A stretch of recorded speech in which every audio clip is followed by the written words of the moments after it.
Chapter 161. Although Mr. Rum didn't look very happy, he still let Thor go. However, not long after Thor left, someone knocked on Rum's door again. "Teacher." It was Nick's voice. After permission, Nick came in. He had a smile on his face, which was completely different from his usual expressionless look. Rum glanced at Nick for a few times and understood his current state. Has the potion been absorbed almost completely? Nick's smile became brighter. "Yes, teacher, I can feel that my emotions are becoming more and more stable now. No need to suppress yourself like before." Unexpectedly, Rum sighed. "You stayed at level 2 for a long time, which made me doubt whether this path is really suitable for you." "This is the path I chose, Mentor, don't worry." Nick's expression suddenly changed, and he couldn't help crying. Rum was not surprised, knowing that this was the ordeal that Nick had to go through to get promoted. Except for some chosen ones, it is easy for no one to get promoted. In the wizarding world, every stage of promotion is dangerous, but promotion is necessary. Once you choose to embark on the path of a wizard, you must keep moving forward. Long-term stagnation is also a fatal danger. Rum's hand gently tapped his belly, causing waves. "I heard that the Tower Master saved you halfway and took Thor away." Nick calmed down a little and raised his hand to wipe away his tears. "Yes." He thought about it and took the initiative to say, "Byron once said in the Valley of the Hands that Thor was the Tower Master's student. Although he later explained that it was a temporary fabrication to deceive the enemy, I now think that maybe what Byron said is true." Mentor Rum nodded slowly. He nodded very slightly, because if he nodded, his chin would touch the fat of his neck. Perhaps Thor's work in the tower was also arranged by the Tower Master himself. What a pity. He was originally very suitable to major in light. In this wizard tower, no one can disobey the orders of the Tower Master Gorza, not even the high-ranking mentors. Rum suddenly changed the subject. "Have you been to Mofin Town?" Nick had already registered and submitted this task in the registration office, but did not mention that it was a task completed by Thor for him. He had selfish motives for this mission, and wanted to conceal his role as much as possible. But when Rum asked him in person, Nick was in an unstable state of emotion due to his promotion. He dared not hide it, and could only evade the main point and say, "Before arriving at Mofin Town, I received the news of my father's death and asked someone to help me complete the mission. Now the Moshing fruit there has been basically destroyed by the invasion of barbarians, and I am afraid that it will no longer be able to pay tribute to Moshing fruit in the future. I have proposed to the registration office to withdraw the protection of Mofin Town." "No need to bother." Rum smiled softly. "Mofin Town has completely disappeared." Nick looked up in astonishment. The surprise on his face could not be concealed at all, and even a little fear.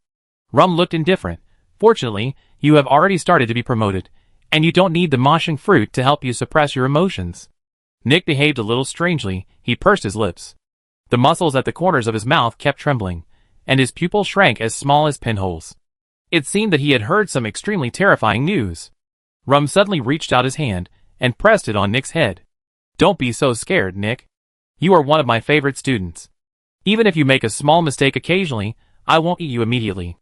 Nick, plop, knelt on the ground, wanting to beg for mercy, but his throat was shaking and he couldn't speak. Looking at Nick, who was so excited, Teacher Rum's head slowly slid from the top of his body to near his belly, staring at Nick's forehead that began to ooze sweat. "Forget about the matter of Mofin Town. You don't have to worry about Thor either." Rum's hand gently stroked Nick's head, and as he moved, strands of brown hair fell to the ground, and then melted away as if corroded. "Yes, Mentor."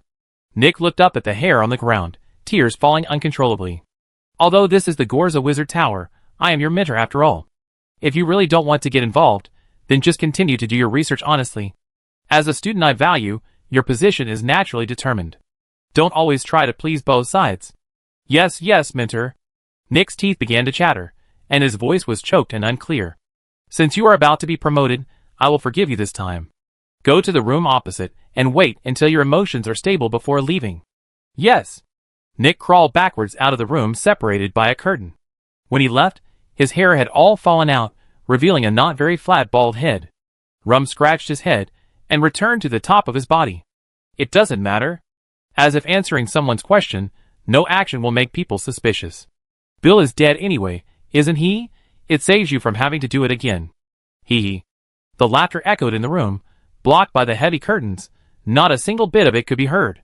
Soul, who left Rum's room, didn't know what price Nick paid for his little trick.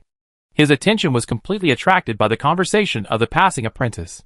It is said that the second-level apprentice, who took the task of the dead flower last time, gave up on his own initiative.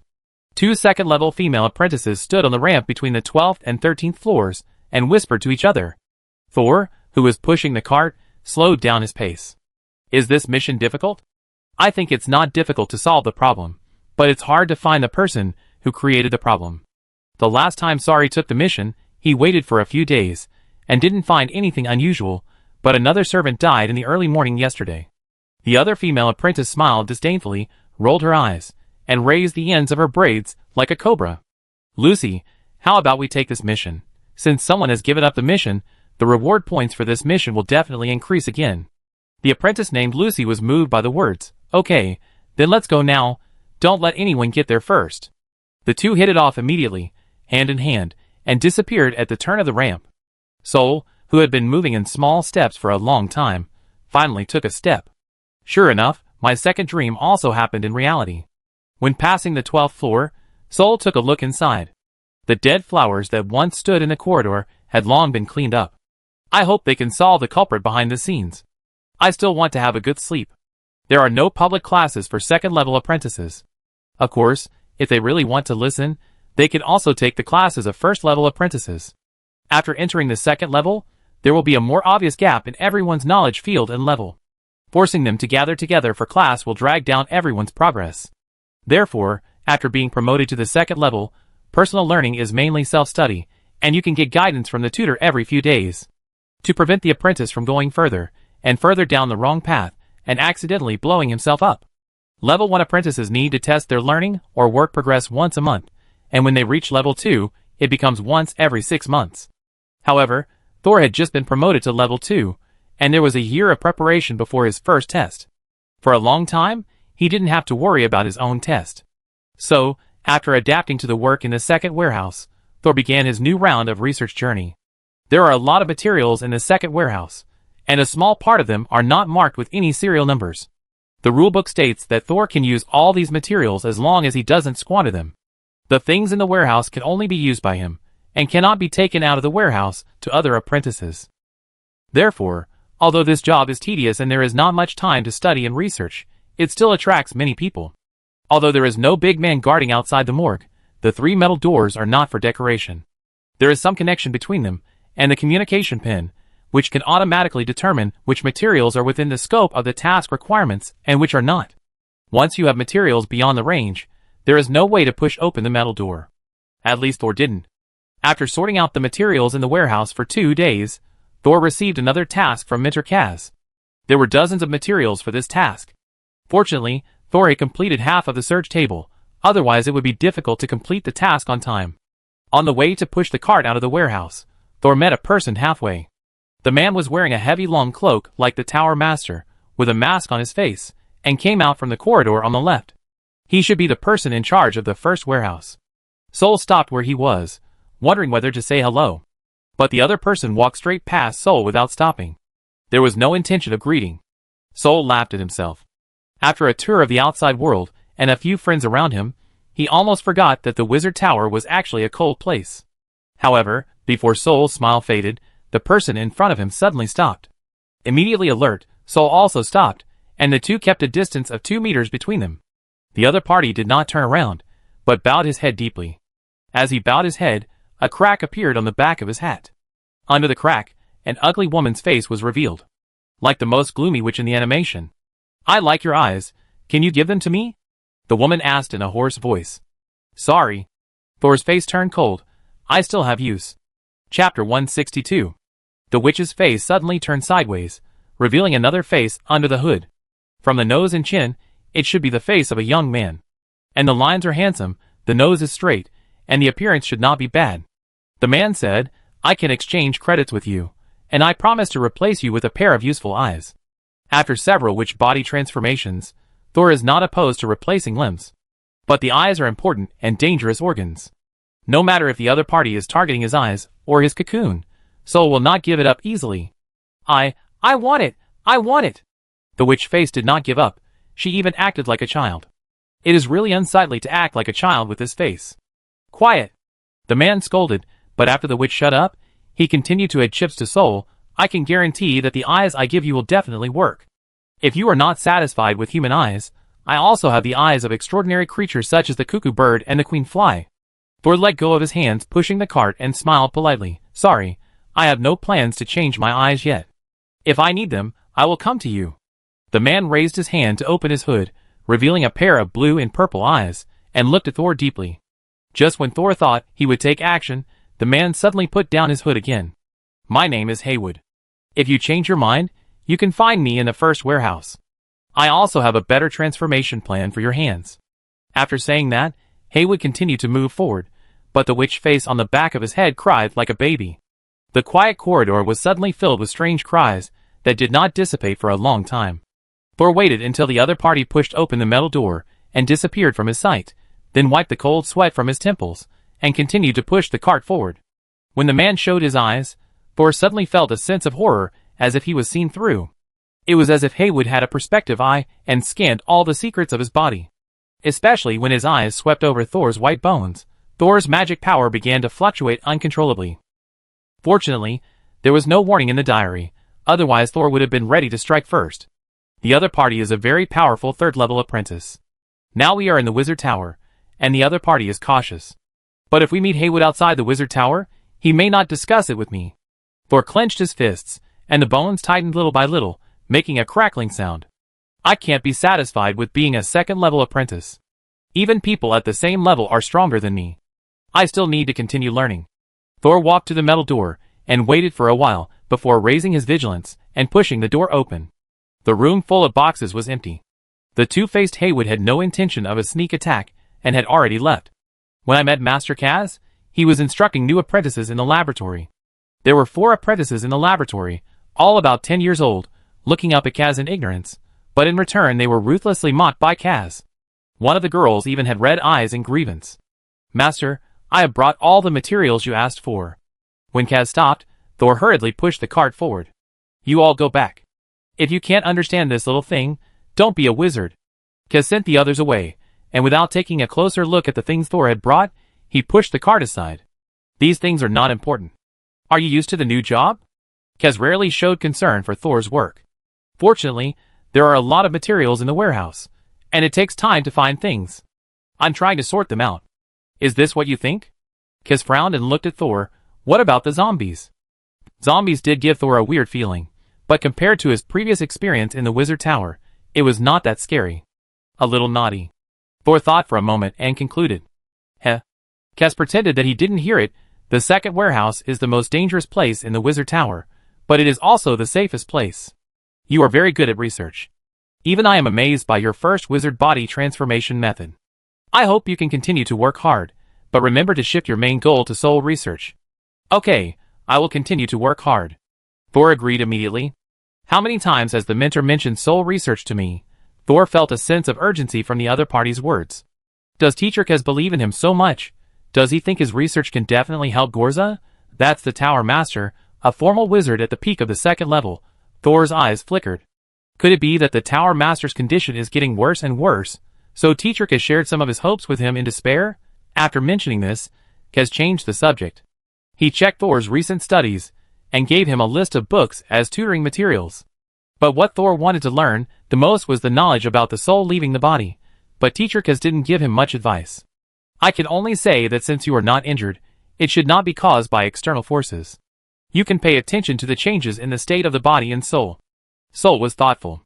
After saying goodbye to the teacher, he pushed the cart through the passage on the 14th floor and returned to the West Tower. Soul hasn't been back to the dormitory for a few days. He hasn't lived in this dormitory on the 12th floor for a day since he moved in. There were several boxes in the dormitory, both unpacked and unpacked. The desk, the cabinet, and the bedroom were all in a mess. Thor finally understood why Senior Byron was still in a mess after moving to the new dormitory for so long. Today he finally had some free time, so he opened all the boxes and stacked them against the wall. That was considered a cleanup. Thor went to the bathroom to take a bath. Although he had learned how to clean himself, how could witchcraft be as comfortable as a bath? However, when Thor climbed out of the bathtub, he suddenly saw something wrong in the mirror opposite him amid the steam. What is that? Soul walked over cautiously with a half-dry towel in his hand. The mirror was full of mist, and only a vague shadow could be seen approaching. Soul raised his hand and shook it. The figure in the mirror also raised his hand and shook it. The frequency of the movements was the same, as if the abnormality just now was just Soul's illusion. But what Soul least believed was that he would have an illusion. He raised his hand and wiped a mark directly on the mirror with the towel. The mirror surface wiped by the towel was also covered with water stains, but it finally allowed Soul to see the face in the mirror clearly.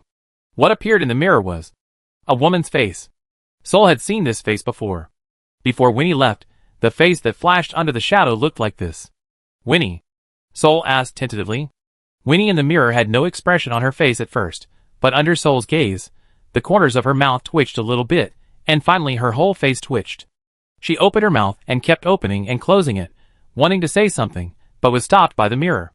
Soul walked over. Winnie, what do you want to say? He kept an eye on the diary, but the diary didn't think he would be in danger. There's usually no danger in the dormitory, so this might be Winnie telling me something. Soul thought, listen. Or not. The instructor always emphasized to Soul that the unknown is scary, but sometimes the known can also bring danger. Soul raised his hand and pressed it on the mirror. If you want to say something. Suddenly, the face in the mirror suddenly enlarged, and Winnie's beautiful face suddenly turned into a terrifying ghost face, as if corroded by sulfuric acid. The water vapor in the mirror blocked most of the creepy picture, revealing only the bumpy lower eyelid and a little bit of the nose bridge. A drop of water slid down from the corner of her eye, and when Soul's fingertips touched the mirror, he actually caught the tear. Save me, save me, save me. Soul suddenly retracted his hand. He was very familiar with this voice. It was the voice of the puppet doll that tested the mental power. Could it be that the one who had been calling for help in the doll was Winnie? Or was it Mrs. Eula? Chapter 163. Ah! Accompanied by this scream. The voice for help suddenly became harsh, and help me also became an unconscious roar. The eardrums were hurt, and Thor hurriedly took a few steps back. The sudden shouting stopped at this moment. Thor looked up and found that Mrs. Eula's face was gone, but he also found something more speechless. His body fell to the ground with a thump. In front of Thor. Looking down at his chest, as expected, the soul-guiding oil lamp lit up again. His soul was actually shaken out of his body by Mrs. Eula's roar. Soul couldn't help but hold his head. So how inharmonious is my body and soul now? It will fall when I walk, and it will also fall when someone yells at me. Fortunately, he is alone most of the time now.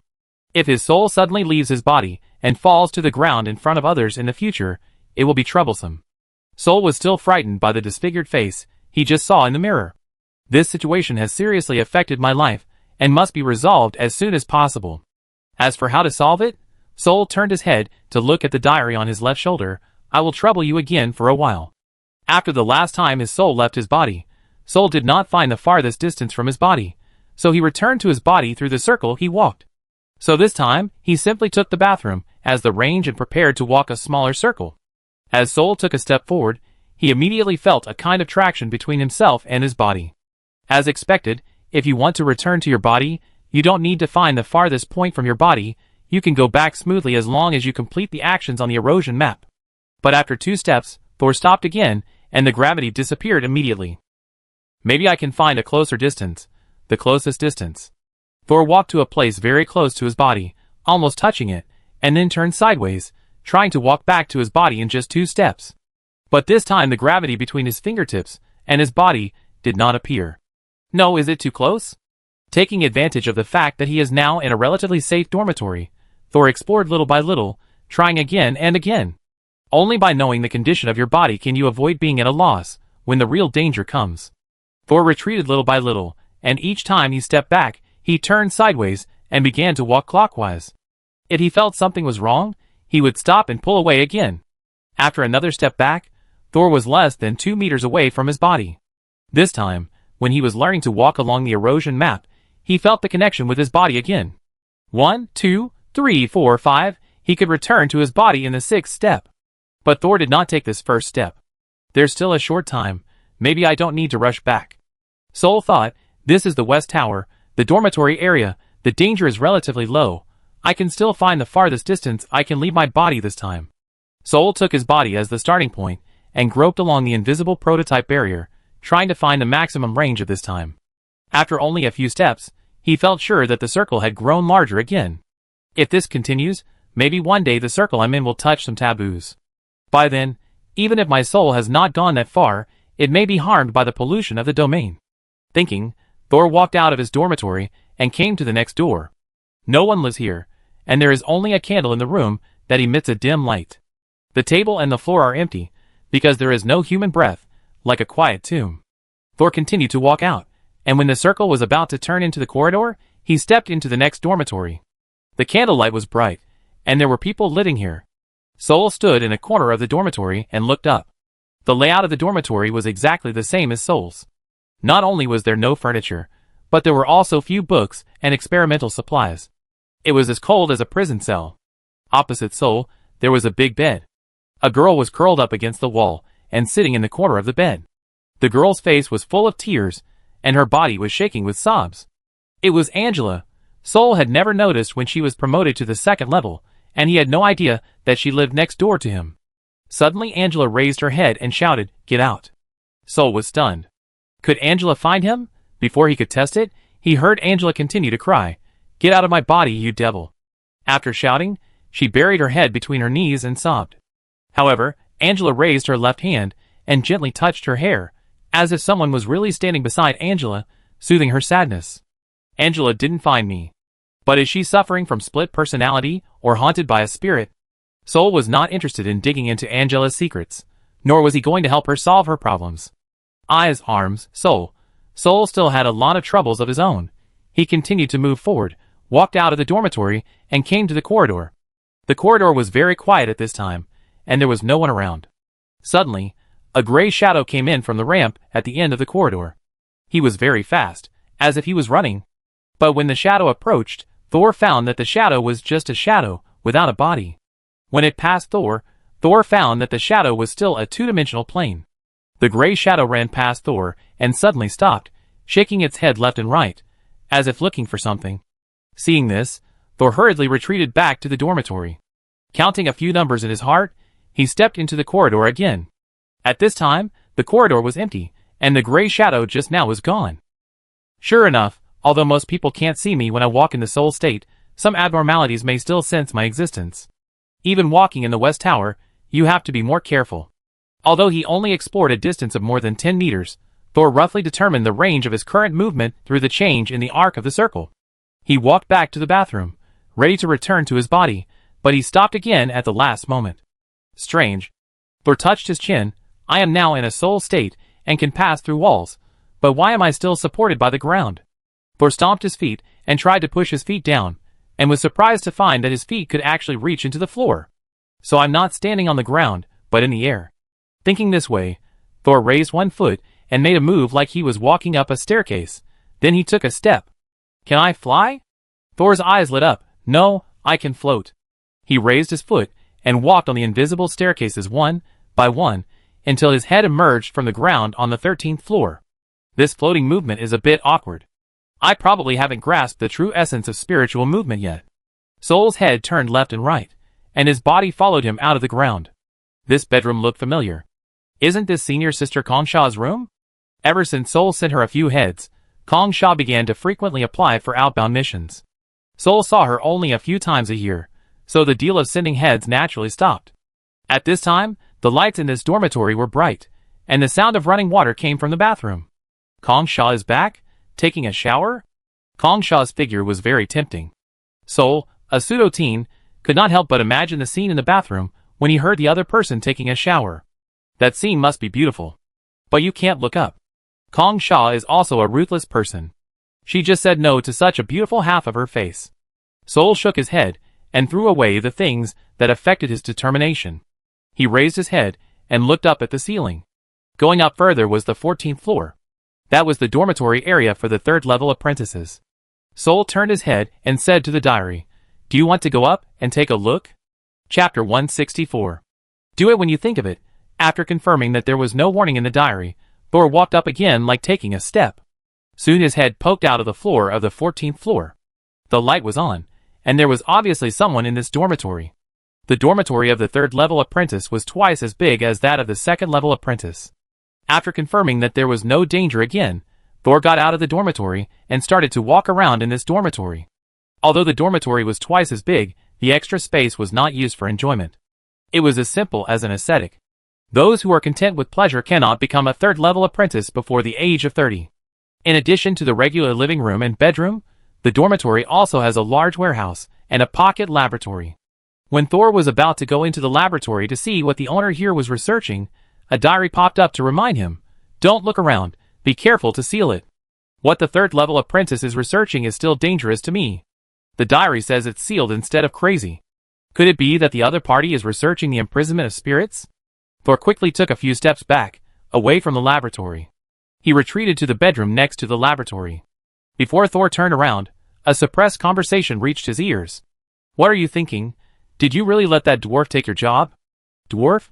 Steal your job?" Thor immediately identified himself. What a coincidence! They are talking about him. He turned around and saw two tall, muscular men standing face to face in the middle of the bedroom. They controlled their voices and argued in low voices. Even their anger was suppressed. "Teacher has personally sent the person here, and didn't even allow me to argue.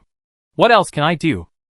The man who was a little discouraged in his words was Kujin, whose job was taken away by Thor. Thor didn't know the other person, but judging from his demeanor, he must be a third-level apprentice. "What can I do?" The other person's eyes darkened. "Kill him. As long as the person working is gone, this task will definitely come back to you." "Ferguson!" Kujin glared and couldn't help raising his voice, but he quickly reacted and lowered his voice again. "You are crazy. How can you do this a second time? Do you really think the mentor doesn't know? What can't be done? Is it surprising that someone died in the tower? Who has the mentor ever managed? Don't forget, without the warehouse work, our goods will be out of stock. Do you want to become the useless person you used to be?" Ferguson was not to be outdone. Kujin narrowed his eyes and looked unfriendly. "I think you are anxious, right? If this matter is discovered, I will be the most suspected, and you can stay out of it. After all, on the surface, no one can see the relationship between you and me." Seeing Kujin doubting him, Ferguson almost got furious, but he thought of something, suppressed his anger, and even lowered his posture. "I am indeed anxious. But I have no choice. Why do you think I haven't gone out recently?" Kujin pursed his lips tightly, said nothing, and a trace of doubt flashed in his eyes. "Let me show you." Ferguson suddenly began to untie his belt. Sol, who was watching from the side, suddenly widened his eyes. As soon as the belt was untied, the whole pair of pants fell to the ground, as smooth as if there was no leg support at all. Under Ferguson's wide trousers, he was wearing a pair of black tights. And his two legs wrapped in tights were as thin as poles, which was completely inconsistent with Ferguson's sturdy upper body. It was like the upper and lower bodies of two different people were spliced together. Kujin gasped, and his face changed immediately. But Thor noticed more than that. He walked over and carefully observed the material of Ferguson's pants. It turned out to be the same as his old black long gloves. He hadn't worn those gloves for long before the Tower Master threw them away mercilessly. He lost a lot of magic crystals. While lamenting his loss, Ferguson had already grabbed the waist of his pants and pulled it down hard, revealing a pair of thighs. Thor quickly took 2 steps back. These legs were a bit scary. Ferguson's legs were almost completely carbonized, as if they had been burned by a raging fire. Just standing there, tiny black powder and residue fell down. How could such legs still walk and stand? The carbonized leg showed a trace of white arc. This arc was very familiar. Thinking carefully, Ferguson's situation was actually very similar to that of Teacher Monica. But Teacher Monica's skin that was burned by electricity quickly recovered to normal, and she was still a great beauty. But Ferguson's legs seemed hopeless. My gloves are used to protect against external electric shocks, and his pants are used to isolate the current in the body. Thor shook his head and said in the tone of the Tower Master, "They are all stupid methods." The frightened Kujin finally spoke tremblingly. Why is it like this?" Ferguson put on his pants silently, and then answered with a gloomy face. "Borrowing other people's methods to advance, of course, you have to bear stronger side effects." "Will I become like this?" Kujin clenched his fists, and the blood vessels on his forehead jumped. "If the materials are not replenished." Before Ferguson finished speaking, Kujin stepped forward and grabbed his collar. "You didn't tell me this would happen." Ferguson's expression remained unchanged. "Tell you, will you change your mind?" Kujin took a few deep breaths to calm himself down. "At least I still have other options." "Just a waste who can't be promoted in his 30s. What other options do you have?" Kujin's pupils trembled, his brows knitted, and his fingers pinching Ferguson's collar tightened. In the room, Saul and Ferguson stared at Kujin without blinking, waiting for him to make a choice. Kujin finally let go, his voice weak. We must take back the warehouse. Ferguson finally breathed a sigh of relief. How do you want to do it? If you are afraid of trouble, you can lure him out, and I will do it, and you can take the opportunity to get rid of suspicion. Unexpectedly, Ku Jin just rolled his eyes at Ferguson. Is it all you can do to kill people? Ferguson frowned in confusion. We can definitely get that kid Thor on board as well. But he doesn't need to steal materials. Ferguson asked in confusion. I know the second warehouse well. Although some materials can be used at will, those materials are either in small quantities, not very useful, or have strong side effects. It's much more difficult to find the right materials than outsiders imagine. Didn't I only experiment with a few materials that we can use in the warehouse for so many years? You mean, we can use credits or other things that Thor is interested in to lure him, and let him steal materials for us. But the cost is too high. Do you have a lot of credits? Kirkin suddenly raised his lips, who said, we will always give him credits. As long as he violates the rules once, we have a handle in our hands. Then we can give him a small amount of benefits and let him do more things. But Ferguson is not optimistic about Kirkin's plan. It's just stealing something once. The other party may not be afraid. Whether to take a risk depends on the cost and benefit. If the benefit is big enough, even a coward will dare to kill. If the cost is small enough, he will not act cautiously. Ku Jin did not wait for the confused Ferguson to speak, and took the initiative to explain.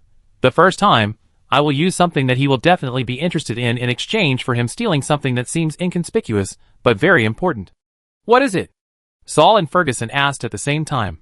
Ku Jin said word by word, candle. Saul returned to his bedroom.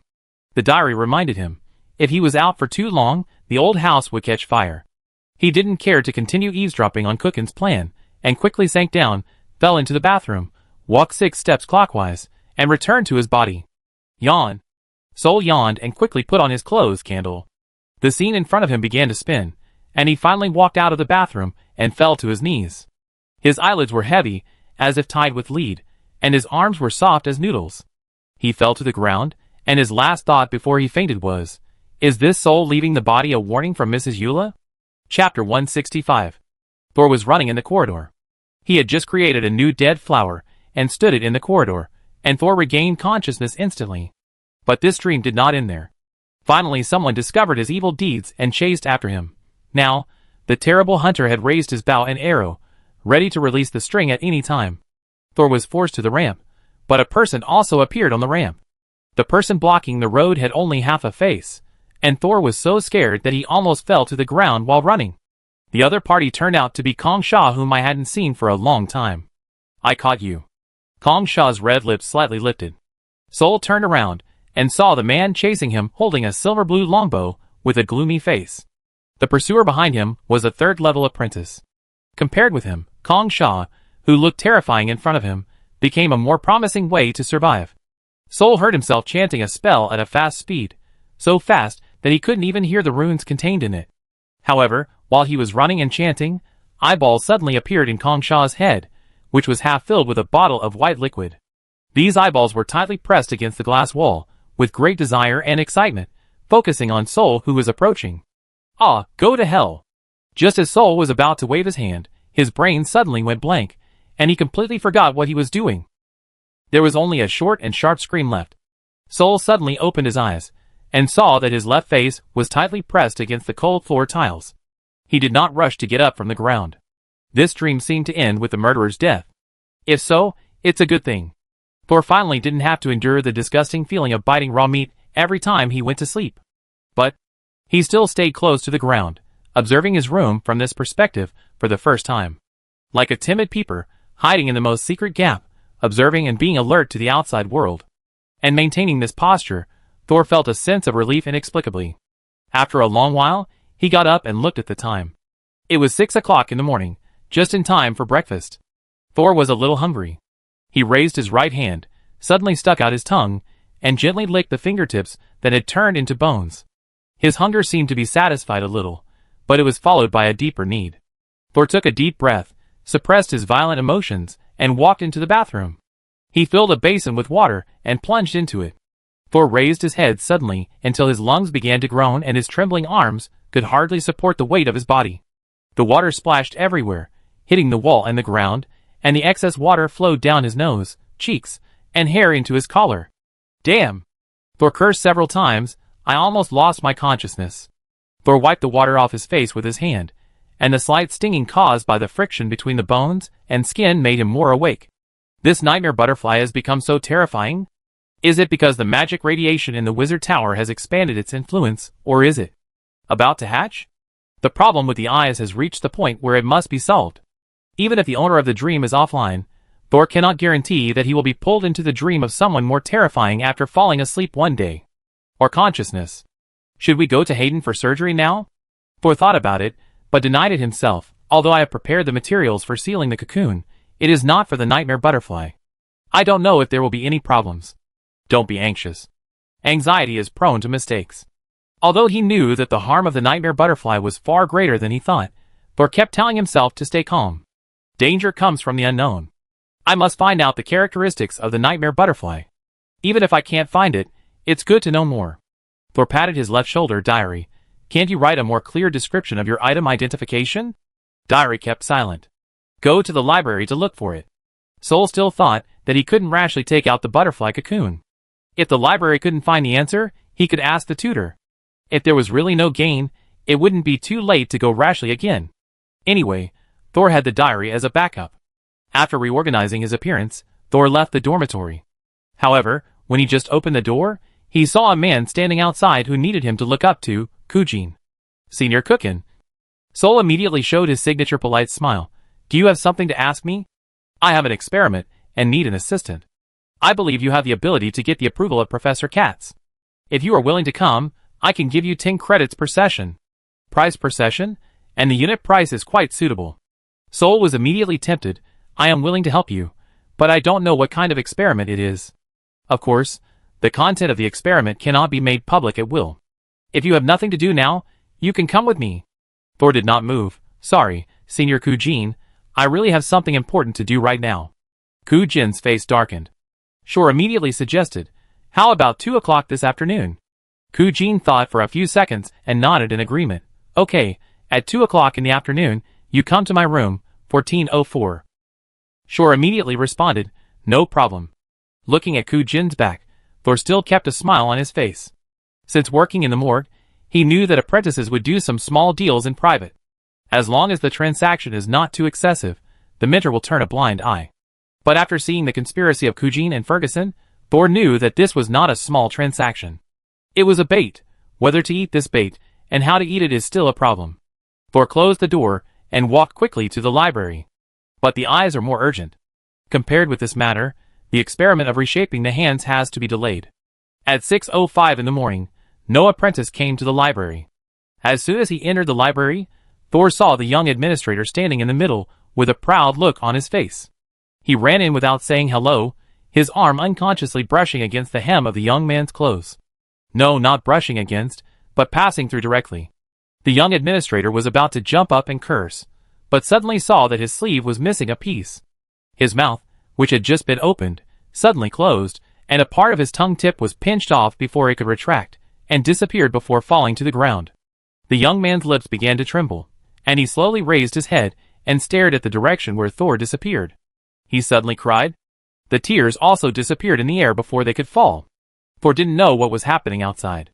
He just followed his memory, and started looking for information about nightmare butterflies in the insect chapter of the advanced version of All Things. But after flipping through the entire catalog, he didn't see any relevant words, so he could only quickly go to the next place. Advanced version of All Things, Alien Things. No! Advanced version of All Things, Monsters. No! Advanced version of All Things, Spiritual Things. No! Thor put down the last book. Even though he only glanced at the catalog of each book, the high-intensity information input still made him dizzy. This is the effect of his mental power being slightly increased twice. If it was before, he would have to crawl out now. Should we ask the librarian? As soon as this thought came to Thor, another idea suddenly came to his mind. Dream, nightmare, butterfly. He looked deep into the library, and his sight seemed to have penetrated the white fog, and saw the 14th row of bookshelves. Even though the Tower Master had told Thor before that the person hiding under the 14th shelf was just his fear, Thor had not been there for a long time.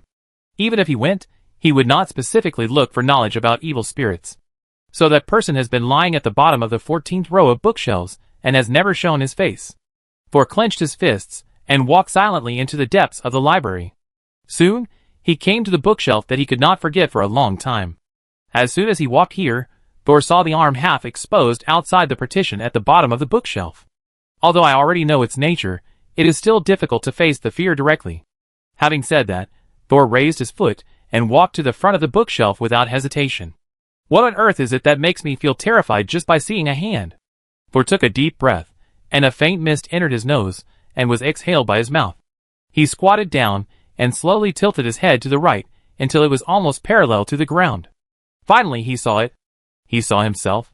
It was not Thor, but himself, facing up, with a blank face, dark red corpse spots all over his skin. It was the previous life of the dead traveler. Chapter 166. Thor hadn't seen himself for a long time. He was stunned for a few seconds before realizing that the person lying there was himself in his previous life.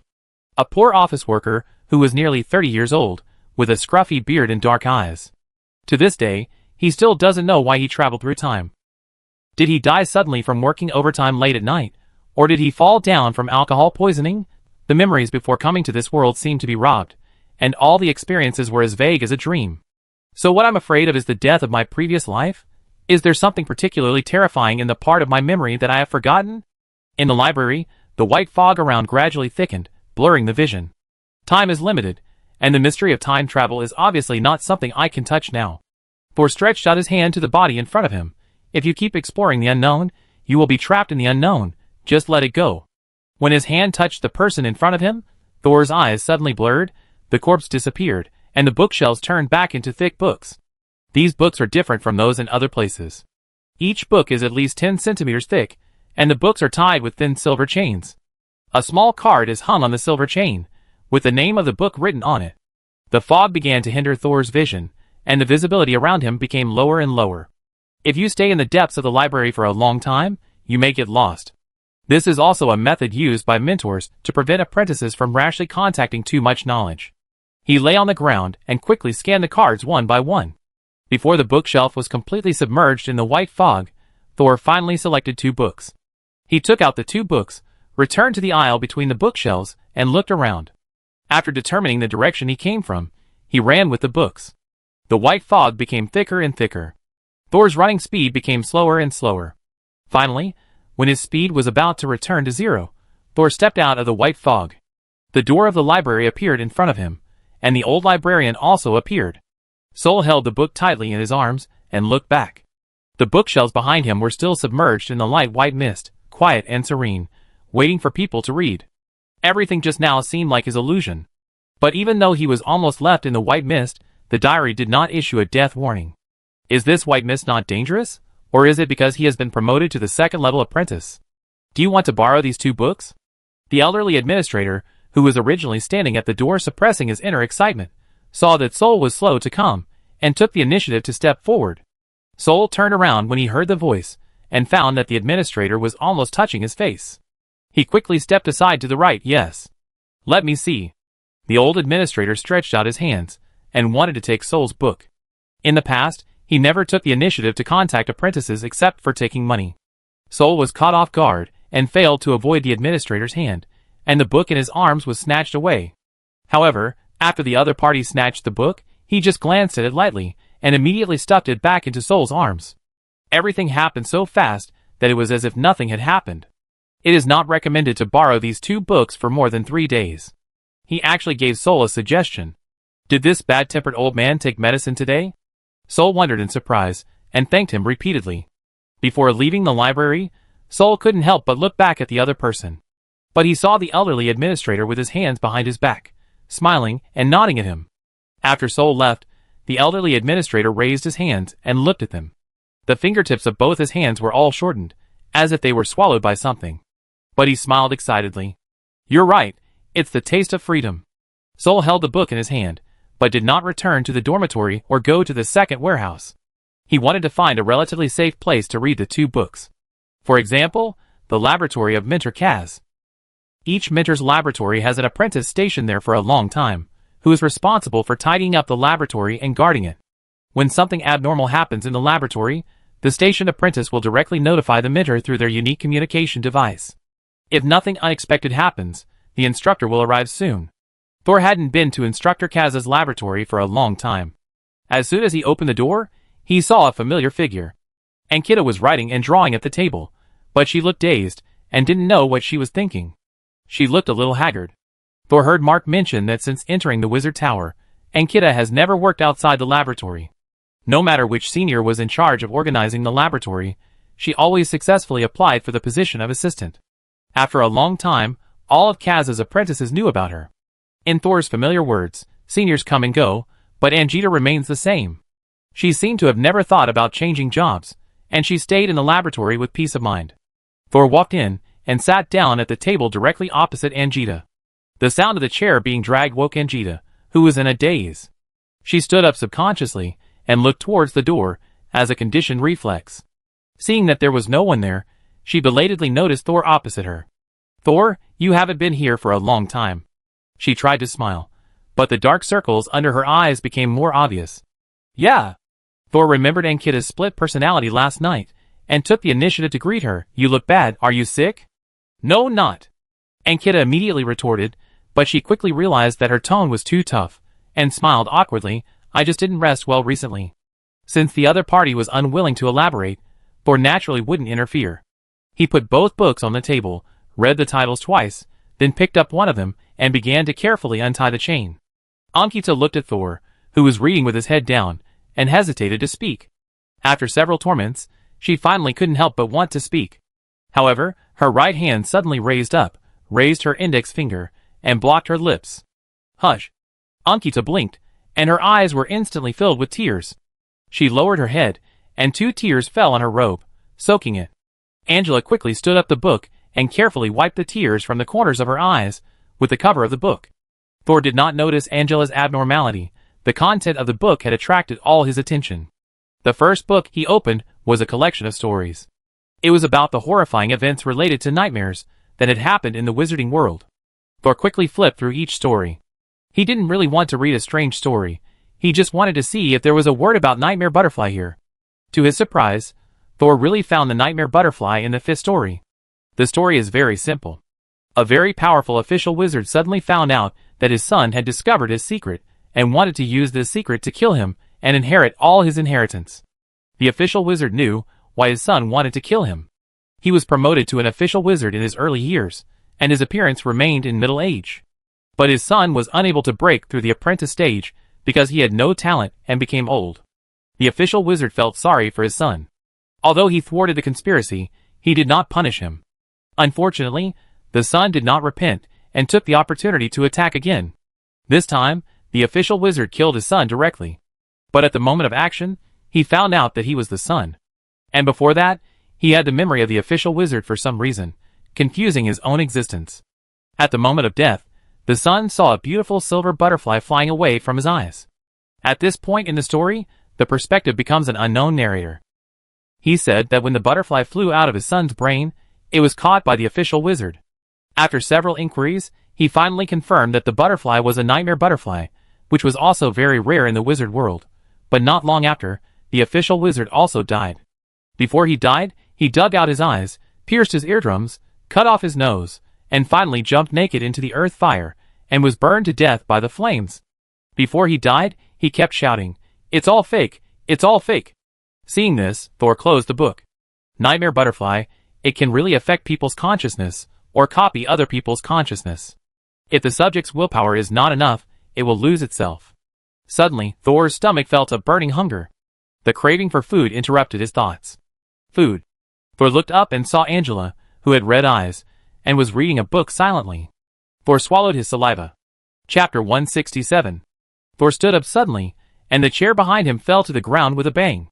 Angela, who was absent-minded to begin with, was startled, and a pair of big, watery eyes appeared above the page, flashing like a frightened deer. She was 15 years old this year, and had the demeanor of a young girl. Among the wizard apprentices, her appearance was very conspicuous. It was a pity that beauty was not valuable in the wizard world, and weakness would only become a reason for others to attack you. Watching Thor walk around the table of the laboratory table, and walk towards her step by step, Angela's eyes gradually changed from doubt to vigilance. She stood up, holding a short black magic wand in her hand. "Thor, what do you want?"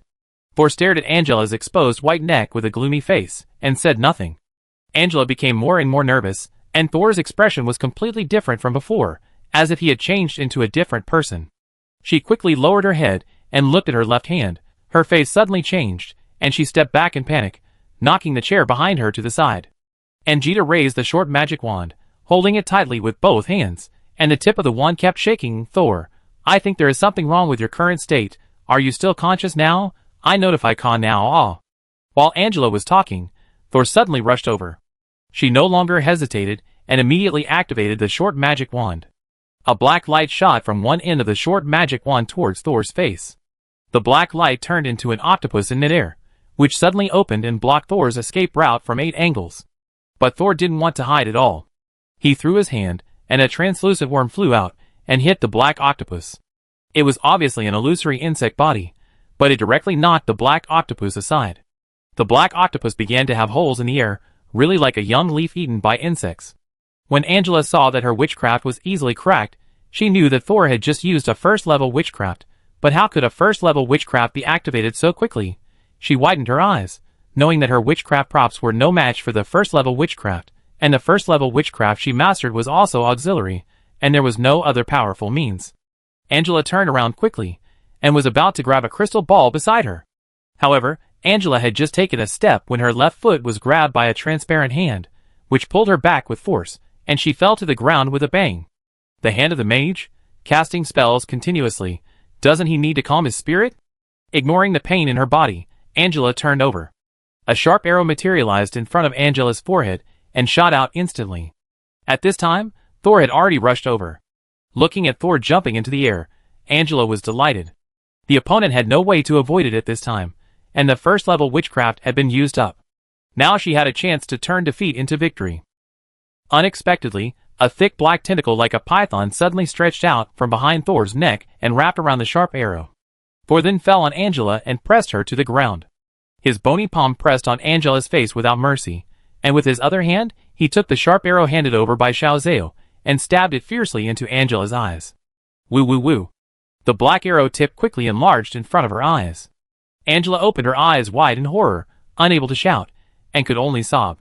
However, at the last moment, the sharp arrow was just a millimeter away, hovering in front of Angela's pupil. Thor threw the arrow in his hand.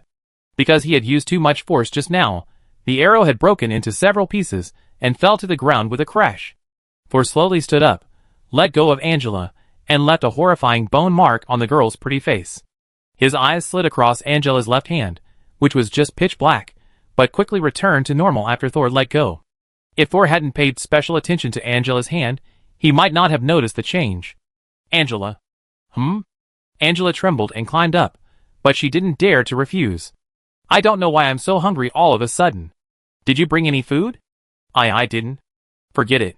Sol returned to the lab table and took away the 2 books he brought with him, as if the murderous intention just now was just Angela's illusion. Before closing the door, Sol looked back at Angela, whose shoulders trembled obviously. The door closed with a bang. Angela sat up quickly, her face full of grief and anger, and she frantically found a short knife on the lab table, raised the knife high in her right hand, and was about to stab her left arm. But her left hand suddenly turned black and bigger, dodging left and right, and turned into the black tentacle just now, avoiding Angela's attack and quickly wrapping around her right hand. The tentacle contracted vigorously, and the muscles and bones of Angela's right hand groaned under the heavy burden. She could no longer hold the dagger, and her 5 fingers twisted. The dagger, clang clang, fell to the ground. The resistance was easily resolved, and Angela fell to her knees in despair. After a while, she actually laughed while crying. How dare you influence him? Do you think he is an ordinary apprentice? I don't need to kill you, someone will take care of you. Ha ha. The left hand released Angela's right hand and turned back into a normal arm. Angela leaned back, looking at the ceiling of the laboratory, and suddenly murmured, Your scapegoat has been caught. If he appears again, they will not be fooled again. At this time, the door of the laboratory was suddenly pushed open again, and half of Thor's face appeared. Angela saw the face, and was so scared that she immediately used her hands and feet to crawl back, but she soon realized that something was wrong. She suddenly reacted and grabbed the short wand fragment on the ground and threw it at the door. Get out! I tear your face off if you look at me again. The half of Thor's face suddenly blurred like a painting soaked in water, the lines quickly blurred, and finally faded into a white mask, shrinking back into the door in a huff. Thor held 2 books and rushed to the east tower quickly. Having just finished reading the story of the nightmare butterfly, Thor suddenly felt the same strong hunger as in his dream. At first, he thought it was the book he was reading that awakened him from the nightmare. But then he realized something was wrong. If this book really had such a strong influence, it would not be placed on the 14th shelf, but should be hidden in the deepest part of the library. Even Thor, who had such a strong mental power, was affected so obviously. Wouldn't other apprentices go crazy in a few minutes after reading the book? Thor resisted the crazy power, and used a semi-immersive method to find the source of the abnormality. Soon, he saw a thin black line connecting his left hand and Angela's left hand. Angela actually dared to attack him. Thor sneered in his heart, and immediately followed the madness, pretending to be affected and wanted to eat Angela. When he and Angela fought, the black thin line continued to exert fear, confusion, and other effects on Thor. However, after surviving the initial madness, Thor, whose spirit body was running wildly, was no longer affected. Angela retreated again, and the black thin line also shrank back. And if Thor stabbed Angela with the arrow in his hand, Angela would be dead. But just when he was hesitating whether to kill her, the diary suddenly stopped him. May 3rd, 316th year of the new moon calendar. The evil thought invited you, and you happily agreed to dance with it, but be careful not to damage its new body, otherwise it will have to find a new one nearby. But the poor evil thought didn't know that there was a baby crying for food in the new body. When the baby eats the innocent evil thought, it will grow into a bad boy. Guess how long you can maintain your sanity when you become the new host of the Devil Nightmare Butterfly? Will you become Gorza's new collection or Rum's trump card in the end? Angela cannot be killed. As soon as the diary appeared, Thor's anger immediately subsided. Angela is indeed not as simple as schizophrenia. I am afraid that the evil thoughts are the culprit. The baby in Thor's body is naturally the cocoon of the nightmare butterfly, and if the cocoon turns into a butterfly, even the official wizard will go crazy. Thor must not let the cocoon devour the evil thoughts. He temporarily let Angela go, but this matter will not end so easily. Thor soon arrived at the 2nd floor of the East Tower, outside the 2nd corpse room. He raised his hand and knocked on the door. It was very quiet inside. The reminder in the diary also indicated that the nightmare butterfly was about to hatch. Perhaps with a little more energy, the cocoon would grow into a butterfly. The Death Wizard's diary only gave reminders of valuable things. The cocoon of the nightmare butterfly that caught its eye was extraordinary. If it really turned into a butterfly, Thor didn't know if he could suppress it with his own will. Senior Hayden, are you in there? No one answered in the morgue, so Thor knocked again.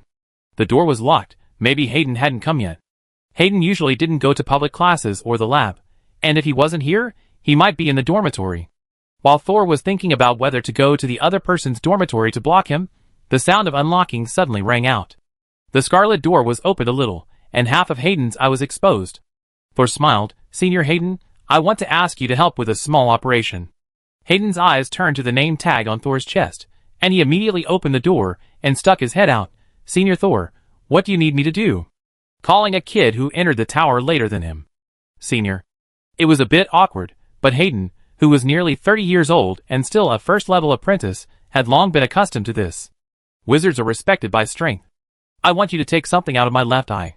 Among the people I know, you are the best at this kind of surgery.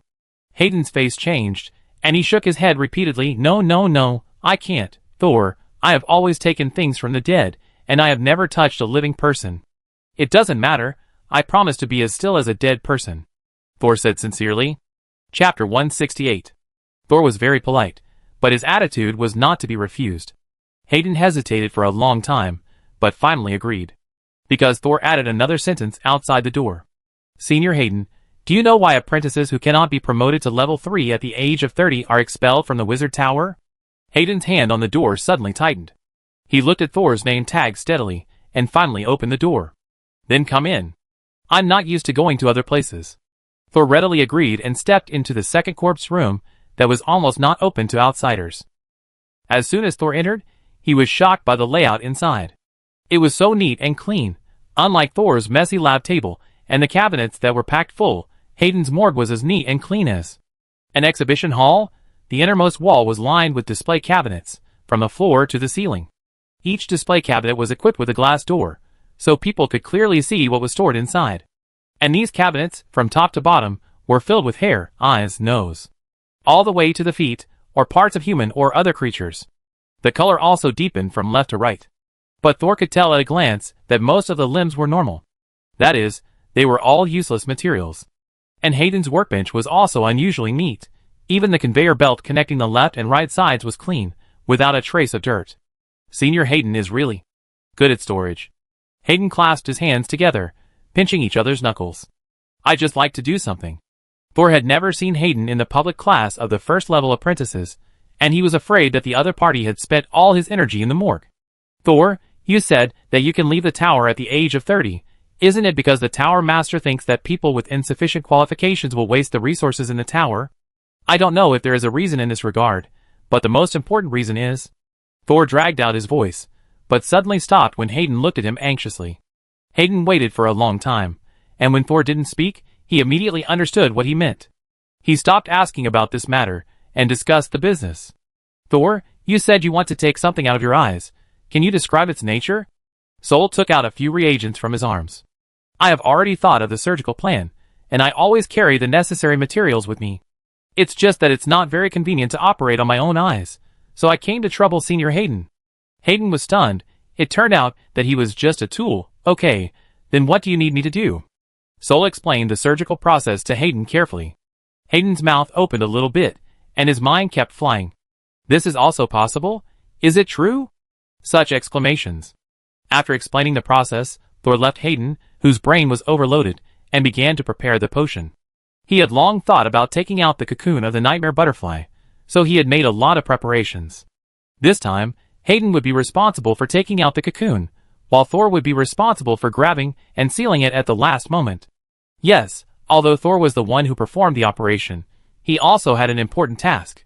Whether it was Thor's experience of having the cocoon inexplicably enter his eyes after he got it, or the ending in the story where the flying butterfly was caught by the wizard but still killed the wizard in the end, Thor realized that this butterfly was not a quiet guy. The good news is that the nightmare butterfly is still just a cocoon, and the future villain has not grown up yet. The diary does not indicate that it will hurt Thor. Thor can now choose to kill it directly or retrain it. Both options are risky, so it is better to take out the cocoon first to prevent himself from being affected by nightmares. Soon he mixed 2 test tubes of medicine. One is a pure transparent liquid, a little sticky, but it has problems flowing and will not hang on the inner wall. The other is a purple liquid with tiny bubbles. Senior Hayden, are you ready? The reagent will take effect within 5 minutes after swallowing, and the duration of the effect is also 5 minutes. It's okay. Hayden took a deep breath. This is my first time to attack a living person. If it hurts you, do you want to take another dose of painkiller? Thor tilted his head and put the purple potion into his mouth. Frowning and swallowing the remaining taste in his mouth, Thor glanced at the hourglass. No need, he said, as he walked over and lay directly on the conveyor platform where the corpse was originally placed. The painkiller will affect my judgment. Hayden also knew that Thor was a ruthless man, so he stopped trying to persuade him. He walked to the tool table, picked up a thin needle, and began to disinfect quickly according to Thor's request. Disinfection? Hayden thought, is this the difference between doing surgery on a living person and a dead person? An operation involving both the doctor and the patient began. Because the doctor was still a novice in dealing with living bodies, the honest and low-key Hayden had never done any live experiments, so the patient had to guide the doctor from time to time according to his own feelings on how to operate. The operation lasted a total of 4 minutes and 35 seconds. Although there was some panic in the middle, the total duration of the operation did not exceed the effective time of the drug. In the last 25 seconds, Hayden finally used the smallest tweezers to remove the cocoon hidden in Thor's pupil. He raised the tweezers and wanted to see what was mixed in Thor's eyes. But as soon as his eyes fell on the small silver ball, he was attracted by this beautiful little ball. However, a silver ball the size of a grain of rice quickly grew larger after being exposed to the air. The silver skin shone like the stars, and the deep and quiet feeling made Hayden feel like he was looking up at the starry sky in the wilderness. He immersed himself unconsciously and raised the tweezers closer to his eyes little by little, as if he wanted to insert it directly into his eyeballs. Suddenly, a white bone hand appeared in front of Hayden. The white bone rubbed Hayden's cheek and snatched the silver ball away. No! Hayden was about to get angry subconsciously. But when he saw Thor's appearance, his swollen brain was immediately poured with a handful of cold water. Thor had already sat up from the transport platform, and his left eye frame was still clamped, with a fixator responsible for holding open his eyelids. A trace of blood flowed from Thor's eyelids to his jaw. His originally black left eye had now turned into a dull dark gray. This was the result of Hayden's simple treatment. But Thor didn't care about his currently blind left eye at all, and just quickly through the cocoon he had snatched into the transparent liquid he prepared, and then sealed the bottle mouth with a wooden cork. The transparent liquid overflowed a little, and the rest filled the entire test tube.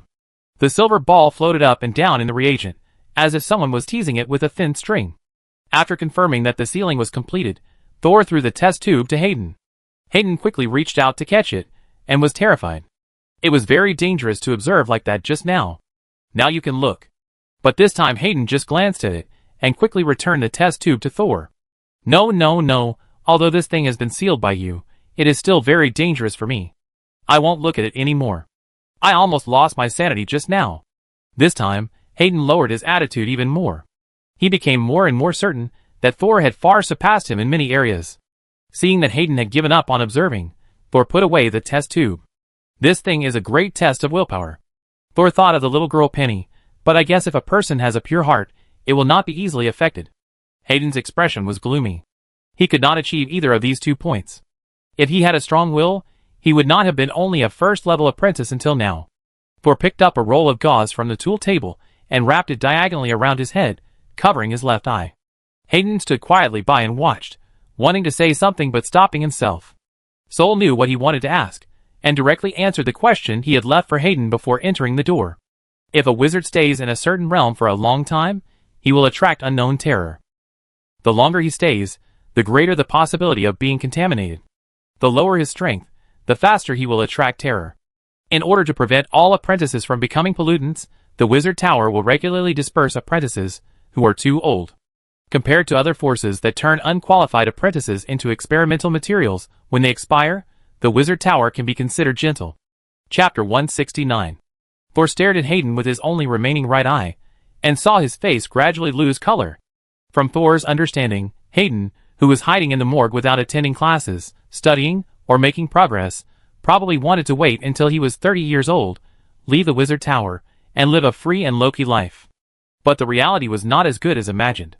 The closed-off Hayden finally came into contact with the truth that he had never understood. He became depressed, his body swayed, and he put one hand on the tool table, messing up the neatly arranged tools. Just like his mood at this moment. I told you not to hide, you coward, now it's over. Is it over? Hayden, with a pale face, suddenly opened his mouth and said something that was completely inconsistent with his expression. Looking at Hayden like this, Thor raised his hand and pinched his chin, thinking. As neighbors for 2 years, he had long discovered that Hayden had some problems with his personality, and it seemed that he had developed a second personality. I don't know if it was the influence of witchcraft radiation or his own inner disease. At first, Thor didn't intend to pay attention, but during this cooperation, he suddenly felt that Hayden was actually a good assistant. He had no extra curiosity, solid basic knowledge, and he had unlocked almost all of the 0th level magic library. He had rich experimental experience and had handled countless customers. Most importantly, Hayden had no power behind him. Thor put down his hand and crossed his index fingers. Senior Hayden, I give you a choice. Do you want to leave the wizard tower at the age of 30, or work hard in the last 2 years to reach level 3? Thor's question slightly loosened Hayden's restraint over the years, but when he thought of his own situation, he became discouraged again. Thor, I'm already 28 this year. The 2 years you mentioned are really only 2 years. Thor did not force Hayden. He looked back at the human body display cabinets on the wall and said, if you change your mind and want to give it one last try, you can come find me. Thor walked out the door and said, if you want to try, you can put an eye outside the door. I see it, and come back to find you. You want to help me? Hayden took a breath and looked at Thor, who was only 14 years old. He felt that it was a bit absurd, but he couldn't help but want to believe it. I do my best. Thor shrugged and opened the door of the morgue. His white joints were very obvious against the scarlet door. After leaving the morgue, Thor saw that the time was almost up, so he went to Ku Jin's dormitory to attend an appointment with hidden calculations. Your eyes. Ku Jin pushed open the door and saw that Thor, who was fine yesterday, had become a one-eyed dragon today. It's just an experimental accident, it's nothing, Sol said casually. When Sol walked into the room, Ku Jin closed the door directly from the outside, leaving him outside. Sol was startled and immediately turned around to open the door. When his hand touched the door handle, a voice came from the direction of the bedroom. "Don't be nervous.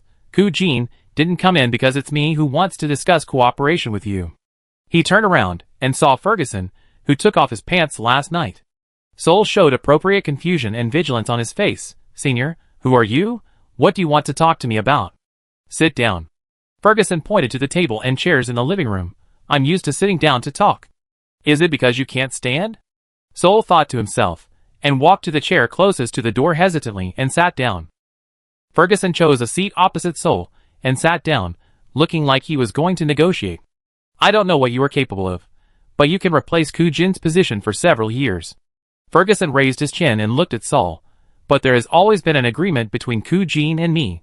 I provide credits or other things that Ku-jin needs, and Ku-jin provides me with materials unique to the second warehouse." "So straightforward?" Sol puffed out his chest. "That was the deal between you and Ku-jin. Now he has left the warehouse, and I don't have the ability to continue the deal with you like he did." Sol didn't say anything stupidly. "You are actually stealing materials from the warehouse?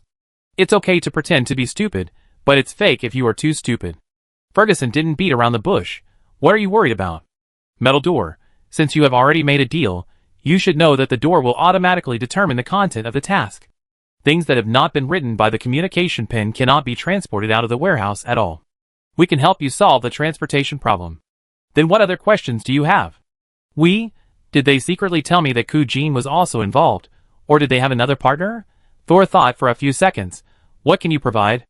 "The most basic magic crystals, credits, and since you have accepted the warehouse mission, you will definitely not be able to go out for a long time, so you will basically have no chance to go out for missions. If you need anything, and the wizard tower doesn't have it, you can ask me, and I can help you find it." Thor crossed his arms, leaned back in his chair, and thought to himself, "The pie is really round enough. What do you need me to transport? I state in advance that I won't touch anything with a number, even if you promise to help me solve the corresponding problems." Ferguson tapped his hand on the armrest. "We will naturally not touch the taboos. We will only ask for some ordinary things. We want long-term cooperation." This time it was Thor's turn to think. "How can I guarantee that people will not secretly report me after trading with you?" "Ha ha." Ferguson leaned back. "What's the point of reporting? As long as you say you used it, will the instructors check for missing materials one by one?" Ferguson raised a finger at Thor and shook it gently. "You don't have to think about reporting. First of all, we have been doing this for many years, and secondly, the instructors are actually aware of it. We are not greedy, and we will not foolishly touch the bottom line of the instructors. It seems that these guys have really been smuggling materials for a long time, but some of the words just now may be said to Thor. Even if Thor hadn't overheard their conversation, he wouldn't have accepted Ferguson's words completely. "I know about this, but I need some time to think about it." Thor glanced at the hourglass on the wall and stood up. "It's almost 3 o'clock. I'm going back to the warehouse." Ferguson didn't stand up, but his face was a little gloomy, and he folded his hands to cover his mouth. "Thor, I think there is one thing you must understand. We are not wandering wizards, nor are we lone wolves in the wilderness. It is normal to cooperate in the short or long term to achieve certain goals. Otherwise, why do you think Wizard Gorza wants to build a wizard tower? The power of one person is limited after all." Thor lowered his head slightly. "I understand what you mean, but it is also because I am considering cooperation that I am more cautious. If I agree to everything easily, you will also worry that I will cheat, right?" Thor said again, "What do you want?" Ferguson pursed his lips, hesitated for a moment, and finally said, "In order to keep it secret, I will only tell you the moment before you enter the warehouse. If you don't leave the warehouse for a long time, or come out without what we need, our deal will be terminated immediately." Not giving Thor time to prepare is obviously to prevent him from having time to play tricks. But they don't know that Thor has heard their plan a long time ago. Thor supported his knees and stood up and said, "Well, it seems that what you want is not simple." Ferguson's expression froze. He didn't want Thor to think so, and hurriedly explained, "The materials that can enter the Wizard Tower warehouse are naturally not simple. I didn't tell you in advance because I was afraid of something unexpected." He tried to change the subject. "You'd better not waste our time. Give us an answer before tomorrow night, otherwise we may change our partner." Thor's smile turned cold instantly. "Change? How? Are you threatening me?" Ferguson was questioned by a second-level apprentice, and his anger burned up. But when he put his hands on the handrail and tried to stand up, his action changed from supporting to holding.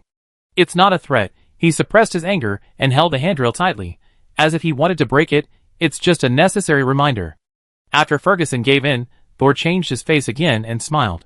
Thank you for your reminder, Senior, then I leave first. But this time, he didn't promise to think about it carefully. Chapter 170. Sol pushed open the door, and saw Ku Jin leaning against the wall of the opposite corridor. The other party stared at Sol silently, and his figure did not look as tall as before. He did not ask Sol about the negotiation with Ferguson, as if he was indifferent to it. Since the other party pretended to be an outsider, Sol also pretended to be confused, nodded to him, and left here. He deliberately set the time at 2 o'clock, just because he didn't want to be dragged by others. However, Sol still couldn't return to the warehouse before 3 o'clock in the afternoon. On the way to the morgue in front of the second floor of the East Tower, a man covered in a cloak was standing in the middle of the corridor waiting for him. Wizards really like to wear this kind of big cloak that can wrap the whole body. Foresaw Lord Gorza and Haywood wearing it. Wizards walking outside especially like to hide in cloaks. While blocking other people's sight, it also covers up the more or less abnormal appearance of these wizards. Thor stopped 5 meters away from the cloaked man in front of him. From his angle, he couldn't even tell if the other person was a man or a woman. Long time no see, Thor. The man stretched out a slender white hand from under his cloak and gently took off the hood on his head. Sol smiled. Long time no see, Senior Kong Sha. I know that being promoted to level 2 is not a problem for you, but I didn't expect you to snatch this job from Ku Jin right after being promoted. It's really not me who snatched it. Even though he had been promoted to level 2, Thor still trembled a little in front of Kong Sha. Especially when the other party's eyes surfaced one by one, the pressure Thor felt was no less than before. But what he couldn't understand was why Kong Sha, who was so powerful, had not been able to advance to level 3. Sometimes you don't have to take the initiative to grab something. As long as you get recognition, you can easily replace others. The red lips flashed a smile. Kong Sha seemed happy to see it happen. But it's not easy to get recognition. Thor stepped forward. Senior Kong Sha came here specially to wait for me. What's the matter? Kong Sha turned around and looked at the darkness deep in the corridor. I want to continue our transaction. There are no heads in the warehouse that can be taken out, Thor said quickly. I know. And I'm past the time when I need a head. There was some bitterness in Kong Sha's words. Perhaps because of the change in her status, her attitude towards Thor was no longer so high and mighty. What do you need? Kong Sha was silent for a moment, and Sol got to the point, but she hadn't made up her mind yet. Sol didn't urge her. He quietly waited for Kong Sha's answer. The longer the other party hesitated, the more important the thing he wanted might be. But Sol didn't feel that much pressure. In the final analysis, this transaction was still dominated by Sol. So whether facing the third-level apprentice Ferguson or Kong Sha in front of him, Sol didn't panic. I need. Kong Sha said halfway, and suddenly raised her head. Who? Come out. Sol was startled and quickly turned his head halfway. But he still kept half of his attention on Kong Sha.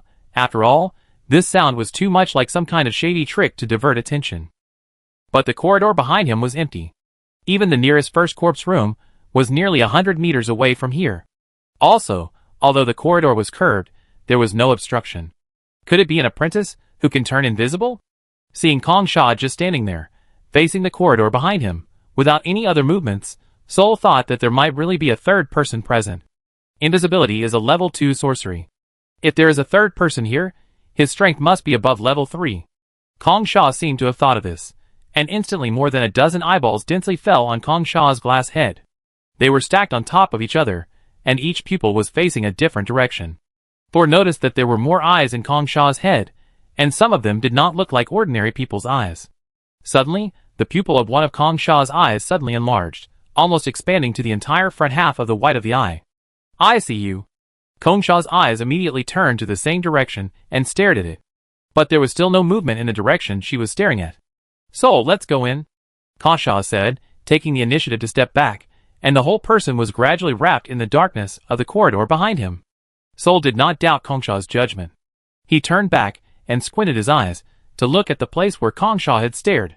It's a pity that the person hiding in the dark is not some kind of spirit, and Sol's semi-immersive meditation method is powerless against it. He turned sideways and walked into the darkness step by step. After Sol and Kong Sha entered the deep corridor on the second floor of the East Tower, a foot suddenly appeared at the edge of the darkness, while its owner, who had not entered the darkness, was still invisible. TSK. A low hum sounded in the corridor. The foot finally left the darkness and disappeared. At this time, Sol and the others had arrived at the first floor of the east tower, in front of the bronze metal door. The bronze door was simple and heavy, but the witchcraft array painted on it gave people a strange sense of déjà vu. When Kong Sha approached the gate, she pursed her lips, her face solemn, and seemed a little nervous. Thor was the one with the key, and he felt no pressure in front of the bronze gate. Senior Kong Sha. Thor stood in front of the gate. It's almost 3 o'clock. Kong Sha raised her head. A few eyeballs jumped out, staring at the bronze gate fearfully, and at the same time, she quickly said, "What I need is the whisper of the elf numbered 117. Thor's face suddenly darkened. Senior Kong Sha, all numbered items are taboo. I can't even use it, let alone bring it out for you. Kong Sha stared at Thor with one eye. I know, I can go in and use it myself. This way you don't need to move the taboo objects, nor do you need to bring things out. Then please, I just consider it as being late for work today. Sol didn't believe it was that simple. He gave up the position of the door directly, and even closed his eyes to deceive himself. I can't get in. But you can take me in. Take you in? Thor knew that he could do it. Just like Ku Jin took him in. And if the person he brought in wanted to harm him, Thor could use the key to drive the person out directly. But there was also a hidden danger. If the other party was too fast and grabbed the things before Thor could react, it might cause damage to the second warehouse. Then Senior Kong Sha, how can I be sure that you won't do anything unnecessary after you go in? As long as the benefits are big enough, Thor doesn't mind taking risks. This is also based on the tacit understanding that he and Kong Sha have cooperated for several years. If it were a stranger like Ferguson or Ku Jin, Thor would not even consider it. Elf Whisper is a green conch, but the size of a fist. You can't use it, but you can move it. I take the Elf Whisper to this door for testing, and you come in to use it? Yes. In this way, even if Kong Sha wants to enter the warehouse, she can't push open the second door. If Kong Sha wants to take the Elf Whisper, she will risk offending the Tower Master's life. It's worth a try. What price are you willing to pay for me to continue taking risks for you? Location device. Kong Sha said, you have just entered the second level. Once you are stable, you should consider the location device. I can provide you with 2 relatively safe location device solutions. I know you have a strong talent for mental power, but magic power has always been your weakness. So you can either continue to improve your mental power, or use the location device as a backup to forcibly improve your magic power. By the way, is your magic power over 55 joules now? If the magic power is too low, there is no rush to build a location device. Sol, just over 80 joules.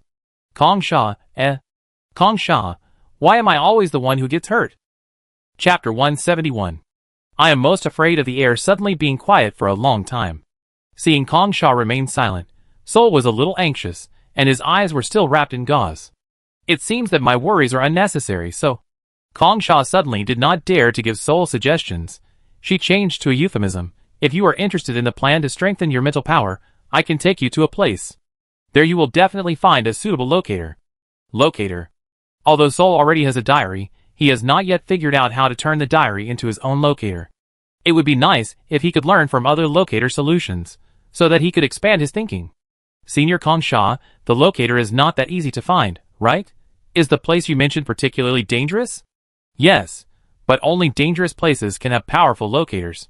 Thor, you are indeed excellent now, but if you want to continue on the path of wizard, you can't be satisfied with your current achievements. Sometimes, you just want to stop and rest, but when you set off again, you will find that you will never catch up. The eyeballs in Kong Sha's head shrank back one by one, as if they also felt her gloomy mood. Is this Kong Sha's real experience? Sol thought, sorry, I still need to think about it. Although he was tempted, Sol did not agree immediately.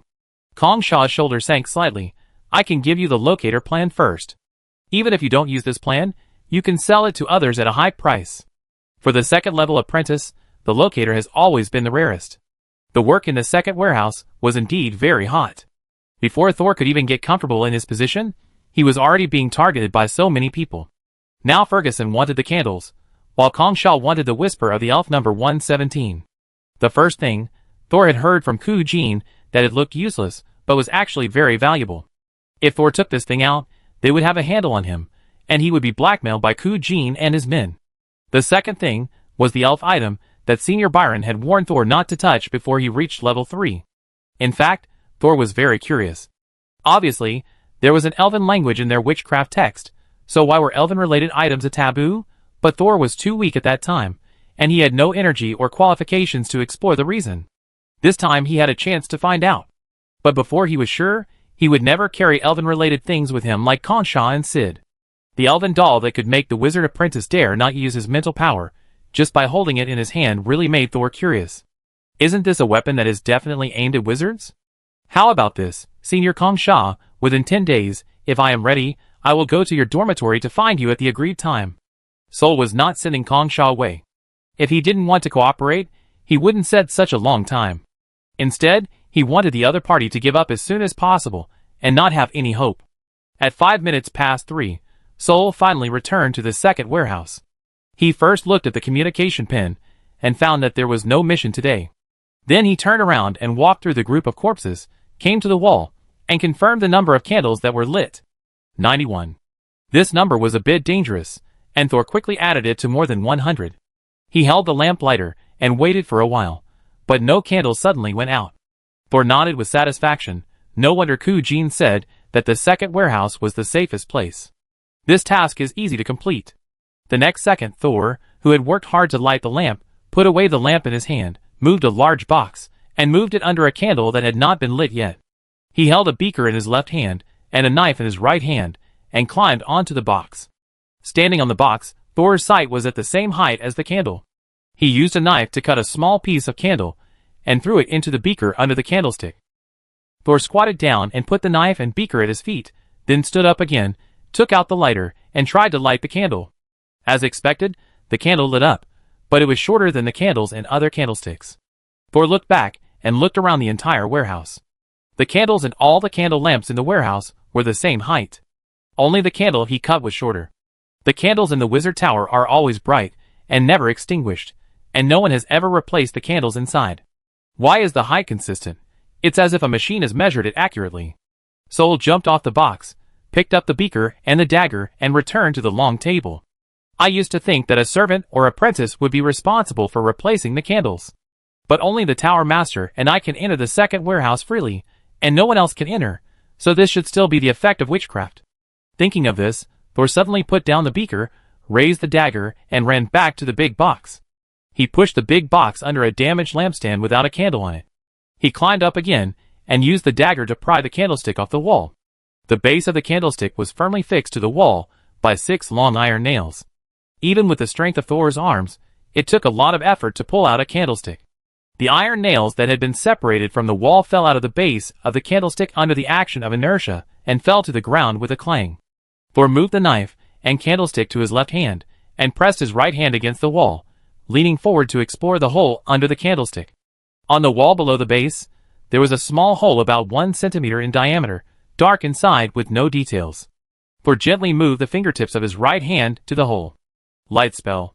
The warm-colored witchcraft light ball slightly illuminated the inside of the small hole. The small hole was neither a rough mud wall nor a smooth metal pipe, but a wrinkled, fleshy thing that looked a bit like a blood vessel or intestine. At the bottom of the blood vessels, there was a thin layer of dried white substance. Thor immediately turned his head and looked at his left hand. The bottom of the long damaged candlestick in his hand also had a thin layer of dried white substance. Are these two things the same substance? With curiosity, Thor tried to use the dagger in his hand to dig some white substance out from the inside of the pipe. But the blade of the dagger was not narrow enough, and the layer of white substance was deep in the pipe. Unless the wall was destroyed, it could not be reached. Thor originally wanted to run back to get a steel needle or tweezers, but before he took action, he suddenly asked himself, if I touch it, will it be dangerous? The diary did not respond. So Thor answered himself again, it shouldn't be dangerous. After all, candles are everywhere in the wizard tower. The rule book only says that candles cannot be extinguished, but it does not mention that candles cannot be touched. For example, my job often requires contact with candles, and it is possible that I may touch candles. Since it is not mentioned in the rules, candles themselves should be harmless. Thinking of this, Thor directly put his right fingertip into the pipe. There was no movement. He gently dug out a little white substance. But when he hooked his index finger, he suddenly felt that the pipe seemed to move. It was like someone scratched itchy flesh, and it contracted slightly. The tremor was so slight that Thor wondered if he had seen it wrong. He put his hand in and dug again, but there was no movement. He gently scratched the inner wall of the pipe strand by strand, just like scratching an itch. Suddenly, the pipe really moved again. The tremor was still very slight this time, but Thor, who was mentally prepared, saw it clearly this time. The pipe was alive. It even had ticklish flesh. Thor pressed the cut candlestick back with a complicated expression. Of course, he also took some of the white substance in the candlestick, but he didn't dare to touch the blood vessel. After that, he returned to the long table with the two substances. Now, Thor pushed the messy long table to a small space. There were small candles, white material dug out from the pipe, and white material left in the candlestick. Thor took out a little bit of each of these materials, and did various basic property test experiments. After several rounds of experiments, the performance of the three materials was exactly the same, and it can be basically confirmed that they are the same material, that is, the candle itself. The candles in the candlestick are transported through the pipe. So the candles here do not need to be maintained by people, and they will never burn out. The candles in the warehouse are the same as those outside. Except that they will go out, the candles themselves will not get shorter. So there should be a living pipe under the candlesticks in other places. Thinking of this, Thor suddenly felt a little creepy. He looked up and looked around. Are we actually living in the body of some creature? The cold warehouse displayed a variety of materials, including the limbs of various creatures. Even if those ports were neat and smooth, it could not alleviate the pain they suffered when they died. All cruelty, blood, and darkness are hidden under neatly cut stone slabs. Is the wizard tower a synthetic organism? There are countless lives sealed here? With countless lives, there are countless grievances, so the wizard tower can never fall into darkness. Because darkness will awaken latent fear. Chapter 172. The pipe behind the candlestick made Thor's hair stand on end, but it couldn't stop his determination to continue the experiment. Although Ferguson wanted to harm people, the conditions he offered really made Thor tempted. Thor lacked magic crystals, credits, and various rare experimental materials. Moreover, he had a lot of troubles now. If he wanted to solve the troubles, he had to conduct in-depth research, which was another big expense. Since Ferguson and Kujin wanted to plot against him, and threw a sugar-coated bullet, then why couldn't Thor swallow the sugar coating and throw the bullet back? He didn't know what the real candle was worth, but he should be able to make a fake one. Anyway, Ferguson just wanted to use the candle as evidence to blackmail him, not to really use it, as long as it looked okay. Of course, this roughly needs to be a high-quality imitation, otherwise it will be hard to get the sugar coating if it's fake at first glance. As soon as he said it, Sol immediately started the imitation experiment based on the properties of the candle. He first listed the various properties of the candle, then reversed the substances that might be contained in it, and even calculated and derived the synthesis reaction formula. This deduction lasted until midnight. As a result of the high-intensity brain work, Thor was very sleepy, and didn't want to use meditation as a substitute. The cocoon of the nightmare butterfly has been taken out and sealed. There is no abnormal movement at present. Why not take this opportunity to sleep, and see if the cocoon will still affect you? After comforting himself, Thor lay down on the low bed next to the long table with peace of mind. This bed belonged to Kujin. Because it was too big and difficult to transport, Kujin simply left it to Thor. And Thor simply changed the bedding and continued to use it. Before going to bed, Thor removed the gauze, but his left eye was still gray, and he couldn't see clearly. It seems that I have to find someone to use high-level healing witchcraft to recover. I hope it won't be too expensive to treat my eyes. Thor slowly closed his eyes. I hope I don't have dreams tonight. He fell asleep quickly. But some people tossed and turned tonight, and couldn't sleep all night. The powerful third-level apprentices Kujin and Ferguson secretly gathered together to discuss tomorrow's response.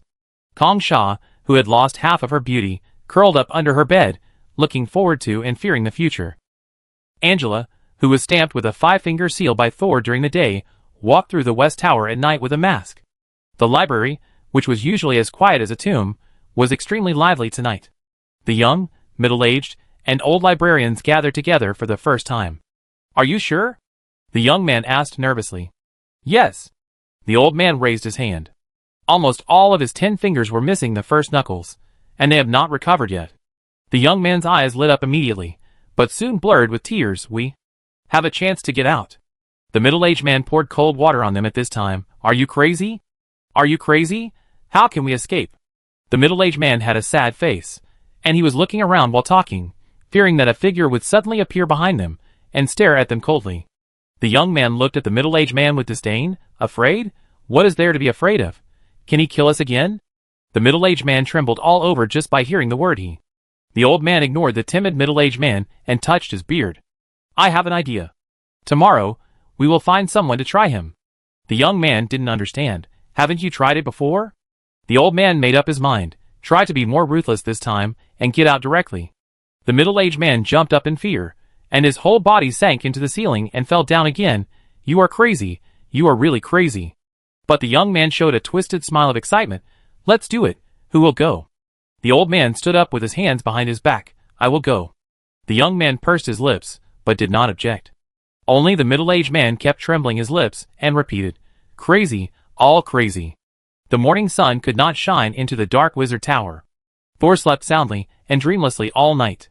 He got up and felt refreshed. Even the gloomy warehouse looked much cuter. Thor stood up and prepared to clean up and continue the experiment. But when he saw the experimental records on the table, he suddenly felt that his current perspective was a little wrong. Thor raised his hand to touch his eyes, then closed his right eye and looked around. He was shocked to find that his left eye had recovered its vision. He quickly used the reflective knife on the table to observe himself. He was surprised to find that his eyes had returned to normal, and their color had turned back to black. Why is my body healing itself? Thor hurried to check the cocoon sealed in the test tube.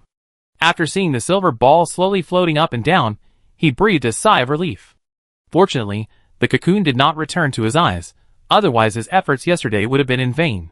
Since his eyes did not heal because of the cocoon, did someone secretly treat him? Or was it the body's self-healing as Thor had initially guessed?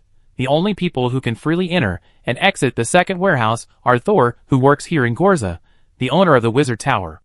Although the tower owner certainly has this ability, he basically will not actively interfere with Thor's learning and research, and seems to let him grow on his own. In this case, the possibility of self-healing is higher. Thinking of this, Thor simply picked up the knife, disinfected it briefly, and then rolled up his sleeves, leaving 3 consecutive wounds on his right arm. The 3 wounds are of different depths. After simple disinfection to stop bleeding, Thor used gauze to make a simple bandage. Then he recorded the time and wound symptoms to study whether his body really has the ability to heal itself.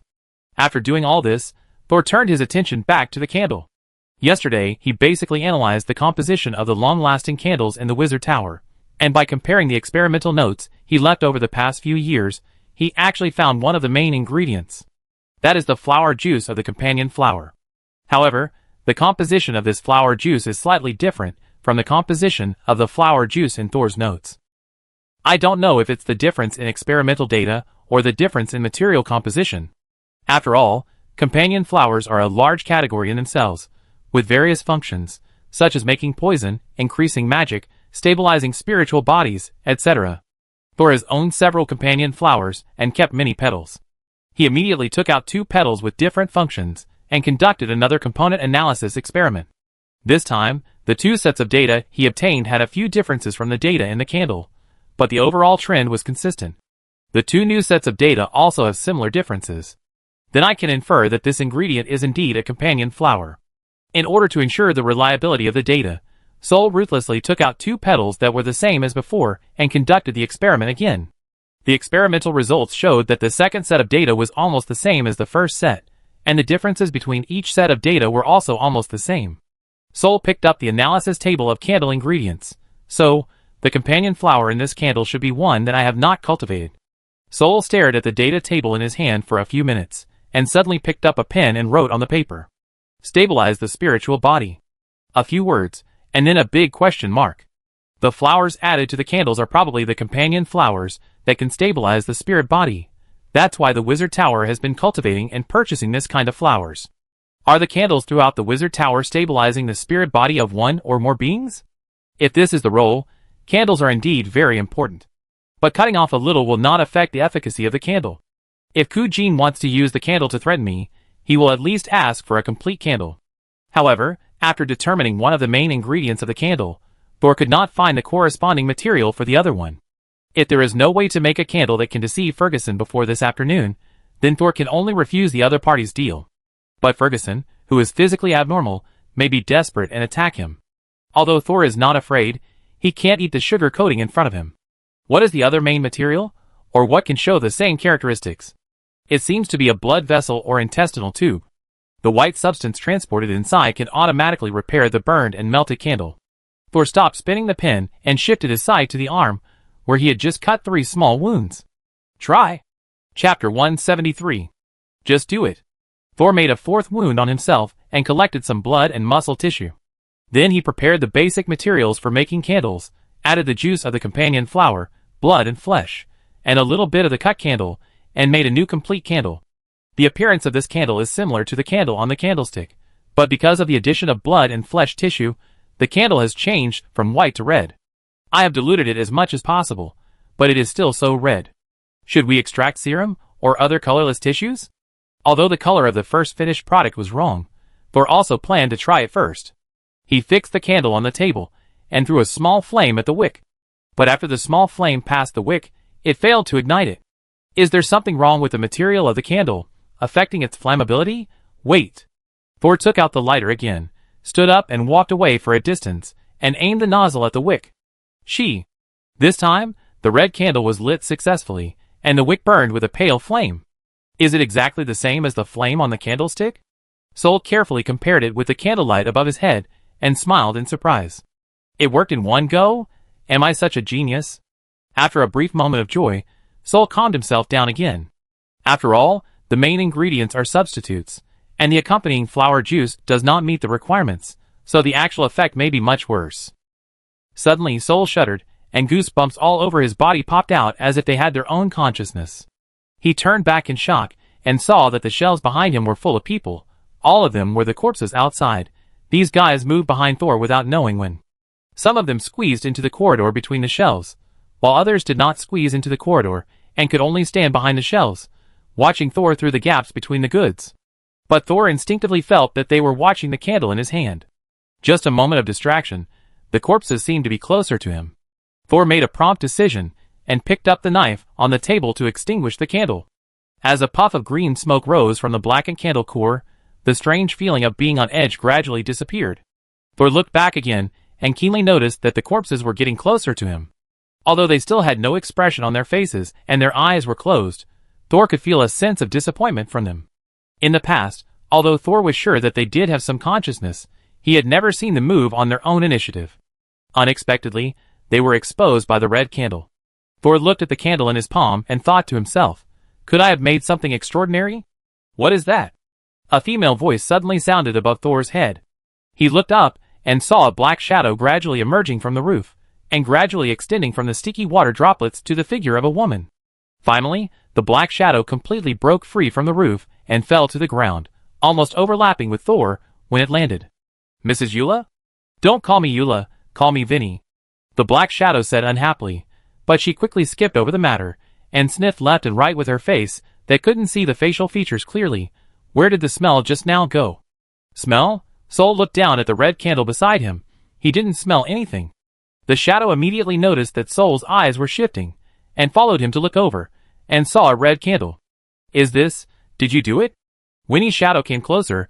She squatted down, folded her hands on the table, and let herself look at the candle. I feel its smell is calming. The shadow seemed to raise his head. Can you light it again? Calming? Strangely, Sol didn't add anything to soothe the soul. Even the flower juice that the white candles might have originally had to stabilize their spirits was diluted several times by Thor. Logically, the effect should be inferior to that of the original candles. But Winnie had no reaction to the other candles lit in the warehouse. Winnie, these guys will rush over when I light the candles. Thor pointed to the group of corpses that were still wandering by the shelves behind him. The black shadow looked back and said nonchalantly, It doesn't matter, they came here because they felt comfortable. As long as you don't break the taboo, they won't hurt you. Hurry up, hurry up. Hearing Winnie's assurance, Thor picked up the lamplighter and relit the red candle. A ray of white light lit up faintly. The warehouse became quiet. The living and the dead stared at the candlelight in a daze. Thor didn't smell anything, nor did he feel much calm. He looked around and found that the group of corpses didn't get closer, but they all faced the red candle. Their faces were less gloomy and more intoxicated. We can't let them know that the raw material is part of my blood. Thor raised his hand and pressed it on the wound covered by his sleeve with some uneasiness. They didn't react much to my wound, but they were very concerned about the red candle. This should be some kind of witchcraft reaction that caused a qualitative change. But why can my blood cause this effect? My left eye can heal automatically. Is it also related to this change in my body? The change related to the whole body in Thor's memory was the experience of his whole body melting unconsciously after defeating the evil spirit Morton. Senior Byron told him about this afterwards. Otherwise, Thor himself would not have known about the melting. When Senior Byron examined him later, he did not find the reason for the body's fusion and recovery. There might have been pursuers behind the sailboat at the time, so this matter could only be put aside for the time being. After returning to the Wizard Tower, Thor did not find anything abnormal in his body, but now it seems that the experience still had a significant impact on him. It is just that it is not known whether it is good or bad, and whether there are other disadvantages. Thor was worried about the changes in his body, but Winnie was obsessed with the red candle. She even sat on the ground, with her arms on the table, and her head resting on her arms. She looked like she was about to fall asleep. Why can you make such candles, but Gorza can only make bad-smelling white wax? I said, he doesn't understand the soul at all. Faced with Winnie's complaints about the Tower Master, Thor could only touch his nose and pretend that he didn't hear anything. But Winnie continued, even introducing Gorza's life. Gorza had just established the Wizard Tower not long ago. The situation in the Western continent was complicated. People who escaped from the No Man's Land established the Bidong Academy on the coast. They ignored the Western Treaty and always secretly bullied the Principality of Kima, wanting to further expand the territory of their academy. In order to avoid the loss of territory and the tragic end of the country's destruction, the King of Kima at that time sent people to inquire about the background of the wizards, who had just entered the Western continent, hoping to find a reliable force to form an alliance. Who would have thought that as soon as the news was released, Gorza, the owner of the newly moved Wizard Tower, came to the door and took the initiative to ask for an alliance. At that time, many forces settled in the Western continent. Gorza settled there alone, but he divided up a large piece of territory. It is said that his family was quite powerful in another continent, so the forces that settled in the Western continent together did not dare to actively fight with him. The people of the Kerma Empire must have been deceived by him. Winnie tilted her head, with a little indignation in her tone. Gorza must have been exiled by his family. For so many years, no one from other forces has ever looked for him. He felt guilty, so he sought an alliance with Kima. So that's why the Tower Master married Lady Euler? That's not the case. King Kima, who had been demoted to a principality, took the initiative to lower himself in order to form an alliance with Gorza, who seemed to have a strong background. In addition to providing supplies to the Wizard Tower every year, they also wanted to conduct the most common marriage between nobles. But Gorza refused the marriage and asked the principality to send someone to help him manage the territory, as long as the tribute was paid on time every year. Sol was a little surprised, but then he felt that it was something the Tower Master could do. If Gorza was really alone when he came to the Western region, he would definitely not have the energy and mind to deal with any internal affairs of the territory. But Thor did not expect that he would not even want to find an agent and directly return a large area of territory to the original owner. The Principality of Kerma must be very happy. Even if it is only a part of the territory, the income can help the Principality of Kerma recover. Then how did Lady Eula marry the Tower Master? Thor was not really gossiping, but Lady Eula's death was obviously related to Gorza's real purpose. Is it a study to revive a lover, or an experiment to fight pollution? Only by clarifying the content and purpose of the research can the process of the experiment be correctly planned. At that time, Eula was already a first-level official wizard, majoring in dark elements, and obsessed with soul research. Winnie's face was always facing the red candle, as if fascinated, and Gorza majored in light attributes. As soon as they met, they quarreled over a topic. Sol immediately pricked up his ears. What topic? Can the soul exist independently of the body? Chapter 174. Soul independent existence? Isn't that a ghost? Sol's mind flashed through all the visions he saw in the Wizard Tower. Of course not in that form. It is a complete, independent, conscious spirit, not a broken body that could become alienated and crazy at any time and be contaminated by the unknown. Winnie was a little excited when she said this, but she looked at the red candle, and her head gradually tilted down. They argued for a long time, and no one could convince the other. So Gorza took Eula away. The Principality of Kima immediately happily announced that the two were married. What kind of ideas do the Tower Master and Lady Eula support? Vinny did not answer immediately. The red candle had burned 1/3, and the white flame was unusually stable. They really became husband and wife later, but one day, Eula woke up and found herself fixed in a dark laboratory. And Gorza cut open her skull with his own hands and peeled off her skin to make a pink bandage. At this point, Winnie had slowly stood up and turned to look at Thor. Thor vaguely saw a sad smile in the black silhouette. Golsa hid the skull, and then used resentment, sadness and fear to wrap himself in pink bandages. In this way, he can hold on for a while longer. Winnie suddenly stretched out her hand, and pressed on the white candle flame, and the candle flame was actually extinguished by her. It smells very comfortable, but it can only bring temporary peace. Winnie took back her hand, and her flat head suddenly turned 90 degrees to look at Thor. What do you think Gorza will do if one day the skin of Mrs. Euler's skull is no longer usable? Thor did not answer. Hee. Winnie laughed nervously, and her figure gradually became lighter, and disappeared in front of Thor. Thor stood there silently for nearly 10 minutes before squinting his eyes to check the surrounding environment. The red candle went out, and the group of corpses returned to their original positions without knowing when. Winnie's shadow disappeared completely, and she must have returned to Gorza. Although Winnie was controlled by Gorza, she was not completely without freedom. Otherwise, she would not have come here today to talk about the past. It was just that the truth of this statement and the intention of the statement were not known for the time being. Sol picked up the red candle on the table. Winnie, in fact, is Mrs. Eula, but she herself does not want to admit it. He put the red candle in his arms, and checked the 4 wounds on his arm. Unfortunately, none of them healed. There may be other factors that may have contributed to the recovery of his eyes. At 2 p.m., Thor went to Ku Jin's dormitory. Ku Jin was waiting there. Senior Ku Jin, please tell Ferguson to prepare enough magic crystals, and wait for me at the outermost metal door on the first floor of the East Tower at 2:55. If he is late, I will assume that he has given up the deal. Ku Jin was stunned, and before he nodded, Thor turned around and left, leaving no room for negotiation.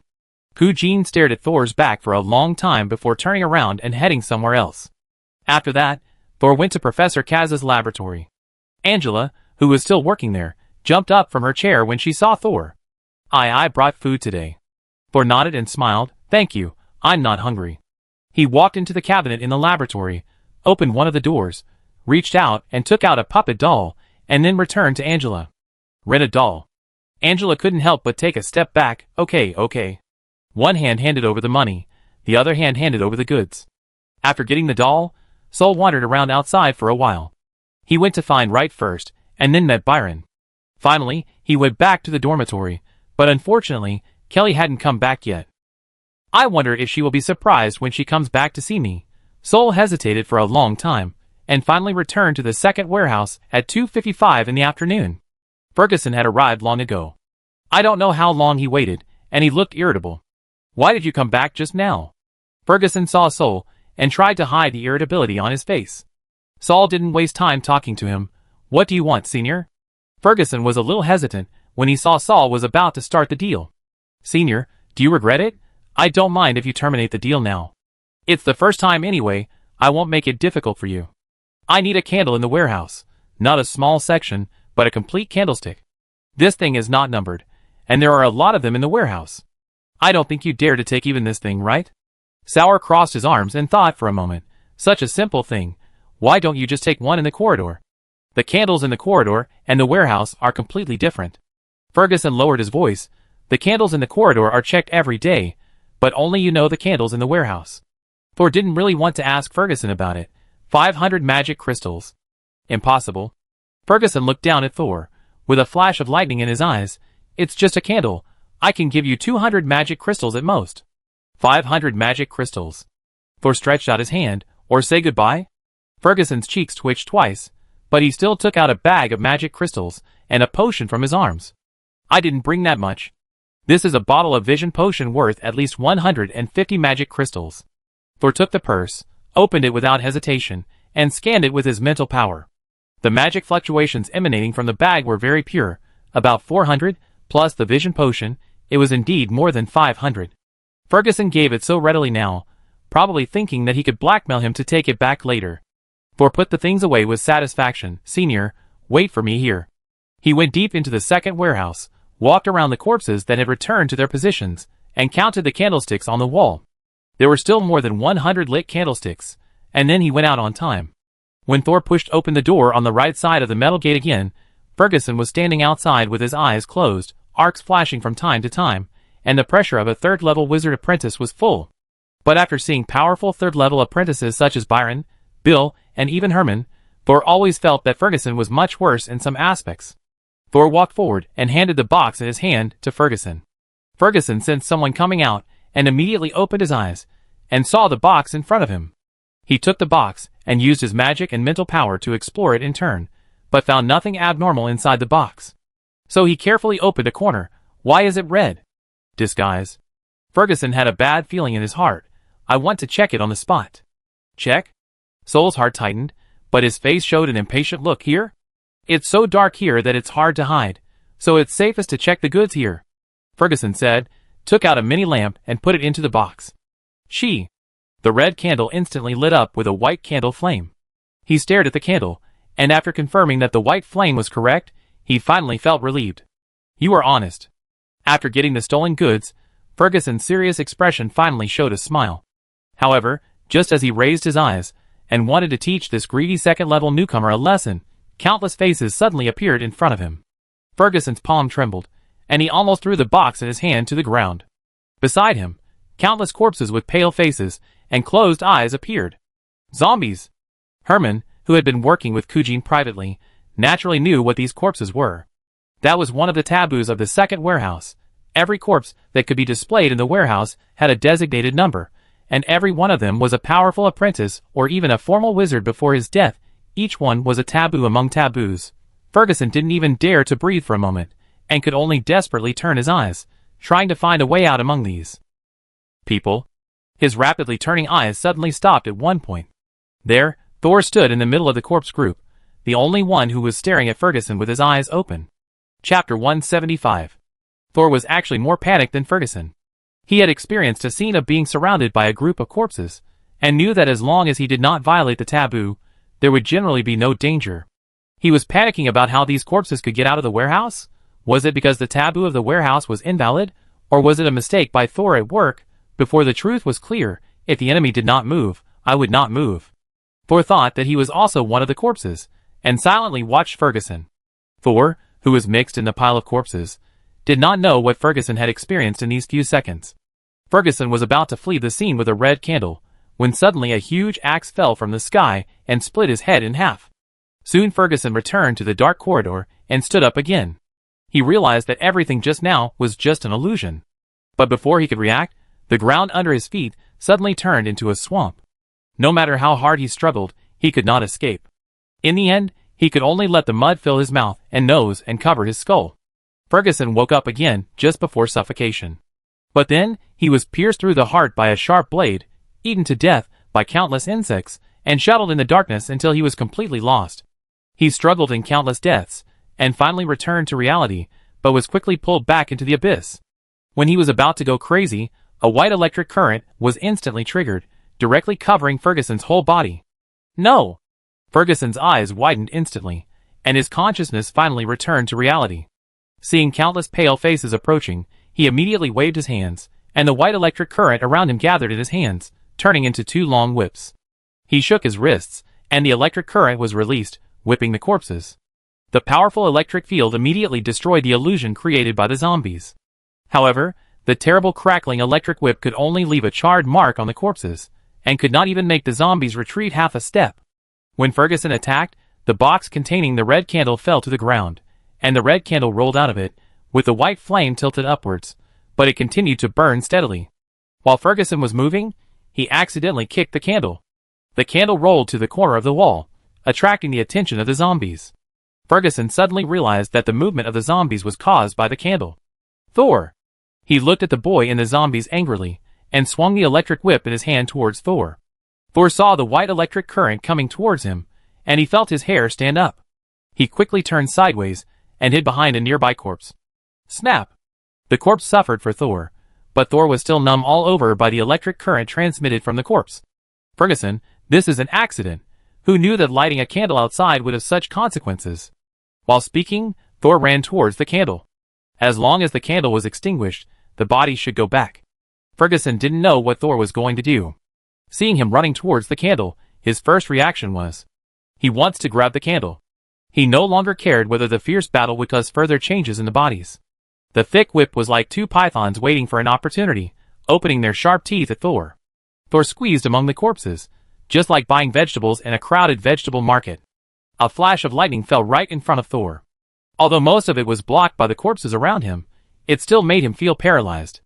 The next second, a transparent barrier enveloped Thor and also blocked the electric current. Ferguson, do you want to kill me?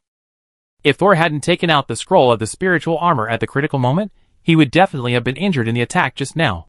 Ferguson's electric current is the weakness in Thor's witchcraft system that has not been overcome so far. Fortunately, he has not reshaped the spirit Esther yet, otherwise his arm would melt again if they fought today. Just don't move rashly. Seeing Thor trapped in the spirit armor technique, Ferguson calmed down. As he spoke, he carefully shuttled among the corpses, trying to pick up the candle from the corner. There were still flashes of electricity around his body to prevent him from falling into hallucinations again. A large number of arcs were concentrated in his lower body, so that every time he took a step, the muscles on his face would twitch. It hurts to look at it. But Ferguson quickened his pace in such pain, and his eyes on the candles under the feet of the zombies became more and more fanatical. He knew that the candles in the second warehouse were very important, but he didn't know that the candles could actually summon the corpses in the warehouse. He didn't want to give this candle to Ku Jin. If he used it well, maybe he could turn things around.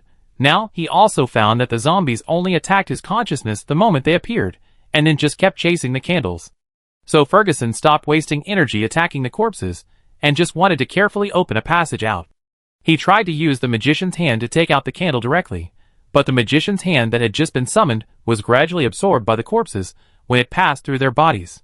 When it came to the candle, only one finger was left.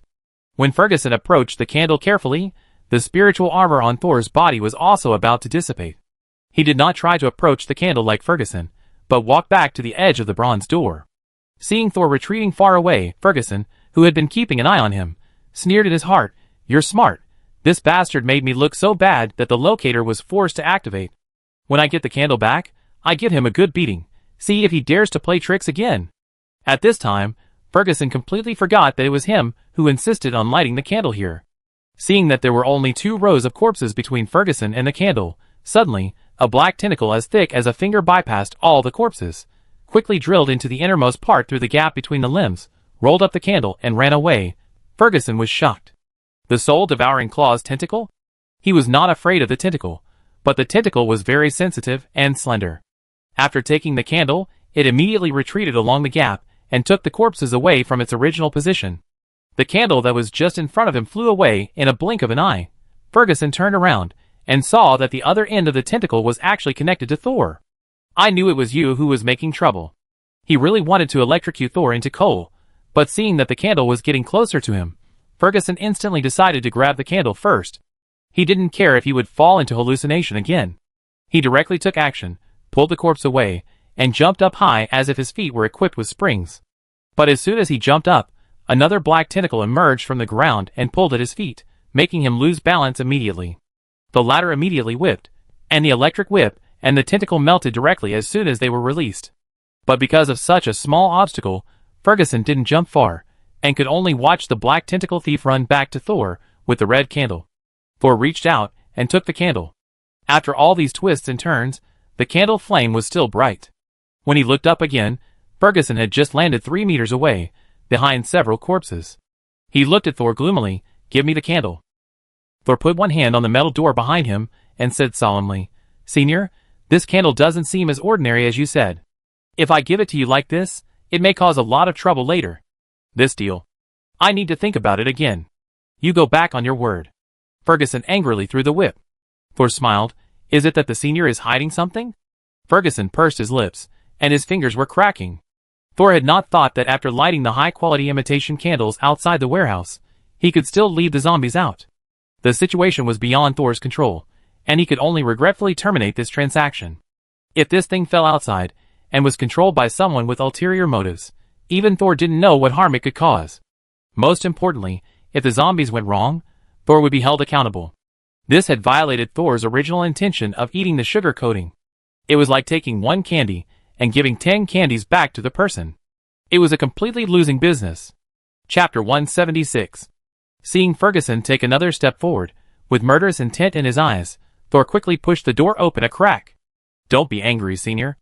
I still need to study this candle to avoid trouble for both of us.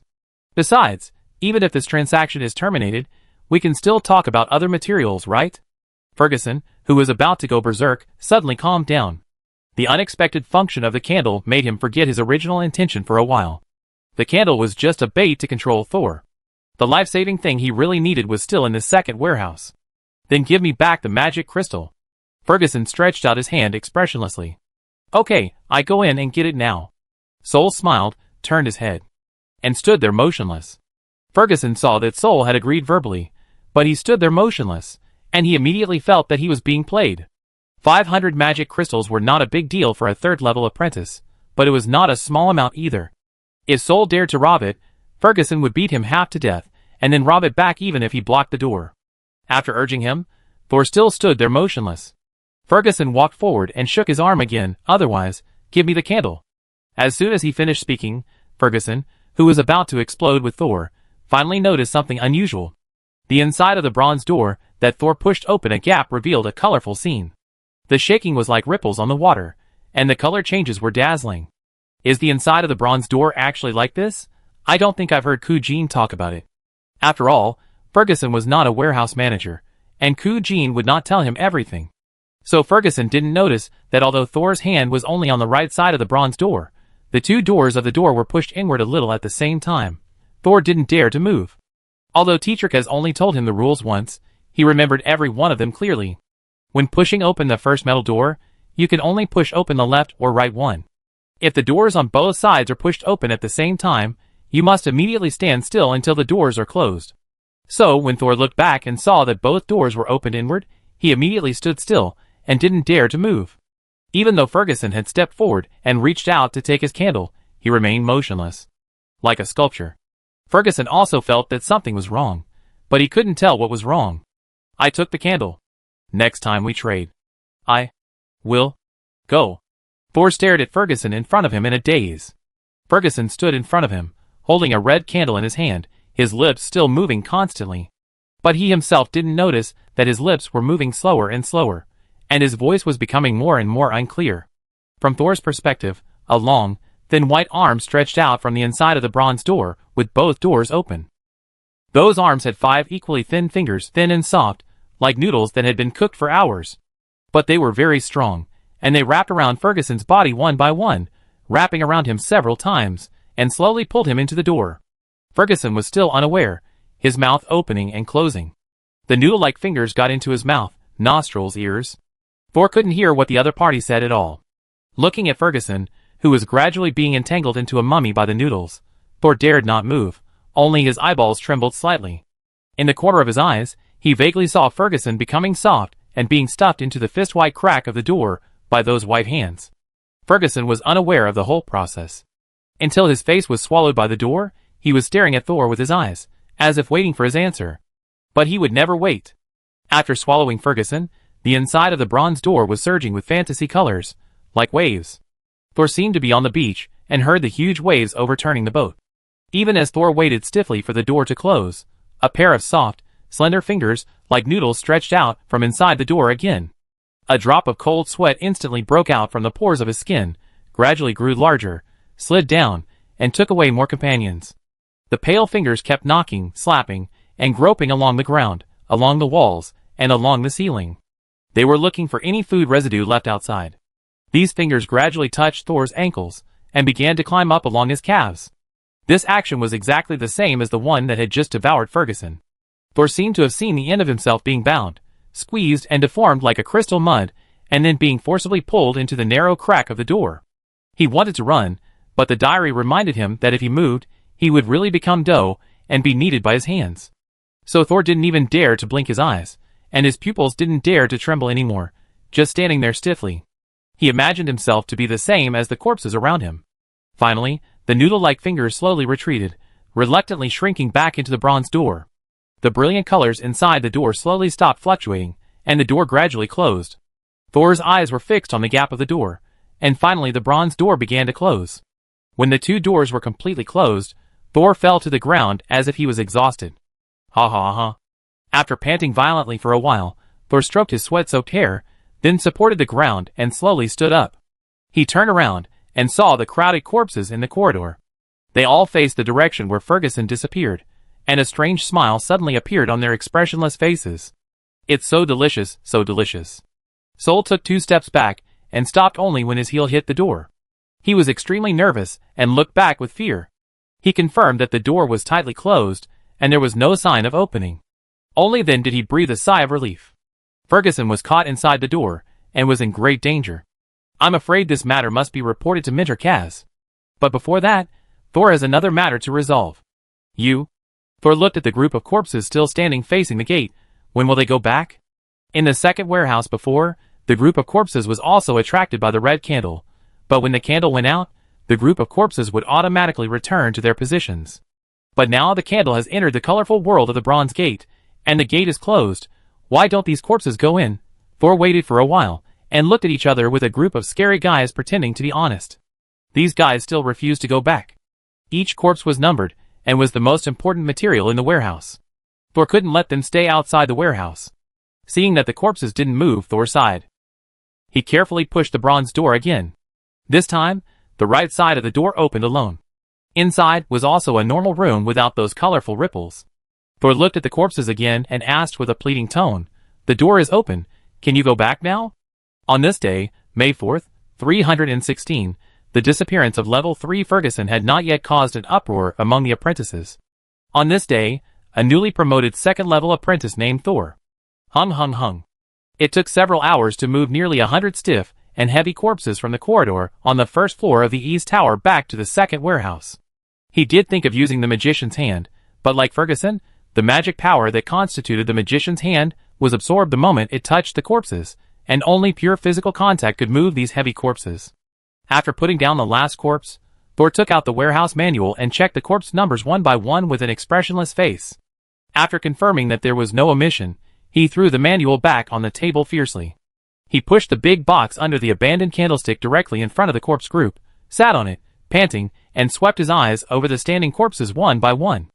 I can see it. Thor's arms were shaking slightly from exhaustion, except for the corpses of the official wizards.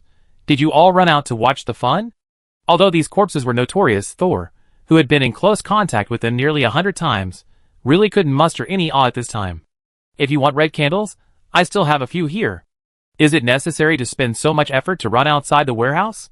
Thor wanted to knock the guys who ran out one by one, but when he thought of their performance after Ferguson disappeared, he became cowardly again. At this time, he could only mutter and complain. You went out. Why can't you come back after going out? Are you really not here to take me for a walk? Chapter 177. It's no use complaining to these corpses. Thor didn't violate the rules, so these corpses couldn't hurt him, but if he did, these corpses wouldn't let him go. He worked on the corpses until midnight, and went to report to Kaz the next morning. Thor briefly skipped the private transaction, and only mentioned that after he accidentally opened 2 doors, the senior student next to him was grabbed by the noodle-like arms, and has not come out yet. Sure enough, Teacher Kaz didn't ask about the details of the incident, but just said lightly, I know. 2 days later, Thor took the 2 books he borrowed about evil spirits, and came to the library on the 10th floor of the East Tower. Of the 2 books he found, only the first one recorded a story about nightmare butterflies. The relevant information was still ambiguous. Thor gained almost nothing except that the nightmare butterflies were scary, and could blur people's cognition, and could be captured. Moreover, the identity of the third narrator in the story was also suspicious. It was unknown who he was. Was it a third person who watched the tragedy happen all the way? Or was it the nightmare butterfly? Because there were no other clues, Thor could only temporarily strengthen the seal on the nightmare butterfly cocoon, and did not dare to continue the research. He was afraid that the cocoon would run back into his eyes one day. When he solved the problem of his body, it would not be too late to invite Diary to study the nightmare butterfly cocoon together. Thinking back to the present, Thor stepped into the library. It was very lively here today, and many apprentices were wandering between the bookshelves in the front row. The arrogant young administrator was still in charge of registration. Sol walked over directly. Hello, administrator. I'm here to return these 2 books. The young man turned around with a pout, and when he saw that it was Sol, his expression changed, and he looked a little nervous. Oh, then just give me the books. Hearing the young man's words, Sol was a little surprised. In the past, when they returned books, they would register with the administrator, and then put them back to their original place. If they didn't put them back to their original place, the administrator would raise the price sharply when the apprentice borrowed books next time. That price is definitely a bloody lesson for any apprentice. But today, why is the process different? Thor didn't understand why the young administrator was a little abnormal today, but with so many apprentices around him, he still handed over the book in his hand obediently. In this regard, he has always been very obedient. Do you want to borrow more books today? Unexpectedly, after taking the book, the young man was stunned for a while, and just when Thor was about to leave, he suddenly called him. Thor originally had no plan to borrow books, but the other party rarely asked so enthusiastically and politely, so he still answered cautiously, I don't have many magic crystals recently. Although he just made 500, the candle did end up in Ferguson's hands, so this unexpected deal was still done. But money is never enough, and prices are rising as strength increases. It is said that the experimental materials commonly used by formal wizards are worth astronomical figures, so they generally do not buy materials, but often make them themselves. Ahem, I have some damaged soul books to deal with recently. I remember that you are very interested in books on this subject. Would you consider taking them over? Can you buy books in the library? Soul immediately became interested. Because in the wizarding world, the unknown usually contains dangers, so places like the library are actually very unsafe. If all books were open to the public, 9 out of 10 apprentices in the wizard tower would probably go crazy. But if he could really buy books at a low price, Soul would still be willing to take risks for useful knowledge. After all, he could determine whether the book was dangerous to him before he opened the cover. Yes, because it is a damaged and dirty book, after confirming that there is no pollution, we will sell it to suitable apprentices at a low price. Thor still felt a little strange, but I've been in the wizard tower for 2 years, and I haven't heard of it. Do you think it's easy to organize the library? It's good enough to organize it once every 2 years. The young man glared, looking like he was about to get angry. Seeing that the young man had returned to his previous temper, Thor was a little relieved. Then please take me to see it. The young man raised his chin. Go to the bookshelf in the 8th row of the first column. There are all the books ready to be disposed of. Thor looked around and found nothing unusual. He then stole a glance at the diary on his shoulder, and saw nothing unusual. He then walked towards the first row of bookshelves. This is the 8th row. Thor walked to his destination, and found that there was no one nearby. It will only be recommended to the right people, so not many people know about this news, right? Thor muttered to himself as he approached the bookshelf. There were only a few books on this bookshelf, placed in a messy manner. These books were basically low-level books, without any protective seals on them. Thor could see the covers of all the books at a glance. There was actually a book in there that Soul had borrowed when he was in the 1st grade. He turned to the other books, and found that there were indeed 2 books related to the Soul. Just as Soul was about to go forward to take a closer look, a figure suddenly appeared in front of Soul next to the bookshelf. It was the elderly administrator. He stood with his hands behind his back, and walked past the 2 books that Soul had taken a fancy to. The Book of the Void and Teach You to Hide in the Cracks, one of which was missing the second half, and the other was stained in the middle, and could not be repaired. Although the contents cannot be repaired, some scattered knowledge can be provided. The elderly administrator put his hands behind his back, turned slowly, and smiled. A book costs 300 magic crystals, or 29 credits. If you want all of them, you can get them for 560 magic crystals, or 54 credits. Is there a discount for buying more? Thor stepped forward. Can I see the contents? In the past, you could also read the first few pages when borrowing books from the library. But the old man shook his head. No, we are dealing with books, and we don't support inspection.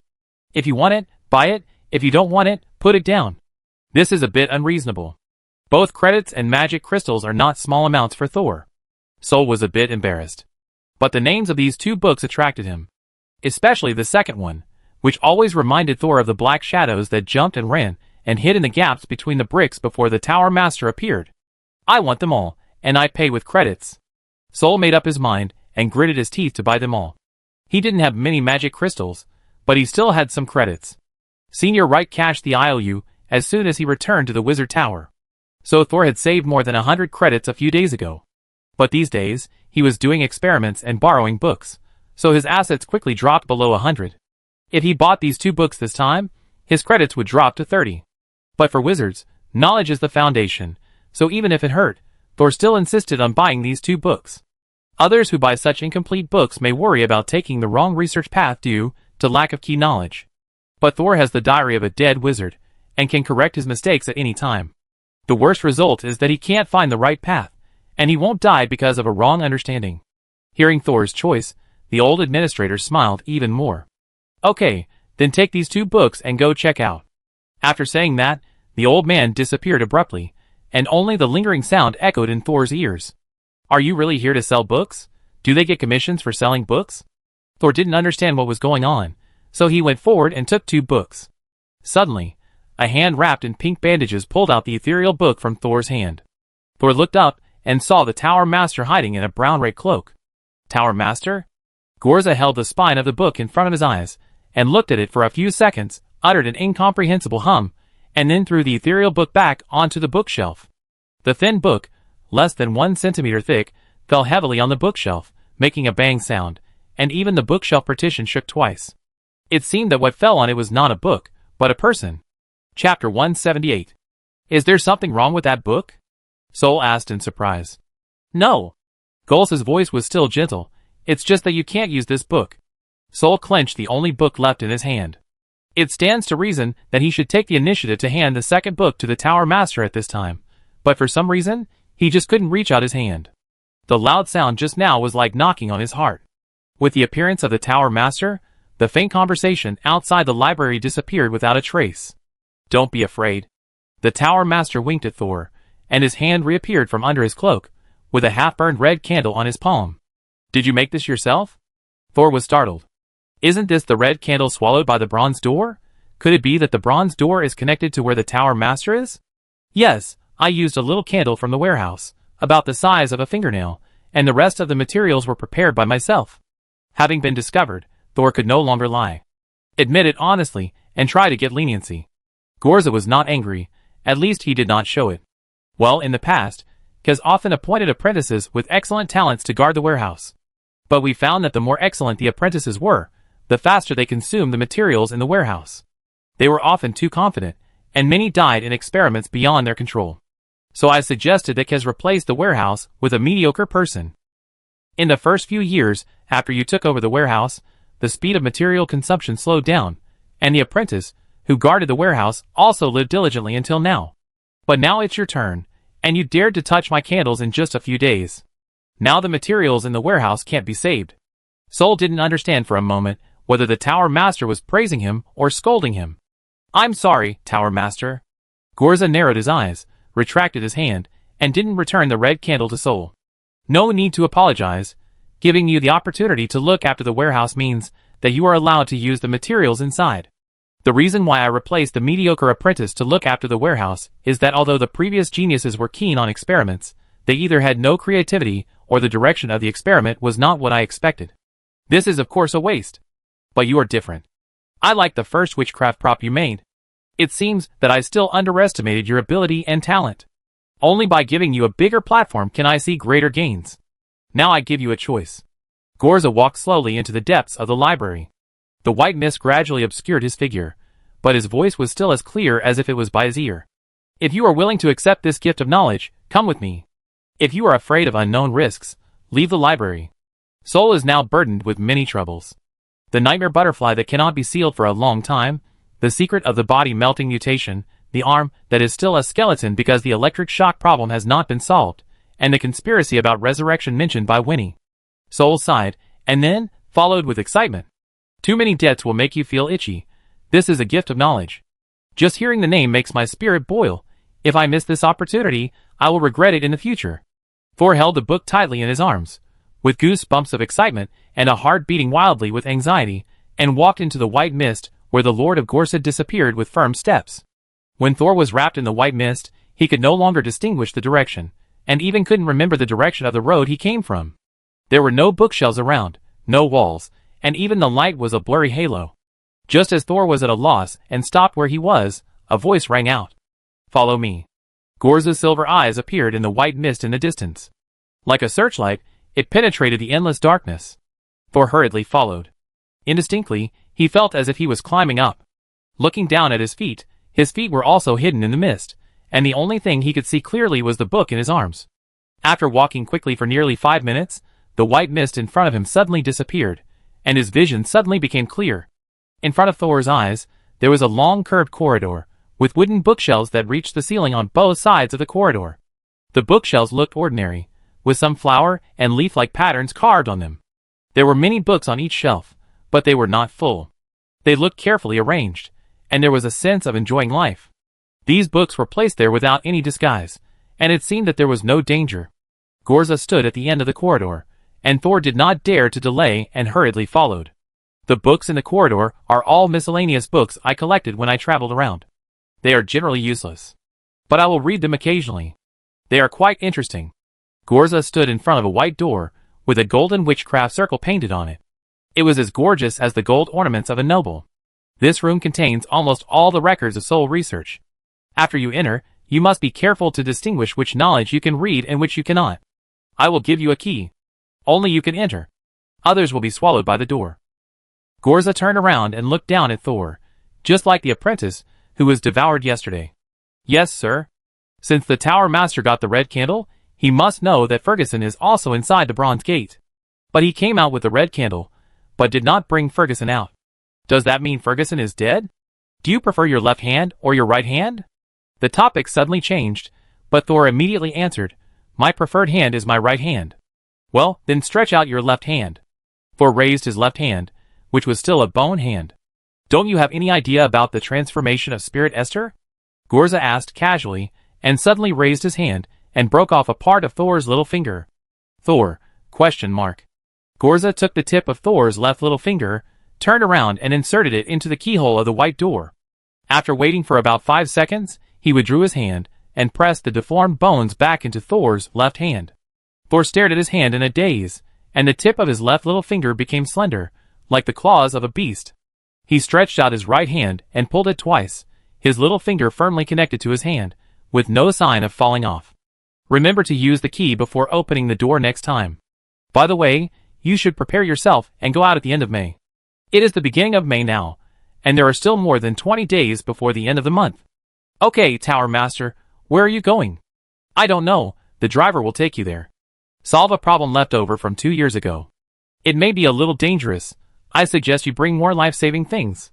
Soul thought for a moment, Tower Master, can I take other companions with me? Gorza looked at Thor, and suddenly smiled. Some things are better not to share. This mission is not easy. If you are afraid, you can refuse. I accept. Thor did not think about it. He accepted the mission calmly. Although the Tower Master did not say it clearly, Thor knew that this was also one of the Tower Master's tests. If he refused, he might refuse all future opportunities. Sure enough, after hearing Thor's answer, the Tower Master's eyes curved. After explaining the task and ordering Sol to act on his own, Gorza entered the brown door next to the white door. Behind that door should be the tower owner's living room. Sol took a look and saw a comfortable sofa and a small table with food. But Gorza obviously did not invite Sol to come in. The scene in the living room flashed by, and was quickly isolated by the closed door. Chapter 179. Thor was left alone in the corridor. He looked around and saw several white doors in the corridor, which should also be rooms containing various dangerous materials. At the end of the library corridor, a familiar ramp appeared. These should be the floors that belong to the tower owner, but I don't know which floor it is. The 18th to 21st floors of the Wizard Tower are the territory of the tower owner, and no one else can live or study here. There is no sign on each floor of the Wizard Tower, which is quite inconvenient. Thor was able to enter here to read books, which was already a preliminary recognition from Gorza. However, in order to truly gain Gorza's recognition, Thor still needed to pass a series of tests from him. The dangerous mission at the end of May was just one of them, and it would not be the last one. If I pass all the tests and reach the end, what will be waiting for me? Eula, the zombies, Mentor Kaz, Mentor Rum, Khan Shah. These figures flashed through Thor's mind like a revolving lantern. He walked to the door, with a golden magic circle drawn on it expressionlessly, and inserted his left pinky finger into the keyhole. Unlike a normal door lock, Thor felt something wrapped around his finger bones, and then quickly loosened. Then the white door suddenly opened a small gap. Thor pushed the door open, and a study room dominated by white came into view. Opposite it, there was a huge French window. The sun was shining. Thor turned around and closed the door. No matter what, I will not become a ghost wandering forever under the Wizard Tower. Whether Gorza trained me to be a test subject or to teach me to be his assistant sincerely, I can't let this opportunity go. You can plot and manipulate, but no one in this world is born to be good to anyone. In the wizarding world, even stagnation is a mistake. If you give up now, you might as well die as a servant. Isn't that right, diary man? Thor twisted his neck left and right, and took a look at the diary floating quietly on his left shoulder. Which of these books can I read now? Sol went deep into the library and disappeared, but that night, he walked down from the floor where the tower master was. This incident did not spread, but a few people who had been paying attention to his movements still found it. East Tower 16th floor, Minter N's dormitory. If Rum had to live in a corner of his spacious dormitory because of physical reasons, Ans rarely went out simply because he was too bothered. He had the most apprentices among the 5 mentors, and almost all research experiments were done by apprentices. Ans was mainly responsible for the overall progress and control of the direction. Today, after hearing about Thor coming down from the 18th floor, he immediately had the president of the Mutual Aid Association, Luo Kai, called over. Have you noticed Thor's movements recently? When facing his mentor, Luo Kai also had a playful smile on his face. Of course, you told me to keep an eye on Thor's movements at all times, so I naturally put my greatest energy on him. What did you find? Thor, he easily killed a 3rd-level apprentice. Now he is reported missing in the tower, and it will probably be confirmed dead soon. But we still don't know how he did it. And Zay closed his eyes and thought for a while. Did you send that 3rd-level apprentice to him? Yes, Luo Kai, 27 years old, has been in the 2nd-level apprentice stage for more than 10 years. Staying in the same stage for such a long time has made people forget that he was also a brilliant wizard apprentice. All the glory was overshadowed by Billy, Wright and others who came later, and he seemed to have accepted his fate, running the Mutual Aid Association every day and running errands for Minter and Zay. He never gets tired of it. But few people know that Luo Kai is the core in Zay's hands. He is like a fisherman going out to sea, holding a net in his hands. The thunder in Ferguson rioted on the day when Thor took over the 2nd warehouse. With his reckless and arrogant character, he will definitely attack Thor. Although Thor has good talent, he is definitely not Ferguson's opponent. Not to mention that Ferguson's thunder and lightning just restrain him. Luo Kai proudly told Zay about his arrangements bit by bit. As long as we find Ferguson's body, we can confirm whether it was the great tower master who saved Thor. Ans crossed his fingers. Gorsa never interferes in the fight between apprentices. The last time he appeared outside the tower and saved Thor and Wright, they could explain it as expelling foreign enemies. But if he saved Thor from Ferguson, that means Thor is very important to him. Luo Kai's eyes were shining. That's right. Ans leaned back and sank comfortably into the soft cushions of the sofa. Next, I will arrange for Ku Jin to befriend him, so that we can have a preliminary grasp of his movements. When he leaves the tower, whatever we want to do is up to you. And Zay raised his hand. No need. Luo Kai was stunned. From now on, react normally. Luo Kai didn't quite understand, but he didn't ask immediately. Instead, he lowered his head and thought with a smile on his face. He gradually laughed. I understand what you mean. The most normal reaction is that I will withdraw all the people who are monitoring him. And Zay nodded. Luo Kai, you have always been smart enough. Luo Kai's smile became more and more exaggerated, and his smug expression floated from the corners of his eyes to the tip of his eyebrows. Then I won't disturb your rest.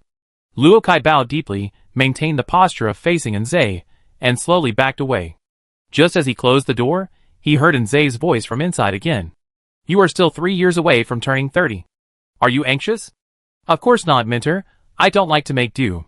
After saying that, Luo Kai gently closed the door. And Zay closed his eyes, and heard the sound outside the door gradually fade away. He whispered, me too. Sol read books for 10 days in the white room on the 18th floor. He even found the formulas for 2 other synthetic spirit esters in it. The diary of one of them indicated that he could not read it yet, so Sol focused on studying the other one. He found that this spirit ester named Dead Soul I also had a weakness, that is, it was afraid of sunlight. But this weakness is not like Thor's plastic bone, which melts when exposed to light. It just weakens the power of the Dead Soul I by strong light, and some special moves cannot be used. And at the end of the formula, there are several ideas for improvement plans, but because the cost of verification is too high, it has not entered the practical stage. Thor looked at the improvement plan for the weakness of the Dead Soul Eye, and suddenly had some new ideas for his plastic bone. Of course, after he came to the Tower Master's private library, he still focused more on the study of the soul. After reading several experimental reports, Thor had to admit that he had not yet officially started studying souls. No wonder the Tower Master always said that one had to be at least a 3rd-level apprentice to be qualified to be his assistant. Thor decided to start a soul project after reshaping his plastic bones. This would be done simultaneously with his choice of a locator. As for the direction and theme of the project, I have to trouble you to keep your diary. Because he was so absorbed in reading, Thor completely forgot about his agreement with Kong Sha. That night, he was walking and reading the notes he had taken from his private library, when he bumped into a slender back. The person who was hit did not move, but Thor took 2 steps back. I'm sorry. After all, he was the one who bumped into someone without paying attention to the road, so Thor apologized immediately. As a result, the other person turned around, and her beautiful fingers lifted the white hood, revealing half of her beautiful face. Chapter 180. After Kong Sha revealed her identity, she did not speak immediately. Her red lips were tightly pursed, and the edges of her lips were pale due to excessive pressure. So, I have waited for you for 10 days. I already know your answer, but I still want to ask you again. After a long time, Kong Sha finally spoke, her tone full of helpless compromise. What do you want me to do to help me this time? Sol was stunned, and then he remembered the agreement with Kong Sha. Let's go in and talk first. Sol pointed to the room next to him, which was his dormitory. Kong Sha was obviously waiting here on purpose, and immediately followed Sol in. The luggage in the dormitory was still not organized, and the big boxes piled against the wall could be moved again as long as they were resealed. Kong Sha glanced at the things in the box, turned around and said quietly, Are you sure you will be promoted to the 3rd level apprentice soon, so you don't even want to pack your things? No, I'm just lazy. Sol hurried over to make room for a chair, and sat directly on a sturdy big box. Seeing that Thor's tone was the same as before, and he was not displeased by her sudden appearance, Kong Sha could not help but feel a glimmer of hope in her heart. Thor, I really need the elf's whisper. As long as you let me open the bottle and listen for a few minutes, no, just a few dozen seconds. If you are really worried, I can give you more things. Witchcraft props, scrolls. Thor frowned and thought in distress, Senior Kong Sha. Just call me Kong Sha, who can still be called your senior now. Thor was stunned, not knowing what Kong Sha meant, but looking at the resentful eyes rolling in her mind from time to time, he felt that this was not a good time to ask questions. So he pretended to be stupid and skipped the question. Okay, I can take this risk. Kong Sha suddenly became excited, she straightened her body, and the wide cloak could not hide her proud curves. Okay. She was so excited that she was a little incoherent. Then let's go tonight, okay? Tonight? Sol was stunned for a moment, knowing that the other party couldn't wait any longer, and was afraid that he would go back on his word, tonight at 7:55. Senior Kong Sha, wait for me at the Bronze Gate. I will bring number 117 and open the door when the time comes, and we will complete the transaction within a minute. Kong Sha nodded repeatedly. After agreeing on other matters, Sol said solemnly, Senior Kong Sha, this is not our first transaction, and I hope it won't be our last. Kong Sha was stunned, and then realized that Sol was warning her not to play tricks. If other 2nd level apprentices spoke to her like this, she would let them know what it means to respect the elders, and what the Cold Wizard Tower means. But the person speaking in front of her was Thor, and Kong Sha found that she did not feel dissatisfied at all. Unconsciously, her and Thor's status had completely changed. Thor was the new noble in that person's eyes, and she was just an abandoned child. The agreement was reached, and Thor followed Kong Sha to her dormitory, and got 2 locator plans and 3 powerful witchcraft props on the spot. Among them was the iron and fire that Thor had used to kill Sid. Seeing Thor stroking the shell of the iron and fire in surprise, Kong Sha, who was in a low mood, forced a smile and said, Since I saw you use this to kill Sid last time, I understand that even wizards cannot rely entirely on magic and mental power, so I collected some props. Sol was not too greedy, and only took these 2 props that he could carry with him, and said goodbye to Kong Sha, and went to the 2nd warehouse. Passing by the 2nd floor of the East Tower, there was no eyeball outside the door of the 2nd corpse room. This means that after so many days, Hayden still hasn't chosen to follow him. Thor was a little disappointed, but also felt it was natural. Compared to the improvement of strength, Hayden seemed to prefer to stay in one place safely. If he made the choice to follow Thor, it would mean facing the unknown crisis of the wizarding world again. The change of mentality cannot be achieved in a short time. Thor would not be surprised if the other party gave up in the end. Thor continued to move forward, safely passed through the dark corridor and 3 metal doors, and returned to the 2nd warehouse. While he was reading on the 18th floor, he would still come back every day to check the situation in the warehouse, and whether there were any tasks assigned by the instructor. It was just that the time he spent in the warehouse was greatly reduced. This time, after reading some notes on the 18th floor, Sol had a new idea for his witch body transformation experiment, so he ran back. Otherwise, he would not have bumped into Kong Sha, who had been waiting for a long time on the way back to the dormitory. Light the candle, count the corpses, check the communication pin. After completing the daily tasks, Sol couldn't wait to come to the long table. He spread out all the materials he had prepared these days on the table, and opened his notes. Now he no longer used the most common Noah language to write notes, but changed to the Whisper of the Dead, which was the most suitable for dark attribute witchcraft. The characters of this language are mostly sharp strokes, and they also pay attention to the light and dark symbols. It is much more difficult to learn than the Noah language. Thor has only mastered the basics recently, and hopes to master it as soon as possible through diligent practice. On the slightly yellowed paper, the Whisper of the Dead recorded the ideas of the two spirit ester formulas of the dead soul eye and plastic bone more faithfully than the Noah language. Thor pondered the connection. One of their common characteristics is that they are all based on normal human tissues, and after being processed by magic, mental power, etc., they have some of the properties of living organisms. Therefore, this type of spiritual ester is purified towards anthropomorphism. After all, living people are one of the best and most stable carriers of the soul. But because of this type of spiritual ester generally has more obvious defects. Just like humans, they have always been relatively fragile individuals in nature. So how can we weaken the weakness of plastic bone? Thor picked up a pen and wrote and drew unconsciously while thinking. Dead soul eyes reduces the light transmittance of the lens by shrinking the pupil. The cost is that vision will be greatly affected. How can plastic bone resist electricity, oxidation, or high temperature?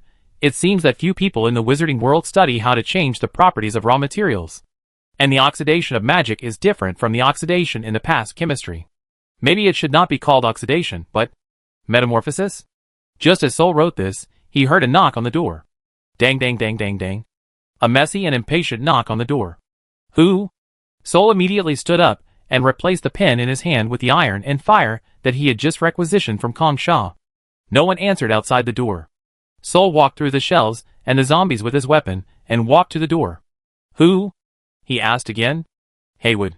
Finally, a deep male voice came from outside the door. After a second, he added, Warehouse number 1. Although the first impression of Haywood was not good, Thor still opened the door quickly. 2 collections were sent back from outside and have been processed by Teacher Katz. Haywood's heterochromatic eyes swept across Thor's face, and he slightly stepped aside to let Thor see behind him. Is collection what you call corpses? They are not ordinary corpses. Sol walked into the warehouse and saw 2 huge transparent boxes as tall as a person behind Haywood. There was a person lying in each box. If it were 2 beautiful women, it would be reminiscent of Snow White's crystal coffin.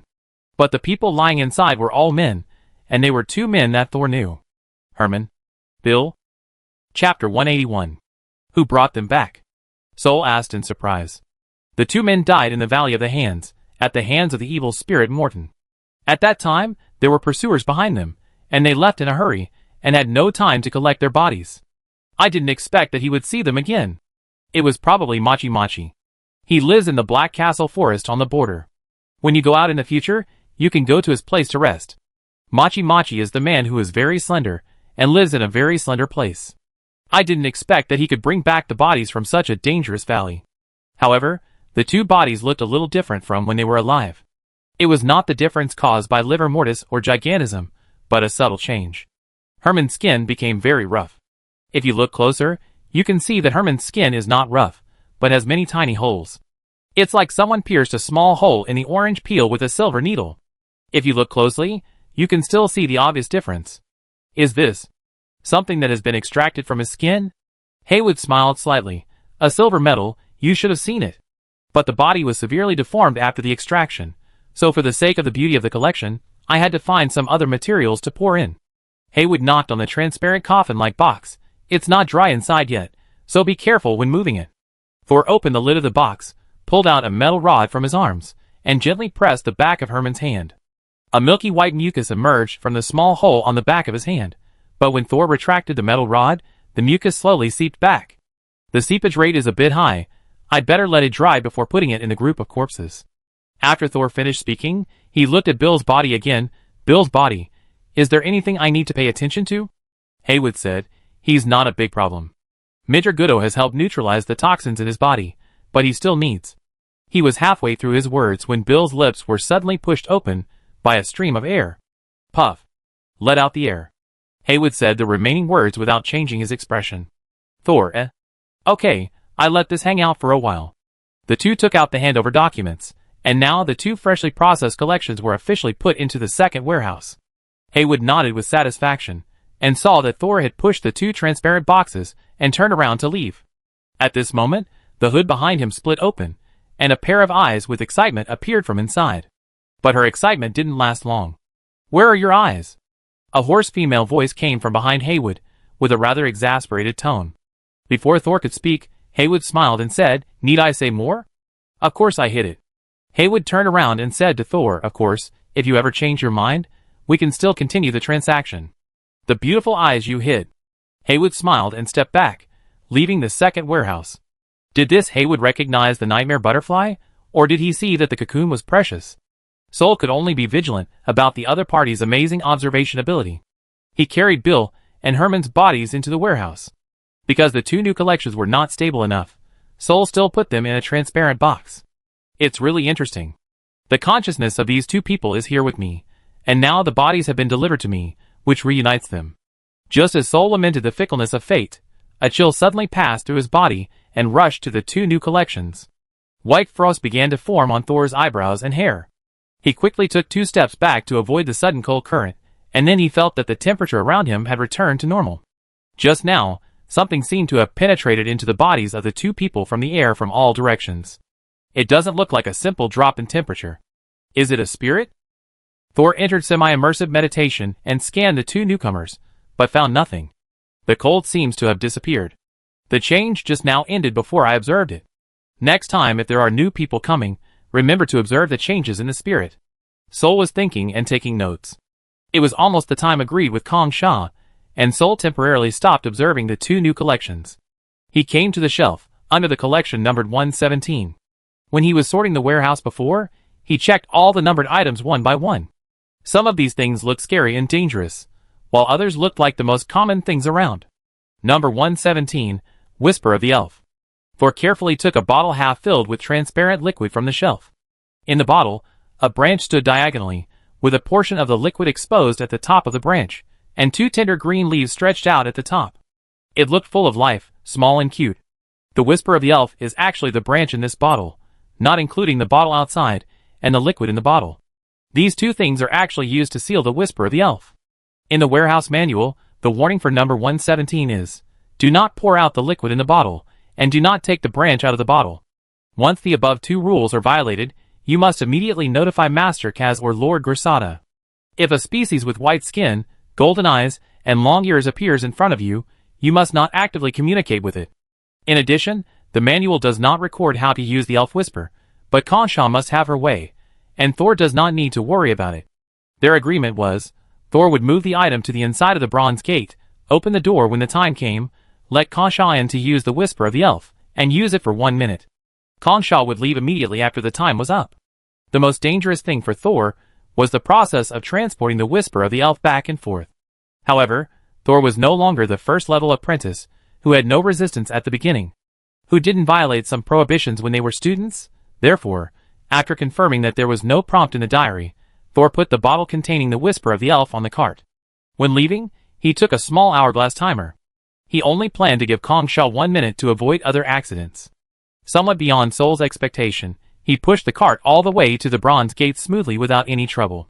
Soul took out the small hourglass timer and waited for 7:55 to come. It was already 7:53, and he didn't need to wait too long. The waiting time passed very slowly. Soul's index finger kept tapping the handrail of the cart, and he gradually felt irritated.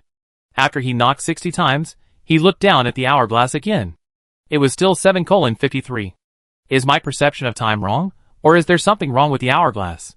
Soul turned his head away and counted 60 numbers silently again, but when he looked down, he found that the hourglass was still stopped at 53 minutes.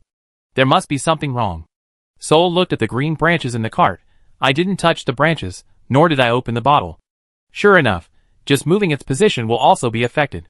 Thor calmed down, trying to drive away the inexplicable irritability in his heart, and stood there in a state of meditation. During meditation, he realized that his spiritual body had indeed had some abnormal fluctuations, but he didn't notice it at all. Fortunately, the fluctuations were not severe, and could be restored through meditation. Thor quickly calmed the shock of his spiritual body and looked down at the time, 7:56. He immediately let go of the cart, walked to the bronze door, and pushed it open. Outside the door, Kong Sha, who covered half of her face with a cloak, stood in the dark corridor with her head down. The darkness kept squeezing her body, as if trying to drive this woman away from the first floor of the East Tower. Hearing the sound of the door opening, the woman standing like a sculpture raised her head. "You are 1 minute late. What happened?" Chapter 182. Soul immediately stepped aside. "Come in. 117 has some influence on me." Hearing this, Kong Sha did not hesitate to squeeze in through the gap in the door that Soul pushed open. As soon as she came in, she saw the bottle on the cart. "Is this the Whisper of the Elf? You haven't seen it before? Are you sure you want to use it?" Soul raised his eyebrows. "It's just that it's smaller than I thought." Kong Sha did not hesitate any longer and immediately took out an iron box. The lid of the box was opened, revealing a broken doll. Although he hadn't seen it for several years, Thor still recognized it as the puppet that Sid had used before. Seeing this elf puppet that once made Kasha and Byron nervous again, Thor was not so afraid. He walked forward to observe the puppet. I don't know what Kasha did to the puppet in the past 2 years to make it look like this. After seeing Kasha's puppet, Thor believed that she had the ability to analyze the elf whispers, so he quickly went over the precautions. You can open the bottle, but you can't take out the branches, and the liquid inside can't be spilled. Kong Sha nodded. She walked forward without hesitation, carefully but quickly opened the bottle with the branches, then took out a silver paper knife and cut off a section of her tongue without hesitation. The tip of the tongue fell. It landed right on the puppet in her hand. The puppet, which was originally motionless, suddenly came to life and opened its mouth. The mouth was dark, and a hole extended into the puppet's body. The tip of the tongue fell into the puppet's mouth. The wound was facing down, the tip of the tongue was facing up, and after being stuck in a position similar to the throat, it actually moved flexibly. A touch of red fell from the corners of Kong Sha and the doll's mouth at the same time. The two seemed to have the same mouth at this moment. Soul, who was standing by, saw the bright red tongue, but just looked down at the time expressionlessly. Kong Sha said it would only take a few dozen seconds, and now 10 seconds have passed. As if noticing Soul's movements, Kong Sha speeded up again. She pinched the doll's head with 2 fingers and put it into the bottle mouth little by little. Under the gaze of the two, the doll touched a green leaf on the branch. At the same time, Thor quickly glanced left and then turned back to stare at the branch, then half closed his eyes. He entered a semi-immersive meditation. Kong Sha opened her mouth wide, and blood flowed out of her mouth uncontrollably. The puppet in her hand also opened its mouth with the same amplitude. A chanting voice came out of the puppet's mouth, ethereal, melodious and beautiful, making people unable to help but indulge in it. In Thor's sight, a translucent human face appeared on the puppet's face. The face was very blurry, and it was vaguely recognizable as a woman's. Other than that, nothing else could be seen clearly. He turned to Kong Sha, who did not show any pain on her face, but she tilted her head to listen. As time went on, Kong Sha's expression became more and more solemn. In the end, several of her eyeballs were tightly pressed against the glass, her pupils locked, and she showed disbelief and surprise. Soul stopped his semi-meditation and looked down to check the time again. 40 seconds had passed. There were only 20 seconds left before the agreed time, but Kong Sha had no intention of stopping. Kong Sha. Soul stepped forward. 15 seconds left. Kong Sha did not respond to Soul, but the puppet in her hand suddenly turned its head. The puppet's eyes, simply painted with brown paint, looked at Soul at the same time through the white shadow covering its face. Soul and the puppet looked at each other, and immediately found that his movements seemed to be slowing down. The time illusion just now was indeed caused by the elf's things. Without hesitation, he immediately took out a red candle from his arms, and placed it on the cart. Elves seem to be able to affect people's perception of time, but they can't affect the dead. Probably no one's spirit body is more chaotic than the corpses in the morgue. Just as Soul took out the lamplighter hidden under the cart, the puppet in Kong Sha's hand turned back. The slow-motion deja vu on Soul disappeared immediately. But he continued to move, and the port of the lamplighter gradually approached the candle wick. Kong Sha, there are still. Soul glanced at the clock. 10 seconds. 9-8. Although there were still 10 seconds, Soul had already started to activate the lamplighter. At the moment when the flame of the lamplighter burst out, Kong Sha suddenly stopped. The ethereal singing disappeared, and even the elf puppet closed its mouth. Kong Sha lowered her head, without looking at Soul, and just silently put the elf puppet back into the small metal box.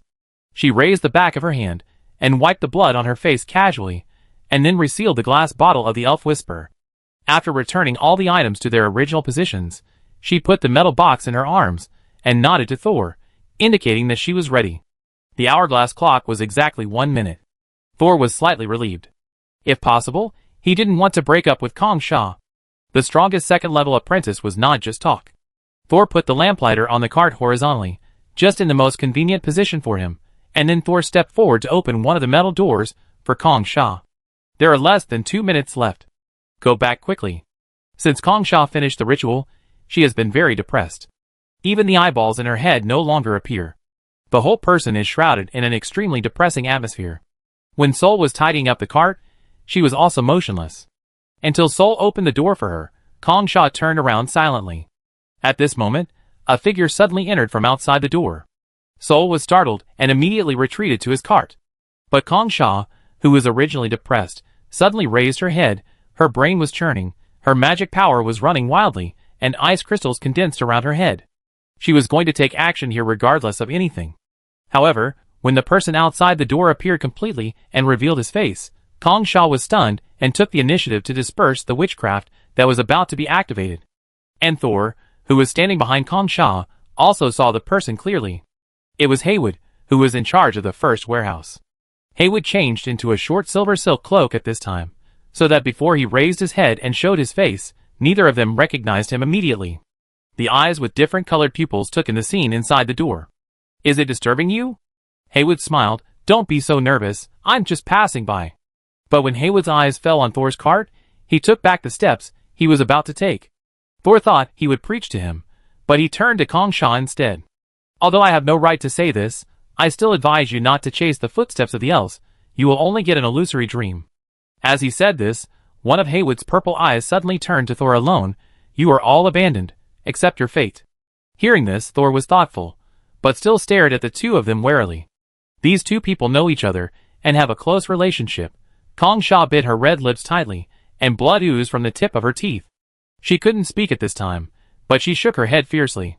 The white thick slurry in the glass cover shook fiercely, and even a few whites of the eyes slammed against the glass wall. Haywood sighed. You are better than poor Ivan, who is now wandering every night, trying to find his body back. The name Ivan made Kong Sha pause suddenly, but she still clenched her fists tightly, and stubbornly refused to bow her head. Haywood stopped trying to persuade her and smiled. Since you insist on doing this, I wait for your good news. He stepped aside to make way, and Kong Sha walked out of the bronze door like a gust of wind. The door slowly closed, and only two men were left in the corridor. Now, Haywood's blue and purple eyes looked at Thor at the same time. I hope I can wait for your good news too. Sol frowned, and did not respond. Haywood did not mention the eyes again. He nodded to Thor, and turned to walk into the second metal door. Chapter 183. Regardless of worrying about Kong Sha, who left the East Tower later than 8 o'clock, Sol was very curious about the relationship between Haywood and Kong Sha after hearing their conversation. One of them was in charge of the first warehouse, the unfathomable level 3, and the other was the most powerful level 2. But from what Haywood said, the two of them and Ivan were all abandoned. Sol held the handrail of the cart tightly, watching the genie whispering steadily in the bottle, wondering what Kong Sha heard inside. When returning, the branches once again showed its influence on blurring people's perception of time. When Thor put the bottle back on the shelf, he thought more than 10 minutes had passed, but when he looked back at the hourglass on the wall, he realized that only 3 minutes had passed. He returned to the long table and silently counted the time in his mind. When he looked up again after thinking that a minute had passed, only more than 30 seconds had passed. After putting the whisper of the elf back, I still have problems with my perception of time. However, this cognitive confusion seems to recover slowly, and meditation can greatly speed up the recovery. It took Thor about an hour to adjust his cognition completely. This made him look at the shelf with lingering fear. I just moved the bottles and transported the carts, but my perception of time was blurred. I don't know what price Kong Sha paid for the listening ceremony, but she didn't seem to be affected much except for her depression. Was it because of the locator, or did she have other ways to eliminate the impact? Although there was no danger this time, this subtle influence on consciousness was also dangerous. If the influence of the elves' whispers on consciousness increases, it may directly drive people crazy in an endlessly stretched timeline. It is now 9:30 in the evening. It is not time to rest yet, nor is it time to relax vigilance. Sol took out the 2 locator plans given to him by Kong Sha, and after confirming with the diary that there are no major problems, he began to read them. After several days of research, he believed that whether it was the soul leaving the body or the problem of his body dissolving, it was related to the abnormality of the spiritual body. The cause of this abnormality cannot be checked yet, but Sol found a solution in the study room on the 18th floor. Although it is still just a conjecture. But unlike other wizards and apprentices, Thor can verify the conjecture by thinking, without such a large sunk cost. Because he has entered the 2nd level, Thor, in addition to learning basic knowledge, witchcraft, and writing, is studying the locator. I don't know if the Tower Master saw that there was something wrong with Thor's body, so he took him to the library on the 18th floor. In short, Thor saw a lot of books that were helpful to his current situation. There are also some knowledge and incomplete plans about the locator. In addition to the 2 complete plans he just got from Kong Sha, Thor can completely start researching the locator. But unlike others, Thor's locator was already on him, which was his biggest reliance at the moment, the diary of the dead wizard. Although the diary was powerful, it had a well-known flaw, which was that Thor could not control it. Except when communicating with the consciousness in the black pages of the diary would run out and float back as he said, and at other times the diary would not respond to Thor's request. The most important thing was that Thor had not yet found a way for the spirit to connect with the diary. He didn't even know where the diary was in his body and soul. Therefore, the experiment of the locator was not as smooth as Thor thought at first. There is no rush for this matter. If a 2nd level apprentice wants to be promoted to the 3rd level, in addition to meeting the physical and spiritual quality standards, he also needs to select and integrate the locator. A powerful 2nd level apprentice, like Kong Sha, seems to have been stuck in the integration of the locator for many years. But at the end of May, I will leave the tower to do Lord Gorza's mission. If I suddenly leave my body at that time, it will be too dangerous. Although Thor can now return to his body in just 6 steps, if he fights with the enemy will not give him half a second to recover. For this reason, Thor temporarily thought of a plan to temporarily stabilize his spirit body. That is a temporary locator. Temporary locators are also rare among senior apprentices and are very valuable. It is equivalent to a supplement to the wizard's own locator. With a temporary locator, there is a double guarantee for the wizard's spiritual body and consciousness. It was like putting on a riot shield outside the explosion-proof suit. Although the protection strength and range were limited, it could still provide some protection. When the spirit body was shaken or contaminated, it could further help the owner recover. Having made up his mind, Thor took out the doll that he had rented but not paid for in Minter Kaz's laboratory. After thinking for a while, he placed another red candle on the table. He looked left and right, and the countless basic knowledge and formulas he had seen in the past 2 days circled in his mind.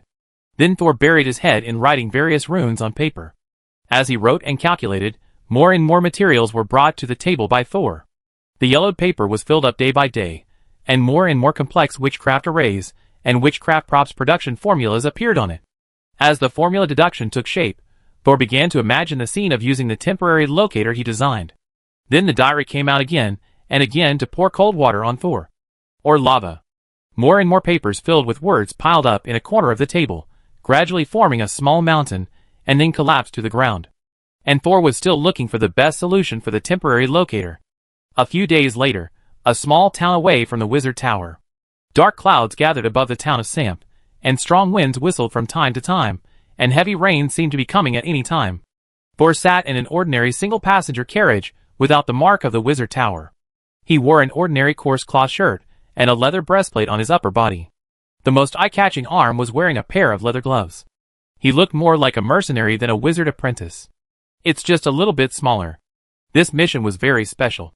First, it was personally ordered by the Tower Master Gorza, who reminded Sol twice that it might be dangerous. Second, Sol also had his own special purpose. After entering the town, the carriage slowed down. Sol tilted his head and observed the scene outside through the curtains that were constantly blown up by the strong wind. I don't know if it was because of the coming rainstorm. The streets of the town seemed extremely deserted. At this time, the driver who was driving the carriage outside suddenly turned back and shouted, "Master, the road ahead is blocked."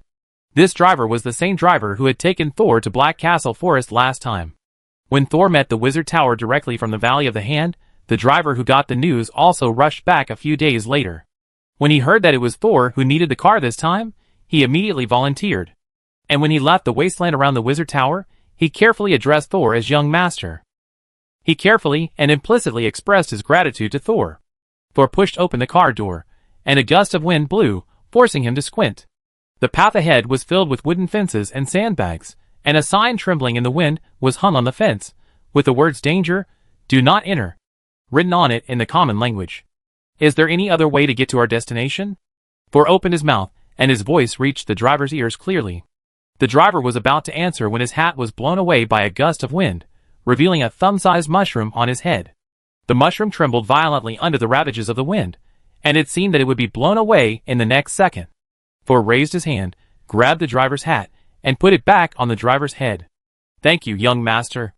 The driver, who had no ability to communicate, could only raise his voice in the wind. "There is no other way.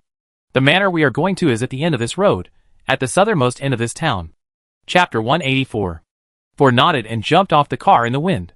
His collar was blown open by the wind, revealing a thumb-sized wooden sculpture tied with a black rope around his neck. The black rope was not long, and the doll was tightly attached between the collarbones. Even though Thor jumped just now, it did not shake. Looking closely, there was a wooden thorn behind the sculpture, which was deeply piercing Thor's skin. This was the temporary positioning device that Thor rushed to make before leaving. It can last for 3 months. Basically, there is no need to worry about the soul leaving the body. Go back and find a hotel to rest. I will walk by myself from here. The driver hesitated for a moment and asked carefully, "Master, please let me wait for you here." The wind was strong, and it was unknown how heavy the rain would be. Even Thor didn't know how long it would take for him to come back. Even so, the driver still hoped to wait there. Soul didn't force him. "You can do whatever you want. If you stop by the roadside, hide in the carriage, don't sit outside in the rain." The driver bowed deeply. "Please be careful, young master." Leaving the driver behind, Soul approached the blocked path in the strong wind. He observed for a while, and determined that this place must have been blocked layer by layer, so that the entire path was tightly blocked. He walked to a shabby hut next to it, and knocked on the door. After a long time, an old man with tattered clothes and blurred eyes opened the door a little. "What's the matter?" The old man's voice was also swallowed by the strong wind. Soul reached out to hold the door. "Hello, old lady. I haven't been here for many years. Why is this road blocked?" The old woman heard Thor's words clearly, but she didn't realize it was the work of witchcraft. When she saw Thor was asking about the path, a trace of uneasiness flashed in her cloudy eyes. "You can't go in there. Anyone who goes in is either dead or crazy." It sounds dangerous, but it also shows that this is Thor's destination. "But I have friends living here. Are they all dead?" The old woman looked up at Thor in surprise, looked at his simple clothes, hesitated for a moment, and said, "The people living inside are not dead and have moved away. I am an old woman who cannot walk, so I am staying here. Young man, listen to my advice. No matter whether your friend is still alive or not, you should not look for him. Go back to where you came from." Soul was unwilling to ask again, "Old lady, do you know what happened?" But the old woman did not want to answer his question, and wanted to shrink back into the door. Seeing this, Soul spread his hand and showed a silver coin. The old woman was startled and stopped trying to close the door. She stared at the silver coin and said tremblingly, "I only know that the place where people died first was Ralph Manor at the end of the road. The name of the place has been changed several times, and now it is called Ralph Manor again." The old man still advised Thor, "Don't go there, and don't ask about it. It's too dangerous." "Ralph," Soul murmured, "is there no one in charge? This is the territory of the Wizard Tower after all. If it is reported, it will be considered an outing mission for a third-level apprentice." But the old man just shook his head. Soul asked a few more questions, most of which the old man could not answer. Finally, he stuffed the silver coin in his hand into the old man's hand and turned away. Seeing that Thor still climbed over the fence and walked inside, the old woman closed the door with a worried look on her face. Then, she opened her mouth wide and showed a smile that was twisted with excitement. She rubbed and kissed the silver coin proudly, and finally put it carefully into an inconspicuous ceramic jar. The jar was already filled with a thick pile of copper coins, silver coins, and even a few gold coins. After doing all this, the old woman turned back to a sad expression, sat on the small stool, and waited for the next passerby to ask. Ralph is Sid's grandfather, and Sid is the first mortal enemy that Thor encountered after coming to this world. Most importantly, Sid knew that the diary of the Death Wizard was in Thor's possession. At the beginning, Thor used the diary to learn from Sid's remaining consciousness that the diary of the Death Wizard was passed down by their ancestors of the Bloodthorn family. But no one has been able to unlock the secret of the diary and become its true owner. For this reason, Sid's grandfather tried many methods and even went crazy for a long time. According to Sid, when he entered the wizard tower, everyone in his family had been killed by his grandfather. Even his grandfather died later. But there is a question here. How did Sid escape and enter the wizard tower where the diary is located? The tower owner asked me to come here to solve the problem, which is probably related to Sid and his family. Are there other survivors in their family? Or are there evil spirits with some consciousness left? The most important thing is, does anyone know the existence of the diary? Speaking of the diary, Thor was a little nervous. Solve the remaining troubles from 2 years ago. Why wait 2 years? Is it to wait for me to enter the second level? Then the enemy's strength is at least above the average second level apprentice. Thor frowned as it was about his most important secret. In fact, after Sid's death, Thor planned to go to his family's old site to find the secret of the diary. But he was only level 1 at that time, and he had no qualifications or ability to leave the tower, so this matter could only be put aside for the time being. I didn't expect to be assigned here by the tower master in advance. So, the trouble left behind must be related to Sid, and the strange incident in Samp Town is probably related to that trouble. During this trip, Thor deliberately hid the conspicuous features of the Wizard Tower apprentice and changed into ordinary mercenary clothes. But on this deserted street, his appearance was still a bit conspicuous. Another gust of wind whistled past, carrying away a broken branch on the ground. When the branch fell back to the ground, Thor had disappeared. When Thor came to the end of the path, the dark clouds in the sky became heavier. It was clearly daytime, but it was as dark as dusk. A magnificent manor appeared in front of Thor. Even though the gate was full of traces of wind and rain corrosion, the wall was peeling, and there were broken stones and dead branches on the ground. It could not cover up the former splendor of this place. Over the high wall, the roof of the castle inside could be seen from afar. Just as Thor was considering whether to push the door in or climb over the wall, he suddenly felt someone peeping at him. Thor did not hesitate and turned to chase him. Halfway through the run, he suddenly squatted down and stood up, picked up a stone and threw it out. Ouch! A boy cried out in pain. Thor was about to catch him, when suddenly a small fireball flew rapidly from a distance. Thor quickly dodged, but the small fireball exploded in midair and turned into countless small sparks, covering all the directions he could dodge. There was no place to hide, so he didn't hide. A transparent big hand suddenly appeared in front of him, and slapped the small sparks fiercely. Most of the aggressive little sparks were extinguished in an instant, and the remaining few could no longer hurt Thor. Huh? Another elderly voice came from behind the house on Thor's left. Thor looked sideways, and saw a white-haired old man with a wooden stick walking out from behind the corner, looking at him in surprise. You can cast 0-level witchcraft instantly, not bad. You have been promoted to a 2nd-level apprentice, right? Although the other party was old, he looked very agile. Judging from the magic fluctuations just now, the white-haired old man looked like an ordinary 3rd-level apprentice. Unless he deliberately concealed his strength. Chapter 185. Since the other party stopped attacking and came out of the dark, Thor also relaxed on the surface. Who are you? Are you the official wizards here? Ahem. The white-haired old man coughed twice in embarrassment. How is it possible? I am only a 3rd level. Wandering wizard. My name is Crone. This is my apprentice Swan, who just reached the 1st level. 3rd level? That means a 3rd level apprentice, not a 3rd level official wizard. But the other party said something about wandering wizards later. Although this title can also be used to refer to all wizards and wizard apprentices, Thor always felt that the other party was deliberately blurring their identities.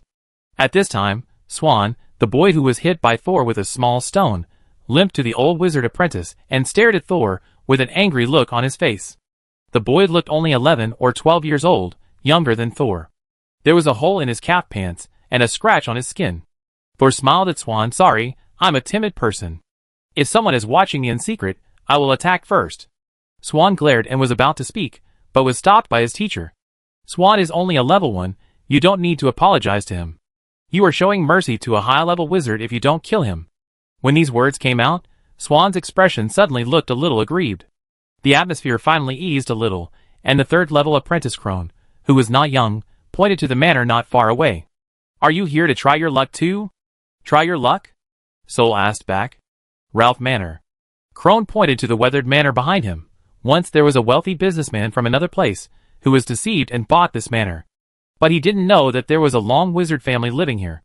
The rich businessman went out to do business, and his family and all servants disappeared overnight.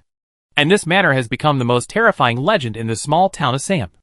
It is indeed a death wish for an ordinary person to live in a wizard's residence. But he couldn't have bought this house without asking.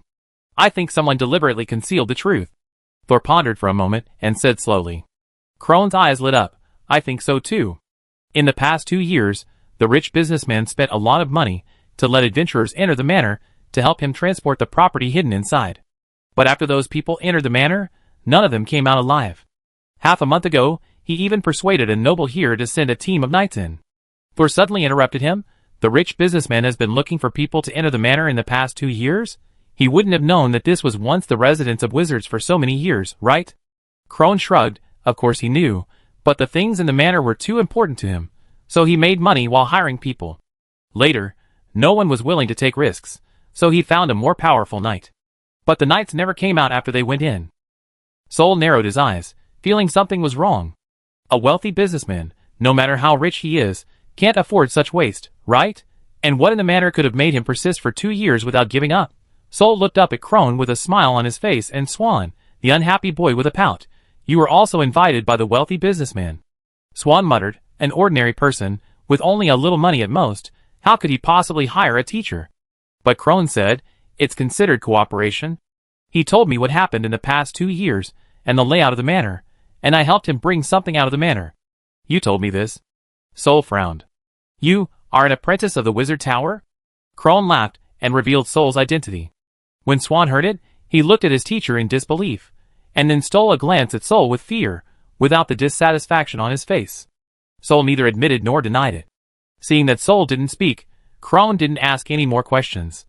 I think you have guessed it. I want to invite you to cooperate and enter the manor together. Dekexi, oh, that tycoon, who has taken advantage of has also found many powerful people to enter the manor in the past 2 years, and there is even a first-level apprentice inside. But these people are trapped in the manor and can't get out. Not only that, even the residents living outside the manor have been affected. I analyzed the strange phenomena hidden in it. After 2 years of fermentation, it has become more dangerous. This also means that the destroyed Bloodthorn family must have something related to witchcraft left behind. The most important thing is the secret hidden in this manor. However, the extinct Bloodthorn family also gave birth to a formal wizard. There must be unpredictable dangers hidden in the manor. So I suggest that everyone work together, it will be safer. Listening to Krone's introduction, Thor turned back through the broken wall and observed the scene in the manor. The whole manor was shrouded in deep dark clouds, and even the wind here seemed to be stronger than outside. Suddenly, Thor felt as if he heard something. He pricked up his ears and waited for a while, but could only feel the whistling wind. Krone was still waiting for his answer. We can cooperate, but I suggest that we split up and enter the manor first. This place is not small. If we all act together, the efficiency will be very low. Krone frowned. If we don't act together, what is cooperation? Sol smiled and said, through the wall, we can see the tallest building in the manor. That should be the castle where the owner of the manor lives. Normally, the most important things in the manor are placed there. But just in case, we should also explore the surrounding area. We enter from different places and explore the surrounding areas. If we feel it is dangerous, we can stay within a certain distance. We will meet in front of the castle gate after an hour to share information and decide whether to go directly to the main building or go to other places to check. Sol's suggestion to check the surroundings was not a whim. Through the wall, he felt that the layout of the manor seemed to contain some rules of witchcraft arrays, but he could not analyze it for a while because of the long time and severe damage. Out of a cautious attitude, he wanted to figure out the layout of the entire manor first.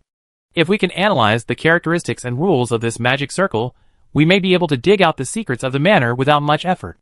Seeing that Thor had taken the initiative in the conversation, the little boy Siswan looked at his teacher nervously.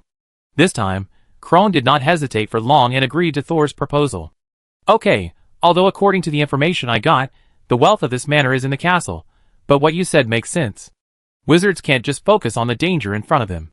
It is also important to analyze the surrounding situation. Then, shall we act now? Now? Krone was a little surprised. While the two were talking, Thor heard a voice again, but when he listened carefully, the voice disappeared again. Thor checked his condition. The magic power fluctuations were stable, the spirit body was also stable, and the diary was still pretending to sleep. The voice just now should not be his hallucination. This made Thor more curious about Ralph Manor and more vigilant. Since you have decided to go in, of course you should act now. Are you waiting for someone? Chapter 186. When you go out on an adventure alone, you must carry important things with you. What's the point of bringing unimportant things into the manor? This old apprentice waited outside the manor for an unknown period of time, and even asked his students to hide and observe the outside of the manor. I'm afraid he just wants to find some more companions to go in together. Now Thor has a general understanding of the situation in the manor. He doesn't want to wait like Crone, trembling with fear, not knowing whether other people will visit. Crone is a little embarrassed. After he agreed to the rich businessman's request, he saw the rich businessman go to ask for help from others. Crone seemed unhappy, but he actually hoped to have more companions to adventure with. Although the Bloodthorn family has declined now, its former reputation and prestige are enough to make him, a wandering apprentice, afraid. So after Crone came to the outside of the manor first, he did not rush in, but waited quietly in the dark, hoping to find a few reliable companions. But he did not expect that Thor, who came here first, actually walked in by accident. However, the opponent's reaction ability and fast spellcasting ability made Crone's eyes light up. That's why he took the initiative to share the information of the manor, hoping to seek an opportunity for cooperation, but he didn't expect this little guy to be so anxious. Now Crone is more certain that the other party is from the Wizard Tower. Only people from large wizard forces can be so arrogant. With this partner, Crone doesn't care about the small fish and shrimp outside. Okay, let's go in now. Crone packed up briefly, took the obviously nervous apprentice, and followed Thor to the gate of the manor. However, Thor looked up at the gate that was higher than the wall, and turned to Crone and said, "There's no need to go into the manor and split up. I plan to climb over the wall over there, and have a look." Thinking that the place outside the main building should not be too dangerous, Crone nodded in agreement. "Okay, then we meet in front of the castle gate in an hour." Thor nodded and said goodbye to Crone for the time being. He walked around the manor wall for a short while, his eyes fixed on the roofs that were exposed above the wall. When he walked to a place where a small section of the top of the wall had collapsed, he heard a strange sound again. This time he heard it more clearly, as if it was some kind of string music. Like a lonely person, casually plucking the strings of a guitar. "It's here." Thor held the scroll in his left hand, and immediately flipped over the gap in the wall. As soon as he landed, he stomped his feet lightly to make sure that there was soft soil and dense weeds under his feet. At this time, a few pleasant strings, accompanied by a sad melody, sounded behind him. Thor frowned and turned his head, looking up at the man standing on the top of the wall. "Victor, why are you playing the harp at this time? Why don't you come down quickly?" A silver-haired young man was standing on the top of the wall, holding a harp, looking into the distance. The wind blew his soft hair into a mess. The young man's face was slightly melancholy, and his heart seemed to be full of sorrow. The former wizard family has fallen like this. Before he finished speaking, he plucked the strings, and the low and pleasant sound seemed to echo his sigh. If there is a main theme in this world, it must be melancholy. The young man's blue eyes sparkled. Soul's forehead was covered with blue veins, and his clenched fists were shaking. The scroll in his hand made a sound of being overwhelmed, as if it would burst in the next second. "Victor, we are here to steal things, not to let you perform opera here. If you don't come down, I will beat you." Victor still had a sad face, but he finally listened to Soul's words, jumped down from the wall, and landed lightly beside Soul. "Thor, how can you talk to your brother like this?" Thor looked dazed and confused, but when he saw Victor was about to raise the strings again, anger occupied his mind again. "If you sing again, I will throw away your broken harp." Victor pursed his lips in grievance and hugged his small wooden harp, which was less than half a meter high, tightly to his chest. Seeing his brother like this again, Thor waved his hands helplessly. "Okay, let's go first." Thor was stunned in place. "You disrupted me, and I forgot where I was going." Victor held the piano and raised his chin. "Garden, you said you wanted to go to the garden to have a look." "Yes." Soul patted his forehead, not understanding why he had suddenly forgotten that garden looks like the center of the magic circle. "Be careful not to run around when you go there, in case you encounter any danger. Don't cause trouble for me. Although I am not as talented as you, I have been promoted to the second level for many years." Soul said helplessly, "Do I not believe in your strength? I don't believe your brain." Victor's expression froze, and a look of disbelief gradually emerged on his face. "Thor, I've never seen a brother as fierce as you." Thor was too lazy to quarrel with Victor. He waved his hand to signal him to follow, and turned to the garden in the front yard of the manor. "I just observed that the center of this manor is in this garden. Strange, this front yard garden is too big." Victor followed Thor obediently, but his eyes had already begun to look away from the road. Perhaps the owner of this manor is a romantic gentleman who likes to walk among the breeze and dew in the morning and evening, smelling the fragrance. Perhaps he just lacks a place to display his so-called works of art. The garden is so big that it is convenient to kill people and bury bodies. Sol happened to pass by a stone statue and knocked on it. It was solid and no magic fluctuations were found on it. Strange, why does the owner of the manor put so many human sculptures? Sol passed by another stone statue and looked up at the life-size human sculpture on the stone pier. This is art, brother. Victor stood under the sculpture. Look at the panic expression on the sculpture's face. It's so lifelike, it really looks like the work of a master. Sol stared at the sculpture's expression, its wide eyes, its open mouth, its twisted chin. He couldn't feel the artistic atmosphere, only the weird horror that made his hair stand on end. Be careful. Sol lowered his voice involuntarily. I feel like these stone statues may be transformed from living people. It's just that it's been too long, and the magic fluctuations on them have all dissipated. Really? Victor imitated Thor, and put his hand on the sculpture. I can't feel the breath of life. What a pitiful man. He has been running hard, but he can't escape the clutches of fate. Seeing Victor start to freak out again, Thor rolled his eyes helplessly. There is no mechanism, and there is no trace of witchcraft. Let's go, the treasure should not be here. They quickened their pace and entered the garden in the front yard. The garden is very large, but no one has taken care of it for a long time. Some delicate and famous flowers have withered, but clusters of bright wild flowers are blooming in the corners of the flower bed. The center point should be over there. Sol looked around again, calculated again in his mind, and finally pointed to a place in the garden. Victor followed Sol and looked around, leisurely, without any intention of thinking. When the two came to the location estimated by Sol, they both stopped and frowned and looked forward. There was a dilapidated flower bed in front, and someone dug a big hole in the center, with soil scattered around. It was the dirtiest place in the garden. It's over, has the treasure been dug up by someone else? Victor asked nervously. Thor sensed the surroundings and found no danger. He still held the scroll of the spirit armor technique in his left hand, and slowly approached the pit. Although this place was damaged to a certain extent, from the shape of the pit, it can still be seen that a square object was once placed in the pit. It seems that a coffin was buried here. Chapter 187. Thor cast a light spell to illuminate the deep pit. At first glance, there were only some weeds, roots, and stone lumps in the pit. But after careful observation, Thor found some tiny black crystals in the soil. These crystals looked like stones. If he hadn't observed carefully, he would have overlooked them. This is a fragment of the consumed magic crystal. Thor picked up a fragment that was no bigger than the tip of his little finger and held it up to Victor.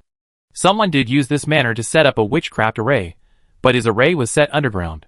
Unless we turn over the entire soil, we can't restore the original appearance of the array, and we have no way of knowing the specific purpose of the array.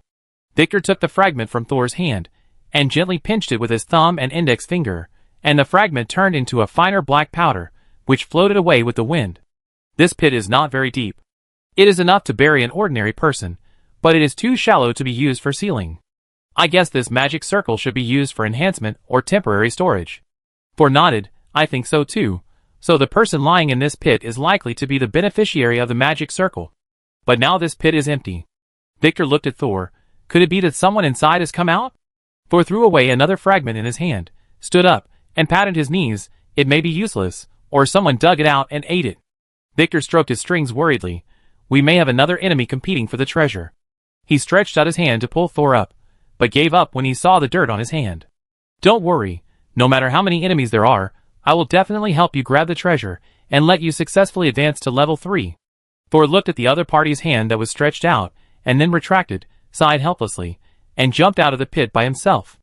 However, while patting the dirt on his hands, he said casually, What are you talking about? Does a genius like me need a treasure? It's better to let you advance to level 3 first. You are almost 30 years old, don't let you be polluted suddenly one day. The person in front of him didn't respond for a long time. Occasionally, he looked up strangely and found that Victor actually freed one hand to cover his mouth, and a line of tears flowed from the corner of his eyes. Wow! Thor actually thought so much about me. Brother is so touched. Thor looked at Victor, and got goosebumps all over his body. How could he have such a brother? Thank you, Thor. But brother is a mediocre person waiting for death in his fate, so don't waste the treasure. The strong wind that was raging just now suddenly stopped, and the sky became darker and darker, as if it had gone from dusk to midnight. Victor looked up at the sky, his expression hidden in a drowsy state. It's going to rain hard soon. Let's go inside and take shelter. While speaking, Victor gently plucked a string. The bass was still ethereal and pleasant. Sol was stunned for a moment, then nodded and said, "Okay, I don't think there's anything outside." The two walked through the garden and came straight to the castle gate. Strangely, the gate here was actually opened a little. "It seems that many people have been here before us." Sol turned around and pointed at Victor's harp, signaling him to keep quiet, then turned around and opened the door. The castle's front hall was very dark, with some lampstands, chairs, and other furniture lying on the ground. There seemed to be windows in the hall, but they were completely blocked by heavy curtains. Thor looked around carefully, but did not see a figure or a corpse, nor did he feel like he was being watched. He then gestured to the people behind him and walked into the castle. Victor followed Thor almost in his footsteps.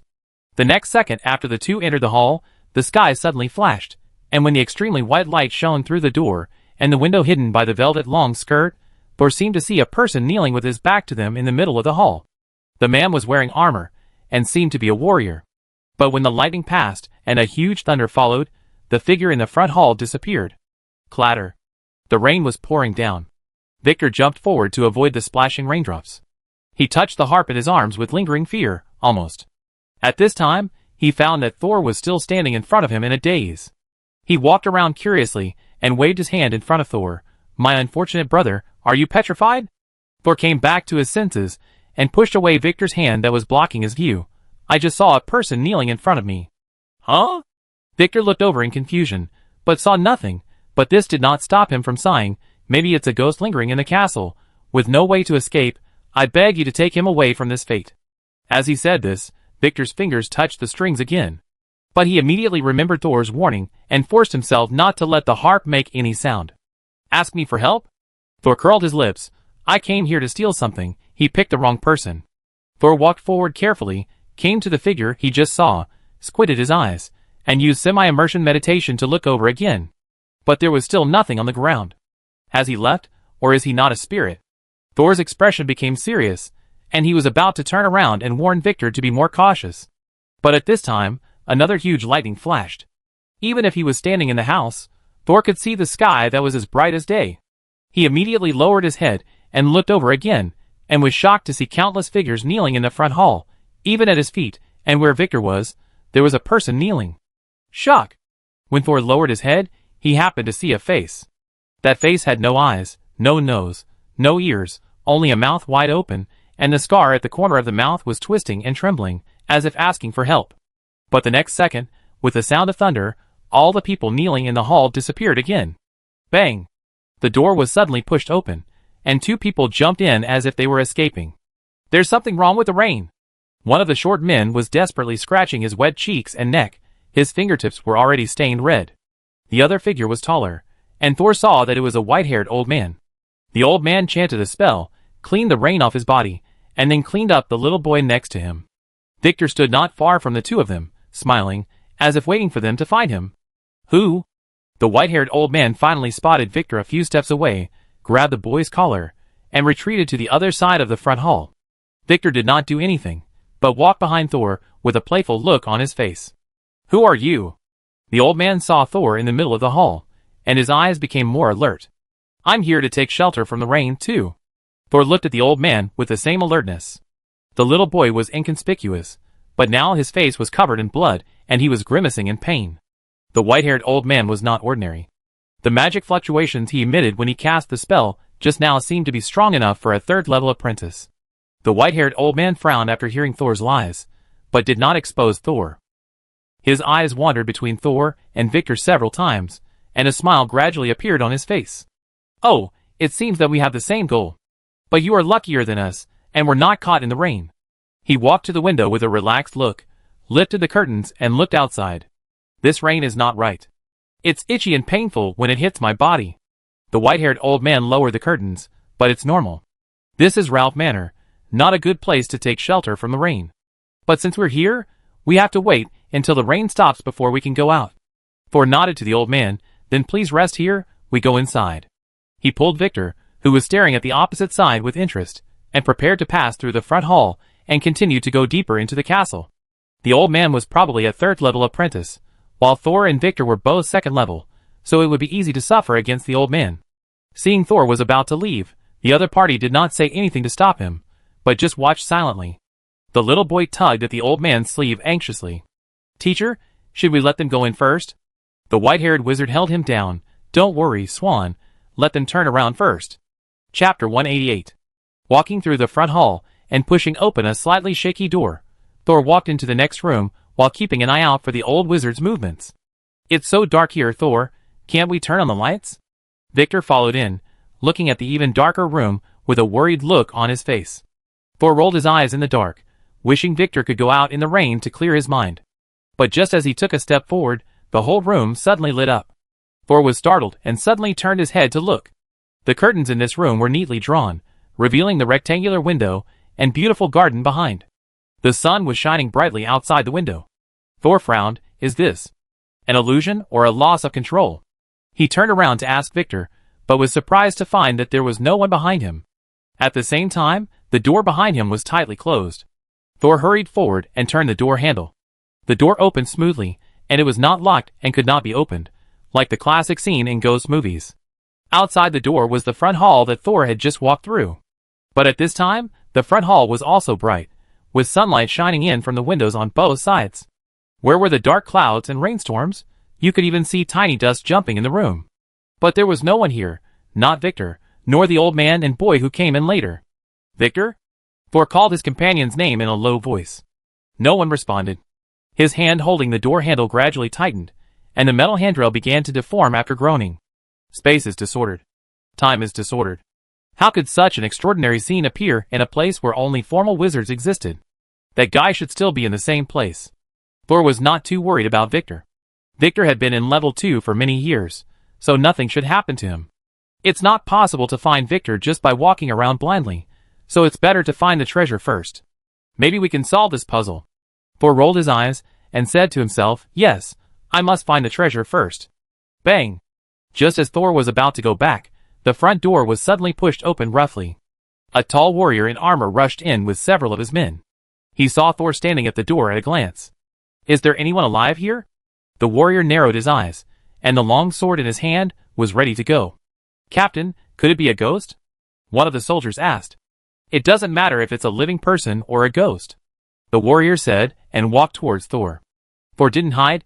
He was also trying to determine whether the other party was a ghost. "Who are you?" "Little boy, is it your turn to ask?"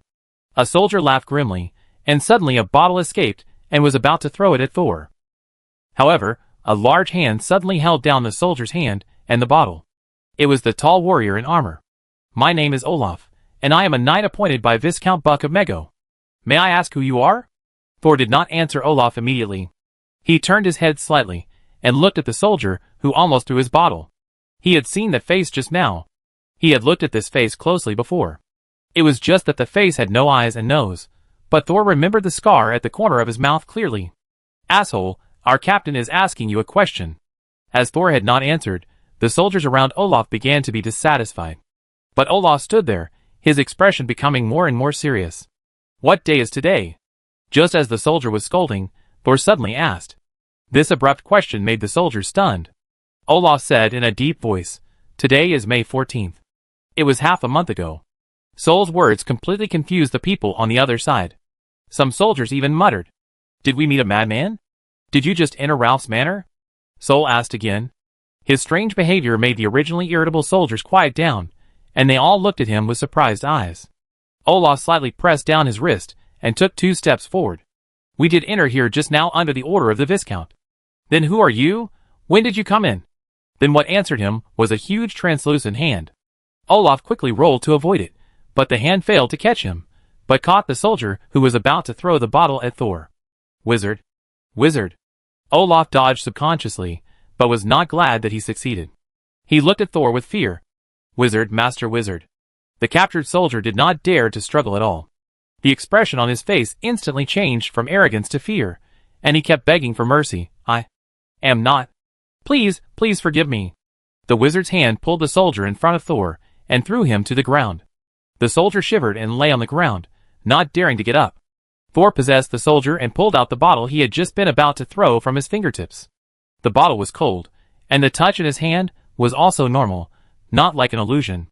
Thor threw his hand again, and an arrow suddenly appeared, piercing the soldier's palm and piercing into the stone bricks on the ground. Ah! The soldier wailed, and his body twitched in pain. Blood flowed out of the wound and fell to the ground. The traces of blood looked normal, not like an illusion. If it's not an illusion, it would be even more difficult. Soul's move immediately frightened the soldiers on the opposite side. This place has been abandoned for 2 years. The wizard tower has never sent anyone to manage it, and wandering wizards rarely enter a place so close to the wizard tower. So they didn't expect that there would be other wizards here. The swords they held tightly were shaking, but they didn't even have the courage to raise their hands.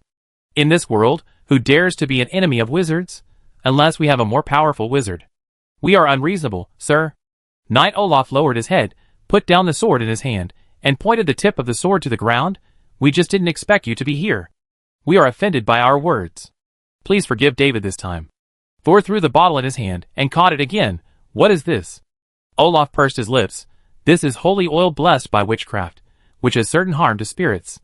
Thor heard this, pulled out the cork, took a look, and put it back.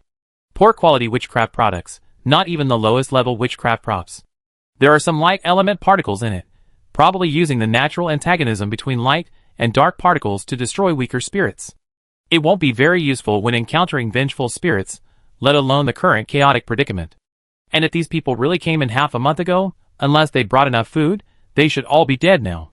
Thinking of this, Thor waved his hand and dispersed the witchcraft. Soldier David trembled all over, covering his wound, but he didn't dare to get up immediately. Olaf, come here.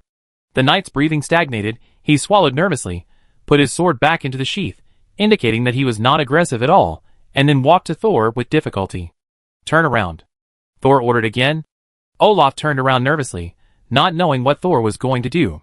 Looking at Olaf's back, Thor finally confirmed that he was the man he saw kneeling in the front hall when he just entered the castle. Because they all died in the front hall, Thor could see their past here? Come with me, and you follow me. He pointed at Olaf and David lying on the ground. Olaf helped David up, and the two looked at each other, their faces bitter, but they did not dare to delay and hurried to follow Thor. Thor passed through the inner door and entered the bright room next door again. This time, he consciously paid attention to the movements of the two people behind him. But just as he entered the room and took another step forward, the knight Olaf and the soldier David behind him disappeared again. Even Thor, who had been observing the two in semi-immersive meditation, did not find anything. His heart tightened, and his eyes suddenly darkened. The heavy rain hit the windowsill, crackling. He actually returned to Ralph Manor half a month later. Thor closed his eyes, and the holy oil bottle in his hand was still real and cold. Chapter 189. However, Thor finally returned to the normal timeline. Victor? He was looking for his brother. But still no one responded to him. Thor returned to the front hall again. There was no one in the front hall, the door was open, and the floor tiles at the door were full of rainwater. The door was shaking, like a person's trembling soul. Lightning struck, and Thor saw the knight kneeling on the ground again in the white light, and this time he saw the knight's face. It was Olaf indeed. This Olaf was not as calm as he was half a month ago. His face was full of panic, blood was flowing from the corners of his eyes and nostrils, dripping on the dull armor. But compared with David, at least his facial features were not missing. What happened to them? I don't know where Victor ran off to. Even after returning to the present, Thor was a little anxious because he didn't see his brother. I was going to ask where you ran off to. But a familiar voice sounded behind him.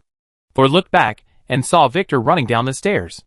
Victor ran to Thor and circled around him. He was relieved to make sure that he had no wounds. Where did you go? You just disappeared in a flash. Is there a witchcraft trap here? I just suddenly arrived at the timeline half a month ago. I don't know if it's an illusion or if there is really a time and space disorder. I even saw the team of soldiers who entered here half a month ago. Time and space are in disarray, impossible. Even a third-level wizard can't do it.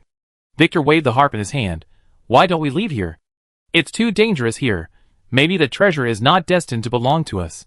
Baby. Thor pondered for a moment. No, it's not time to quit yet. Although time and space are in disarray, I haven't encountered any real danger. Victor looked at his brother sadly. Silly brother, what treasure is more important than your life? Even so, Thor had no intention of quitting. He had finally come here, and he had to find the treasure. What's that in your hand? Victor pointed at the small bottle that Thor was holding tightly in his hand. Sol raised his hand to show Victor. It's something from that team of soldiers, called holy water, which has some effect on ordinary spirits. Victor took a look. It's a low-quality product, not even half as good as the holy light. What a poor fool, they didn't know what they were facing, and they stepped into the jackal's lair with weapons made of straw. Why do you keep it? If I meet a spirit in a while, I will use it to test it. Do you want to see if it is an illusion? Not entirely. Sol explained, this thing is not stable and easily evaporates. Ordinary people don't have the corresponding storage methods. If it is a prop brought in by the knights half a month ago, it should have expired by now. If it has not expired yet, Victor suddenly continued, that means you did bring something back from half a month ago. Then this place is too scary. Thor licked his cracked lips and lowered his voice. Although he said it was scary, Thor still had no intention of leaving. Where did you go just now? How did you come down from upstairs? I immediately returned to the room in front after you disappeared. The old wizard and the boy heard that you were missing and kindly helped me look for you. But we went separately, and I don't know where they are now. Humph, looking for people is fake, and looking for treasures is real, right? Thor immediately became alert and pushed Victor. Let's go up quickly. Don't let others take the treasure away. The two came to the staircase opposite the room. The staircase here is made of stone, and the red velvet carpet extends from the staircase to the hall. But because no one has taken care of it for a long time, the bright colors have faded. Climbing up the stairs, there is another spacious porch, and on one side of the porch is a spacious semicircular balcony. Through the dense French windows, you can see the flowers on the balcony being ravaged by wind and rain. Thunder and lightning flashed, and Thor vaguely saw a slender figure falling from the balcony railing. It was a fall, not a flip, because the person fell head first. Seeing Thor stop and look at the balcony, Victor also stopped. What's wrong? I seem to. Thor shook his head. No, nothing. Let's look for it here. On the other side of the porch are rows of rooms. There are exquisite patterns carved on the doors, but the door locks are a little damaged. I don't know if there are any treasures hidden in these rooms. Let's split up and look for them, Sol suggested.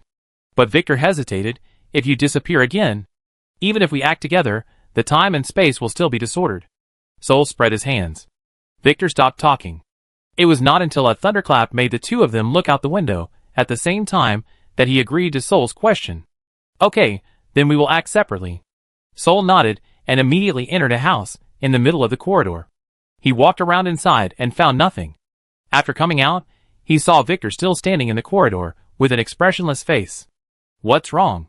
Thor looked at him blankly. Victor smiled. Nothing, just to see if you will disappear again. After that, he walked into the room next to Thor. Thor waited for the other party to enter before turning to the room on the other side. After entering the door, Thor closed the door casually, leaving only a small gap. He hid behind the wall, suppressed his voice, and slowly exhaled a large breath.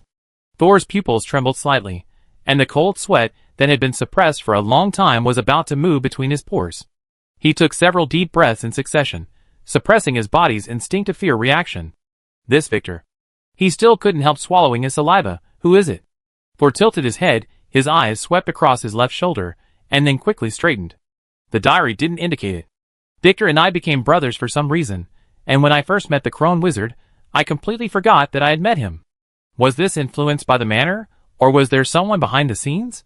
Could it be Sid's grandfather Ralph? Is he the danger the tower master mentioned? More than 10 minutes ago, when Thor heard the sound and climbed over the wall of Ralph's manor, his feet landed on the soft grass, and his cognition suddenly became seriously confused. He actually thought that he entered the manor to steal a treasure that was very important to him. But apart from thinking that the treasure was very important, Thor didn't even know what the treasure was.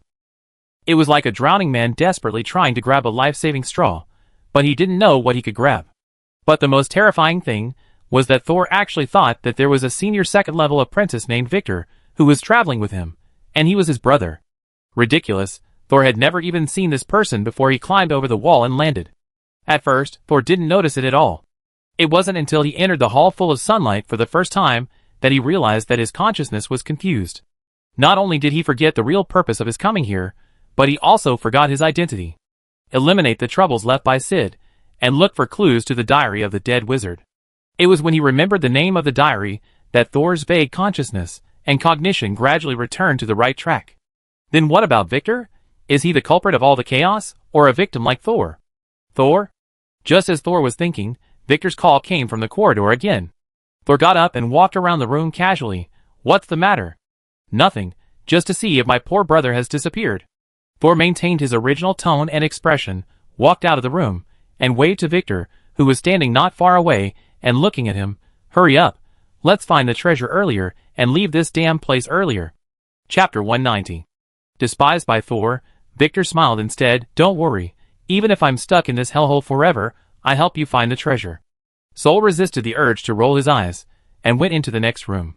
The moment he pushed the door open, his eyes suddenly became bright. The sun filled the room, the windows were wide open, and the gauze curtains were blown high by the wind. There were 3 people in the room, 1 woman and 2 men. They all huddled in the corner of the room, with a look of fear on their faces. When Thor pushed the door open and entered, one of them subconsciously pulled the trigger of the crossbow in his hand. Swoosh! Shwa ka! Before Thor could react, a black tentacle appeared like lightning, opened its big black mouth, and grabbed the arrow.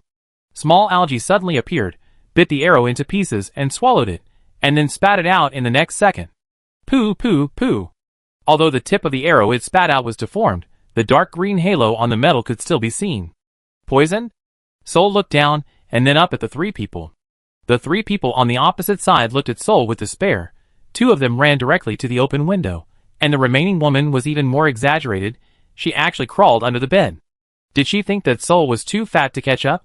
Sol glanced at the woman's feet exposed outside, and first went to the window to look at the 2 men who jumped down. After they jumped down, he didn't hear the sound of landing. This is the 2nd floor. Judging from the outfits of the 2 people, they should be adventurers. This height should be no problem for them. Thor put one hand on the windowsill and looked down. Outside the window was a garden bathed in dazzling sunlight, and directly below was a neatly cultivated, lush green lawn. But there was no one on the lawn. With Thor's hearing, even if the 2 people got into other rooms in midair, he should have heard some movement, not such a strange silence, as if the 2 men had never existed.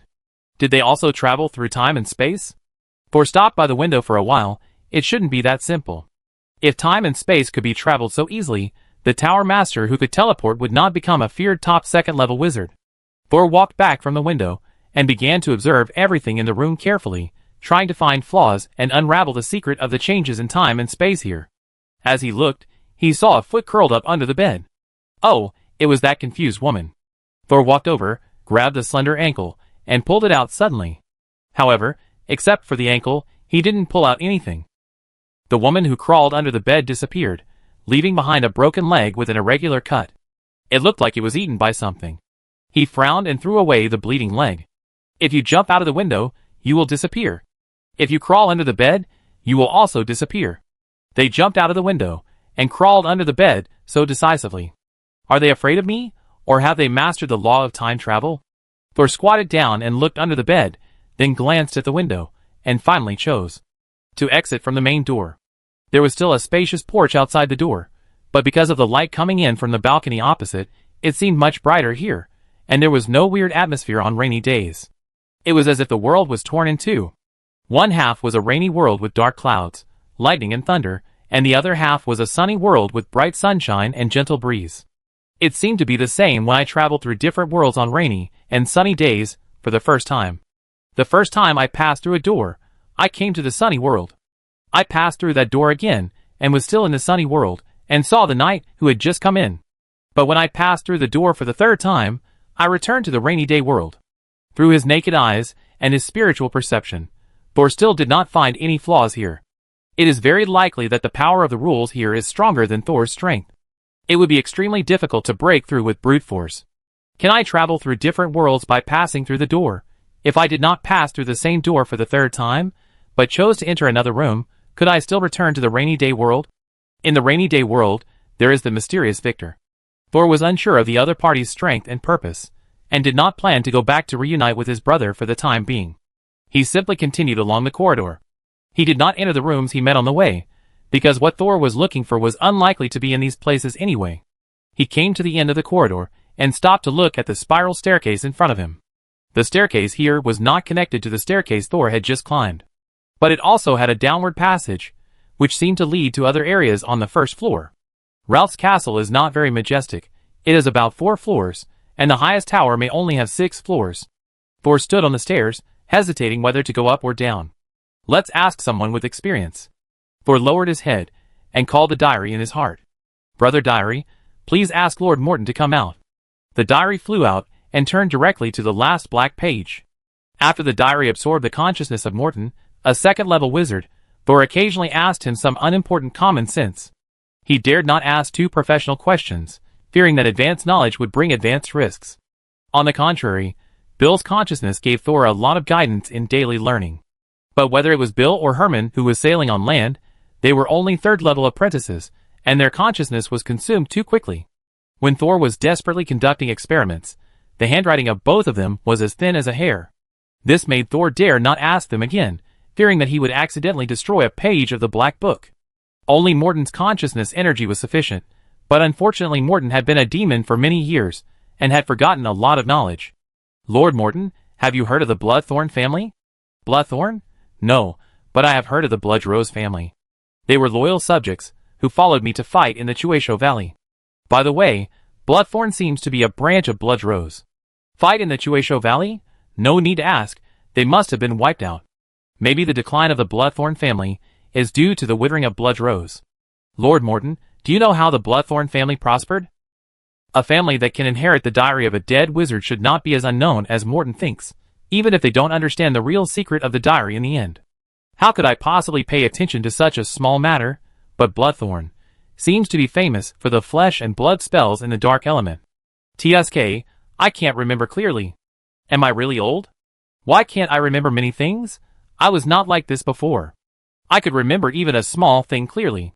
Soul seemed to tell Morton that he was not old, but dead. But Soul had never told them in the diary that they were actually dead in reality. There is no need, and Thor is also afraid that their consciousness will collapse after they know that he is dead. What is flesh magic? It's just the history of a bandit's rise to power. Devour the same kind, extract the essence, and gain energy. However, this kind of witchcraft has great hidden dangers. You can't devour different species, otherwise, you may forget that you are a person.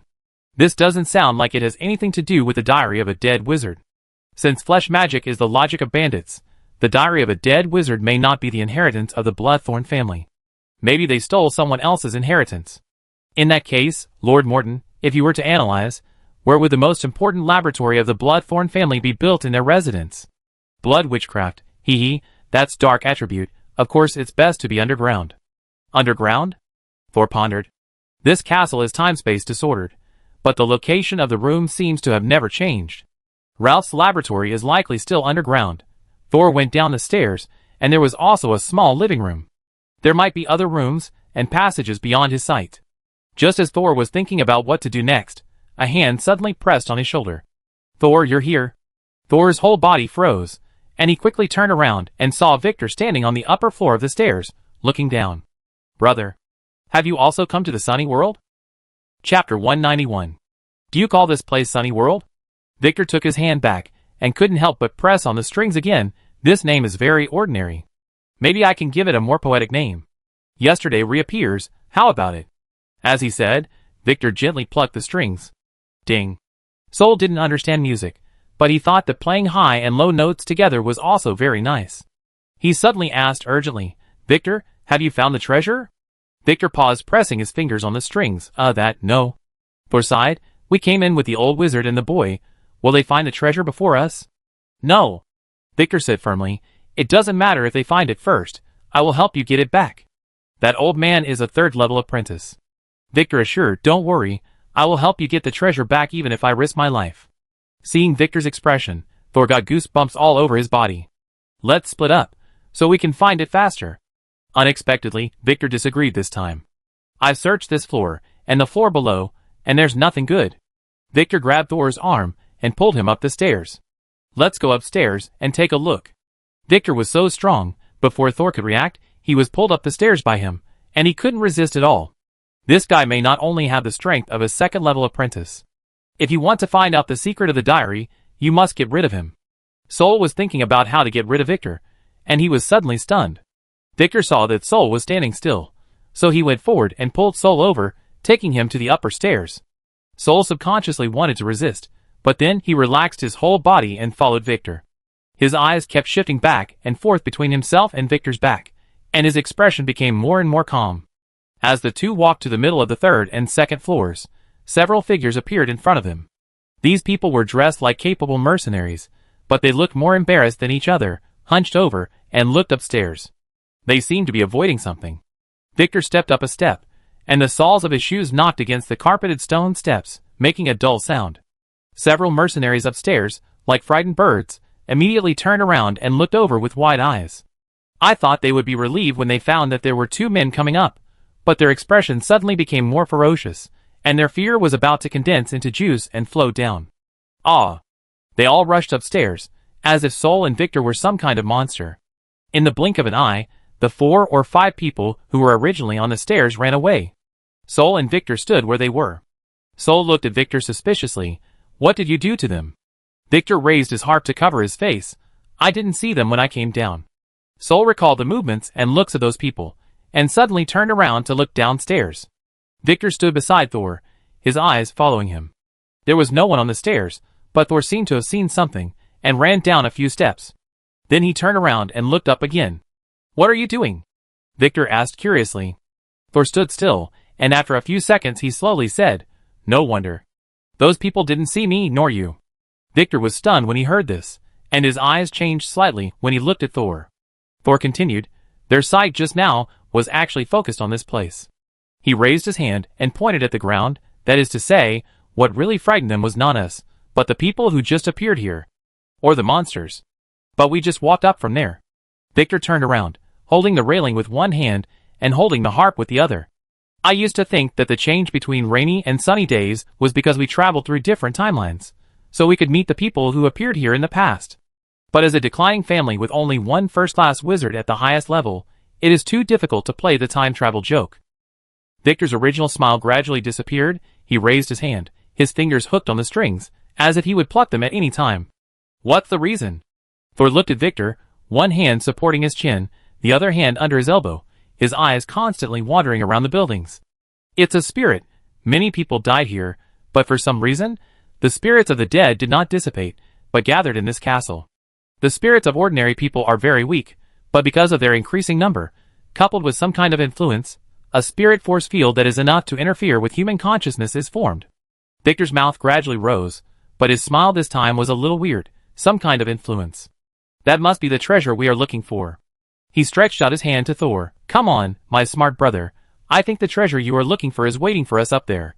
If you have that treasure, you can successfully advance to level 3, and you can also become a powerful official wizard." Thor stared at the other person without moving his feet. "But there is one thing I haven't figured out. It's better to do it than to think about it blindly. If we waste time, the old man and the little boy just now may find the treasure first." Victor slid on the strings. "The most important places in this kind of castle are the owner's room and the secret room, especially the secret room, which needs to be carefully searched. We may not have much time." "No, blindly searching is a waste of time." Thor said with certainty that he even closed his eyes and began to recall everything he saw when he entered the castle. Entered the castle. Heavy rain fell. Saw the kneeling knight and the faceless man. The old wizard and his apprentice came in, and said that there was something wrong with the heavy rain. Thor and Victor entered the sunny world when they went to the next room. Thor returned to the front hall alone, and saw Olaf and David who had just entered half a month ago.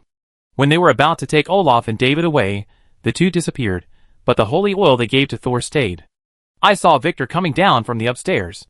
Go to the second floor's opinion room, enter the sunny world, and meet 3 mercenaries. All the mercenaries disappeared when they fled, leaving only a leg that was bitten off by something. Continue to explore in the sunny world, and see Victor coming down from the upstairs again in the stairwell. The two appeared in the sunny world together. When I went upstairs, I saw more mercenaries, dressed differently from the previous 3. But the fear was the same. I always thought they were afraid of me, and they were also attacking me. Thor slowly opened his eyes, but except for the clear communication with Olaf and David, no one else even said a word to me. Did they not want to communicate with Thor, who suddenly appeared, or in the eyes of those mercenaries who entered the castle in the past, those who appeared at the door and on the stairs were enemies that could not be communicated with? So, I thought I met the dead in the past, but in fact I only saw the scenes of their life, or the last moment of their death. So the figure who jumped out of the window disappeared in an instant, and the person hiding under the bed was also swallowed by something, leaving only 1 foot outside, and then bitten off. Chapter 192. Victor held his chin up like Thor, that is to say, what we have been seeing is an illusion. Before and after death, we keep meeting each other in the wheel of fate. It is a sad encounter. Victor walked back and forth on the steps of the stairs, gently shaking the harp, as if immersed in the music and poetry he wove himself. When our spiritual fluctuations are in sync with the spirits here because of the spirit force field, we will see sunny days. But when we lose sync, we will return to rainy days. Hiss. Victor stopped, leaned against the handrail of the stairs, and suddenly leaned back, with his upper body almost stuck outside the stairs at 90 degrees, looking at the spiral stairs and the distant roof. I really like this kind of romantic story. He straightened his waist again, stood up effortlessly, turned his head to the right, and looked at Thor. But didn't you talk to the knight, who disappeared for half a month? If you saw the scene of the past, how can you join in? Could it be that those knights also met the same wizard as you and said the same thing? This is also where I was misled at first, and thought I traveled through time. Foresaw the people kneeling on the ground in the front hall of the castle. I was indeed communicating with someone, so after being misled, I habitually thought that the mercenaries were afraid of me. The more I am sure that I have entered the world of the past, the deeper I will be trapped in it, and unable to break free. Right. Victor suddenly clapped his hands. If we can really see the past, we can follow their footsteps, and maybe find out the reason for their death, which must be related to the secret of this castle. Victor nodded his head towards the top of the stairs. We have been thinking for a long time. Now we should go to find the truth. Don't you want to know what happened to those mercenaries after they ran up? Now that we understand the principle of the spirit force field, we are prepared and will not be easily affected, right? Thor lowered his eyes quickly and raised them again, and heaved a sigh of relief abruptly. There is only one question left. You have to figure it out before you can go upstairs. What? Thor took out a small porcelain bottle from his arms. Do you remember what the knight gave me? Why doesn't it disappear? If I can't figure this out, I don't dare to continue exploring. Who knows whether the next attack will be real or an illusion? Seeing that Thor refused to continue exploring, Victor's face flashed a little impatience. He glanced at the things in Thor's hand. You mean this bottle of holy oil? Maybe you picked it up from the ground after seeing the hallucination. As long as we maintain the stability of our spiritual body, we won't. Thor suddenly laughed. Brother, didn't I tell you, that thing is called holy water? Victor narrowed his eyes. Thor shook the small porcelain bottle in his hand, and the liquid inside made a dull sound. So you deliberately put this potion in my hand, right? Victor couldn't hold it in anymore. He lowered his head, and laughed so hard that his shoulders were shaking. Hee. Everyone who encounters a wizard's problem will guess the most terrible direction.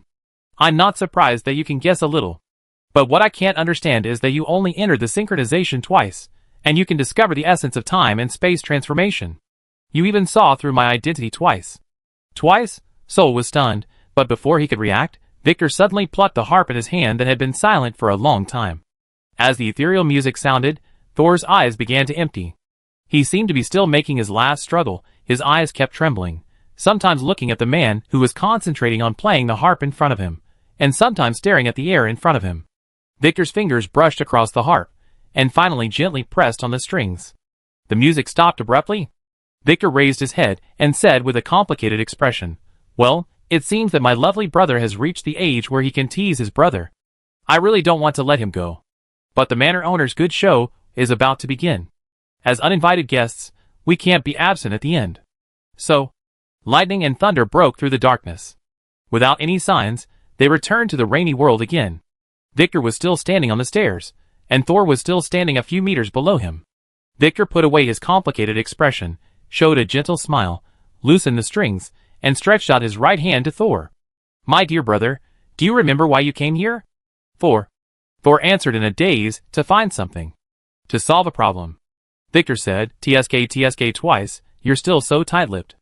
Then let's go find your precious things now. Do you remember the old wizard and the little boy just now? Thor nodded slowly. They have already passed by, and they are much more anxious than you. If you don't leave now, you will fall behind. Thor looked a little confused, raised his hands, and covered his cheeks helplessly, but I seem to have forgotten something important. Bang! A loud noise came from above their heads. Victor and Thor looked up at the same time, and the sound seemed to make Thor's eyes clear again. Victor plucked the strings again. Thor's eyes were confused again. Victor played and said quickly, "You naughty brother, look, the people above have found your treasure. Come up quickly. If you don't go over, the things that originally belonged to you will be taken away by others."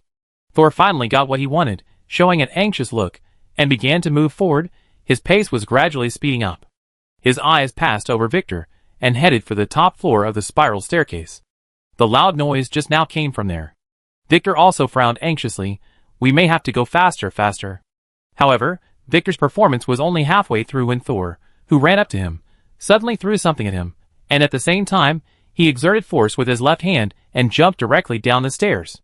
Victor was shocked and just wanted to dodge, but he saw the thing exploded directly in midair. Countless iron pieces flew out, and many of them pierced Victor's body. But he was completely unprepared and had no time to cast a spell, so he chose to hold the harp in his arms and protect it with his body. Victor raised his head and looked at Thor, who fell to the first floor, his eyes full of surprise. "You can break free?" There was also a wound on Victor's face, and blood dyed a few strands of silver hair red and dripped on the ground. Thor stood on the next floor, looking at Victor, who was gradually turning into a bloody man, and did not answer. The effect of iron and fire was not so satisfactory in an open space, but Thor could not find a better opportunity to make it explode within Victor's close range. Countless tiny black tentacles instantly stretched out from behind Thor's neck and attacked the bloody man on the stairs. Victor's narrowed eyes revealed a bit of surprise. "Were you just performing?" While speaking, Victor's hands did not stop, dodging and plucking the strings quickly. The clear but passionate music sounded, and the air was faintly vibrating. Most of the black tentacles were cut into several pieces by the sound waves as soon as they approached Victor, and fell to the ground and twitched continuously. But a few tentacles escaped the sonic attack and came to Victor. Victor suddenly opened his mouth and shouted. Thor, who was standing far away, felt a buzzing in his ears, and his originally stable spirit body immediately began to vibrate. The black tentacles of the algae also began to become soft uncontrollably, barely touching Victor's body, but unable to cause any more damage. A few black tentacles fell on Victor's body due to inertia. The latter just twisted his body slightly, and threw off all the tentacles hanging on his body. Chapter 193. Victor let out a sigh of relief, looking at the tangled black tentacles on the ground and Thor squatting on the first floor with his hands covering his ears, and couldn't help but sigh. "It's really interesting." He held the handrail, holding his harp, and walked down slowly. "As a second-level apprentice, Thor, you really surprised me. Although I am just. But among the ordinary people who come here, wizard apprentices, only you can continuously break free from my musical drama." Victor straightened his messy hair because of his evasion just now, ignored the blood on his body, and turned back into the handsome man with a bit of melancholy. At this time, there was another loud noise from upstairs, and it continued one after another, as if the people upstairs were also fighting, and it was getting more and more intense. Victor spoke faster. "It's a pity that I don't have time to be curious. I think no matter what the reason is, your mental strength must be terrifyingly high." "This is great." Thor still covered his ears, and didn't speak. Victor was not surprised. He stepped over the tentacles hanging on the stairs. "Ah, I forgot. You are very tired now. The long tune just now is called sleeping. Except it is not very elegant, it is still very useful. You should be weak now, and just want to fall asleep quickly, right? No need to resist. You won't be afraid when you fall asleep." However, just as Victor finished speaking, Thor suddenly raised his legs twice on the spot. "Victor, eh?" This time he really changed his face, and said in surprise, "Impossible. Even if you cover your ears, you can't block the long tune." Thor tilted his head slightly to let Victor see his left ear. A little bright red blood flowed out of his ear. "You actually deafened yourself." Thor straightened his head, and said in a voice slightly higher than usual, "So you don't have to say too much. My lip reading is average. If you speak too fast, I can't understand it." Victor's breathing stagnated, his chest rose and fell violently, and his usual elegance and depression were cracked. It was not until the sound came from upstairs again that he calmed down and slowly said, "This long tune really needs to be adjusted. Only suitable for sneak attacks, not for direct combat." Thor nodded. "This speaking speed is okay." Victor snorted coldly. "Do you really think that you can avoid my attack if you can't hear?" "Of course not." Thor answered very cooperatively, "Your strength is more than level 2. Victor smiled and did not deny, "You really gave me a lot of surprises today. But that's all. Some beautiful music can be heard even if you are deaf, your head is cracked, and your body is rotten, because your soul also loves to sing." Victor opened his lips slightly. But then, A hoarse sound came out of his mouth. Victor raised his hand to cover his throat, and exhaled slowly. The breath coming out of his throat condensed into white ice crystals the moment it entered the air. Seeing the breath exhaled from Victor's mouth, and the ice crystals spreading from his neck to the surroundings of his body, Thor finally felt relieved. Victor opened his mouth again, but no sound came out. He looked down, and saw the black tentacles scattered all over the ground. These tentacles all had some tiny ice crystals on their tips. At high speed, even Victor couldn't see the traps on them. Frozen. Touch. The trembling voice was so subtle that Thor could only roughly judge what the other party was saying by Victor's mouth shape. Now that he was deaf, Victor's heart could no longer confuse him. And Victor was mute, so he couldn't use sound to attack Thor. Between attack and defense, Thor finally eliminated the huge gap in strength between himself and Victor. The most terrifying thing about Victor is the deceptiveness of his musical comedy. Thor had never seen such witchcraft before, so he had no power to resist when he first met Victor and was led into the opponent's rhythm. He swung his right hand at Victor, who was stiff all over, and several translucent worms flew towards him. Victor moved his frozen body with difficulty to avoid the worms, but the next second, the black tentacles that fell to the ground wrapped around him one by one, directly wrapping the disabled Victor into a half-mummy. Only the eyes are exposed. It feels like Gorza's vision. Unfortunately, the two people's eyes are not alike at all. At this time, the worm that fell on the ground finally slowly crawled to Victor. Shiuza opened the tentacles a little, making it easier for the worm to drill into his body from the bottom of his feet. Throughout the whole process, Victor did not resist again, as if his consciousness had been frozen, and he could only wait for Thor to execute him in the end. But Thor had not let down his guard. From time to time, he glanced at the diary that was spread out in front of him. The diary was filled with the tragic ending of Thor's death. Go upstairs, you will die. Don't go upstairs, you will die. Attack Victor, you will die. Thor could only analyze and delay time, deducing ways to survive over and over again, until he finally confirmed in the repeated death warnings that Victor's most terrifying witchcraft was his voice. In the diary, Thor died twice in the attack of the harp and 10 times in Victor's voice. In front of him, the last warning in the diary is, on May 29th, 316th year of the new moon calendar, you finally escaped the sonic manipulation of the harp at the cost of self-injury. You froze his lips, and finally blocked the attack that went straight to his heart. But when you stepped forward to dig out the secrets of the person in front of you, you died.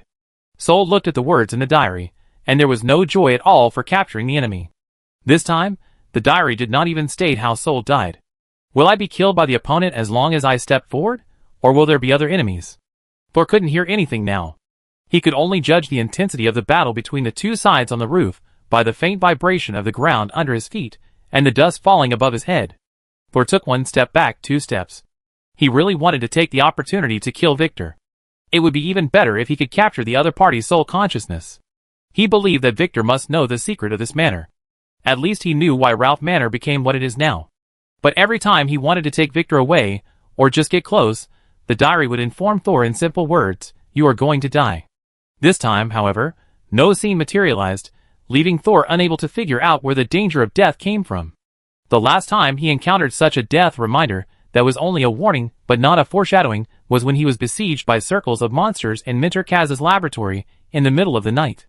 If the Tower Master had not appeared at that time, Thor would have stayed in that laboratory forever. So, seeing a similar warning again, Thor did not act rashly. What if I escape and leave Ralph Manor now? This time the content of the diary finally changed. New Moon Calendar Year 316, May 29th. You learned to be cautious and stay away from danger, but the good times didn't last long. When you tried to leave here, a huge worm fell from the sky. It smelled your scent and coveted your delicious flesh. Now, please ask, is the worm's belly warm? Escape is impossible? Sol was a little confused, but he immediately realized something more serious. When did he try to escape from here? It seems to be now. Boom. A huge cracking sound resounded throughout the castle, and countless walls, with chips and stones fell from the sky. Following them, it turned out that the long-missing white-haired wizard Crone and his apprentice Swan fell. Crone was covered in wounds. A green bud grew out of each wound, and the whole person looked like a sapling in early spring, lush and green. But Crone was still okay. His apprentice Swan, only the upper half of his body was left, and the cross-section of his waist wound was actually a piece of wood. Thor could see Crone cursing and getting up, while Swan was just opening and closing his mouth in pain on the ground. Boom. Another loud noise. Thor didn't hear it, But he felt it. A huge white shadow fell from the top of his head and hit Crone directly, and the white flesh covered his whole body. Half a meter away, Swan, who survived, could only stare with his eyes and let out a horrified wail. Thor's back was instantly soaked. The second white shadow that fell from the top of his head was a huge worm. Chapter 194. The worms have arrived. Can death be far behind? All this was like a pantomime in front of Thor's eyes, but the horror effect it brought was not reduced in the slightest. His brain began to work rapidly, staring at the diary in front of him. This time the diary showed that he died in the belly of the worms, and the worms would chase Thor's taste. No, combined with the previous diary, the danger I stayed away from should be Victor. The last death was because of the white worm. The fat white worm, as fat as an elephant, slowly twisted its body and turned to Swan. His body made an unpleasant friction sound with the ground, as if something was crushed by a millstone. And the front of him also shocked Thor, who couldn't help but widen his eyes and almost screamed. The front of this worm actually grew a human face. That big face looked like it had been soaked in water and blown by a balloon, pale and wrinkled. The one-to-one eyes turned gray, as if someone had inserted a needle into them and stirred them fiercely a few times, and the crystals were completely turbid. His nostrils were also stretched wide enough to fit a child's head. When he opened his mouth wide to Swan, Soul did not see teeth, but saw several rolling heads in his throat. Those people stared at the outside world with wooden eyes, and no one struggled. Swan also saw those heads. When he looked into the numb eyes, Swan stopped shouting. He knew that all struggles were in vain. He opened his mouth, his lips trembled slightly, and he murmured to someone he didn't know who he was praying to. Thor was only a few meters away watching the man and the worm, but he could feel Swan's despair. The diary also reminded Thor that if he encountered the worm, with the current means, the end would definitely be that he would be swallowed by the worm. Thor couldn't help but clench his fingers. However, the big mouth that was about to bite Swan stopped at the last moment. The nostrils of the human-faced worm kept expanding, shrinking, expanding, shrinking. The swollen head actually let Swan go and turned to Thor little by little. But the neck of the human-faced worm was very stiff, and it could not move after turning nearly 90 degrees. It has a blind spot. Thor realized this immediately, and quickly moved to the back of the human-faced worm. Here, no matter how the worm turned its head, it could not see him. Moreover, the worm moved slowly, and was not as flexible as Thor in turning. But Thor also understood that if it was really that simple, the diary would not have given Thor a warning of death in the worm's belly. After the human-faced worm tried several times, but failed to see Thor's figure, its ugly face suddenly shrank inwards, and disappeared directly into a pile of fat white meat. Thor immediately ran to the stairs, and on the steps, Victor, who was bound by the algae but not panicking, was staring at Thor. There was even a hint of smile in his eyes. Sure enough, Thor saw from the corner of his eye that the worm's tail began to wriggle, and the milky white, oily body quickly melted and reshaped, and the human face that disappeared in the worm's head actually emerged from the tail, and it was facing Thor. At a close distance, the face looked like it had been soaked in water for a few days, full of cracks and wrinkles, and a greasy smell rushed straight into Thor's nose. This strange smell actually made Thor, who was already used to the stench of corpses, feel nauseous. The human-faced worm sniffed at Thor, who was stuck at the corner of the stairs, and an excited expression appeared on his face. Hey, hey, hey. The human-faced worm actually laughed, and it was unknown which organ vibrated, making an extremely twisted laugh. His nostrils kept opening and closing, sniffing Thor intoxicatedly. In the slightly open mouth of the human-faced worm, Thor could still clearly see several numb human faces inside, rolling continuously as the worm's muscles contracted. Thor wanted to attack the bug, but as soon as he had this thought, the diary reminded him, attacking the bug would anger it, and it would be eaten immediately. Thor could only suppress his restless magic power, and his brain worked rapidly. Smell, taste, smell, taste. He was originally going to eat Swan, but his attention suddenly turned to me. What smell on me attracted him? Thor tried to retreat slowly, but the diary still reminded him that he would be swallowed by the bug if he moved too much. Suddenly, something flashed through Thor's mind. If the worms were attracted by his own unique smell, then Thor probably had no way to cover up the smell without alarming the worms. But the probability that a powerful human-faced worm would suddenly be interested in only Thor was actually very small. It was like if you randomly grabbed someone on the street to do a paternity test, and the result was a 99% match. Then, thinking this way, the idea became clear. Thor had one and only one thing that belonged to this castle. Things that come from the same place are more likely to be related. An idea flashed through Thor's mind. This time, The diary finally did not turn the page. A trace of joy flashed across Thor's eyes, but with his strong willpower and years of honed acting skills, he forcibly changed it into sorrow and fear. He slowly turned his neck and looked at Victor on the steps. Victor was still tied up tightly by the tentacles separated by the algae. But the pair of eyes he showed were still calm. He even smiled a little. I only have one chance, Sol told himself in his heart. Victor. Sol opened his lips a little, and his voice was very low, but he knew Victor could hear it. Why did you kill so many people? Why did you play tricks on me? We can exchange what you want. There is no need to fight. We are all wizard apprentices. Benefits are more important than death, isn't it? Victor blinked. Xiao Zhao slowly let go of Victor. But Victor still had a lot of frost on his body, and it seemed that he was still controlled by Thor's witchcraft, and could not move. I didn't kill them. Victor narrowed his eyes. I didn't kill any of the people here. So there is no room for negotiation? Thor's tone became sinister. If you don't save me, I will drag you into the belly of the worm even if I die. Victor curled his lips nonchalantly. Okay, what does it matter? Death is the end of everyone anyway, and threats are nothing new to me. Castle, Rainstorm, with you, brother is honored. Victor raised his hand with difficulty, brushed his chest, and bowed his head slightly. Since you said so. Sol suddenly moved, but he did not run directly to Victor. He threw something at Victor. A small porcelain bottle with a seal. The human-faced worm, that was sniffing Sol, was suddenly startled. He seemed to suddenly come to his senses, knowing that the food in front of him was going to run away, and quickly opened his mouth. But Sol had no intention of running away or resisting at all. He just instantly fired an arrow spell at the small porcelain bottle in the air. Pop! The small porcelain bottle that was spinning in the air and flying towards Victor was instantly shattered, and the light yellow oily liquid poured out. Because of inertia, most of it still flew towards Victor.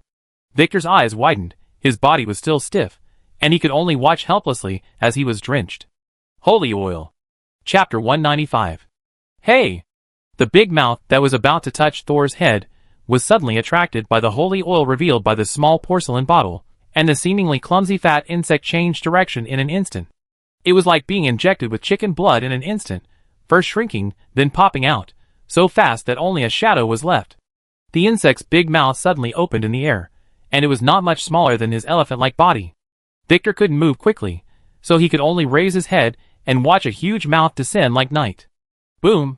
The huge impact directly destroyed the stone steps, and the broken stones flew everywhere, scratching Thor's cheek. But he had no time to appreciate the beauty of Victor being swallowed, nor did he have time to feel the pain on his skin. At the moment when the worm jumped up, he turned around and ran. He passed the crone wizard, who was almost rotten into a puddle of mud, and Swan, who was crying with his eyes wide open, and rushed into the depths of the corridor. The algae with several broken tentacles quickly shrank behind him, like sucking noodles. Slurp. Drilling back into Thor's neck. At the end of the corridor, Thor saw the passage leading to the underground as expected. It was a gate built on the ground, covered with runes. As Morton analyzed, the laboratory of this castle was built underground. But Thor just stopped and was troubled by the gate in front of him. The entrance door of the basement was actually sealed with witchcraft. Although the magic power on it was flowing very slowly, Thor could still see that this witchcraft array was protecting the entire gate and preventing outsiders from entering. Thor's eyes kept wandering among the ruins of the formation, but he had no clue how to crack it. The more he looked, the more dizzy he felt. The corridor behind him was not too long. Once the worms digested Victor, they might chase him in. The crone wizard looked like he was already dying, and Swan was even more unable to resist the human-faced worms. If Thor couldn't find a way to get in, or find another escape route, it wouldn't be long before he saw the death warning in the diary again. With my current knowledge, I can't crack this formation at all. If I break in violently. Thor smiled bitterly. I'm afraid only the Tower Master can get in? Is this the problem the Tower Master asked me to solve? How is this dangerous? If I didn't have the diary to help me figure out a way out, I would definitely die. Thor looked around again. There were a few houses at the end of the corridor, but they were all ordinary rooms, and there was no place to hide. Thor looked at the entrance in front of him and suddenly said, Brother Diary, please ask Lord Morton to come out. Thor wanted to try a new way, and he didn't know if it would work. But the exit is blocked. If Thor wants to escape, he can either go into the basement and use the magic circle of the real wizard to resist the enemy, or break through the wall. But the latter means that the noise Thor makes will definitely attract the enemy, and there will be no chance to continue exploring. Thor has not forgotten that his biggest purpose of coming here is to find clues related to the diary. But who knew that he would encounter the mysterious and weird Victor as soon as he entered Ralph Manor, and now he is being chased by a big bug. Thor always felt that the danger here had already exceeded the scope of the Tower Master's warning. Now, this might be Thor's last chance to explore Ralph Manor. What's the matter? Actually, I don't want to answer your question. I am the Emperor of the Kerma Empire, a second-level wizard. How can I be a mentor to a second-level apprentice? Thor ignored Morton's complaints. Lord Morton, can you see the magic circle on the ground? What are you looking at? It's pitch black here, there's nothing. Sure enough, the consciousness in the diary cannot see the outside world. But the diary can convey Thor's thoughts. Then, Thor simply closed his eyes and used his mental power to directly draw the witchcraft circle on the ground. Soon, a few blue veins popped out of his head, and fine beads of sweat came out of his pores. After a few seconds, the blood coming out of the pores turned into bright red blood beads. Thor suddenly opened his eyes were red, and his black pupils kept trembling, enduring great pain. Ugh! He clenched his teeth, and the smell of rust dissipated in his mouth. At this time, Thor had a splitting headache. In a trance, he seemed to see a needle stuck in his brain, and it was a big thick needle used by surgeons. After the needle was inserted into Thor's brain, it was still pulling out his brain matter, making Thor feel that his life was escaping through the needle hole. But Thor knew that he couldn't give up now. He was almost able to completely draw the magic circle on the ground with his spirit body. 1 second, 2 seconds, 3 seconds. When the last line was completed, Thor seemed to hear the sound of flesh and blood being torn. He exhaled suddenly. Huh? Lord Morton. Can you see it? Boy, I don't know who you are. But you are very good, really very good. A second-level apprentice dared to draw such a complicated witchcraft array in his spirit body. I believe that as long as you don't die in an accident, there will be a legend about you in the wizard world in the future. Soul smiled bitterly again. People are forced to do it. It seemed that a long time had passed just now to draw the witchcraft rune array, but in fact, the whole process took less than a minute. Short time does not mean easy. If Thor cannot complete the mental power description in a short time, the connection of the entire formation will be completely disconnected, and he can only start over. Excuse me, Lord Morton, can you unlock this formation? This formation is not exquisite, but it is relatively unique. The runes use a new connection mode. I want to ask you, to what extent do you want to unlock it? If it is a complete analysis, and can be freely adapted and transformed, even I will need a few days. As long as the door sealed by this witchcraft formation can be opened and closed again, it will be fine. Okay, I need 2 hours. Sorry, Lord Morton, I may only have a few minutes. Maybe even less than a few minutes. The corridor behind Thor was still quiet at this time, but he didn't know when the human-faced worm would be interested in this corridor. Maybe in the next minute, maybe in the next second. Thor could only hope that the early warning from the dead wizard's diary could buy him a few minutes. If the time is so short, I can only force it to open by breaking the seal, but when you close the door, the original seal will not be as strong as before. Thor gritted his teeth and looked back at the dark corridor. He couldn't hear it now, but he could vaguely hear the sound of fat squeezing and squirming in his ears, and bubbles wrapped in white smoke emerged along with his heartbeat. Thor licked his cracked lips and decided to go underground first. Then I leave it to you. I don't have much time. This time Morton didn't speak again, and the black pages fell silent. Thor quickly took this opportunity to meditate. Because he was in a dangerous area, he couldn't start a fully immersed meditation, so he could only use semi-immersive meditation to quickly recover the mental and magic power he had just consumed. But his headache still didn't go away, but fortunately, he was used to it. A good swimmer drowns. Thor's mental power was strong, but it was also his mental power that was most often injured. I must have a good talk with Gorza when I go back this time. Even if I raise a goo, I can't do it this way. If you don't give me some benefits, I will never do it again. Thor tried to ignore his headache while thinking about random things, and tried to recover the trauma of his mental body. Finally, new handwriting appeared in the diary in front of Thor again. Done, it's very easy to open. As long as you use magic to connect these nodes, you can open the door. A complex white pattern appeared in front of Thor. Thor took a look and suddenly felt that the pattern looked familiar. At this time, the diary seemed to understand his thoughts and suddenly turned over, allowing Thor to see the cover of the diary. The white pattern was exactly the same as a pattern on the cover of the diary. Chapter 196. The secret of the dead wizard's diary is definitely hidden here. For a moment, Thor forgot the pain and a smile appeared on his face. He almost missed the secret here. If he could learn more about the diary, Thor could turn it into his locator more quickly. Maybe he could also unlock more secrets of the diary, and deduce more ways to use it. At this time, a strange sense of oppression came from behind again. Thor did not turn around, but stared at the diary. He stepped forward and began to release magic power according to the patterns drawn on the black pages of the diary. When several nodes on the formation were connected together, the door on the ground suddenly opened a small gap outward. A trace of joy flashed across Thor's face, and he quickly squatted down and lifted the entire door. He quickly got into the ground, and shields stretched out from the back of his neck to help Thor close the door behind him. As soon as Thor jumped down, he stepped on a soft staircase. Looking down, he found that the staircase was made of the girl's arms. Anyway, he had never seen a man's arm so slender and white, and the joints were so small. Whoever used this to make a staircase must be a pervert, right? Thor always put practicality first. If it wasn't for research, he wouldn't make these scary things. Of course, if other people did this, Thor wouldn't interfere. What's more, the person who made this staircase is likely dead and rotten. He jumped down the stairs and looked around the basement.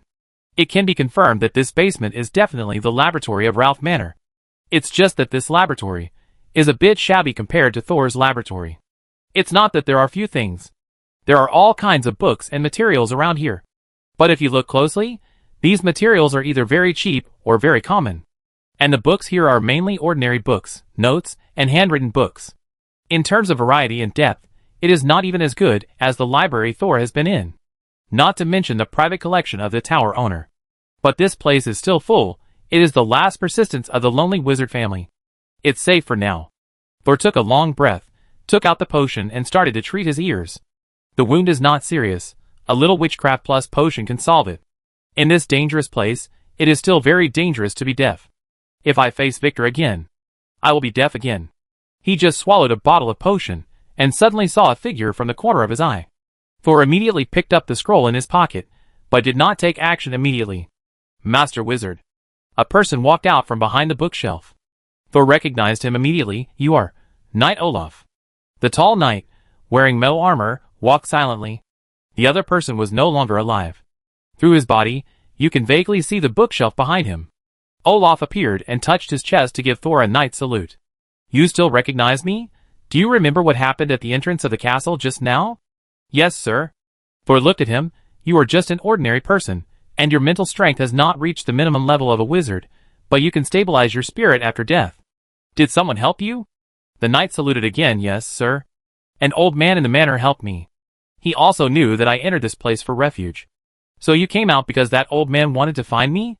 Olaf said, yes, respected wizard, but he didn't come to greet you in person not because of arrogance, but because he couldn't move.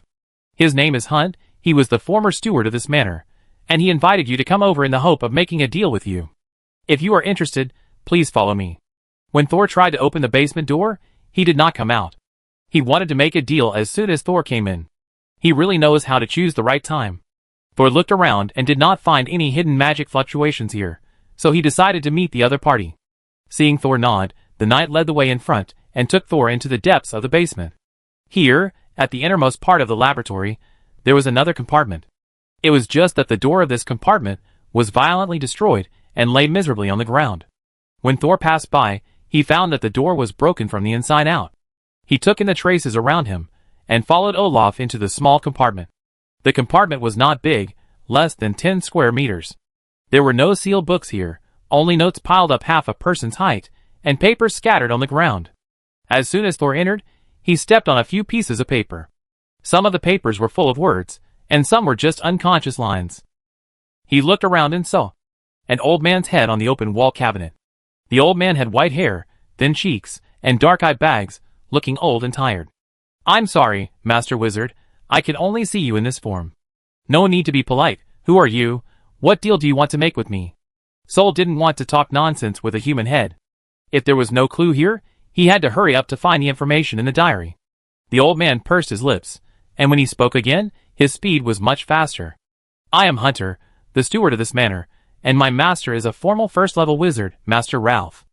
I want to use the greatest wealth of this manor in exchange for your help in liberating my master. Liberated? Thor frowned, and suddenly realized something, the human-faced worm outside. Is Ralph? Butler Hunter's face revealed obvious sadness. Yes.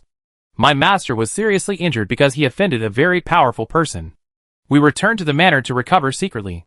If everything goes well, it will take about 5 years for the master to recover. Who did you offend? A figure appeared in Thor's mind, and he immediately asked. It was the master of the wizard tower. Thor's eyes widened, but he sighed in his heart that it was indeed true. So the tower master had silently helped him once before? You don't have to worry about offending that lord. My master has no way out now. We originally wanted to leave here immediately after Master Ralph regained his ability to move. Hans sighed, but everything didn't go well. When we just returned to the manor, we deliberately opened some of the defense restrictions to prevent people from disturbing us. To ordinary people, it was haunted. The first year was peaceful, but in the second year, 10 months ago, a wizard suddenly broke into the manor. He caught me and said he wanted to give the master a gift. Is that man Victor? The butler wanted to nod, but in the end, he just blinked yes. But sir, I can only tell you that this is not his real name. I was under a witchcraft ban, and could not reveal his real name. After Victor found the master, he told him directly that with the master's current condition, even if he could recover in a few years, he would lose his powerful strength and could only wait for death. But he could help the master recover faster and become even stronger. Did Ralph agree? No, although my master was seriously injured, he was in good spirits. He knew there were hidden dangers in this condition as soon as he heard it. He didn't want to agree, but he had to agree. Because Victor played a song that showed the master the hidden dangers in his body. If he didn't find a solution, he would die in a few years. So the master had no choice but to take the risk. What did Victor do? He gave the master a bottle of potion, and then kept sending people into the manor for the master to swallow. At first, the master was very cautious and studied the potion repeatedly. But later, he suddenly lost control. When the master still had some consciousness left, he hid me here, and then stayed in the study on the 4th floor. Victor continued to deliver blood food to his master. But after that, he didn't just deliver people. No wonder Victor said he had never killed anyone. He was just a courier who sent people into the insect's mouth. But if Ralph devoured other creatures, the cross-species fusion would probably have caused him a lot of trouble, so that he ended up in this kind of neither human nor insect. This man-eating manor was actually set up by Victor. This guy might not be as simple as Thor thought. Do you know what Victor's strength is? Can he enter here? No, the master has been meeting him in the study on the 4th floor, and has never let him in. Hearing this, Thor was relieved. But just in case, Thor still asked Morten's opinion in the diary. However, Morten's words once again made Thor's heart rise to his throat. No, because I cracked it this time, the magic circle may have lost its original energy. If no one replenishes it, it will be completely ineffective in about an hour. Chapter 197. Thor looked back at the entrance to the basement with some concern. Just in case, I can only stay here for half an hour at most. After that, whether I dig a hole or go out to find another way out, I can't let myself be trapped in this place any longer. If Victor was not an ordinary wizard apprentice, or even not a wizard apprentice, Ralph, who turned into a human-faced worm, might not be able to beat him. Thor's move just now was to divert the trouble, and it was not certain who would be harmed in the end. Then, you should be able to see that I am not a formal wizard. How can I help your master to be free, and why should I take this risk? Sol said, while rummaging around in this small compartment without any hesitation. Sol was not obsessed with freeing Ralph, but he vaguely felt that Hunter must have a lot of capital in his hands to negotiate a deal with him with a head.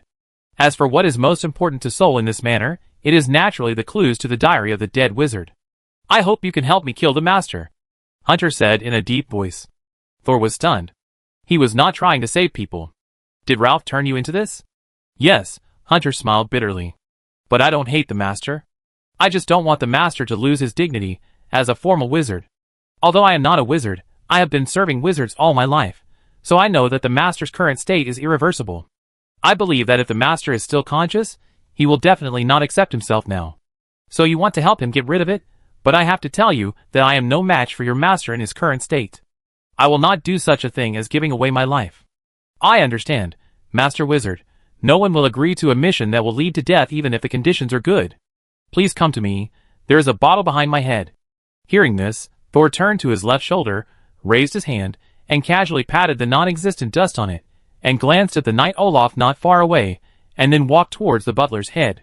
While the two were talking, Olaf had been standing 5 meters away from them. Although he was only in ghost form, he still stood with his sword drawn, acting as a loyal guard. Thor walked over and saw the butler Hunt's head on a large plate. There was some light red liquid in the plate, but only a thin layer that could not cover the fingers. Hunter can still think and move, probably relying on this liquid. Although Thor was interested in the composition of the liquid, it was not a good time to do experiments. She was stretched out from the back of Thor's neck, fumbled behind Hunter's head for a while, and pulled out a transparent crystal bottle. This is it. Hunter's eyes were full of complexity. After the master got Victor's potion, he kept thinking about the ingredients inside, and made an antidote to remove the potion's effects.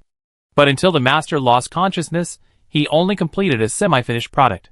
But the master is sure that as long as this antidote can be completed, the benefit effect brought by the potion can be directly disintegrated. Thor carefully observed the potion, but with your master's current state, he may not survive if the potion's effects are removed. Oh yes, anyway, you want him to be free. It doesn't matter whether he lives or not. Hunter gritted his teeth, but had to admit that Thor was right. This mission is not easy. Even if I can develop an antidote, I must face Ralph again to free him. It's too dangerous. I don't know what reward you can give me to take this risk. Hunter immediately said, I know the formula notes of this antidote. The master is just a little bit away from completing it. Hunter first took the initiative to reduce the difficulty of the mission, and then said, if you can develop a potion, I will pass on Lord Ralph's inheritance of flesh and blood witchcraft to you. Flesh and blood witchcraft is the inheritance of the Bloodthorn family for hundreds of years. Not enough. Soul shook his head decisively. Hant was stunned. He never thought that the background of a wizard family could not make the boy opposite him excited. He gritted his teeth and said again, there are also Lord Ralph's decades of research notes. This includes not only flesh and blood witchcraft, but also a lot of knowledge and experience contributed by wandering wizards. After Lord Ralph's refinement and verification, it condensed into a blood catalog. Anything else? Soul said expressionlessly. Hunter opened his mouth, almost forgetting that he didn't need to breathe, sir. This is already the most valuable thing in Ralph Manor. I don't think you would care about other mundane gold and silver. I don't want gold and silver, I just want knowledge. A family that has been passed down for 100 years shouldn't only have the catalog summarized by Ralph, right? Soul stared at Hunter. Hunter stared at Thor blankly, and suddenly realized, are you interested in the things from the last year? Here, there are some, but they are all records without basis, and even the authenticity cannot be verified. Soul's heart skipped a beat, and he felt that he had asked the right question. Then don't worry about it. Anyway, the price you have offered is not enough to drive me to risk my life. As for the other things, I need to take a look first. I understand. Please move the bench under the table, and put it neatly on the right side. Xiao Zhao immediately came out to do it for him. Click. When the chair in the compartment was pushed under the long table, a spring sound was heard, and the stone bricks on the ground where the chair was originally located suddenly bounced up. Xiao Zhao went in and probed, but didn't find any dangerous mechanism, so he retracted his head to the back of Thor's neck. Thor walked over and leaned down.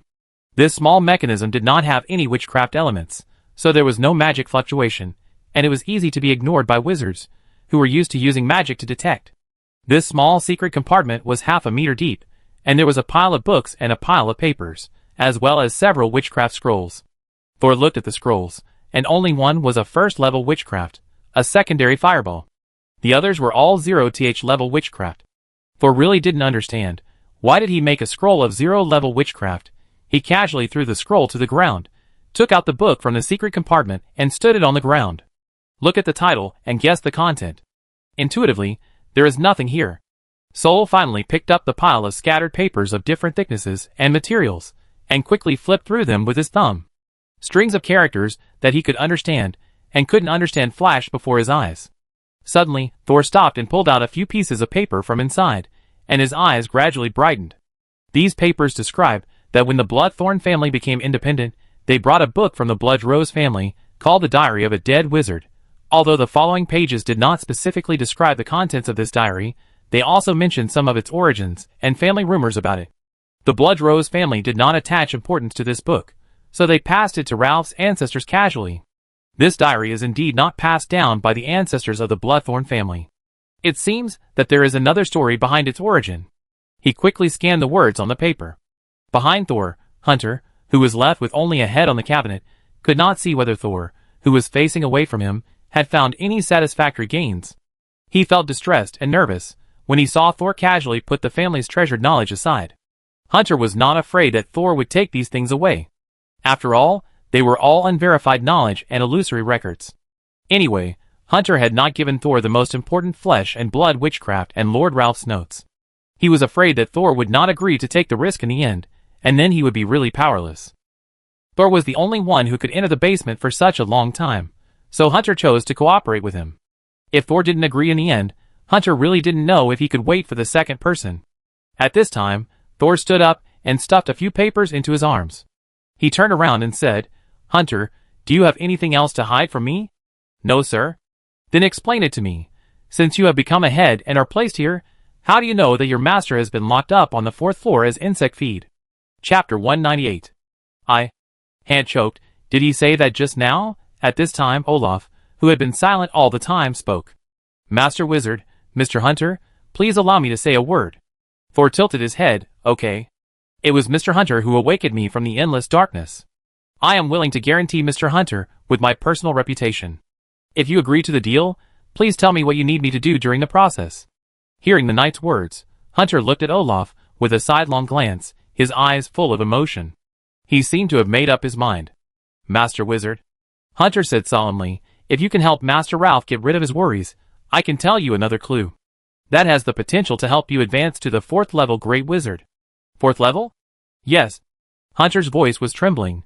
"That is an extraordinary level that can free wizards from the limitations of physical death." Although Hunt did not mention what the clue was, Thor subconsciously felt that it was also related to the diary. Otherwise, how could a small declining wizard family have two extraordinary beings involved in the secret of death at the same time? It seems that the few pages I found are just a little bit of the diary's origin. Ralph and his team have other research on the diary. That's right. If Sid didn't know about the diary, how could he be so crazy? Thor picked up the semi-finished product made by Ralph. "I can help you make the potion, but you have to tell me the clues first." "This?" Hand hesitated. This is his last bargaining chip. But after thinking about it, he suddenly looked at Olaf with a squint. "Knight Olaf, please come over here." "Me?" Olaf approached Hunt in confusion.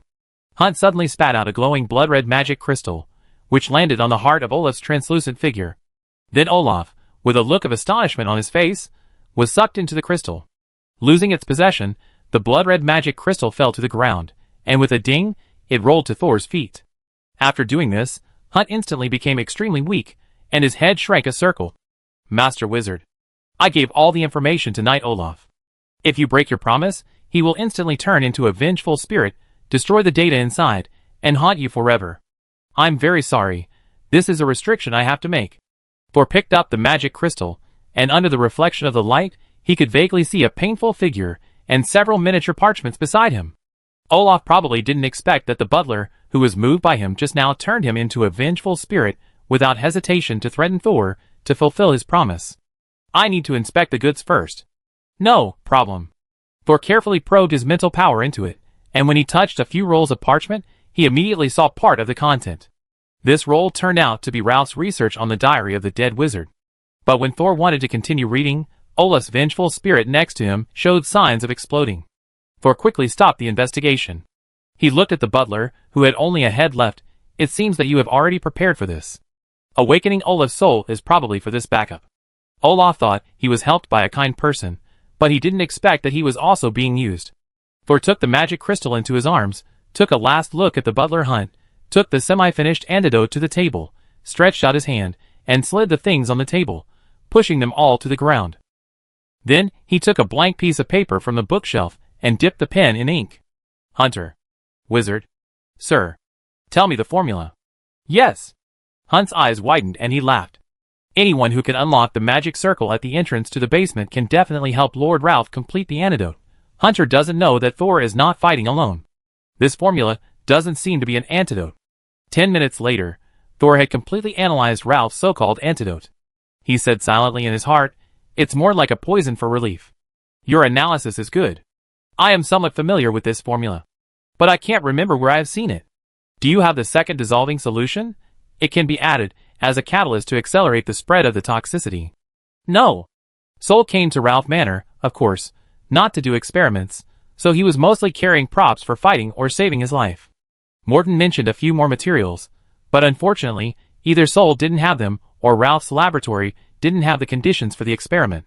Another 5 minutes passed, and Butler Hunt, who was watching from behind, became a little anxious.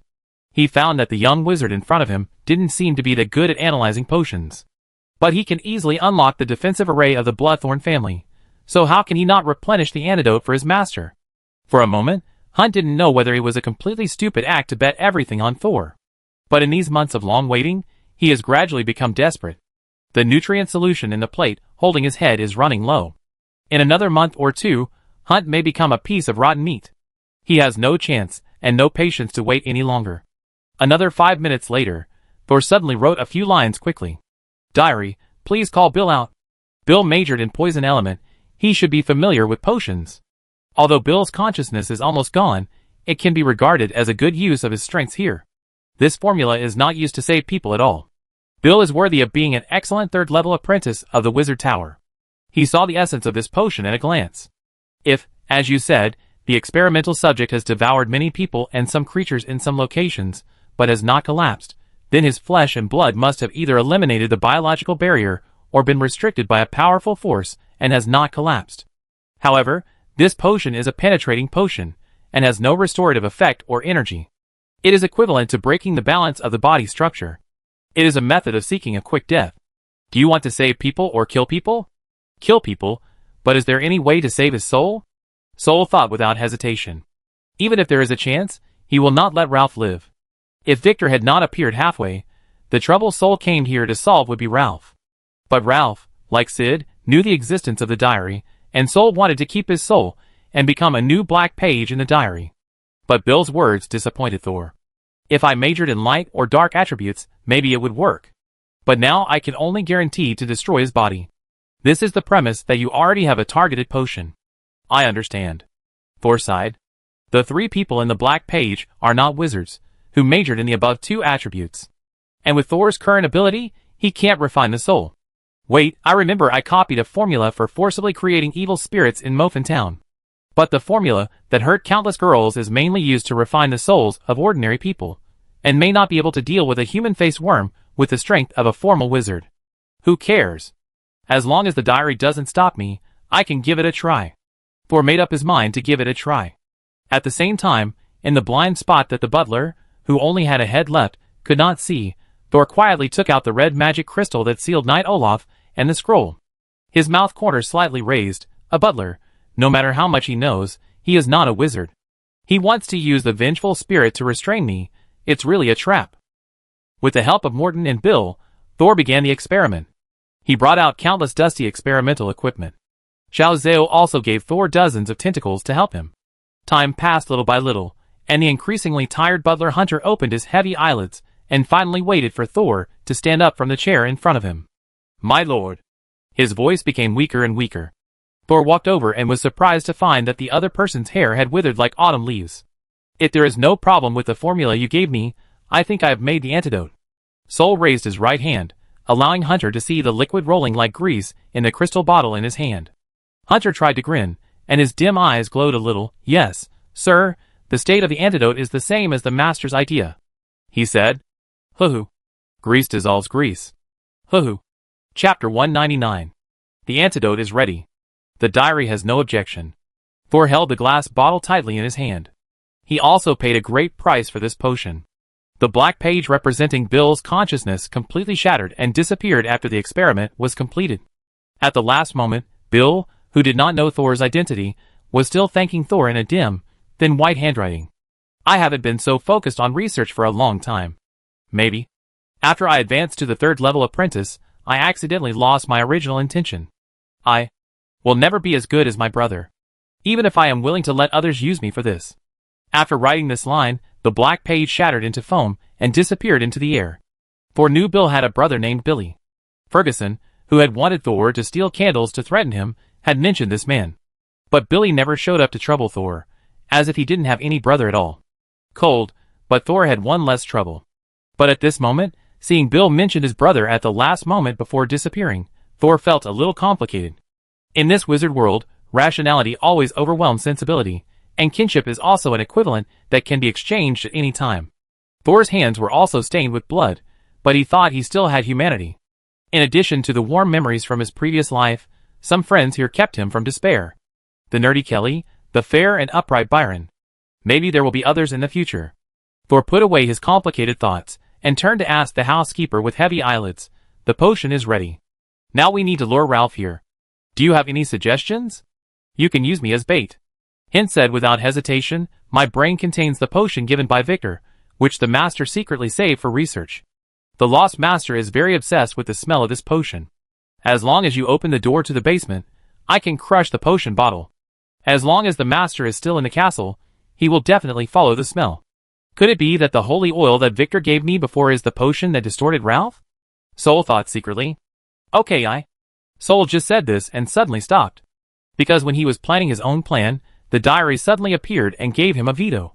In the diary, Thor, as he thought, lured Ralph here and sprinkled the antidote on Ralph while he was attracted by the butler. But although Ralph's epidermis began to dissolve rapidly, he still had the strength to kill Thor before he died. The ending was that Thor and Ralph died together. The potion has a long lethal effect. After several deductions, Thor still couldn't buy enough time to wait for Ralph's death, so he figured it out. Such a long effective time. Did Hunter not know, or did he deliberately not mention it? This butler Hunt probably never wanted to let Thor leave the castle alive. The wool that seemed to be consumed bit by bit was all for Thor's willingness to serve him. If it weren't for the diary's reminder, Thor might still be proud of digging out the biggest secret of the Bloodthorn family. However, he didn't show vigilance immediately on his face, but started to draw a magic circle on the ground according to the original plan. This magic circle is not difficult.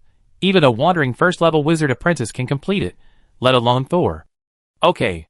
Soul turned around and took Hunter's head out of the compartment and placed it in the center of the magic circle. What is this?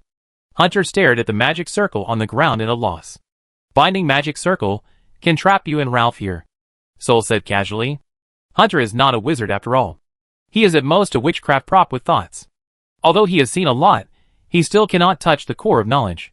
He drooped his heavy eyelids and didn't know what he was thinking. After Thor put down Hunter's head, he moved outside the magic circle. Xiao Zhao. Thor called in a low voice, "Can you put this potion into the mouth of the big bug just now?"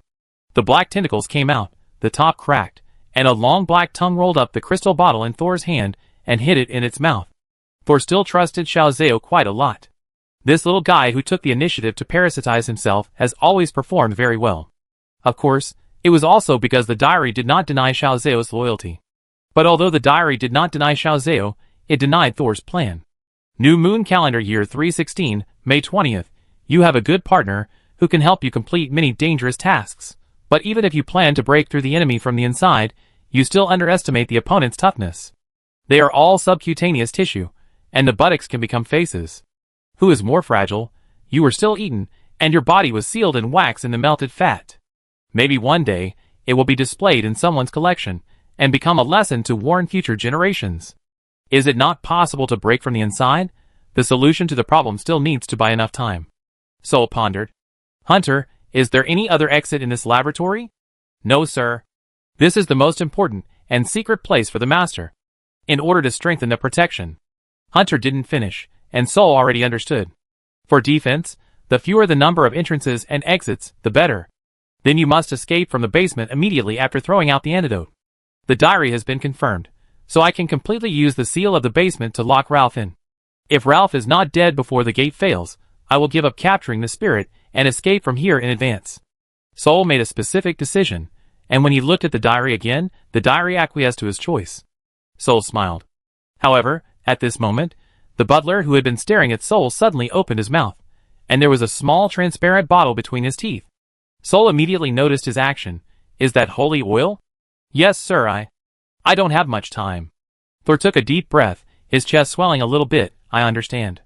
When I walk to the door and open it, you bite the bottle in your mouth. Hunter blinked. Thor took a few steps to the steps made of the girl's arms and opened the door, then jumped down, holding hands with the girl, hanging in the air, in the blind spot of the basement entrance.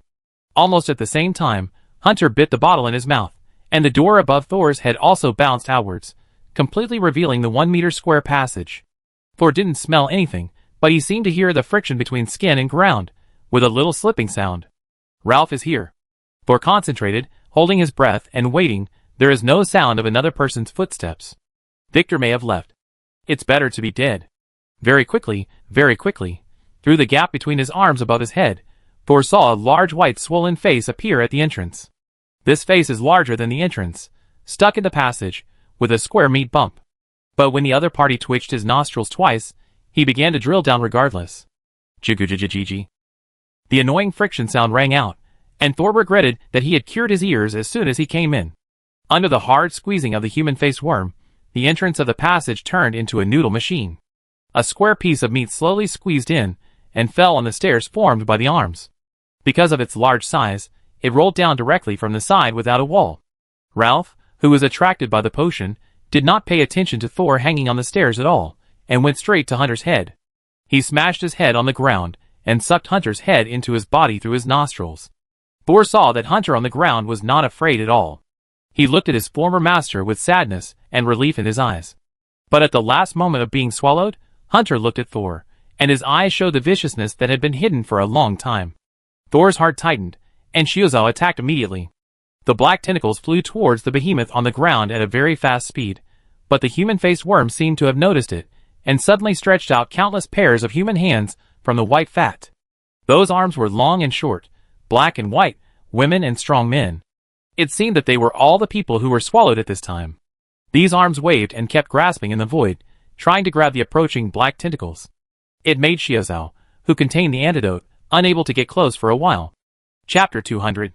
Seeing that Foresaw's attack was blocked, Thor immediately turned over and jumped onto the arm step, releasing attacks from his palms to attack the undead. His mental body was stable, and his magic power was sufficient. He released his most effective attack on the undead, just like a machine gun. Bang, bang, bang. The arms of those humans were hit by the black light, and immediately shrank like cotton that touched a flame.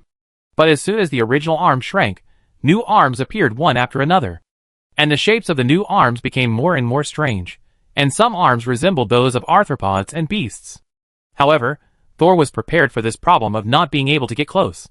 The python-like tentacles suddenly split into many in midair, just like a hemp rope twisted together suddenly separated, and suddenly opened like a giant net falling down. The front ends of all the finger-thick tentacles all opened up, like shark-like mouths, and black sharp teeth grew in their mouths. Some of them fell on the arms, some were caught by the arms, and some were lucky enough to pass through many obstacles and get close to the big bug. But no matter which tentacle it was, it opened its mouth 180 degrees the moment it touched the enemy, and grunted. Take a bite.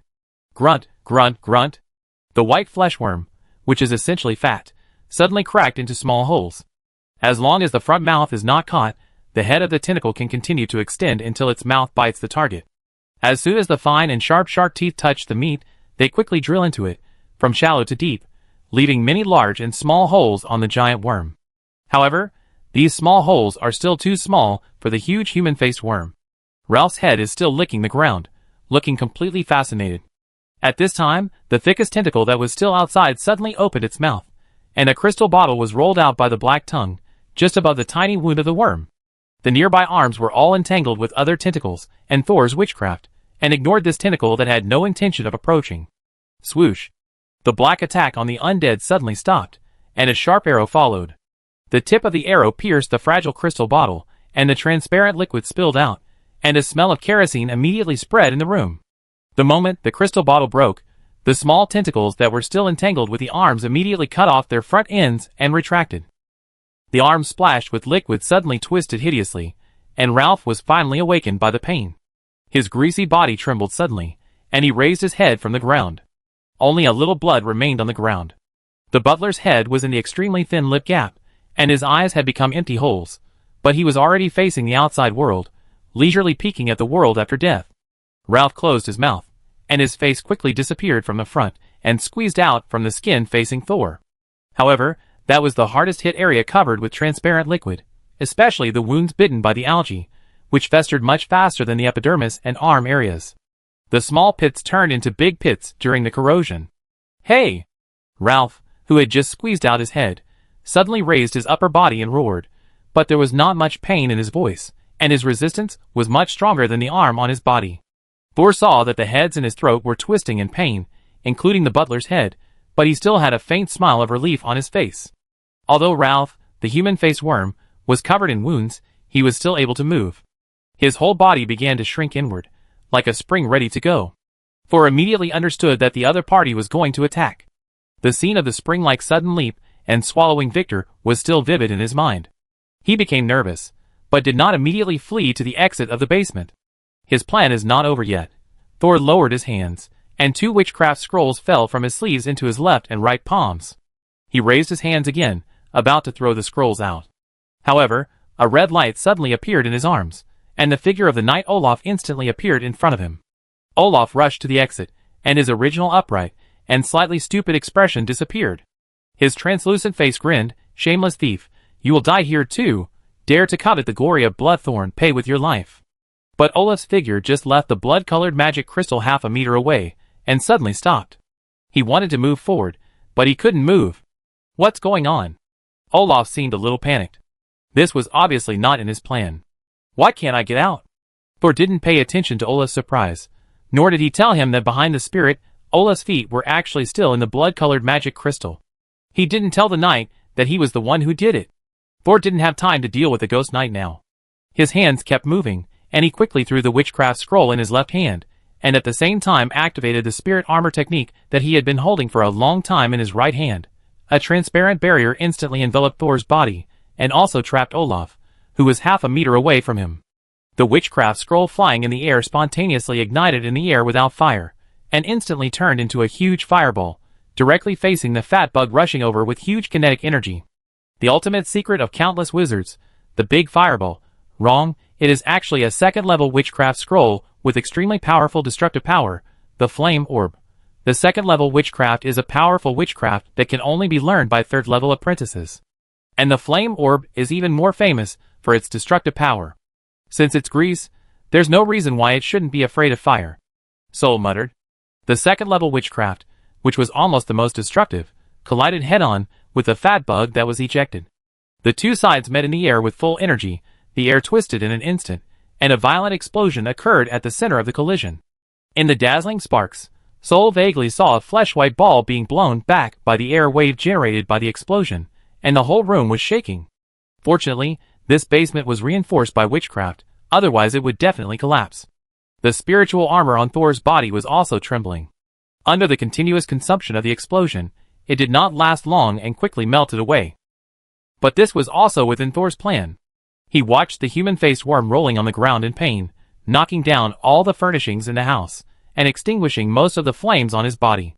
But there were still sporadic flames burning tenaciously on his body, because the crystal bottle that Xiaozhou had just spit out did not contain the antidote, but a small amount of flammable oil mixed with the antidote. This thing is very cheap, so Ralph has a lot of it in his lab. Now, because of the bite of the algae, the explosion of the flame bead, and the subsequent burning under the blessing of oil, the insect has more large wounds. These exposed wounds are no longer white, but reveal white fascia squeezed with full yellowish fat. The arms that drilled out were also shattered by the explosion and the rolling of the insect.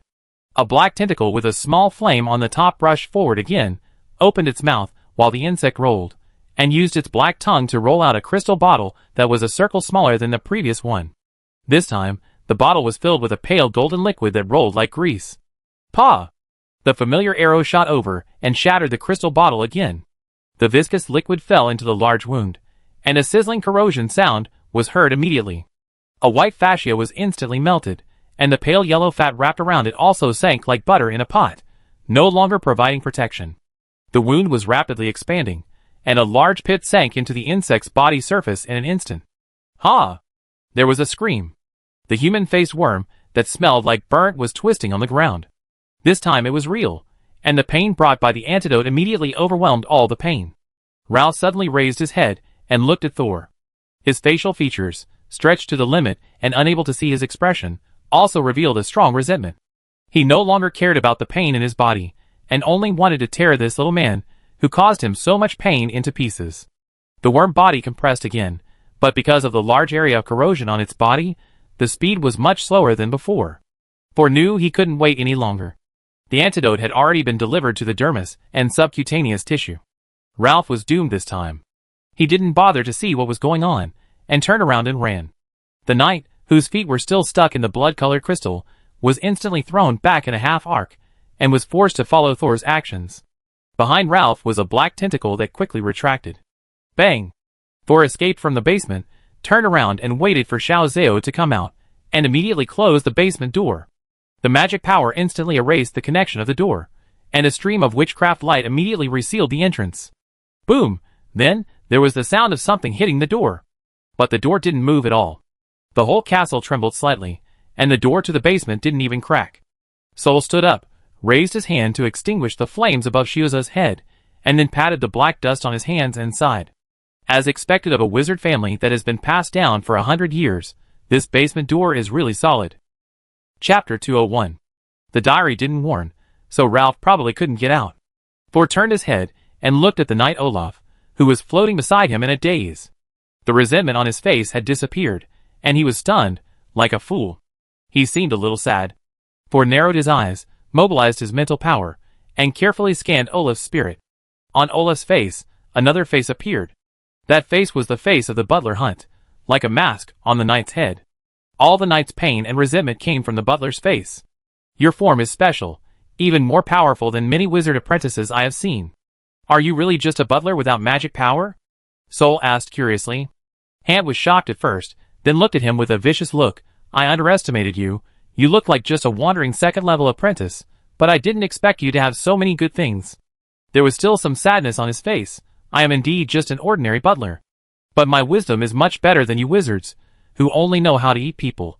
If it weren't for my lack of magical talent, no wizard in the entire Bloodthorn family could compare to me. How many resources have these idiots wasted?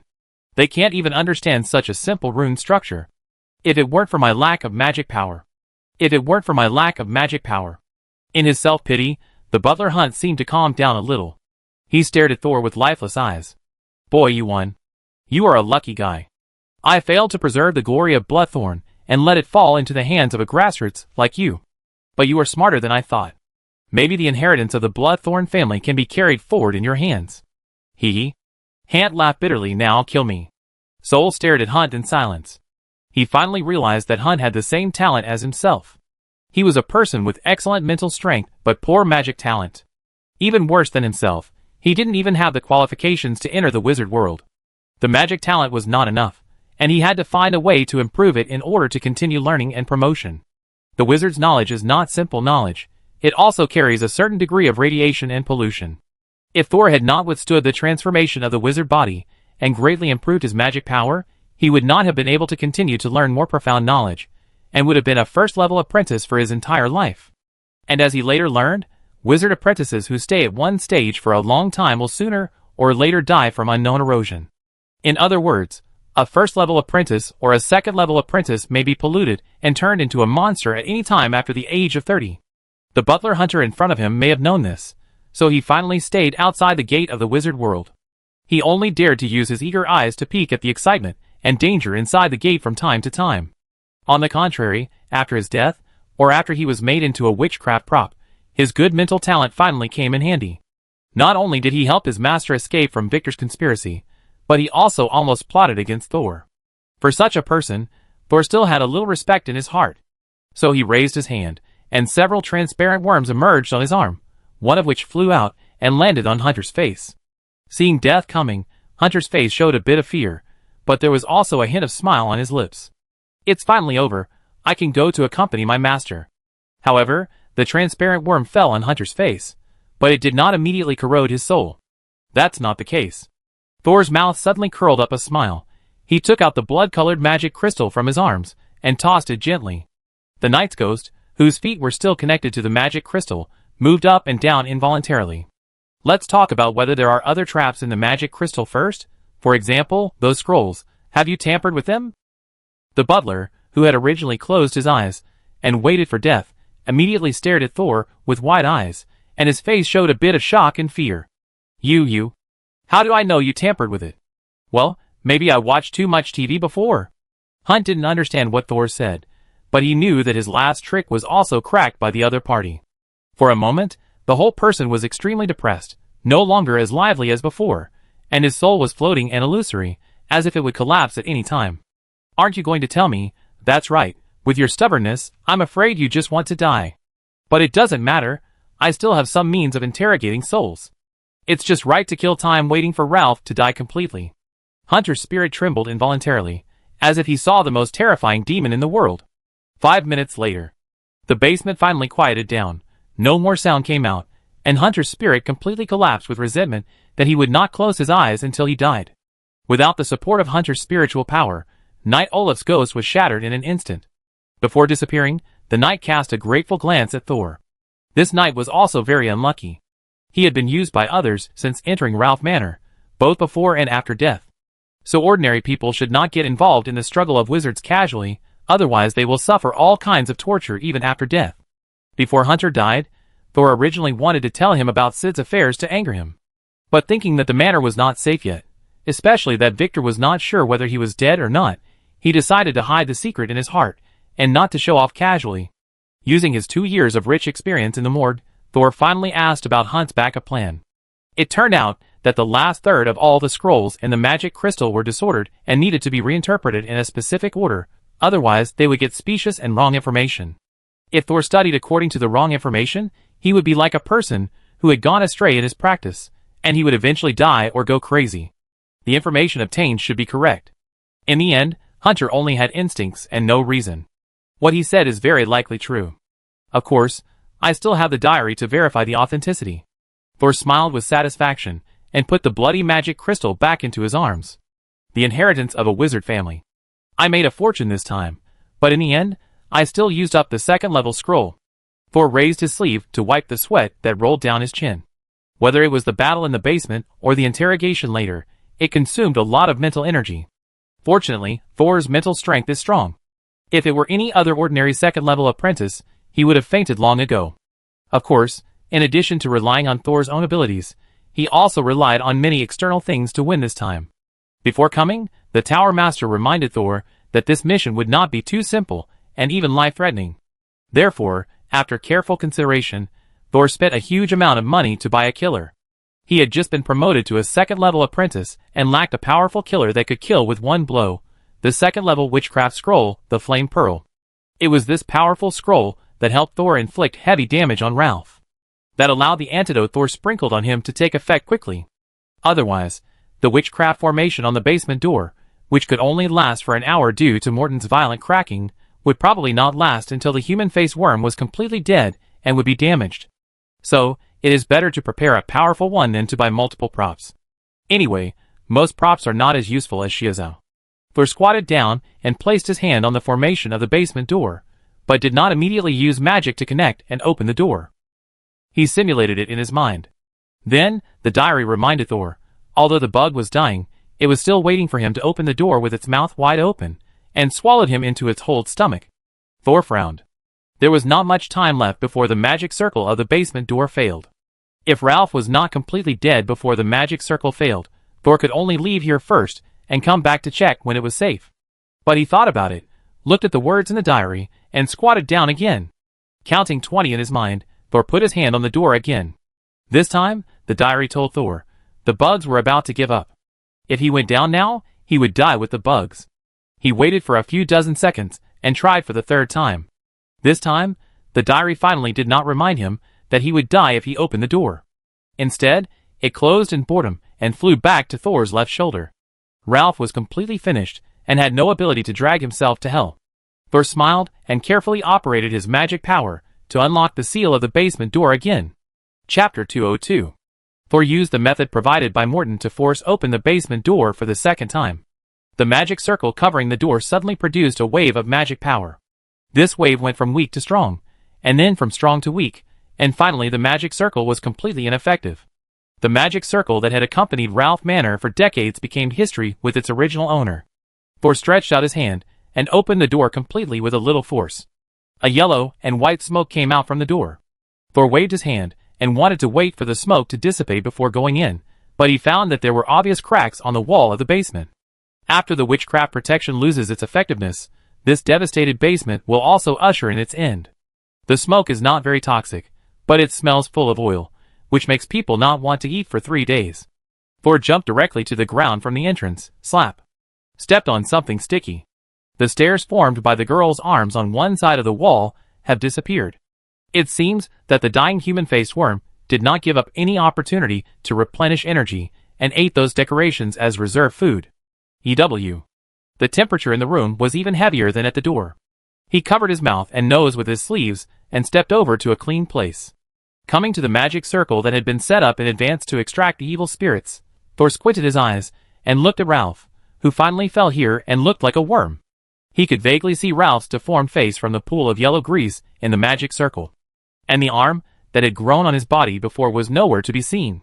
Thor used his mental power to check it again.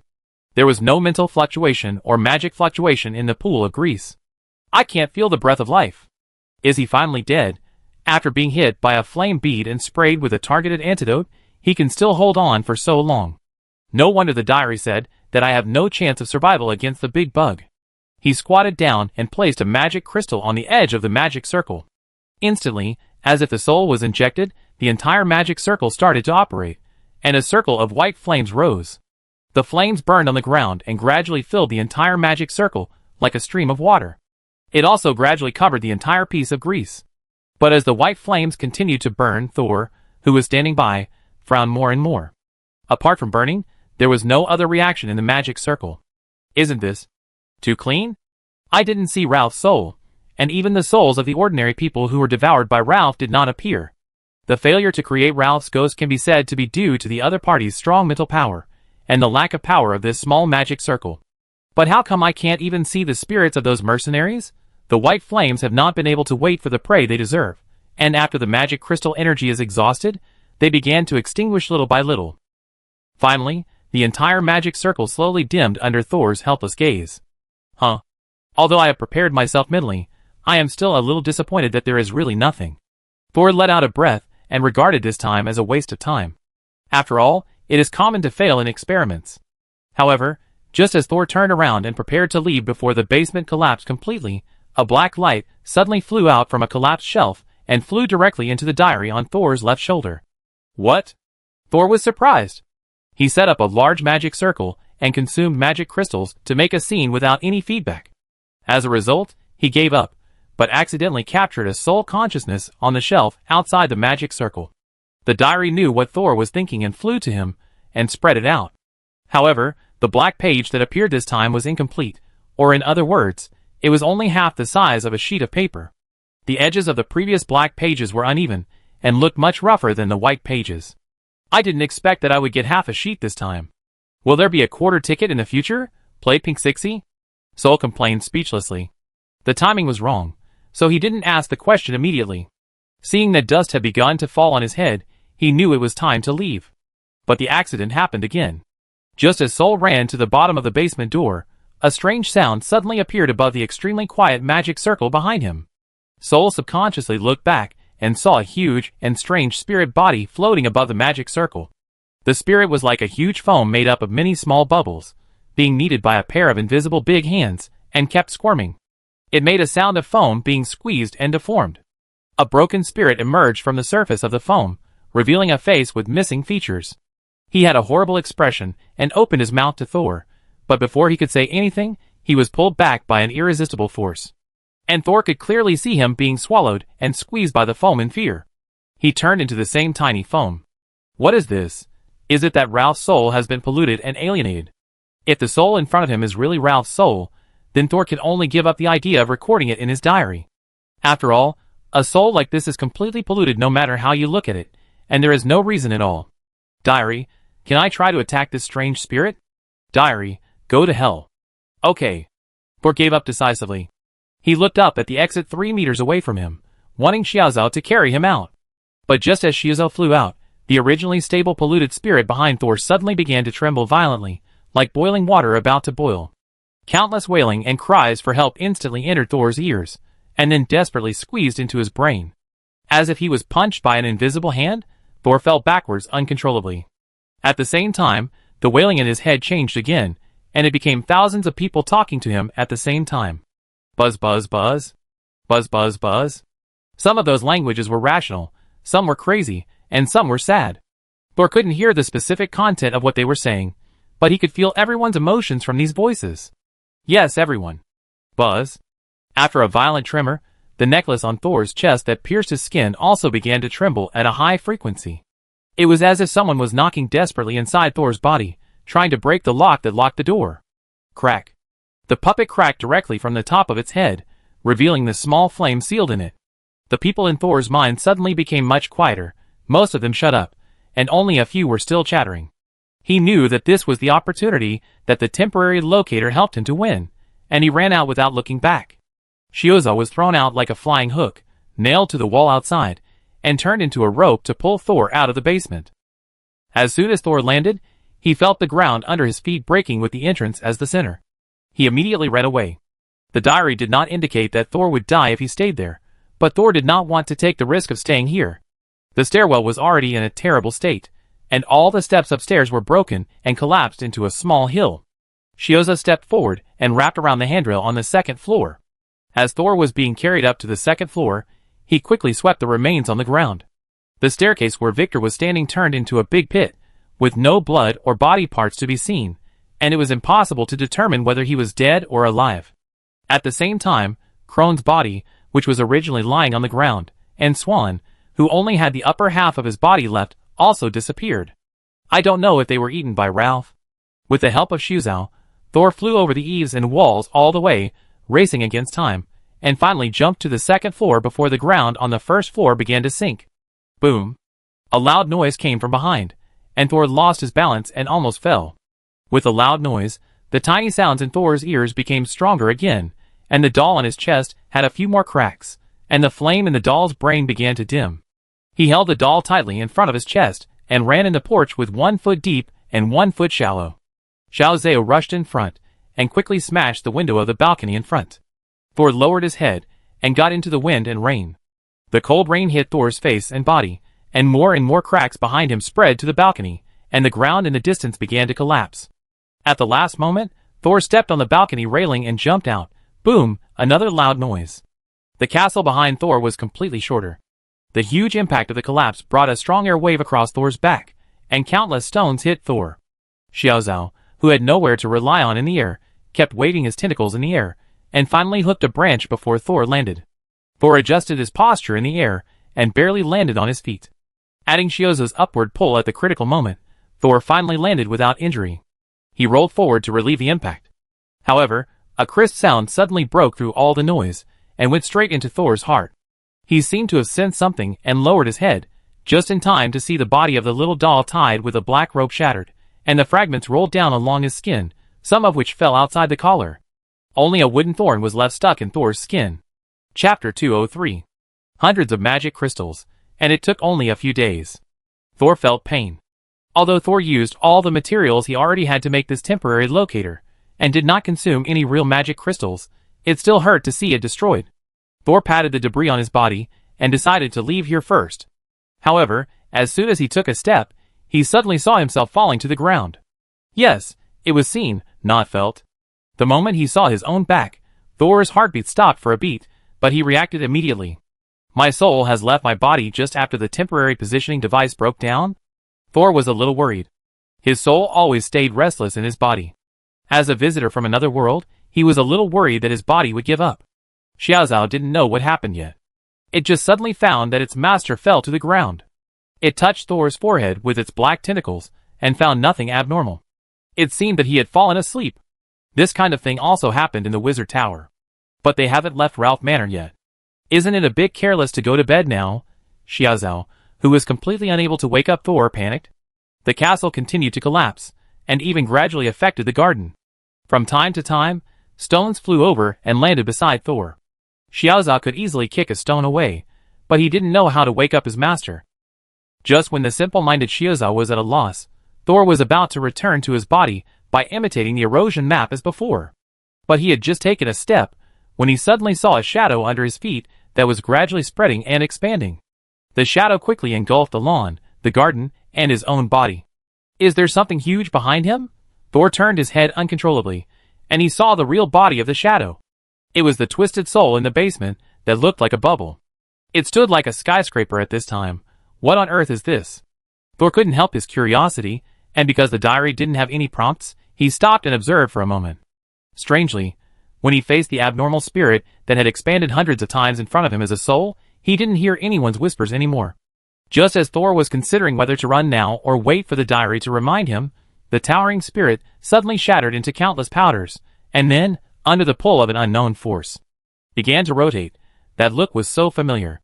Thor took a breath of cold air. he actually saw a huge soul storm on the surface. The soul storm turned faster and faster, turning into a tornado, whistling and swirling, with a fierce momentum that wanted to stir up the world.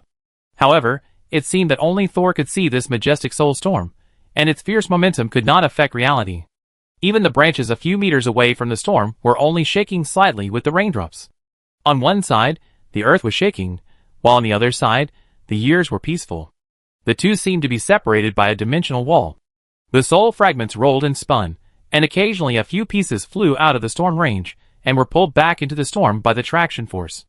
In Thor's eyes, those fragments that were thrown out but had to be pulled back were like drowning people. They struggled desperately, constantly sticking their heads out of the water, but in the end, they could only remain silent helplessly. Thor only took a glance and felt his scalp tingling. Although he was still in the soul state, he could already feel the coldness of deep winter. No matter how this soul storm was formed, don't be curious. Although he was really attracted by the mysterious soul storm again, Thor still tried to keep his sanity. Reason told him that curiosity killed the cat. No longer hesitating, abandoning curiosity, Thor began to walk. 1 step, 2 steps, 3 steps. Just when Thor was about to step back into his body, a huge suction force instantly pulled Thor away from the spot. He could only watch his body moving further and further away from him. The spirit was pulled, rising higher and higher, and the flowers, plants and trees under his feet became pocket-sized. Thor looked at the Death Wizard's diary in horror, but the diary still did not show any indication. The diary is out of order? This thought flashed through Thor's mind. The next second, he was caught in a huge soul storm. The human voice that he had just heard in the basement resounded in his brain again. Along with these voices, there were also pictures. Thor seemed to have passed through hundreds of people at the same time: birth, growth, love, hatred, family, war, money, death. In a few breaths, Thor experienced all the joys of their lives and the sorrows of death. Such a complex consciousness and emotions poured in, and Thor lost consciousness in an instant. Victor held the harp in both hands, stood in the center of the storm, in the quietest eye of the storm, looked up and admired the spectacular and terrifying scenery above his head. After so many years, a new page can finally be formed. He had a smile on his face, but it didn't reach his eyes. The wizard world is always full of death, but how much better can other places be? Victor raised the harp and played it softly. Who can guess the fickleness of fate? The living and the dead will meet tonight. No one heard the singing in the wind and rain, but someone still found something strange about Ralph Manor. An eagle's cry cut through the sky. The dark clouds in the distant sky were actually split in two by it. Victor felt the changes in the outside world and slowly put down the harp. Someone is coming. The noise was really too loud. Fortunately, it was time. He opened his arms and spread his hands upward. Small white crystals flew out from his palms and flew to the top of his head to form a gorgeous nebula. At the moment the nebula was formed, the violent storms around him came to an abrupt end. Time and space seemed to stop at this moment, and the giant storm that was hundreds of meters high and was gradually expanding began to compress rapidly. The huge soul storm was absorbed into the nebula above Victor's head in the blink of an eye. The nebula began to rotate faster and faster, and its shape kept changing. All this happened too fast, like a picture played back hundreds of times faster. It formed a sharp contrast with Victor, who was quietly observing below. Finally, the nebula stopped moving and compressed again in an instant. When the light faded, a golden page appeared in front of Victor. The page was only the size of 2 palms. Although it was golden, it did not have the cold and hard feeling of metal. Instead, it was as delicate and soft as a baby's skin. Seeing the golden page, Victor finally smiled happily. He stretched out his hands, waiting for the golden page to fall into his palms with great respect and expectation. However, the golden page that was slowly falling suddenly trembled, and then disappeared in the blink of an eye. This was completely beyond Victor's expectations. The golden page just disappeared without any reason and without any sign. His handsome face was instantly twisted and hideous. A huge mental force suddenly enveloped the entire Ralph Manor and its surroundings.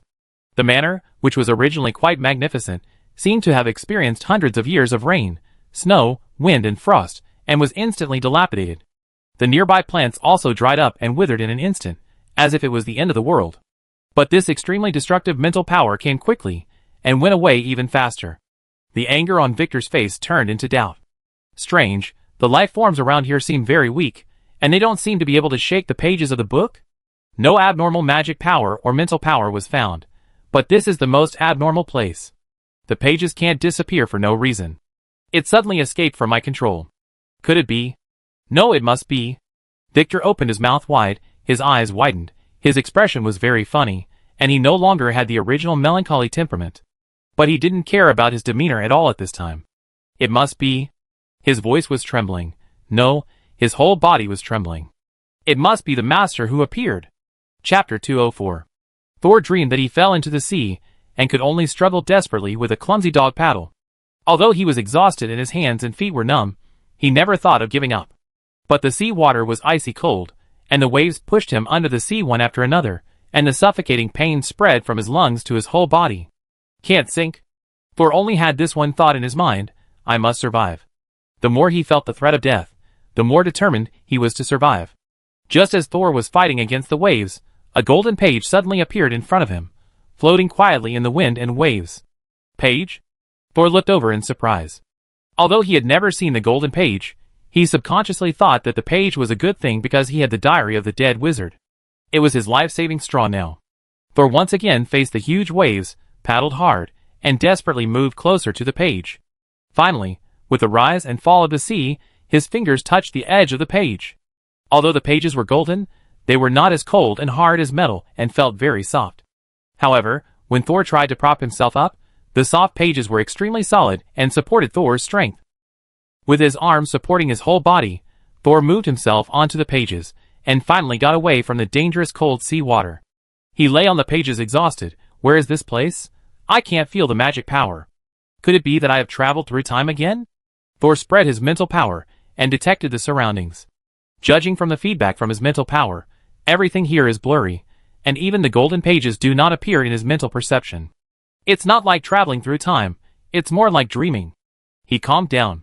Thor looked at the endless deep blue sea, and the light sky with no clouds above his head, feeling a little melancholy. How can I get back to the real world?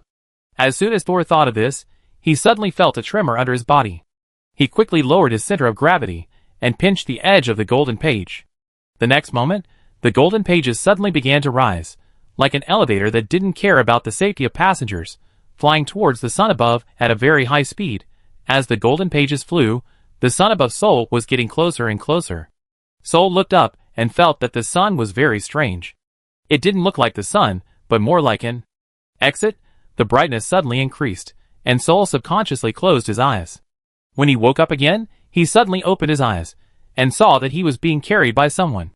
The man carrying him had a small mushroom growing on his head. The mushroom looked a little wilted and swayed. It was the driver who was waiting for him outside.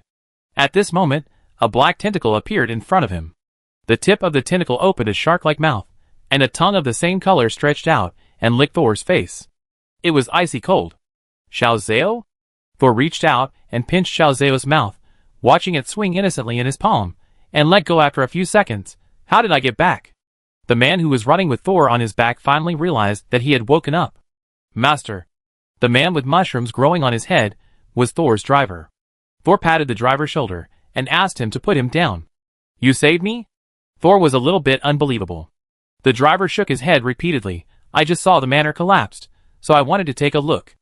I happened to see you lying on the ground, and I was afraid of danger, so I carried you and left the manor. Thor jumped to the ground, looked at his body, and did not find anything abnormal. He looked back again and confirmed that he had been carried outside the manor by the coachman. The huge castle behind him turned into a pile of ruins, and the soul storm that covered the sky and the sun disappeared without a trace. Was it the diary that saved me? The size of the golden page is about the same as the inner page of the diary. What is the connection between them? Thor looked at his left shoulder in confusion, where the diary was still floating quietly. Between the closed pages, Thor vaguely saw a touch of gold. He was about to take a closer look when he suddenly felt a gaze falling on him. He immediately turned his head to look in the direction of Ralph Manor, and unexpectedly saw a familiar figure at the gate. It was Victor. He is still alive. Thor was not surprised at all. It was just that after experiencing the baptism of the mysterious soul storm just now, Thor was even more afraid of him. Victor was standing under the only relatively intact gate of Ralph Manor at this time, staring at Thor, and the harp in his hand was nowhere to be found. Then, he took a step, accelerated, and walked towards Thor. Run! This guy was so mysterious that Thor didn't want to confront him anymore. He called the driver and turned around to run. But the footsteps behind him were getting closer and closer, and the da-da-da-da sound seemed to hit Thor's heart. This Victor might have something to do with the soul storm just now.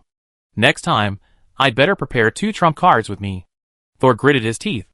The diary still didn't give any hints, but Thor didn't know whether the diary was broken or if his life was really not in danger. Just as the two were about to run to the fence at the end of the road, a sudden reflection flashed Thor's eyes. The next second, accompanied by the sound of breaking through the air, a giant sword more than 10 meters long suddenly pierced behind Thor and the driver. The ground was cut open, and the uninhabited house opposite began to collapse after a tremor. The violent vibration directly caused Thor and the driver to rush out. As soon as Thor landed, he immediately turned over. He first looked at Victor.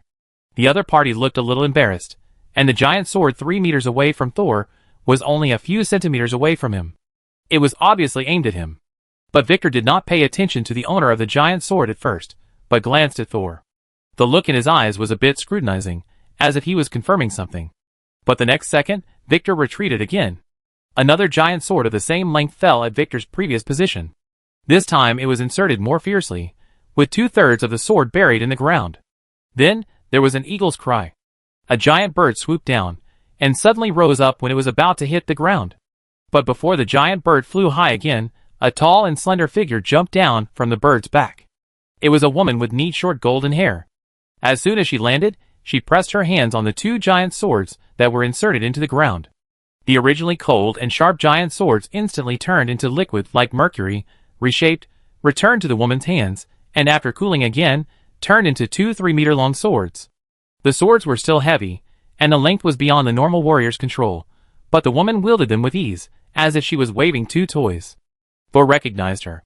This woman was Kira, the most powerful wizard in the Kerma Empire. Thor just felt that she looked familiar at first, and after a while, he remembered that she was Kira, a second-level wizard who had visited the wizard tower 2 years ago. This wizard who dared to speak bluntly to the tower master left a deep impression on Thor. When he saw her again 2 years later, her momentum seemed to be even stronger than before. Kira did not look at Thor. She just held her 2 swords horizontally in front of her, with the sword tips pointing at Victor, ready to attack at any time. She looked more like a warrior than a wizard.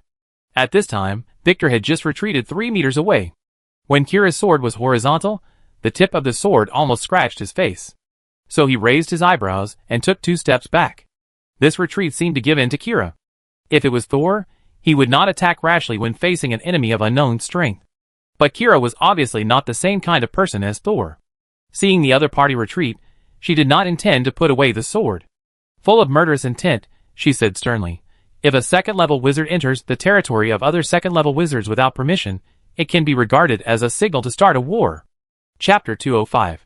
Second level? Thor's heart sank. This Victor was actually a second level? Wasn't his previous struggle and counterattack a joke in the eyes of the other party? Thor's face darkened. It was not a good feeling to be played with like this. The most important thing was, what was the plan of a strange second-level wizard, pretending to be a second-level apprentice, sneaking into the territory of the wizard tower? What was there in a family that had already fallen that was worth a second-level wizard's calculation? Thor lowered his eyes. If he was really a second level, it was impossible that he could not break through the magic circle in the basement. The butler's head can't protect the inheritance of the Bloodthorn family. So he didn't come for the Bloodthorn family's foundation. Then, Victor must be related to the soul storm just now. Only such a huge soul storm has corresponding utilization value, and attracted the second-level wizard Kira. The soul storm is mostly the soul fragments of the dead. Has this small Ralph Manor swallowed up so many lives? If it weren't for the sudden appearance of the Golden Page, Thor would probably become one of the undead in the storm. The Golden Page seemed to be put away by the diary. But now is not the time to check.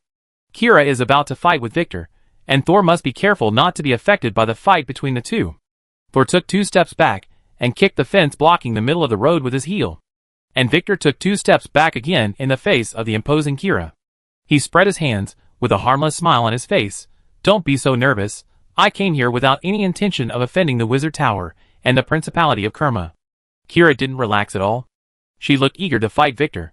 "Tell me your name, origin, and purpose," Kira asked directly, but when Victor was about to answer, she suddenly turned into a shadow and rushed forward at a very fast speed. "Introduce myself, my name is I go." Victor just opened his mouth and saw the sword light in front of him, and countless murderous intentions came from all directions. Thor hid aside, and couldn't see Kira's movements at all. He just felt that her speed might have exceeded the limit that ordinary people could bear. How come this Kira looks more like a warrior than a wizard? Victor on the field barely dodged the first 2 attacks and shouted, "You are so unreasonable to attack during the negotiation."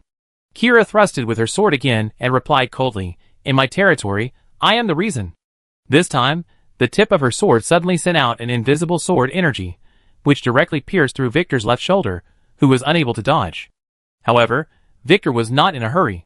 He stretched out his finger and flicked the invisible sword energy lightly, and the sword energy suddenly dissipated.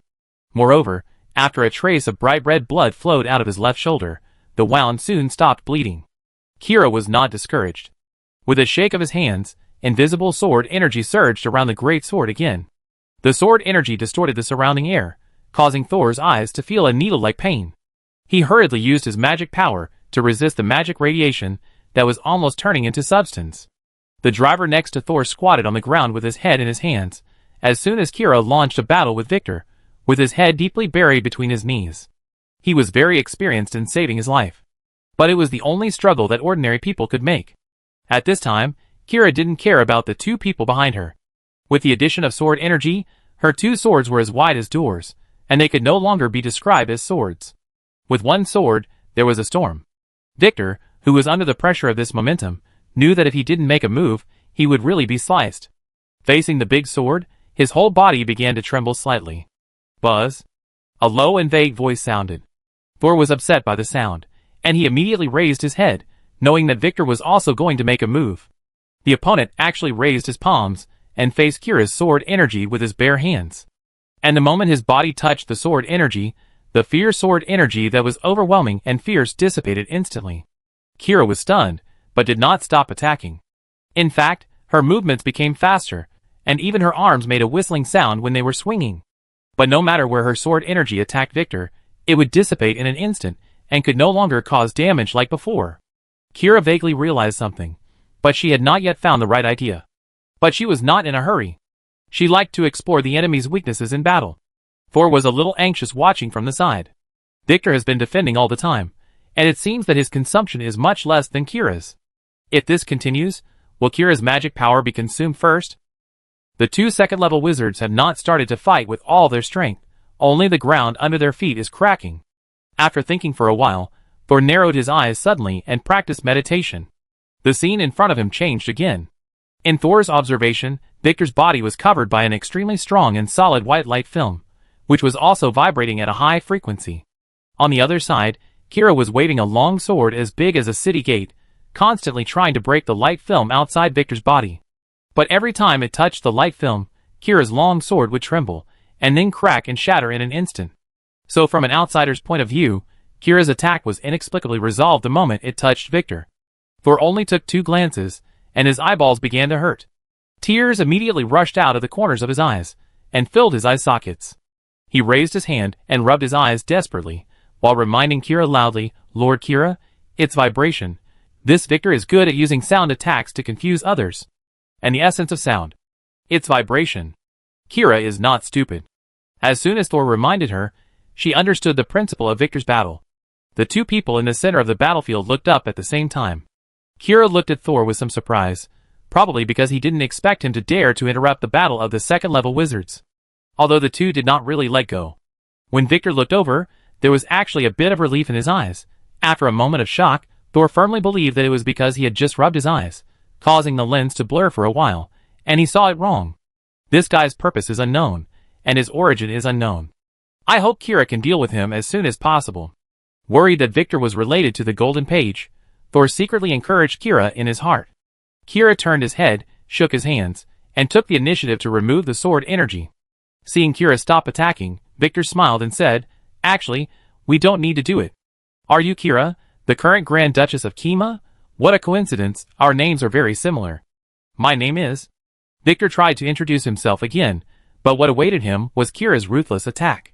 As Victor spoke, the giant sword in Kira's hand melted again, but this time it did not grow bigger, but became smaller, and spread to her arms. Although the giant sword became smaller, it looked harder. At first glance, Kira seemed to have directly turned her hands into 2 bayonets. The change was completed in the blink of an eye, And then a stab ended Victor's self-introduction again. Victor dodged again in a panic. Are you still a noble? Kira ignored Victor and just attacked him blindly, hitting his vital points with every move. Victor had many wounds on his body, but he just didn't fight back. Thor, who was always ready to escape to avoid being affected by the battle between two second-level wizards, was confused. Is there any restriction on him? Then Thor saw Victor being hit by Kira and flew far away. But Kira, who had knocked the man away, was not satisfied. Go ahead. Kira was about to chase him when he saw Victor, who was flying in the air, suddenly flip over and leap up to the top of a withered tree against gravity. He took out a harp from his back and plucked it gently. Thor immediately covered his ears. However, Victor's voice still came in. What an ungraceful lady. Victor sang softly while playing. Kira kicked the ground and jumped up. But as soon as she jumped up, she was blocked by an invisible impact force. Fortunately, I am in a good mood today, so I won't pursue your rude behavior. Remember my name, I am. Boom. When Kira landed on the ground, she inserted her hands into the ground. When Victor was singing happily, she suddenly lifted up the nearby land and stone slabs and smashed them hard at Victor on the treetop. For a moment, dust flew everywhere, blocking Thor's view. Thor stretched his neck and looked over. He seemed to hear the always elegant Victor cursing. Chapter 206. Kira was totally unlike a noble of a principality. She went into the mud and sand alone, not caring about the dust inside. However, not long after, she rushed out again. Kira looked around with a vigilant look on her face, and her arms turned into daggers to protect her body. But when the smoke and dust cleared, she did not find any trace of Victor. Run away? She was a little disappointed, and put away the weapons on top of her hands. The two swords turned into liquid and flowed into her sleeves along her arms, and disappeared. Kira's body size did not change at all, and Thor could not tell where she hid such a huge weapon. Thor, who was hiding behind the pile of junk, stood up. When he saw the arrogant second-level wizard coming over, he quickly kicked the driver, who was still curled up on the ground with his head in his hands. Why is that second-level wizard whose name I don't know chasing you? Who are you? Thor quickly took out the name tag of the Wizard Tower Apprentice and showed it to Kira. Master Kira, I am an apprentice of the Wizard Tower. I came here to do an outing mission and accidentally ran into him. He seems to have been lurking here for a long time, harming many ordinary people and wandering wizards. Kira glanced at Thor's name tag and curled her lips, as if she thought it was meaningless. However, she immediately thought of something and smiled coldly. It's no small matter to provoke a strange second-level wizard. I send you back to the Wizard Tower, and let your tower master interrogate you. As soon as she finished speaking, she raised her right hand and snapped her fingers. When others snapped their fingers, it was the sound of flesh rubbing against each other, but when Kira snapped her fingers, it was the sound of metal hitting each other. What she said made Thor speechless. If he was provoking Victor by stepping into his trap, then what was Kira's behavior of not listening to him and raising a big sword to fight? Provocation? Inciting hatred? But Kira was a second-level wizard after all, and Thor couldn't argue with her. A big bird fell from the sky. When it was about to approach the ground, Kira picked up the thin Thor and jumped directly onto the back of the big bird. The back of the big bird was not flat, and there was no saddle or other props for people to ride on. Kira could stand firmly on the bird's back. But Thor behind her was in a miserable situation. He could only lie on it, holding the feathers with both hands to prevent himself from sliding off the bird's back. But the feathers were so slippery that they could not hold his hands, and did not bear any force at all. And Kira in front of him did not know what he was thinking. In addition to shielding the wind resistance from the outside, he just stood there stupidly, not even saying anything to help Thor. Thor sighed, knowing that he could not count on this battle maniac. He chanted a spell, and used a less commonly used bonding spell to firmly stick his buttocks and thighs to the back of the big bird, so that he could sit firmly and not fall off. Only when he was sure that he was sitting firmly did he have the mood to care about others. The driver seemed to be left behind again. As the big bird was rising rapidly, the driver's figure on the ground became smaller and smaller. As the distance of the communication spell exceeded, Thor could only wave at the driver on the ground, indicating that he should go back to the tower by himself. The latter watched helplessly as Thor left him behind again and disappeared into the sky with the terrible second-level wizard. The driver was a little worried about this kind of apprentice, but he also knew that he had no right to care. He shook the mushrooms above his head, and nimbly climbed over the fence and debris in the middle of the road, and walked towards the carriage parked under the eaves on the street. The horses raised in the Wizard Tower are all excellent.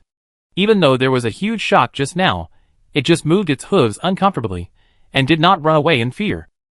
The driver reached out and stroked the horse's mane to calm it down, then jumped on the driving seat and pulled the reins to make the horse turn. The chaos that just happened here made the entire Mosin town even quieter. No residents ran out to watch the excitement. They all closed their doors and hid in their rooms. The carriage ran smoothly out of the town and onto the country road leading to the Wizard Tower. Under the driver's feet, where the sundries were placed, there was a small dusty jar hidden. As the vehicle shook, the jar occasionally made a crisp sound of coins hitting each other.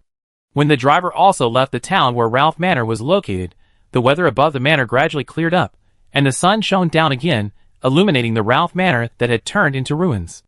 Suddenly, a stone slab on the ground lifted up, and a hand stretched out from below, struggling to lift the entire stone slab to the side. A boy who looked younger than Thor crawled out from underground, holding a common small-sized witchcraft bag in his hand.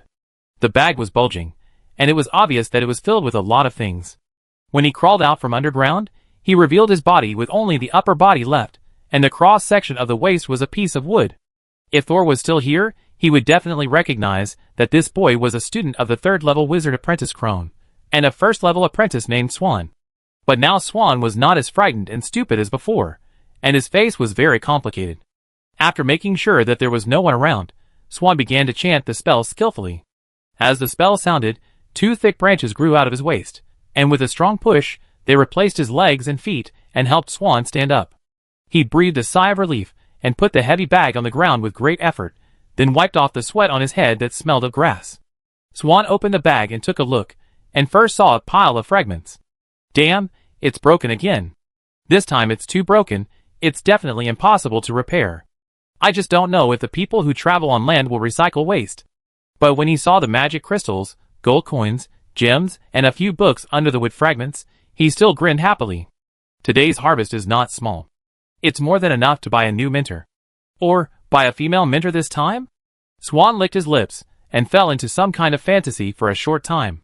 But when he saw the ruins around him, he restrained his inappropriate excitement, closed his pockets, threw them behind his back, and carried them. Let's get out of here quickly. 2 level 2 wizards suddenly appeared. How scary. Fortunately, they are not interested in me, a level 3 apprentice. Thinking of Victor who lured him to the 4th floor of the castle, and the terrifying female wizard, who he only heard but never saw, Swan shuddered and fled from here. But when he ran to the end of the road and saw the small shabby house outside the fence, he remembered something. Damn, when I asked about the situation before, I seem to have given the old woman a gold coin. I have suffered heavy losses now, so I can't waste it like this. Swan convinced himself and walked towards the room where the old man lived at the intersection. But when he got here, he found that the door here was actually opened a little. This made Swan, who was always alert, feel a little bit of a squeak in his heart. He carefully avoided the crack in the door and looked inside through the simple window next to it. Swan's eyes widened when he saw it. The old woman inside was still sitting on the small stool, facing the door. But her body was covered with white mushrooms, densely packed and very creepy. Only her slightly cloudy eyes were still exposed, looking at the door with expectation. Mushrooms. The pile of debris behind had signs of being turned over, especially the old jar containing gold and silver coins, which had disappeared. Swan slowly retreated, and when he was 10 meters away, he quickly cleaned himself up, fearing that he would be contaminated by something unclean. Someone took the initiative. Who is so greedy and shameless that he even robs ordinary people of their money? He cursed in his heart, no longer daring to linger, speeding up and leaving the street. Now, there is no living person near the street where Ralph Manor is located. Kira's mount flies very fast, but it is still a little slower than the speed when she came like thunder.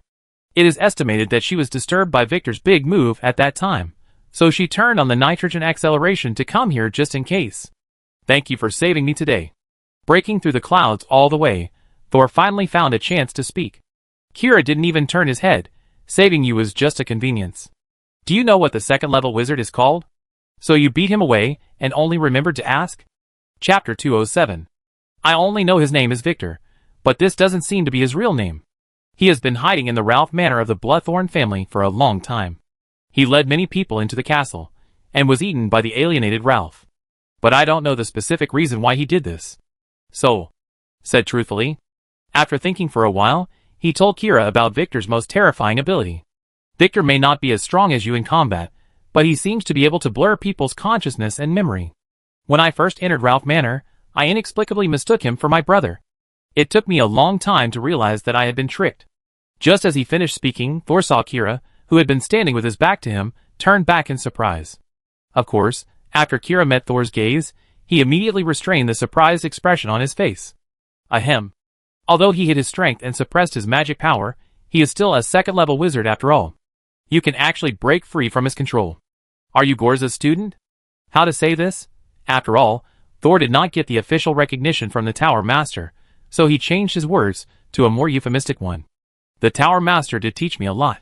And the straightforward Kira thought he was right. He doesn't care about other people's apprentices at all. You must be a student. In total, you are the fifth one. I hope your ending will be better than others. Kira began to look at Thor. You look thin and small. How old are you? 14. TSK. Kira said disdainfully. So young? How much time does Gorza want to spend to train a test subject this time? Test subject? Thor, shocked, quickly asked, Master Kira, what do you mean by test subject? Kira was not nervous at all about letting the cat out of the bag, and waved his hand indifferently. Don't be nervous. A formal wizard trains a group of newcomers not to spread knowledge. They are not so selfless. Either they want to train assistants, or they want to cultivate materials. As for what kind of people the apprentices will become in the end, it depends on their own abilities, and how they can help the wizard. Kira seemed to be accustomed to such things, and did not think that if his words were heard by ordinary apprentices, they would be so panicked. Lord Kira, Sol said tentatively, I know that the Tower Master is conducting a complicated experiment. I don't know if I can help the Tower Master. It is definitely impossible for you now. I don't think there is much hope for even the 3 apprentices before Gorza. But your mental power is indeed outstanding. Maybe you can help him when you are promoted to a formal wizard. Kira showed a lonely expression for a moment. Anyway, he has been waiting for so many years, maybe he can succeed. It seems that Kira knows what Gorza is doing. Does the Tower Master really want to revive Lady Eula?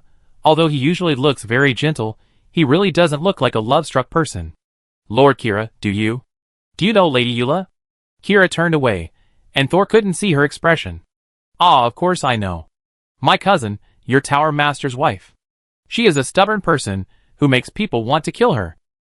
Perhaps it was because of the mention of Eula that Kira felt sad or unhappy. She didn't speak again during the rest of the trip, and didn't give Thor a chance to continue asking questions. The cold and hard aura on Kira forced Thor to shut up temporarily. After all, if he annoyed the other party, he would be thrown off the giant bird, and that would be the end. The two of them rode the giant bird and arrived at their destination in less than an hour. The simple and lonely figure of the wizard tower appeared in front of Thor. He sighed that flying mounts are really a good means of transportation. Thor has already begun to imagine in his mind that when he becomes stronger, he can also get a flying bird to use as a means of transportation. Or to show off.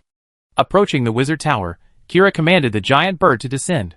As one of the few second-level wizards in the western continent, Kira naturally did not need to enter the wizard tower through the 2 entrances on the ground like an apprentice. She took Thor directly to the top of the wizard tower. When the giant bird stepped on the horizontal railing on the top of the wizard tower, Gorza walked out of the small door on the top of the tower. Thor quickly removed the sticking spell and jumped off the giant bird's back. Tower Master. He walked over and saluted Gorza respectfully. Gorza, wearing a brown cloak, nodded and motioned Thor to stand behind him. Thor ran over quickly. Only then did Kira jump off the giant bird. The place where the soul storm just happened is obviously closer to your wizard tower. Why haven't you appeared yet when I'm here? Kira raised his chin slightly and suddenly smiled. Are you really going to mutate? Gorza's face was hidden under the hood, and Thor could not see his expression. He only heard him speak slowly and gently. If you keep talking nonsense, I will kill you. Kira's provocative expression froze, and he stopped worrying about Gorza's physical condition. Instead, he pointed at Thor and said, a strange second-level wizard appeared in your territory. Don't you care? I even specially rescued your good student. Thor? Thank you. Golsa nodded slightly. You can go back. Kira? I will take care of the next thing. Golsa's voice was still flat, as if he didn't know how irritating his words were. Kira was furious. I sent him here on purpose instead of leaving him there, just to wait for you to say thank you. Golsa said, did you fight with the other party? Kira was stunned. Then what else are you not satisfied with? Gorza said with a smile, are you interested in other people's schemes? Kira touched his chin, thought for a moment, and actually jumped back behind the giant bird. I'm not interested, but I'm not a fool. If anyone plots to take over Kerma's territory, I will cut him into pieces. Kira waved his fist at Gorza. Gorza nodded in agreement. I'll let you know when the enemy shows up. Kira nodded with satisfaction. Before leaving, she glanced at Thor again. I hope your new apprentice can perform better than those useless people before. Of course, if one day you decide to give up, just tell me, and I will come to take you away. Golsa remained silent. Kira looked at Golsa and felt that it was a bit cowardly to leave like this, so he clenched his fist and added, or when I surpass you, I will take her away too. After saying these harsh words, Kira left without waiting for Golsa's reaction, carrying the giant bird. Seeing Kira disappear in the sky, Gorza turned to look at Thor, glanced up and down and said, the difference between the soul and the body has become greater, the compatibility has decreased, and your problem has become more serious. Haven't you figured out a solution yet? I have an idea. Thor lowered his head slightly. He was actually still thinking about the alienation Kira mentioned just now. In the wizarding world, the word alienation is very close to pollution. Is there really something wrong with the Tower Master's body? Gorza saw that Thor was a little uneasy, and put a hand on his shoulder. Let's go back and talk. This time out, you seem to have encountered dangerous elements that I didn't expect. Chapter 208. The moment Gorza's hand rested on Thor's shoulder, Thor felt himself sinking. This sinking feeling was strange, like passing through a layer of water curtain, or like popping a bubble. When crossing that thin film, Thor seemed to see countless pairs of eyes watching him and Gorza. Those eyes were densely packed, one next to the other, and the pupils were as small as pinholes. As Thor sank, they also slowly moved their sight. When Thor looked into those eyes, he immediately felt inexplicably panicked and uneasy, as if someone punched him in the heart, suppressing and suffocating him. Then, his eyes darkened and brightened, and when he came to his senses, he found that he had returned to the second warehouse. The feeling of being watched just now also disappeared. In front of him was the familiar line of corpses, and behind him were tall shelves. Was it the feeling of teleportation just now? Why didn't I feel it before, but this time I could feel the process of space transfer? Before he could think about it, Sol heard Gorza ask him, tell me what happened when you went to Ralph Manor. He thought for a moment, and sorted out his words. After I entered Ralph Manor, I met a strange man. He has the terrifying ability to control people's consciousness or memory. Sol finished his whole experience in the manor in a few words. He focused on Victor's ability and performance.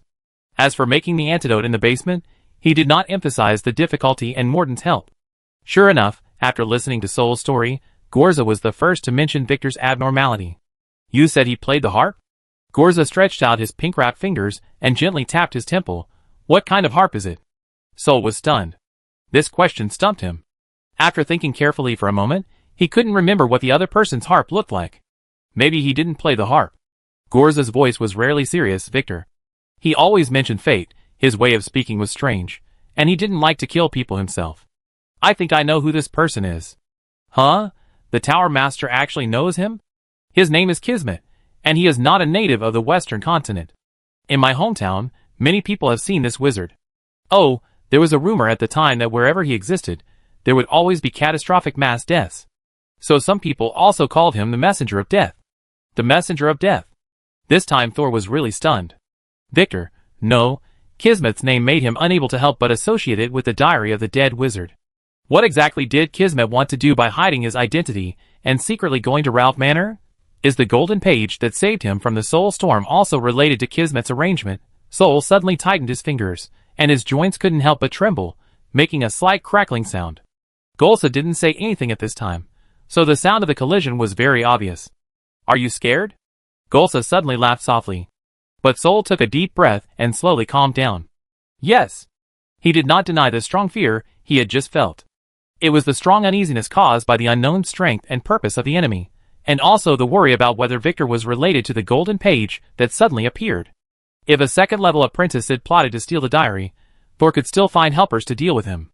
But if a second-level wizard also knew the existence of the diary, Thor didn't know if he could keep the secret of the diary, nor did he know if the other party could find the location of the diary through clues. And now the golden page seems to have gone into the diary, but Thor didn't dare to check it immediately because there was always a second-level wizard around him. Anxiety also made him restless. You don't have to worry too much. I will send someone to check this matter. During this time, you stay in the wizard tower and don't take any missions. Yes. Thor nodded quickly, and then said hesitantly, Tower Master. How powerful is a second-level wizard? Thor asked carefully. He didn't know if the Tower Master would avoid this question, or think that Thor was not ready to ask this question yet. Looking at the nervous apprentice, Golsa chuckled. He snapped his fingers, and suddenly there was a single sofa behind both of them. It looked so soft that you could almost sink into it. Since you want to discuss this issue, I suggest you sit down and listen. After saying that, Golsa sat down. But his movements looked very stiff, his hands and feet were rigidly placed there, and he didn't look like he was enjoying the comfort of the sofa at all. Thor held the armrest of the sofa, sat down slowly, and instantly sank into the sofa, feeling a sense of comfort that he never wanted to stand up again. Something that stabilizes mental power is added to the filling of this sofa. I can leave one for you. If you feel like you're going crazy one day, you can sit down and think about life. Golsa's voice was filled with a light smile, and he casually said something creepy. Okay. Sol imitated the Tower Master's actions, put his hands on the armrest of the sofa, and put his legs on the footpads below as much as possible. But facing Golsa, he couldn't relax so much after all. Suddenly, he felt as if he was not lying on a soft sofa, but in a coffin with layers of lining. It seems that you are ready, so let me briefly tell you about the classification of the wizarding world. Golsa's voice became calm and gentle, like a lullaby. I didn't tell you this before because I didn't want you to imagine high-level abilities when your strength was low. It's easy to lead you astray and not feel your real improvement. However, since the people you often come into contact with are not wizards of the same level as you, I will still give you a brief introduction, so that you won't be able to respond in advance when you encounter a powerful enemy. Response in advance? Thor repeated. He looked at the Tower Master opposite him, and couldn't imagine how he could respond even if he knew how powerful the other party was. Golsa slowly raised a finger and shook it gently. Of course, see if you can ask for help, escape, or fight to the death. Or you can leave yourself a quick death before the death battle, preferably the kind that will destroy your soul. Thor tightly closed his lips. He had not thought of preparing a quick death for himself like the dead soldiers. Don't feel embarrassed or depressed. I have also prepared a way out for myself. I don't want to work hard for others after I die. Even the Tower Master has prepared a means of self-destruction. Is it true that the more powerful the wizard, the more afraid of death? But when you said this, facing the group of corpses in the warehouse, don't you feel guilty? Thor secretly glanced at the diary on his left shoulder and quickly moved his eyes to the other side. He thought of Morton, who had been tortured in the soul storm, and whose consciousness became incomplete, and also thought of Bill and others who would work for him after his death. Maybe I can discuss with Brother Diary and ask him to put my consciousness into the diary if I die. Apart from being confused and ignorant, it would be quite comfortable to dissipate at some point. Wait, confused consciousness? A fragment flashed through Thor's mind, and he suddenly connected the ability of the diary with Victor's means. He slowly clenched his teeth until his gums felt sour and painful, and smelled a faint iron smell. Is it a coincidence? I always feel that Victor's ability is similar to the diary in some aspects. So, is there a deeper connection between the two? Chapter 209. Golsa kindly gave Thor some time to struggle with his thoughts. After seeing his eyes gradually become firm, he smiled and continued to explain. As the entry stage of a formal wizard, the wizard apprentice has no essential changes whether it is level 1, level 2, or level 3. Maybe your magic power will be stronger, maybe you will learn more witchcraft. But in the eyes of formal wizards, you are still as fragile as a peeled egg. Only that thin membrane resists the invasion of the outside world, and maybe it will break if the wind blows. So during the apprenticeship period, a relatively stable learning environment can improve the survival rate of apprentices. Perhaps you think the mortality rate of apprentices in the Wizard Tower is very high, but that's because you haven't seen how those wandering apprentices outside live. Perhaps under the crisis of death, their winners will be excellent, but the number of winners is small. This is why low-level wizards always like to work in groups and establish various organizations. As an apprentice, you need to have a solid foundation of knowledge, and then slowly expand your horizons, and use this to determine the direction of your witchcraft research. Choose your locator based on this direction. Hearing this, Thor moved his body a little uneasily. His locator was not determined by his research direction, but was a gift package that came with the time travel. But it was also a coincidence that almost all of Thor's research was related to death and soul. The next step is to completely integrate the locator and make it a part of yourself, not just your body but also your soul. In this way, you are like a boiled egg, and your ability to withstand blows is much stronger than when you were an apprentice. But this stage is only very powerful for ordinary people, but when facing some magical creatures, it is just equivalent to their newborn stage. So first-level formal wizards often use various means to strengthen themselves, and at the same time their bodies and minds have the ability to adapt to the negative effects of these protections. Sol followed Gorza's example, and thought that perhaps a first-level formal wizard is trying hard to turn himself from a boiled egg into a preserved egg. After a pause, Gorza continued, if the first-level wizards exert more force on the body or the surrounding area, then the second-level wizards will have a much larger impact. And their ability to withstand radiation, pollution, and erosion will also become stronger. Let me give you another example. If your mentor Kez can kill 10 people with a wave of his hand, then I can destroy a 100-man army with a serious blow. If I use some tricks, I can kill tens of thousands or even more people. Thor opened his mouth. The power gap between wizard levels seemed to be greater than he had imagined. If a first-level wizard evolved from a preserved egg to an iron egg, while holding a submachine gun in his hand, then does a second-level wizard evolve from an iron egg to an alloy pill, while controlling a long-range missile in his hand? As for the second level and above, Golsa smacked his lips. Have you been to the Valley of the Hands? Do you know its history? Sol had heard about it from Senior Byron. A third-level wizard moved a mountain and destroyed a wizard army. Even the second-level wizard, the former Emperor Morton, was not spared. After his death, he turned into an evil spirit and was finally tricked by the diary to be a tool. There is no way to describe this with an egg, right? Perhaps changing the egg to a bullet can be closer to its actual meaning. As for the fourth level, well, I haven't seen it. Gorza mentioned the fourth level, and there was a yearning look in his eyes that was not there when he mentioned the third level. It is said that they are people who transcend death. It is very difficult to really kill a fourth-level wizard. They are like mushrooms, cut and grow again. Golsa chuckled. I remember that low-level apprentices are called white-skin mushrooms, but when wizards enter the fourth level, they are actually more like white-skin mushrooms than wizard apprentices. As for the higher levels, they are the fifth and sixth levels mentioned in the literature. Golsa paused. You don't need to know this. I can't even meet them. Sol smiled bitterly. He didn't really want to know how powerful the fifth and sixth levels were. If he told them, it would probably only create fear. It's like knowing that a meteorite impact will destroy the world, and knowing that there are just a few meteorites in the sky, and maybe they will fall down if they are unhappy. You will live in anxiety from then on. So sometimes knowing too much will cause cognitive confusion and bring harm invisibly. Thor was still immersed in the new knowledge he had acquired, and suddenly heard the Tower Master say, in fact, I am telling you this now just to broaden your horizons a little. In the Wizard Tower, you don't have to worry too much about those who are stronger than you.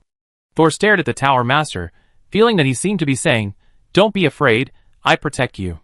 But Thor couldn't be sure whether this big cover was a shield or a pot lid.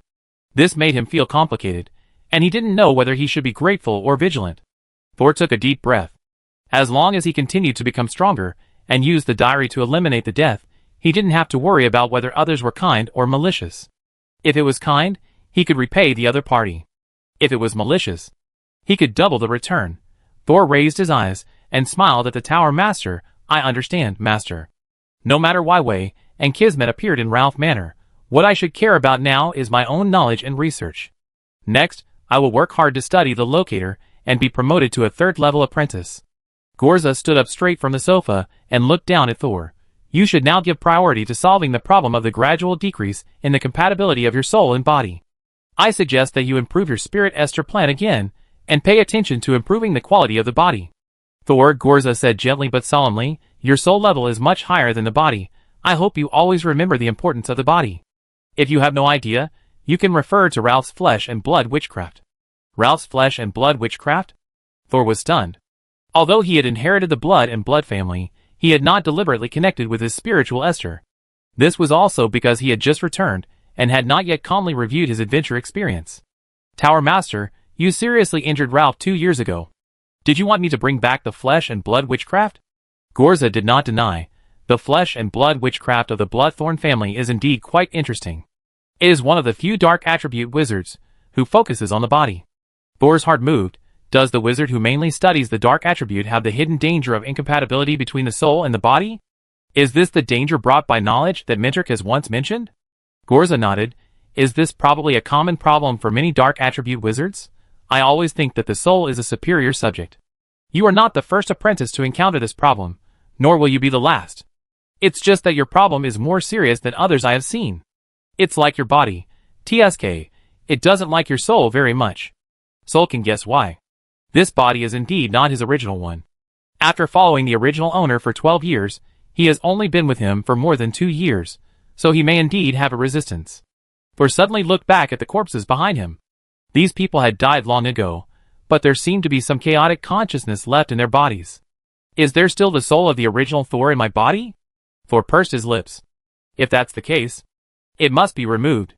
Thor would never allow anyone else to share his body, even with a little residual consciousness. Although the original Thor was innocent, Thor was not the murderer who killed him. If it weren't for Thor, this body would have been buried with that little residual consciousness and turned into fertilizer for flowers. Chapter 210. Observing Thor's expression with interest, Gorza knew that he must have thought of something. Ever since he found out that Thor's spirit was abnormal, he has been very interested in this apprentice. He secretly attacked him a few times just to see how far he could go with this strange and excellent talent. If Thor can eventually grow up, he might be able to help him in the future. Since you have made up your mind, don't leave the second warehouse before solving the problem of soul leaving the body. Thor was stunned. Not leaving the second warehouse?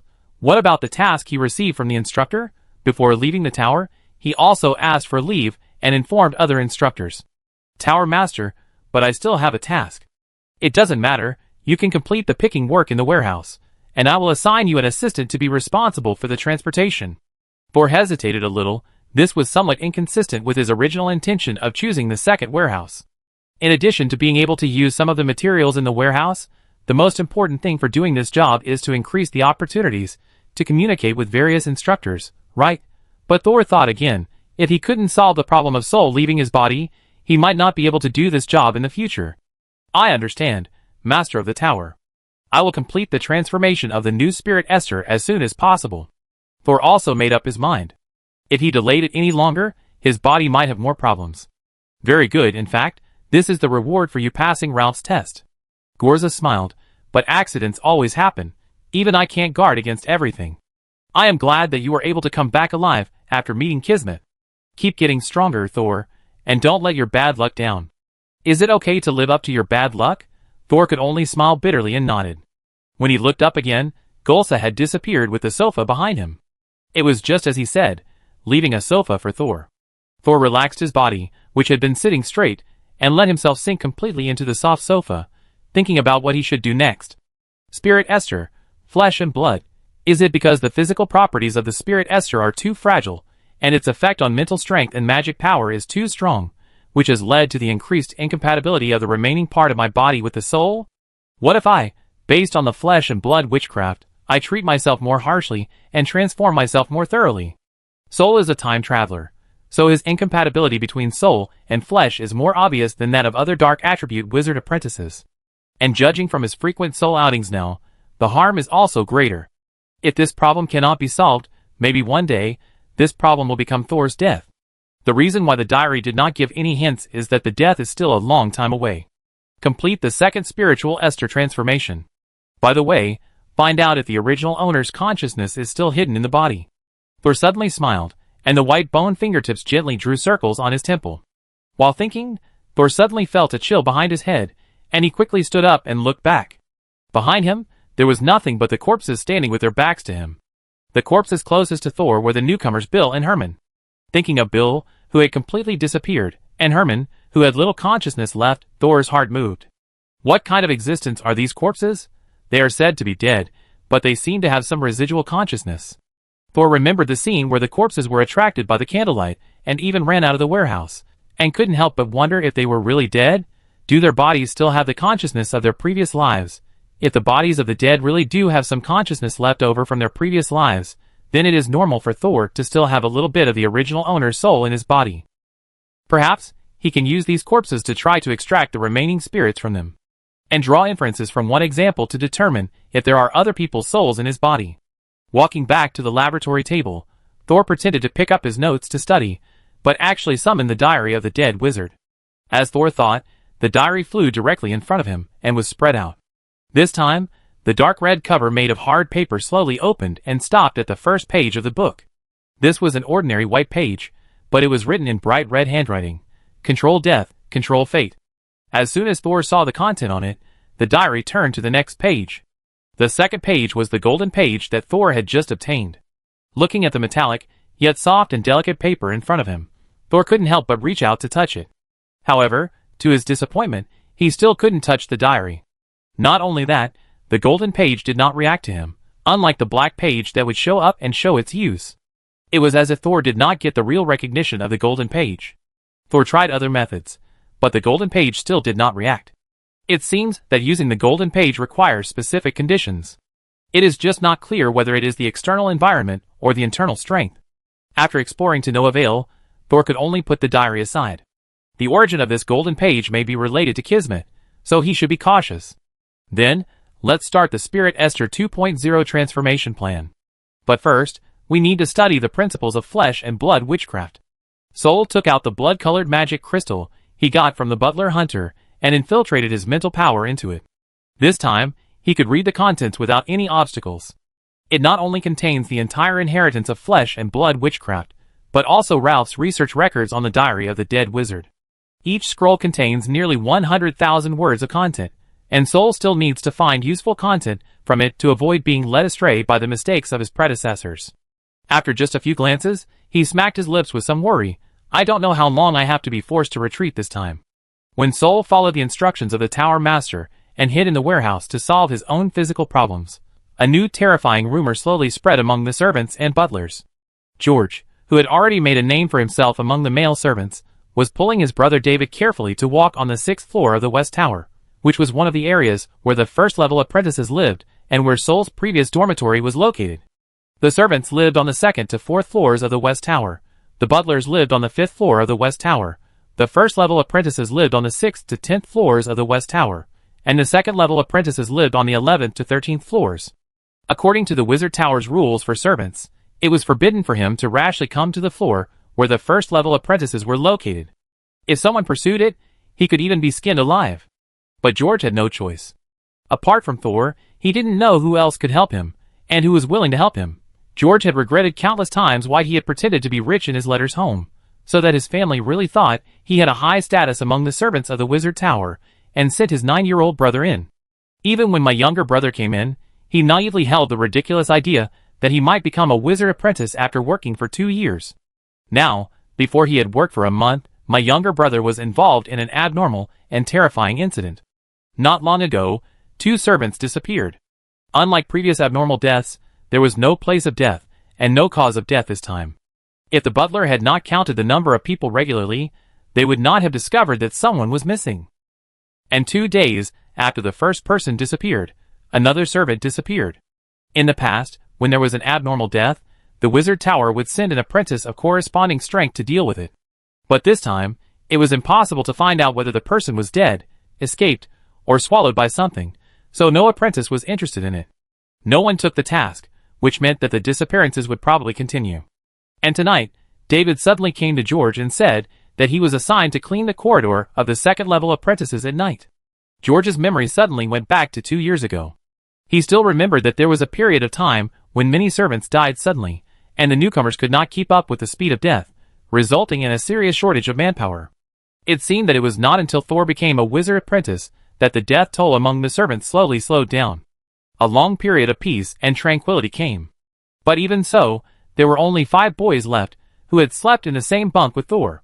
Memories of the past came flooding back, and George felt anxiously that these 2 disappearances were probably just the beginning. Chapter 211. He first went to find the butler, hoping to change his brother's job. But he didn't find the butler. The butler seemed to be everywhere, and you could see him busy at any time. But when the butler was not needed, you would find that you couldn't find him anyway. Some people privately discussed that the butler's mystery was second only to the master of the Wizard Tower. This time, George didn't find the butler before night fell. It was almost 8 o'clock, and it was time to go back. George gritted his teeth and decided to look for Thor, who had slept in the same bunk with him, and was now a wizard apprentice. But when he followed his memory to the dormitory where Thor lived after becoming a first-level apprentice, he found that it had become an empty dormitory. "Brother," David behind him asked timidly, "do you really know the wizard apprentice?" The little boy looked around and felt that the wizard apprentices who occasionally passed by looked so scary. He would rather clean the corridor at night than stay here any longer. David pulled George's clothes. "Brother, let's go." George was also in great disappointment at this time. He was once ignorant, and when Thor just became a wizard apprentice, he volunteered to become his exclusive servant. However, he was reminded by the butler that a person of the lowest class, and without any ability was not qualified to apply for an exclusive servant, unless Thor took the initiative to ask. But the butler reminded George not to waste the little friendship he once had on insignificant things. Therefore, George guarded this rare relationship and maintained it carefully, and only showed as much intimacy as possible every time he was lucky enough to meet Sol. However, he did not expect that when he was really ready to use this favor, he found that he could not even find the other party. George held his brother tightly, and stood there blankly. For the first time, he clearly realized that the little relationship he thought he had was actually nothing. Perhaps when he relied on his relationship with Sol to get the care of the housekeeper for 2 years, he had already consumed this relationship. And Thor, whose status was getting higher and higher, was already a person he could not reach. Brother. David found that his brother seemed to be in a bad state, and shook his arm nervously. George came back to his senses, and tried to make himself look calmer. "It's okay." George repeated, "It's okay. Brother will go with you tonight." David felt much more at ease in an instant. In his eyes, his brother was a very powerful person. "Okay, brother." The little boy jumped on George's back, and like when he was a kid, he used his head to support his brother's head. George let his brother play, but the smile on his face was uglier than crying. But he didn't let his brother see his fear. "It doesn't necessarily mean something will happen," he muttered to himself. "Finally, I have an idea." After several days of intensive study and sorting, Thor finally figured out the principle of flesh and blood witchcraft. It is a kind of witchcraft that gives one's own flesh and blood extremely strong activity and enhances personal physical fitness through continuous devouring. It also includes many branch witchcrafts, which are used to maintain the purity of one's own blood, maintain the purity of the spirit body, and the corresponding witch body transformation. This series of witchcrafts constitutes the entire blood and flesh witchcraft inheritance. Fortunately, Thor does not need to study all the contents in it thoroughly, but only extracts the contents that are related to his own spirit Esther, witch body transformation, and are helpful. Moreover, for a small-scale witchcraft family like the Bloodthorn family, the witchcraft knowledge they study is basically not too dangerous, otherwise the small family cannot bear the loss of its members. So Thor, a second-level apprentice, can also study the witchcraft that their formal wizards learn. In addition to studying flesh and blood witchcraft, Thor also found time to read the records of the dead wizard's diary in the Bloodthorn family and Ralph's series of conjectures and experiments based on the diary. Unfortunately, most of the content is not as useful as Thor thought. Yes, if Bloodthorn really has a deep understanding of the diary, how could he let it fall into my hands? Thor lay on the single bed in the second warehouse, his hands behind his head, his eyes looking at the deep ceiling above his head. The Blood Rose family, the source of the diary, seems to have perished with the war in the Valley of the Hands, but there should be descendants alive. If there is a chance in the future, I should go and take a look. Sol turned his head to look at the diary on his left shoulder and sighed. Brother Diary, if you were willing to take the initiative, I wouldn't have to work so hard to find your origins. However, the diary remained silent, as always. Forget it, I'm dizzy from reading, so I won't meditate tonight. I have a good sleep and recover my mana. Thor relaxed and closed his eyes, with a happy smile on his face because of the rare sleep. But this sleep was not good. Thor was awakened by a burst of burning heat like a branding iron. As soon as he woke up, he found that he was not in the second warehouse. What's more terrifying is that he is now in a state of soul leaving his body. Where is this place? How did I get here? When Thor woke up, he was still floating in the air. When he regained consciousness, he fell to the ground because of the inertia of his thinking. However, Thor, who had experienced out-of-body experiences many times, quickly calmed down. He began to observe his surroundings vigilantly. Now, he was in a very spacious room, and the ceiling was very high, which seemed to be 5 meters. All the floors of the wizard towers that Thor had been to did not have such high ceilings. Looking down, Thor saw 3 giants sleeping together in the corner of the room. Each of them seemed to be more than 2 meters tall, and they were strong and sturdy, and their arms were twice as thick as Thor's thighs. But in comparison, their heads were much smaller, which looked very inconsistent. At this time, a door at the end of the room opened, and 2 more giants walked in. One of them was known to Thor, who was the strong man who curled up at the end of the corridor in the morgue on the 2nd floor of the East Tower all day long. The other one Thor had never seen, and he was probably also a servant of the Wizard Tower. These strange servants were doing the lowest level jobs, and they were also dangerous tasks that ordinary people could not touch. Seeing the familiar people, Thor was relieved. After all, he was still in the wizard tower. What is this place? Thor walked over and saw two giants pushing a cart to a large machine. Thor floated up and took a look. This machine looked a bit like a meat grinder, or a machine that crushed waste. At this time, a giant lifted a large box from the cart. Thor recognized it again. It was the large box that was responsible for holding useless materials when he worked in the morgue. So this is the place to deal with garbage or contaminated materials. Is that the basement of the wizard tower? If that's the case, the first floor of the east tower where Thor's body was should be right above his head. Did my soul leave my body while I was sleeping, and then I fell directly from the bed to the basement? Thor thought with a bit of a smile. At this time, one of the giants had already poured everything in the big box into the meat grinder, and the other giant walked to the front of the meat grinder, with his arms puffed up, and used force to turn the handle there.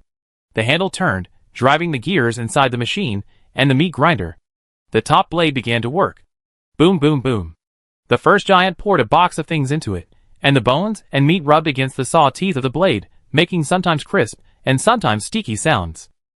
When it was almost crushed, the giant switched to the second big box and continued to pour in. Thor didn't plan to watch here. He looked up at the ceiling, wondering whether he should continue to walk up from the position just now and go directly back to the first floor of the east tower. But at this moment, the rumbling meat grinder suddenly stopped. Thor looked down and suddenly found a round object rolling at the top of the saw teeth. It was a human head whose skin had been worn to a bloody mess. Chapter 212. The giant who was turning the machine looked up and said slowly, "You forgot to pick out the head." Another giant put down the big box with a puzzled look on his face. "Strange, you picked it out." He reached out and took out the head, holding it with both hands. "I go and put it away." The giant who was turning the machine suddenly licked his tongue, his eyes fixed on the head, and the desire in his eyes was extremely obvious. But in the end, he didn't say anything, just nodded, and then continued to turn the machine. The machine without the head continued to run, crushing the remaining things inside. Out of curiosity to know how the giants would deal with the head, Thor followed and planned to see. But as soon as he approached, a mourning translucent human face suddenly emerged from the head in the giant's hand, crying silently and flying straight towards Thor. Thor just took a step to the left, and the mourning face turned nimbly in the air and opened its mouth to bite Thor. Thor quickly stretched out his hand to block it, but he could not release his magic power at this time, and could only rely on his spirit body to resist. Crying face. Grunt. Biting Thor's arm. A trance and piercing pain came into Thor's consciousness. Thor endured the pain and pulled off the face that bit his finger, tearing it apart with both hands. Crying face cried like a ghost, sounding even more pitiful. Thor was not moved at all, and used more force to tear the crying face into two halves. Not only that, he also put the two halves together and continued to tear them apart. He stopped only after tearing the crying face into more than a dozen pieces with lingering fear. The crying face could no longer make any sound. Thor let go of his hand, and the fragments turned into smoke and dissipated. How dangerous! Thor put down his hand and touched his face, which was sweaty. It's easy to get into trouble when the soul leaves the body. It's better to go back quickly. Thor looked down and saw that his right ring finger was shorter. He was afraid that the crying face had bitten his finger and swallowed it directly. But it was too late for Thor to find his finger back. The crying face had turned into smoke, and his finger might have dissipated with it. At the same time as the crying face disappeared, the head in the giant's hand suddenly cracked, and it was broken into more than a dozen pieces, the kind that could never be put together again. Red and white flowed out from the fragments and flowed down through the giant's fingers. "Ah, it's broken." The giant stood there blankly. The other giant, who was still turning the machine, immediately put down the handle in his hand and ran over. "It's broken, it's okay, eat it." As soon as he finished speaking, he buried his head in the other giant's palm and swallowed it with a slurp. The other giant came to his senses and quickly retracted his hand, moving his mouth closer. The two giants fought over the broken head and almost started a fight. Looking at the chaos over there, Thor looked away with disgust. Are these giants cannibals? But they don't seem to react to other corpse fragments. Maybe they are brain eaters. Thor looked at his right hand again with heartache. I don't know if there will be other effects. It's better to go back quickly. He raised his head and walked towards the roof, ready to walk directly through the ceiling of the floor. He walked up into the air like buying steps, until his head sank into the ceiling little by little. But when he looked out of the upper floor, he found that he did not come to the first floor of the east tower, but entered a dark mezzanine. His head seemed to have penetrated a layer of foam-like film, and faced countless eyes. Those eyes were densely packed, one next to the other, and the pupils were as small as pinholes. As soon as Thor showed his head, those eyes moved their pupils instantly, and all looked at Thor. Thor's scalp suddenly tingled. Isn't this the mysterious space that the Tower Master took me through when I entered the second floor of the East Tower more than 10 days ago? Isn't that room just now the basement? He couldn't judge his position for a while, so he could only bite the bullet and continue to walk up under the gaze of those eyes. But as soon as he entered this space, he instantly felt his whole body burning, as if he was poured with hot oil. The diary also flew in front of him at the same time as the pain. On June 12th, 316th year of the new moon calendar, you developed the bad habit of sleepwalking and fell from the sky to the ground. Because the first fall was beyond the monster's expectations, you escaped by luck, but when you, a steaming delicacy, appeared again, they decided to enjoy the food that was delivered to their doorstep first, even if it would anger their master. Look down and see if your body is bubbling? That's the tempting sight of the fresh and thick cream clam soup boiling. When Thor saw the diary appear, he was ready to run away. When he saw the contents of the diary clearly, he turned around and ran away. This time he finally knew what it meant to be anxious. Under the threat of death, he finally learned to fly and move like a ghost. He slid back down. When he returned to the basement, Thor was still trembling all over. He was not afraid, but hot. He seemed to be able to see the steam rising from his body. If I stay there for a while, I'm afraid I really boil over. After a long time, Thor recovered.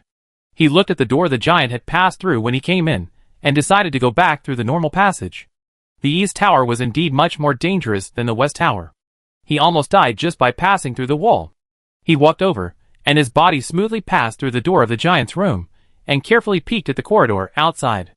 The corridor was a ramp that was common in the East and West Towers, gentle but with a certain amount of friction. Thor walked up this ramp, and soon he came to the end of the road. Here was a wall. I didn't see any other exits along the way. The giant should have come in from here. Is there a mechanism here? Soul continued to move forward in confusion. Anyway, whether there is a mechanism or not, the physical partition has no effect on him at present. It's just that when passing through the wall, he will be more cautious to avoid entering the space full of eyes again.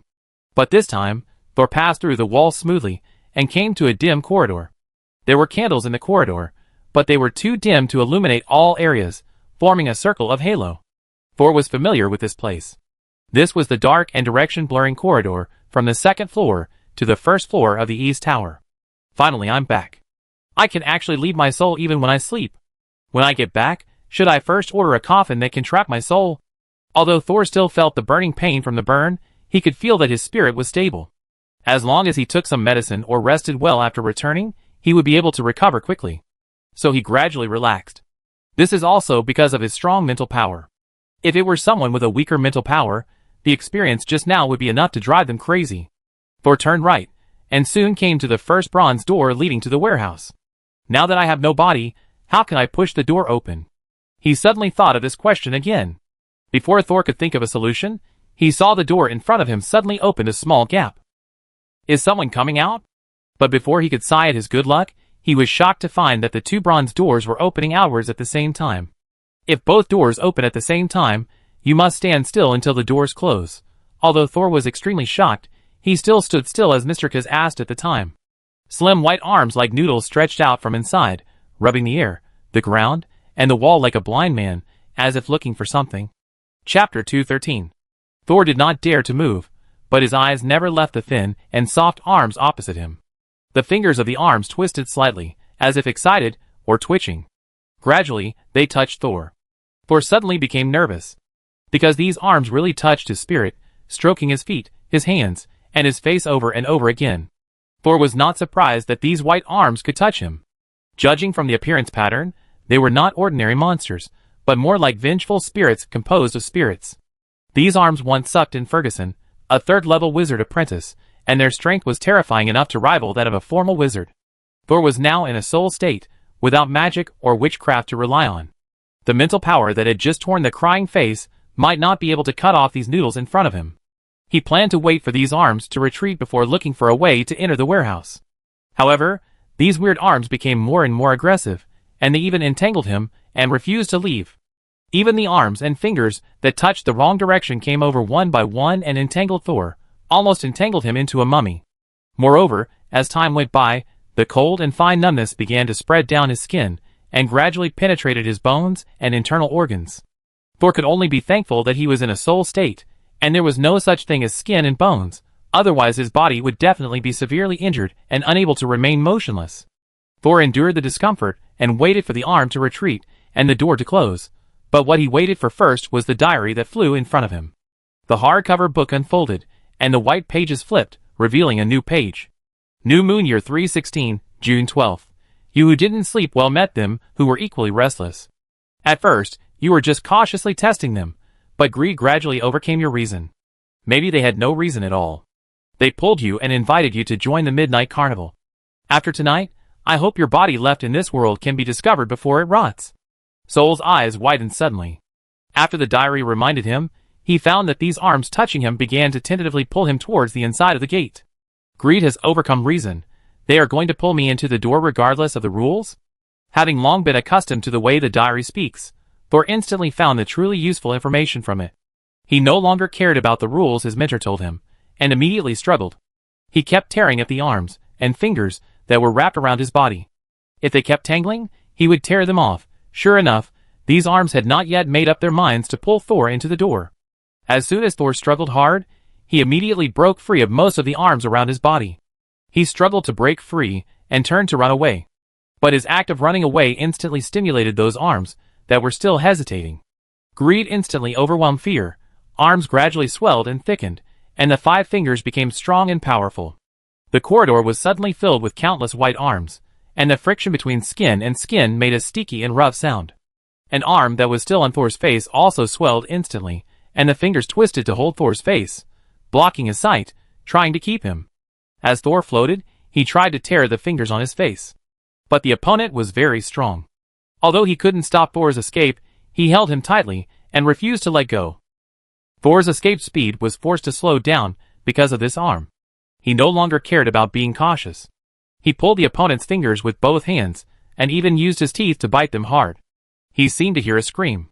The fingers blocking his face retreated instantly, like a rubber band with a broken string, and suddenly bounced back and disappeared in the gap between other huge arms. Thor could only continue to speed up. But the friction sound behind him was getting closer and closer. He couldn't help but look back and saw several fingers about to touch his back. The diary was still spread out in front of his chest, which meant that he had not escaped the crisis of life and death. Thor clenched his teeth and wanted to continue to speed up. Suddenly, he heard a crunch sound in his mouth, and then he realized that he had just bit off a piece of meat from the arm covering his face. Paw! He spat out the piece of meat that was unknown in composition, and while running, he yelled at the arm that was gradually approaching, "If you catch up again, I bite you all to death." Who knew that this casual threat would actually work? The arm closest to him subconsciously stopped. But that was all it took. The other arms were still surging and stretching wildly, trying to pull Thor back into the deep darkness. Thor's ankle was hooked by a finger again, and he staggered and almost fell to the ground. "I can't go on like this." He quickly adjusted his center of gravity. "I don't have magic power now, and I can't cast a spell. If I really stop and tear it apart with my hands and teeth, I will definitely be entangled and taken back in the end." The wizard apprentice has weak mental power, and no means of attack. The only time Thor used his spirit to fight was with the help of the consciousness platform built by Byron for him. Then he moved bricks with his bare hands. "You can't stop, or you will be caught. I remember that the spirit also has ways to attack, but the wizard apprentice can't basically touch it." Thor's mind flashed the scene of Victor using the harp to control people's thoughts. Victor doesn't have any magic fluctuations, so when he plays the harp, it won't arouse others' vigilance. It also became the premise for him to control others secretly. After all, a defensive spirit and a relaxed spirit are two completely different forms. Even if Victor is a second-level wizard, it is difficult to control the minds of so many people at the same time. That would violate the basic knowledge that Thor had learned in the wizard tower. The fingers behind him were getting closer and closer, and Thor felt something trying to touch his back more than once. Take a gamble. There was no new prompt in the diary, and Thor made up his mind and immediately began to use his mental power. But this time, he didn't have magic power to operate witchcraft, but Thor still didn't stop. He mobilized his mental power. As his mental power moved like magic, he felt as if he had turned into a twisted vortex, constantly changing shape as his mental power operated. This always made his consciousness blurry and difficult to maintain. But every time he was about to forget what he was doing, He lowered his head to look at the diary. Instantly, his brain regained consciousness. Finally, a simple witchcraft model was constructed in the spirit body, and the mental power flowed. Now, Soul's head turned 180 degrees in an instant, and like a real evil spirit, he stared at the arms that were so close. Level 0 witchcraft, desperate stare, swish, as if someone pressed the pause button, all the twisted arms stopped moving instantly and stayed stiffly in place. Soul did not continue to appreciate the shocking effect caused by his own risk of death. The two of them quickly straightened their heads, and continued to run wildly. His choice was correct, because 3 seconds later, those frozen arms grew wildly again like a rage. Thor felt that his mental strength had been consumed a lot, and he didn't know if he had enough energy to attack again. The next second, he suddenly entered a bright area. The pale arms that followed him into the light began to smoke instantly, and they shrank back as if they had touched a branding iron. At the same time, the diary finally closed and floated back to Thor's left shoulder. Ah! Thor's entire spirit almost collapsed. He slowly fell back to the ground and said to himself, I survived. Chapter 214. On Thor's left-hand side was the familiar scarlet door of the corpse room. And there were 2 more doors in front of this door, which also meant that Thor had come to the 2nd floor of the East Tower. What on earth did Gorza raise in the Wizard Tower? Soul could only complain in his heart, when I become stronger in the future, I will tie these arms and fingers into knots one by one. After venting his inner tension and depression, Thor began to have a headache again. It is really painful to use mental power as magic power. He ran past the 3 morgues and stopped at the ramp at the end. Suddenly he noticed something unusual again and braked in time, stopping at the corner of the corridor and the ramp. There was a faint voice in front of him. I'm so hungry, so hungry. Thor frowned, and suddenly had a bad premonition in his heart. Isn't it coming again? Isn't there a safe place in the East Tower at night? So hungry. So hungry. So hungry. So hungry. So hungry. So hungry. I'm so hungry. The voice suddenly became louder, and unbearable begging sounds appeared from more and more places. The cries of hunger seemed to come from all directions, but no matter whether Thor looked straight or observed through semi-immersion meditation, he didn't see a single figure. Finally, Thor saw something white flowing down the wall from the corner of his eye. He turned his head and looked carefully, and found that it was actually wax left on the candlestick. He had guessed that there was a pipe behind each candle in the Wizard Tower. Normally running candles will burn 24 hours a day because the pipelines continue to transport the raw materials of the candles. Only those damaged candlesticks will have the pipelines behind them dry up. These pipelines seem to be unattended, but which candles need to be replenished with raw materials, and which do not are all arranged properly. Over the years, there has never been a problem. Who would have thought that today, Thor's soul accidentally ran out of the warehouse, and encountered the abnormal situation of wax liquid flowing out of the wall. And not just one place. Thor was surprised to find that all the walls in front, behind, left, and right of him, and all the candle bases, began to gush out wax liquid that had not yet solidified.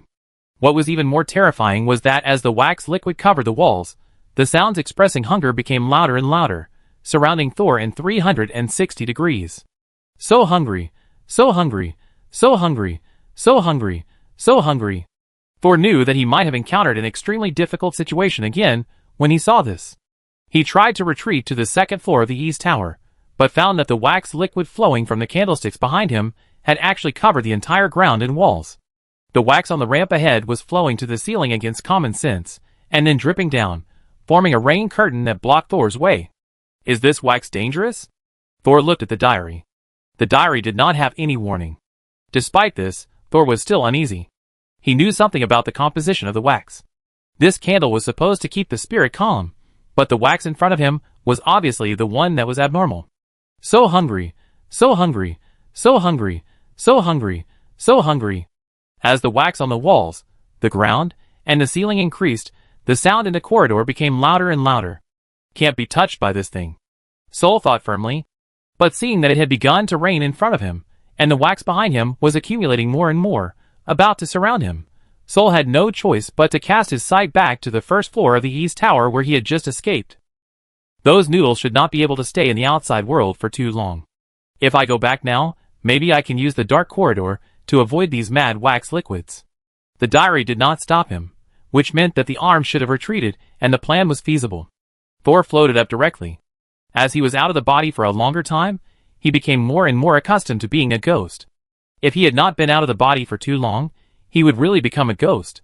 Perhaps Thor could take this opportunity to imitate the night-wandering god who roamed the world. Seeing that the wax behind him had also climbed to the ceiling and was about to block his way back, Thor quickly floated up and quickly got through the wax wrapped around him. However, just when Thor was about to escape the encirclement, the candlesticks on both sides of him suddenly exploded, and the wax inside sprayed out like a shower, directly pouring Thor, who was caught off guard, all over. Thor, who was originally floating in the air like a bird, immediately felt his body as heavy as if it was filled with lead.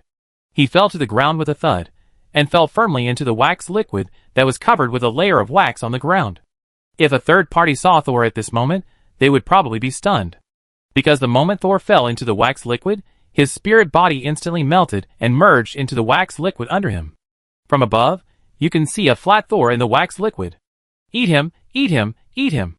The call of hunger immediately turned into greedy desire, and the white wax liquid wrapped the wandering soul in the middle of the night, and shrank back into the pipes on the wall little by little. Everything almost returned to its original appearance, clean, dark, tidy, and quiet. Except for the wall near the dark corridor, the lamp holders of 2 candle lamps were damaged for some reason, and fell to the ground, rolling lonely. And Thor, the moment he was covered with wax liquid, felt bad. The only consolation was that the diary still did not respond. He was transformed into a 2-dimensional creature, and carried away by the wax liquid. After being twisted and compressed, he was squeezed into the pipe. As the light disappeared, the owners of the voices in the slender pipe all rushed over. Thor couldn't see, but he could hear and feel. Countless mouths bit his spirit body, and the sounds of biting and swallowing came from all directions and from his body. They are going to eat me. Although the diary had not yet indicated death, Thor had already struggled in fear. Especially when he felt that one of his eyes had been ripped out of its socket and bitten off by something. He quickly stretched out his right hand to grab his eye back. Although his soul had long been distorted, and the lost eye might not be a real eye, Thor instinctively felt that it was an important organ of his. But there were too many enemies around him, and even if Thor wanted to use his old tricks, and use his mental power to cast witchcraft, he couldn't do it. Because it hurt too much. There was a mouth biting desperately all over his body, like a dying beast falling into a lake full of piranhas. Even more difficult, Thor felt his right hand also leave his body. At this moment, the string in his brain broke. Hungry, hungry, hungry, just hungry. Thor ignored the pain around his body and roared from the depths of his soul, I haven't eaten yet, fuck. Then he completely ignored the mouse around his body, ignored the pain from the depths of his soul, and ignored the consequences of dying here. He suddenly opened his mouth and bit the unknown and unknown enemy in front of him. As early as when he bit off a piece of meat from the noodle's arm, he vaguely realized that other monsters could devour him, and he seemed to be able to devour others. However, due to the limitation of consciousness, this devouring can only be done with the mouth. Thor didn't care whether the diary had any hints or whether this biting would bring him other troubles. Anyway, his current thought was, too much dead is not a worry. He swallowed the opposite mouth in one bite, and with strong anger, he chased the guy who bit off his left eye and right hand in the dark. During this period, he would bite back whoever bit him, and simply ignore those who could not reach him, and only eat what was in front of him. Gradually, there were fewer and fewer mouths in front of him, and he moved faster and faster. Although he was in a narrow pipe, Thor still ran at the speed of a 100-meter final. In his mental perception, the mouth that robbed his eyes and arms was still in front of him, with no people daring to bite Thor anymore, and no people daring to stand in front of him anymore. Thor finally grabbed the robber, and did not care to distinguish which were the enemy's spirits and which were his own, and swallowed them whole through the deformed mouth. Chapter 215. Just when Thor had eaten up his most hated enemy, a stream of air suddenly blew out from behind him, forcefully spitting him out from a certain exit. Paw! The moment he fell to the ground, Thor was like wax, spreading all over the ground. Thor twitched slowly a few times, and his facial features, limbs, and torso slowly condensed from his new form. Finally, he opened his eyes, and raised his hand to touch his eyes. The eyes were still there, and the hands were still there. Sure enough, if you lose something in the spirit state, you can just eat it back. At this time, the door on the right side behind him suddenly opened, and half a face poked out of the door. That half of the face only showed one eye, half a nose, and half a mouth. This half of the face was extremely uncoordinated. It looked like the eyes were too small, the nose was too big, and the mouth was normal, but when it opened, it revealed the teeth of different sizes and uneven shapes inside. Huh? Let me see. Which lucky person escaped from inside again? I was wondering why the trash can turn red again. Thor immediately recognized the half-face. It turned out that this was Professor Kaz's laboratory. Thor had not yet fully recovered, and some of the liquid on the ground was still shrinking back into his body. TSK. The half-face hanging on the door began to speak again. This class of newcomers is not good enough. It has been so long and they haven't determined their new image yet? Do you want me to help you?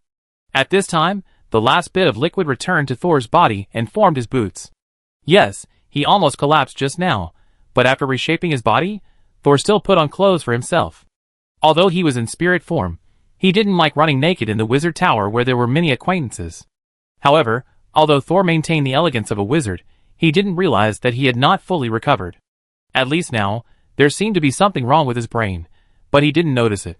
He turned around unsteadily, holding his abdomen with his right hand, and stared at the face on the door. Then help me. I'm so hungry. The half-human face suddenly widened one eye, and the corner of the mouth kept twitching. Don't come over. Sorry, I said the wrong thing. He recognized Thor.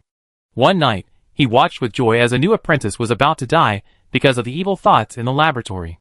But that night, the tower master who had never appeared in the laboratory ruthlessly opened the door and took Thor away from inside. At that time, the other evil thoughts in the laboratory thought that Thor was lucky and was rescued at the last moment. But as an evil thought nailed to the door, Half-Face felt that the tower master's appearance was too timely. Was he standing behind the laboratory door, admiring Thor's entire struggle? The lucky little boy passed the test and flew into the sky. Half-Face never dared to appear in front of him again, lest the boy remember to run to the tower master to complain. But who would have thought that the apprentice, who was halfway through the flight, would also become an evil thought and escape from the blood-red trash can? This time Half-Face hit a hard stubble. Thor had someone to save him, but it didn't. Half-Face apologized immediately for misunderstanding something and began to belittle itself. I'm not tasty. I'm not picky. I was put here by Teacher Kaz to watch the gate. It's okay, I can change a gate for the teacher. Thor approached Half-Face little by little, staring at it closely, licking his lips constantly, with a look of desire. Just now in the pipe, he seemed to have eaten a lot of unknown spirits and monsters, but when he came out, he felt a strong sense of hunger. Seeing these monsters again, he was not afraid, but just greedy. He still wanted to eat. Half of his face was shaking constantly. After years of scaring people, it finally got scared. It didn't dare to shrink back into the door, because the door was destroyed, and it had no ability to protect itself. Watching Thor approaching little by little, the only eyeball on half of its face turned, and it suddenly shrank back, then came out again, and when it came out again, its facial features turned into Angela's. Brother Thor. It said in Angela's voice, please don't hurt Angela. Angela is very good, and can help you do a lot of things. Half the face not only imitated the voice, but also the expression, as if it was really Angela hiding behind the door, looking at Thor with watery eyes. If Thor was a little more sober at this time, he might have spared its life for the use of half the face, or his understanding of other people in the laboratory. But now, looking at Angela with fair skin, Thor felt even hungrier. The poor half-face had no idea what Thor was thinking. He thought he could see through people's hearts, and thought that Thor didn't react because he was not interested in the 14-year-old girl. It shrank back and came out again, turning into a woman Thor had never seen before. This was a very beautiful, very sexy face. This face looked to be in her early 20s, maybe younger. The slightly raised corners of the eyes, and the plump red lips exuded a mature temperament, enough to make many men unable to take their eyes away. The woman opened her red lips. Junior, do you want to play a game with me? This familiar voice? This is Kong Shaw's face. Not the face with the glass jar on it, but the face that completely matches Soul's guess. At this time, Soul had walked to the door and stretched out his hand to the door. He looked at this face and listened to the teasing words, and his movements unconsciously paused, but the strong hunger still tortured him. The two desires intertwined, making Soul's movements slow down a bit, but he still slowly opened his 5 fingers to the half-face. Half of the face stared at Thor's hand, his pupils trembling, and he murmured, don't you like this one either? It quickly retracted and came out, and turned into Mark's face. The next second, Thor's originally slowed down movement quickly reached out, tore off the half of the face, and then tore it into several pieces and stuffed it into his mouth. Although in a daze, the moment Thor saw Mark's face, he really wanted to curse. The moment he ate half of the face, Thor had a new idea. Eating like this is so slow, how can I speed up the process? Many images flashed through his mind. and finally stopped at a divine creature with countless huge black tentacles. It would be great if every tentacle could be used for eating, like in the soul-devouring swamp. He slowly lowered his head, looked at his clumsy body and limbs, and slowly grinned. Under his gaze, the body below the neck gradually melted and turned into the butter form just now, but soon, he changed again, and many translucent octopus-like tentacles grew out of the butter. His body below the neck gradually transformed into a large octopus with dozens of thick tentacles. The only thing that could still identify him as Thor was the unchanged human head on the top of the octopus. The suction cups of the octopus's tentacles could all open, revealing a mouth surrounded by rows of sharp teeth, and the tip of the tentacles could split open like a shark's mouth like algae. Small tongues stretched out from the shark's mouth, shaking in the air, as if looking for food. Thor was very satisfied with this state, but also hungrier. The receiver at the tip of the tentacle told him that there were some snacks in the room. Thor turned his head to the back and saw the rows of locked cabinets and laughed happily. However, before Thor took action, the door of the laboratory was suddenly pushed open again. A black shadow came in silently with a cleaning cart. The garbage compartment was filled with two boys, one big and one small. His chest rose and fell slightly, as if he was still alive. After the black shadow entered, he kicked the door shut with his foot. Then the blackness receded like a stream of water, and the person inside flowed out. It was Angela with an expressionless face. Chapter 216. Soul looked at Angela in this state, and thought of the pitiful and lovely Angela just now, and his hunger suddenly became less intense. It seemed that seeing a real person he knew made his thoughts return to normal a little. But Soul's newly evolved tentacles were still around Angela, and the tip of his tongue stretched out, almost licking the girl's face several times. At this time, Angela suddenly turned around and walked deep into the laboratory. Soul quickly withdrew his tentacles to avoid really touching Angela and letting the latter notice anything. Angela, who didn't know that she had a strange aura around her, walked quickly to the cabinet at the back of the laboratory.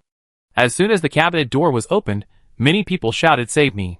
This cabinet was the cabinet where the puppets used to test mental power were placed. At this time, the dolls were still standing neatly inside, but as the voice of "Save me" gradually increased, the bodies of the puppets were also shaking slightly. With the shaking, the puppets were faintly moving outward. At this time, Angela's left hand suddenly raised, waved at the puppets in the cabinet, and then quickly picked one out of it. However, as one puppet left the cabinet, the remaining puppets looked more agitated. They trembled more violently, as if they were about to fall out of the cabinet at any time. Soul was also attracted by the movements of Angela and the puppets. His tentacles raised and his many mouths were aimed at the puppets in the cabinet. These little things looked delicious. Soul felt hungry again.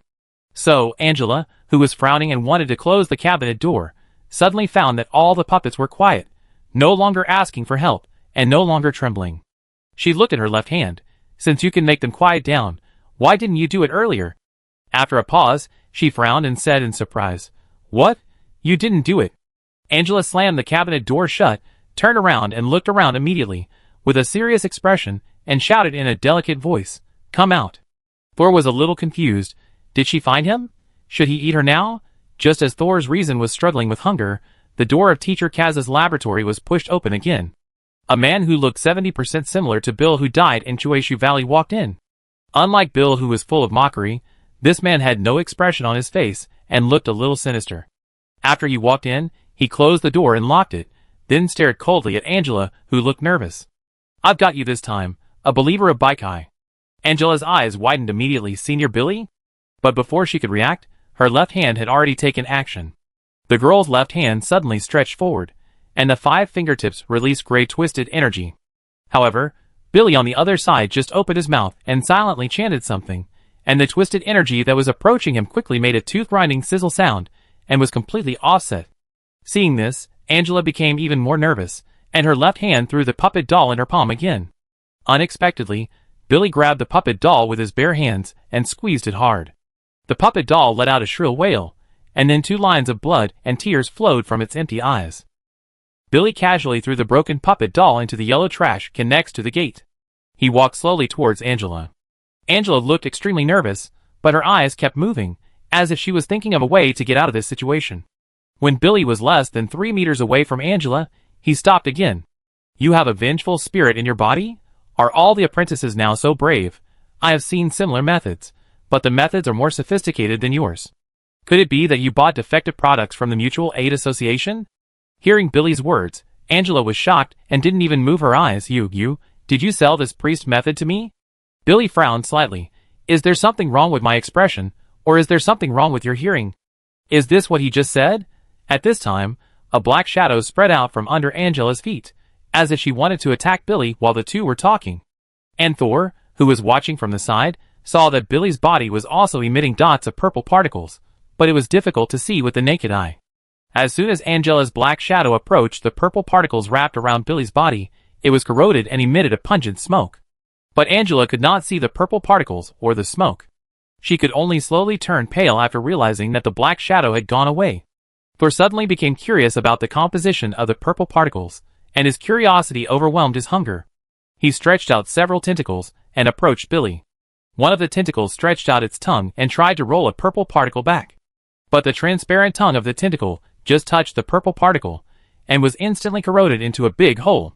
The tentacle trembled and quickly retracted the tip of the tongue with a hole burned in it. This Billy is actually the same as his brother Bill, majoring in poisonous elements. Soul sighed, suddenly jumped back and flew to the ceiling. The next second, Billy turned his head and looked around. The purple particles around him suddenly expanded outward, but Soul, who had already stopped, had already climbed to the ceiling. Billy did not find any other abnormalities, and thought that Angela was trying again. He gathered the purple particles and walked towards Angela again. Angela was so scared that she stepped back again, and her back hit the cabinet behind her. In a head-on confrontation, she would definitely not be able to defeat the third-level apprentice Billy. But the tricks she used in private did not work at all. Even the illusion released by her left hand was corroded by something and disappeared the moment it approached Billy. Facing the well-known third-level apprentice, she was helpless. Are you going to capture me and hand me over to the mentor? Angela had no ability to resist, and could only helplessly use the beauty trap. She looked at Billy tremblingly, and a tear slid from the corner of her eye and slid all the way to her chin. It's just that the honey trap that works better in the world of ordinary people often hits a wall in the world of wizards. This time is no exception. Billy was not moved at all when facing Angela's tears. If I wanted to catch you, I wouldn't have let you go last time. Last time? Angela couldn't believe it. Could it be that she was able to escape Billy and Kongshaw's siege last time, and found a scapegoat in time because of Billy? Yes, when you knocked on the door and coaxed the boy out, I was watching you not far away. Angela had to believe it this time. She wiped away her tears and looked at Billy warily. What are you going to do? Billy crossed his arms and leaned against the door. I need Baikai's prayer to extract enough resentful spirits to make a soul toxin. You're crazy. Even if I don't know anything about soul toxins, I don't know how many people I have to kill to make a toxin that you third-level apprentices can use. By then, I'm afraid the mentor will come and tear me apart with his own hands. Billy didn't care about Angela's anger at all. He waited for Angela to vent her anger before lowering his voice and saying, Have you stayed in the wizard tower for too long and forgotten the vast world outside? Angela was stunned. Billy continued, There are plenty of people outside. I will provide the place, and you will kill them. We can divide the souls we get equally. Angela gritted her teeth. Although she had killed many people, she had never thought of starting a massacre mode. Billy on the other side mentioned human life, as if he was just talking about a string of numbers. Do I have any other choice? Angela bit her lip. Yes. Billy raised his eyes. Death. Chapter 217. Faced with the strong and powerful Billy, Angela had no room for bargaining. She originally wanted to verbally agree first, and then destroy the body after Billy left, so that at least there would be no handle in the other party's hands, and there would be some room for maneuver. But Billy suddenly came forward at the moment she agreed, and his speed was so fast that Thor, who was hanging in the sky, didn't react. Angela only saw a shadow, and then she found that her lower abdomen was painful, and something pierced into it from her belly button. But when she subconsciously lowered her head and reached out to press her lower abdomen, she didn't find any sharp objects. What did you do to me? The girl almost screamed at the top of her lungs. Don't be nervous. Billy still had no intention of showing any sympathy. I just planted a toxin in your body. He slowly stepped back. If you want to play any tricks in the future cooperation, I will turn you into a flower. Billy nodded to Angela. Turn off the laboratory work within 3 days, and then come to 1701 to find me. After saying that, Billy didn't give Angela a chance to speak, and turned to leave the laboratory. After Billy left, Angela was trembling all over. She bit her lips tightly, and didn't relax even after bleeding. Soul silently dropped a few tentacles from the ceiling and slowly approached Angela's face. It's all your fault.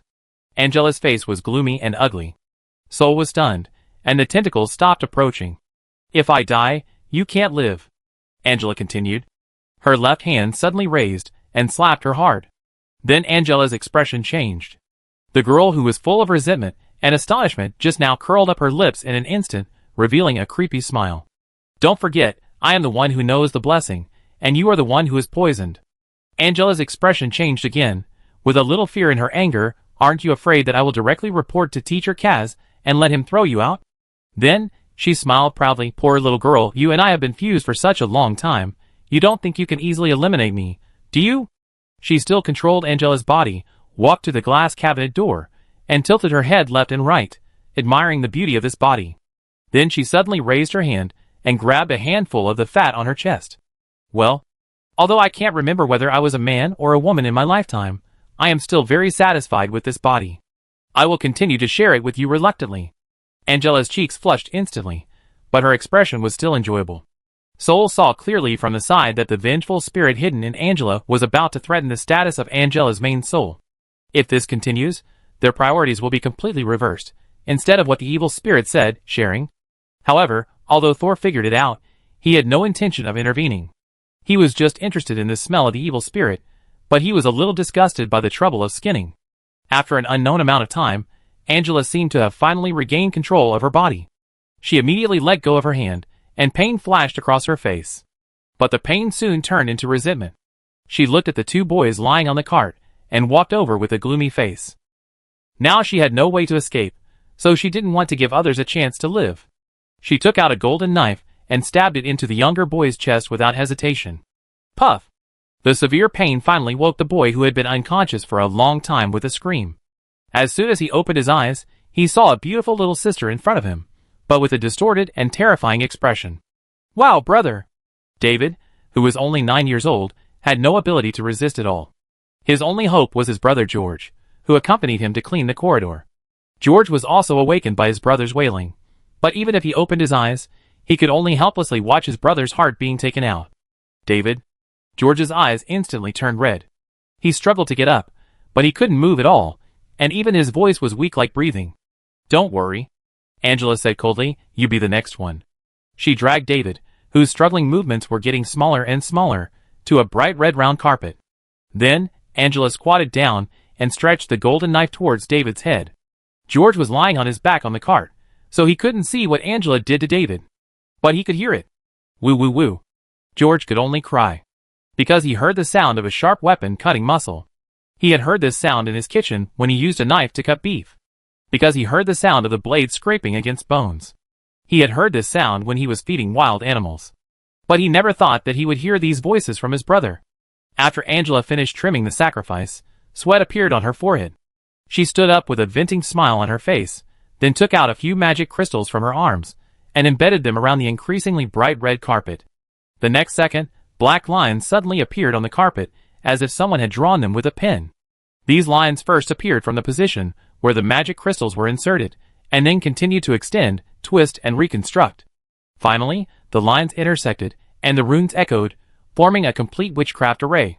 Thor, who had been watching everything indifferently, suddenly began to think back when he noticed the magic circle on the carpet. He had seen this magic circle before, or rather, a simplified version of it. His consciousness began to think, and his reason began to return. Thor fell from the ceiling, and the snarling octopus tentacles also stayed beside him obediently. If the amplification rune and the condensation rune in this magic circle are replaced, wouldn't that be the magic circle I got in Muffin Town? Thor walked over slowly, and watched the milky white spirit slowly emerge from the boy whose brain was blooming. Perhaps he was too young, and even with the help of the magic circle, he did not form a complete spirit. Thor saw that the boy's head was intact, but his body was blurred and unclear, as if mosaics were made. Angela frowned, and the appearance of the boy's spirit obviously did not meet her requirements. She kicked the body out of the magic circle, walked to the cart in a rage, and dragged George, who was lying on it, out directly. George's face was covered with tears, and when Angela pulled him off the cart, he even felt a sense of relief. His brother's death was painful, but what was more painful was that he didn't know when it would be his turn. Waiting to die was the hardest thing to endure. because Angela was holding George's feet. When he fell, his back of the head hit the ground directly. George, who was already dazed and emotionally almost collapsed, fainted in an instant. Angela didn't care about the life or death of the sacrifice. She dragged George to the blood-red carpet, leaving a line of bright red blood along the way. George. Soul finally recognized that this boy was his only friend, or fellow sufferer, when he was a servant. Because he often stayed in the morgue and the warehouse, he rarely set foot in the public areas where servants could pass, so he hadn't seen George for a long time. Memories of the past emerged. The panic of just crossing over, the anger of being bullied, the helplessness of seeing the blood in the corridor, the surprise of the diary, the fear of Conchaw's appearance, the joy of becoming an apprentice, the despair of being besieged by monsters, the pleasure of killing enemies. Soul stood on the ground, the octopus tentacles shrank and merged into his body, and the human limbs reappeared. After following reason, emotions began to return. Chapter 218. George, who had just lost his brother, and was unconscious in the collision, was dragged into the magic circle by Angela. Angela took out the golden knife and prepared to take out the heart first according to the procedure. But just as she was about to cut, she was stunned. George's spirit actually sat up on its own initiative. The translucent spirit floated outside, while the lower half of the body was still sitting in the body. George didn't know what happened. He sat there blankly at first, and when he looked up and saw Angela in front of him and the golden knife in her hand, he was so scared that he almost jumped up. Angela came back to her senses and showed a surprised expression. I actually met a free spirit. George didn't know what Angela was talking about. When he found that he could move, he immediately stood up and wanted to run. But as soon as he exerted force, he fell to the ground because his feet were still connected to his body. As a result, his face fell on David's horrible body. David. George was stunned and then cried out. He stretched out his hand to pick up his brother's body, but found that his translucent arm passed through and couldn't touch it at all. Angela stood up slowly. There was still a lot of time. She wanted to see what this free spirit could do. Woo woo woo. George cried softly, but found that he couldn't even shed tears. He thought he was dead too, and no longer thought about escaping. He just hugged his brother desperately. Brother, brother. Who knew that before he cried for long, a faint voice came from beside him. George turned his head and looked, and was startled at first, because there was also a translucent white spirit beside his legs. However, this spirit only had a head left, and its appearance was a little blurry, as if it would soon dissipate. David? After being awakened by a series of brothers, George finally recognized his brother. He rushed over, and this time, he successfully grabbed his brother's head. Brother, brother, I feel so bad. David seemed to have no idea what was going on, and just kept asking his brother for help. George picked up his brother distressed and panicked, but he didn't know how to help his brother and make him feel better. However, when David's head was close to George, David, who was in a daze, felt some kind of instinctive pull. He looked at the neck of his brother's spirit, and felt that it would be much more comfortable if he had a neck and body. So David suddenly jumped out of George's palm, and landed on George's shoulder. This scene happened suddenly, and neither Angela nor Soul reacted. But the next scene surprised them even more. After David's head fell on George's shoulder, it swayed left and right, and then grew on it. Not only did George's spirit not reject his brother's soul, but it also took the initiative to tilt George's head to the right to make room for David. Just like that, George became a two-headed man. Thor frowned instantly, while Angela's eyes widened with excitement. 2 souls in one body? No, 1 soul with 2 consciousnesses? I actually encountered a spirit that is more precious than a free spirit. Angela couldn't believe that after a series of bad luck, she actually harvested an extremely rare spirit in the next prayer.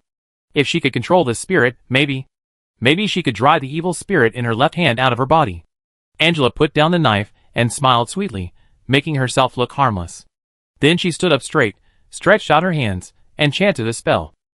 George was still staring at his brother, who had suddenly grown on him, but when he heard a pleasant voice, he and his brother David looked up at the opposite side. A cute little girl stretched out her hands to them. Come on, it's too dangerous outside, come to your sister, and your sister will protect you. George suddenly felt that the person opposite him was so kind, and that he was in a very dangerous position, as if he would die at any time. So he slowly moved towards Angela, gradually approaching, and even one of his feet left his body and stepped forward. David was not bewitched like George. He only felt that the young lady in front of him was beautiful, but she looked scary, just like the horror story rumored in their village, the devil with a beautiful face. Brother, don't go over there. But David, who had just merged into George's body and had no power, could not stop George's actions at all. He could only anxiously and powerlessly watch his brother leave his body little by little and walk towards the bad woman opposite. Seeing that George's soul was about to completely leave his body, with only a slight connection to his body, Angela's eyes became brighter and brighter. However, at this moment, a hand suddenly stretched out from the void and pressed on George's face, followed by a strong knock, and George's spirit was completely pressed back into his body. Stay still. Under Thor's gaze, his brother David's head also. She drilled into George's head. He had just tried to stand up, but Angela and the others couldn't see him. It was as if Thor was in another space, watching through the screen. It was not until Thor rushed to save George that he finally had one hand pass through the barrier and enter the world they were in. Who, damn, who again? Angela's smile twisted in an instant, and the uninvited guests, who appeared several times, made her so angry that her heart was about to explode. Just now, George's spirit was only one step away from completely leaving his body and becoming her property.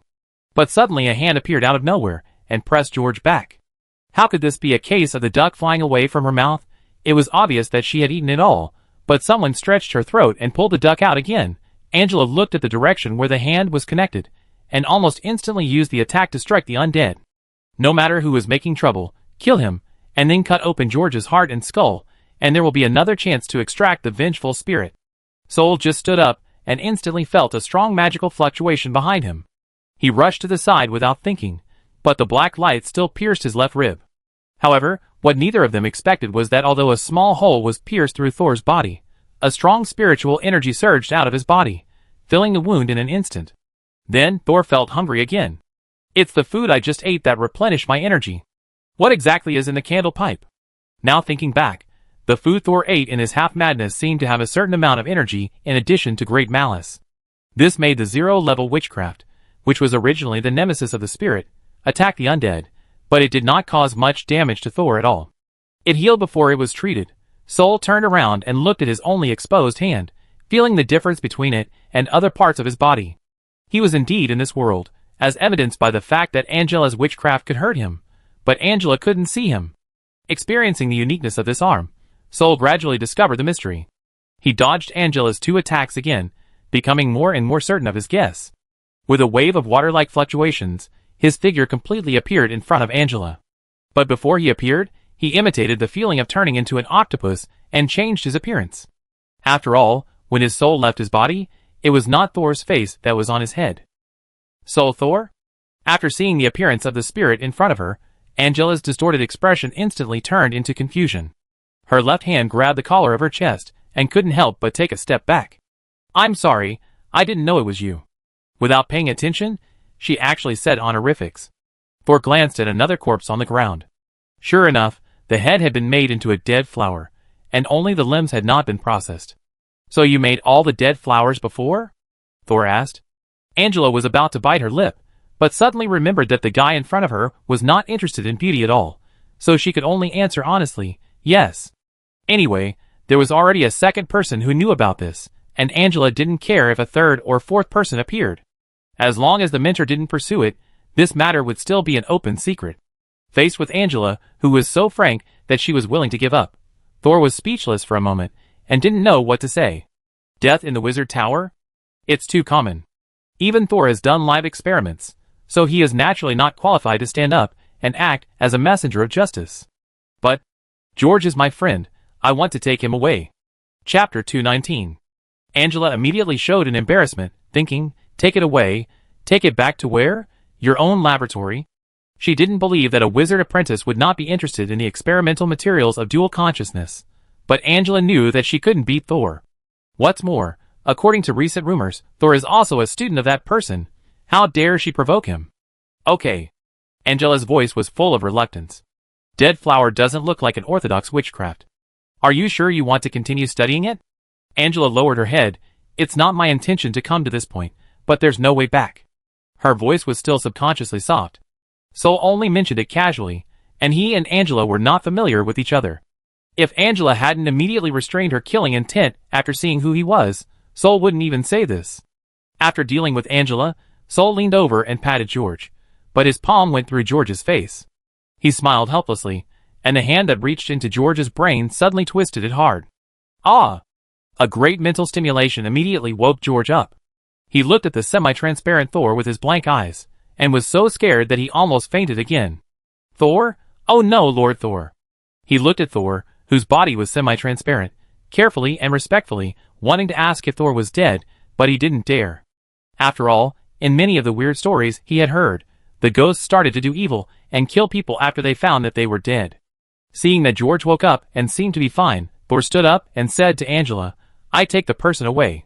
Angela lowered her head and said nothing, seeming a little reluctant, but she didn't dare to stop him. Seeing this, Thor didn't waste any more words and directly asked George to get up and follow him. Although George was afraid of Thor in this state, he was more afraid of Angela. Besides, Thor seemed to have saved him just now. He stood up weakly and saw his brother's body on the ground again. He pursed his lips and shed tears again, but gritted his teeth and didn't say anything more. But George also knew how lucky he was to survive. Although he felt extremely sad about his brother's death, there was nothing he could do. After all, he was just a weak servant.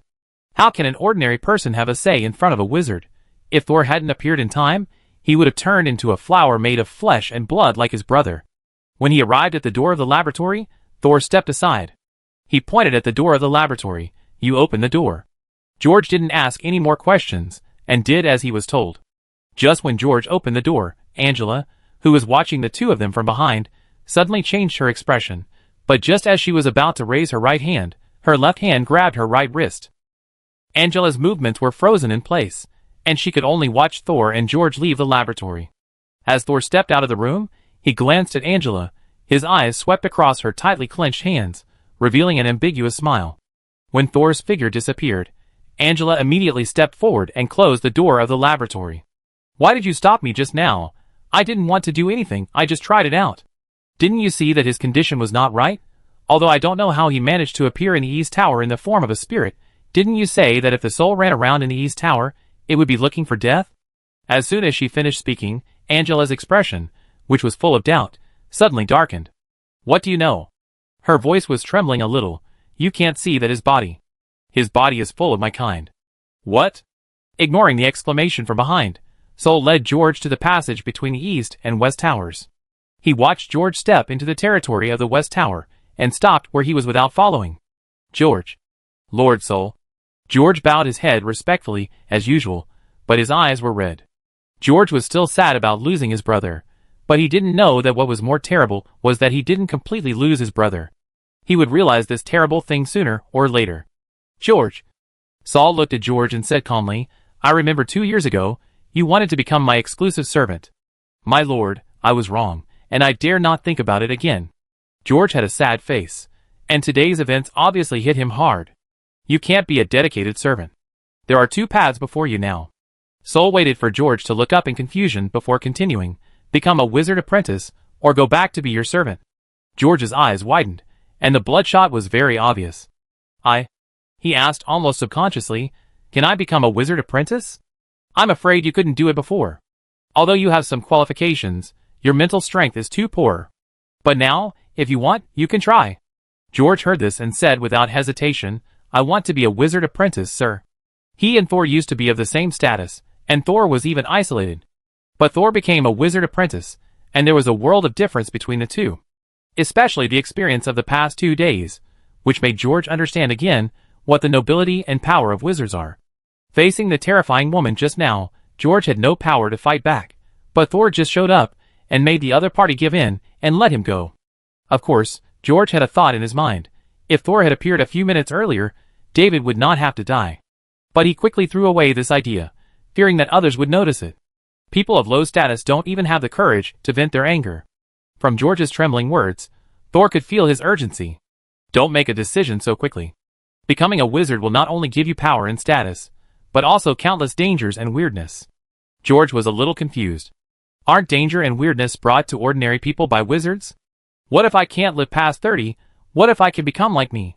Soul's translucent body softened, his limbs fused together, new tentacles stretched out, and the suckers on the bottom of the tentacles revealed a hideous mouth.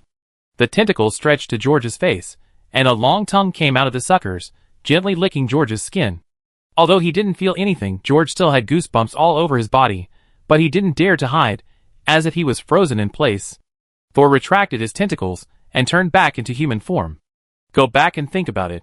If you still want to be a wizard apprentice, you can go to the butler the next time a new student enters the tower. George, who gradually regained consciousness, breathed a sigh of relief without having to make a decision now. After respectfully saluting Thor, George disappeared outside the passage of the West Tower. The candlelight around him suddenly increased in brightness, which meant that it was almost 6 o'clock in the morning. After 6 o'clock, the safety level of the East and West Towers will be improved by 1 level. Strange, it's already this late. Why didn't the diary remind me that my soul has been out of the body for too long and will be useless? Thor looked at his left shoulder. Just when he was bitten by the mouth in the pipe, the diary did not appear. Could it be that the diary was sure that with Thor's current ability, he could escape on his own?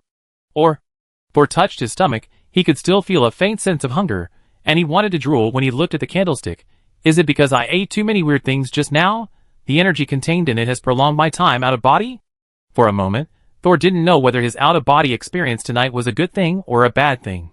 Finally found you. Suddenly, a voice sounded behind Thor. He turned around quickly, and saw a man in a cloak walking towards him from the opposite side of the corridor. The man stopped 5 meters away from Thor, and gently lifted his hood, revealing a face with heterochromatic pupils.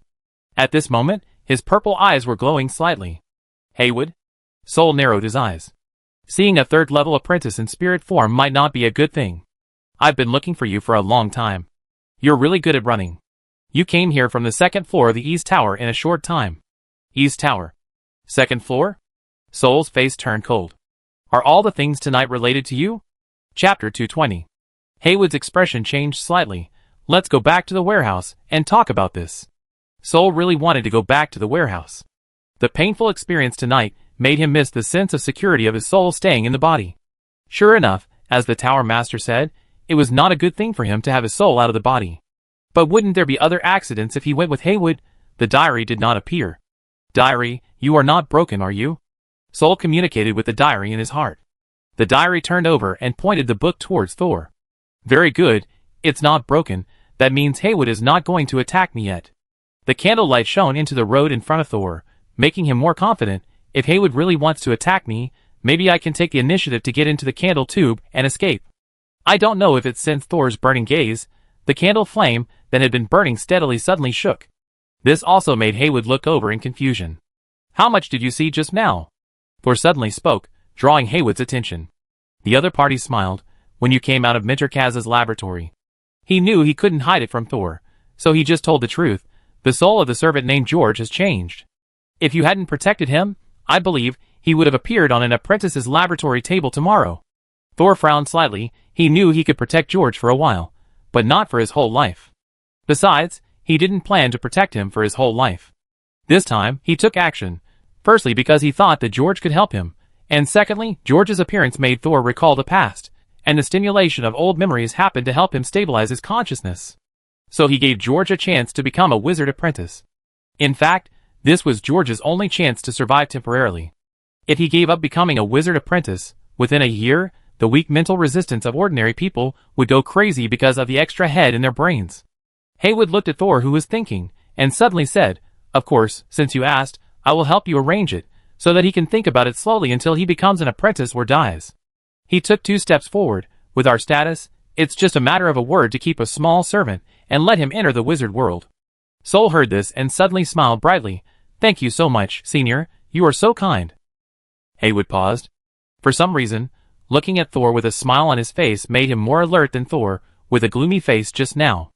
Afterwards, under the escort of Haywood, Thor returned to the 1st floor of the East Tower. When he came to the bronze door, Haywood took the initiative to push the door without Thor's explanation. At this time, those terrifying slender arms were no longer outside the gate, but Thor remained extremely vigilant when passing through the single door pushed open by Haywood. Fortunately, everything went smoothly afterwards. He returned to the 2nd warehouse and re-entered his body. However, when passing through the group of corpses, his spirit would occasionally stick to a corpse, and he had to struggle hard to break free before he could continue to walk in. And Thor's body was still lying honestly on the single bed, without any changes. This also made Thor, who was a little worried, feel relieved.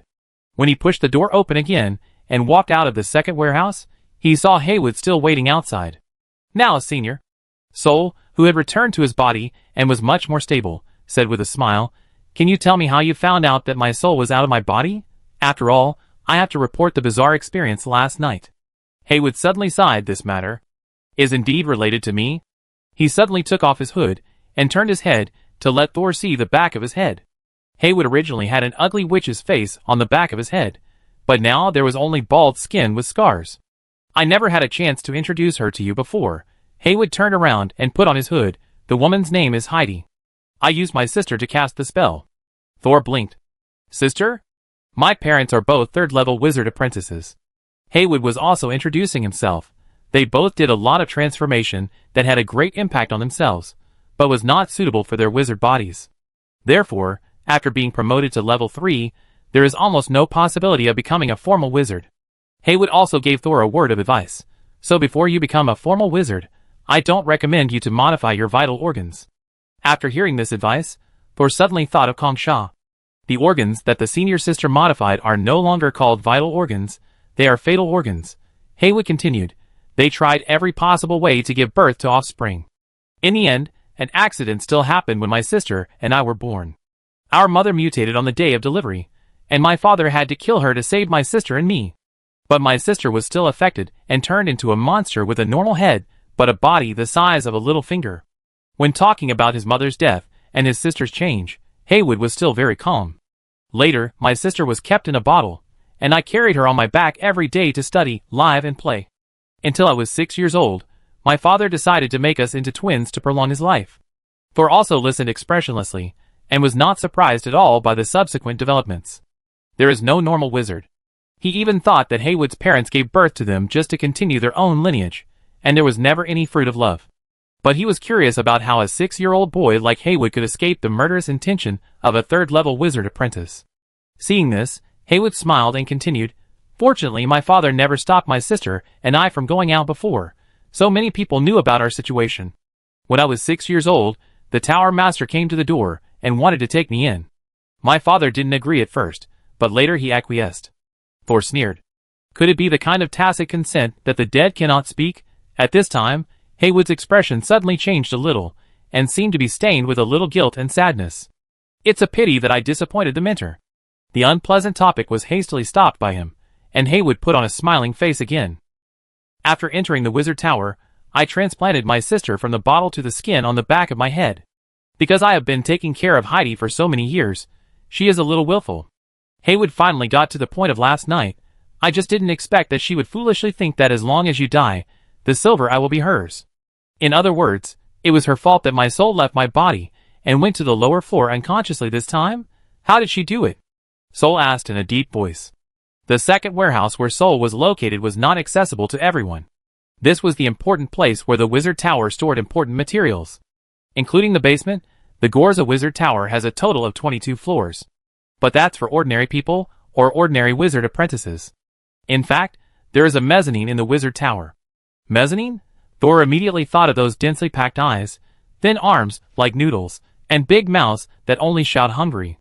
These monsters seem to live in the mezzanine. There is a mezzanine between the first warehouse and the second warehouse, and the corridor we are in now is the only passage. He was silent for a moment.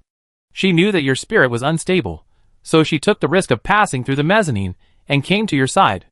I think she might want to pull your soul into the mezzanine, so that you will die unclearly. But the result now is that you suddenly ran out of the passage in the basement, but Heidi didn't come back." Chapter 221.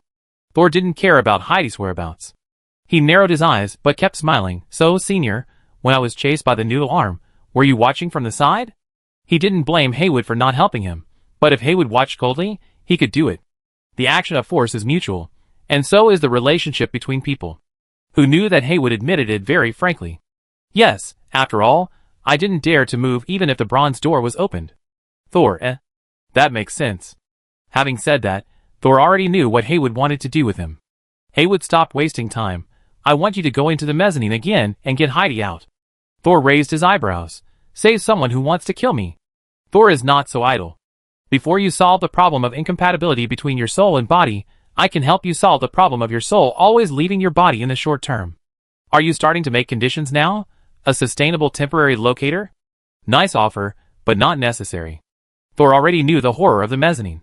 The area between the warehouse and the basement, which was full of eyes, was the most dangerous. He was almost burned after he entered. The eyes and the wax in the pipes were not at the same level of weirdness. The diary can prove it. Haywood was not surprised by Thor's refusal. He then set a condition that made Thor very excited. Plus, what about the information about your silver eyes? Silver eyes? Thor took a while to realize that Haywood was referring to the nightmare butterfly's cocoon. The silver cocoon that he dug out from his eye socket, carefully sealed, and still didn't dare to start researching. How much do you know? Thor immediately became serious. He didn't want to get a bunch of wrong information after all the hard work. Dream, nightmare, butterfly. Haywood said word by word. That's right. No matter from which aspect, the nightmare butterfly is a dangerous, powerful, and mysterious existence. Haywood was betting on whether Thor's curiosity as a wizard apprentice was qualified. The conditions are indeed good.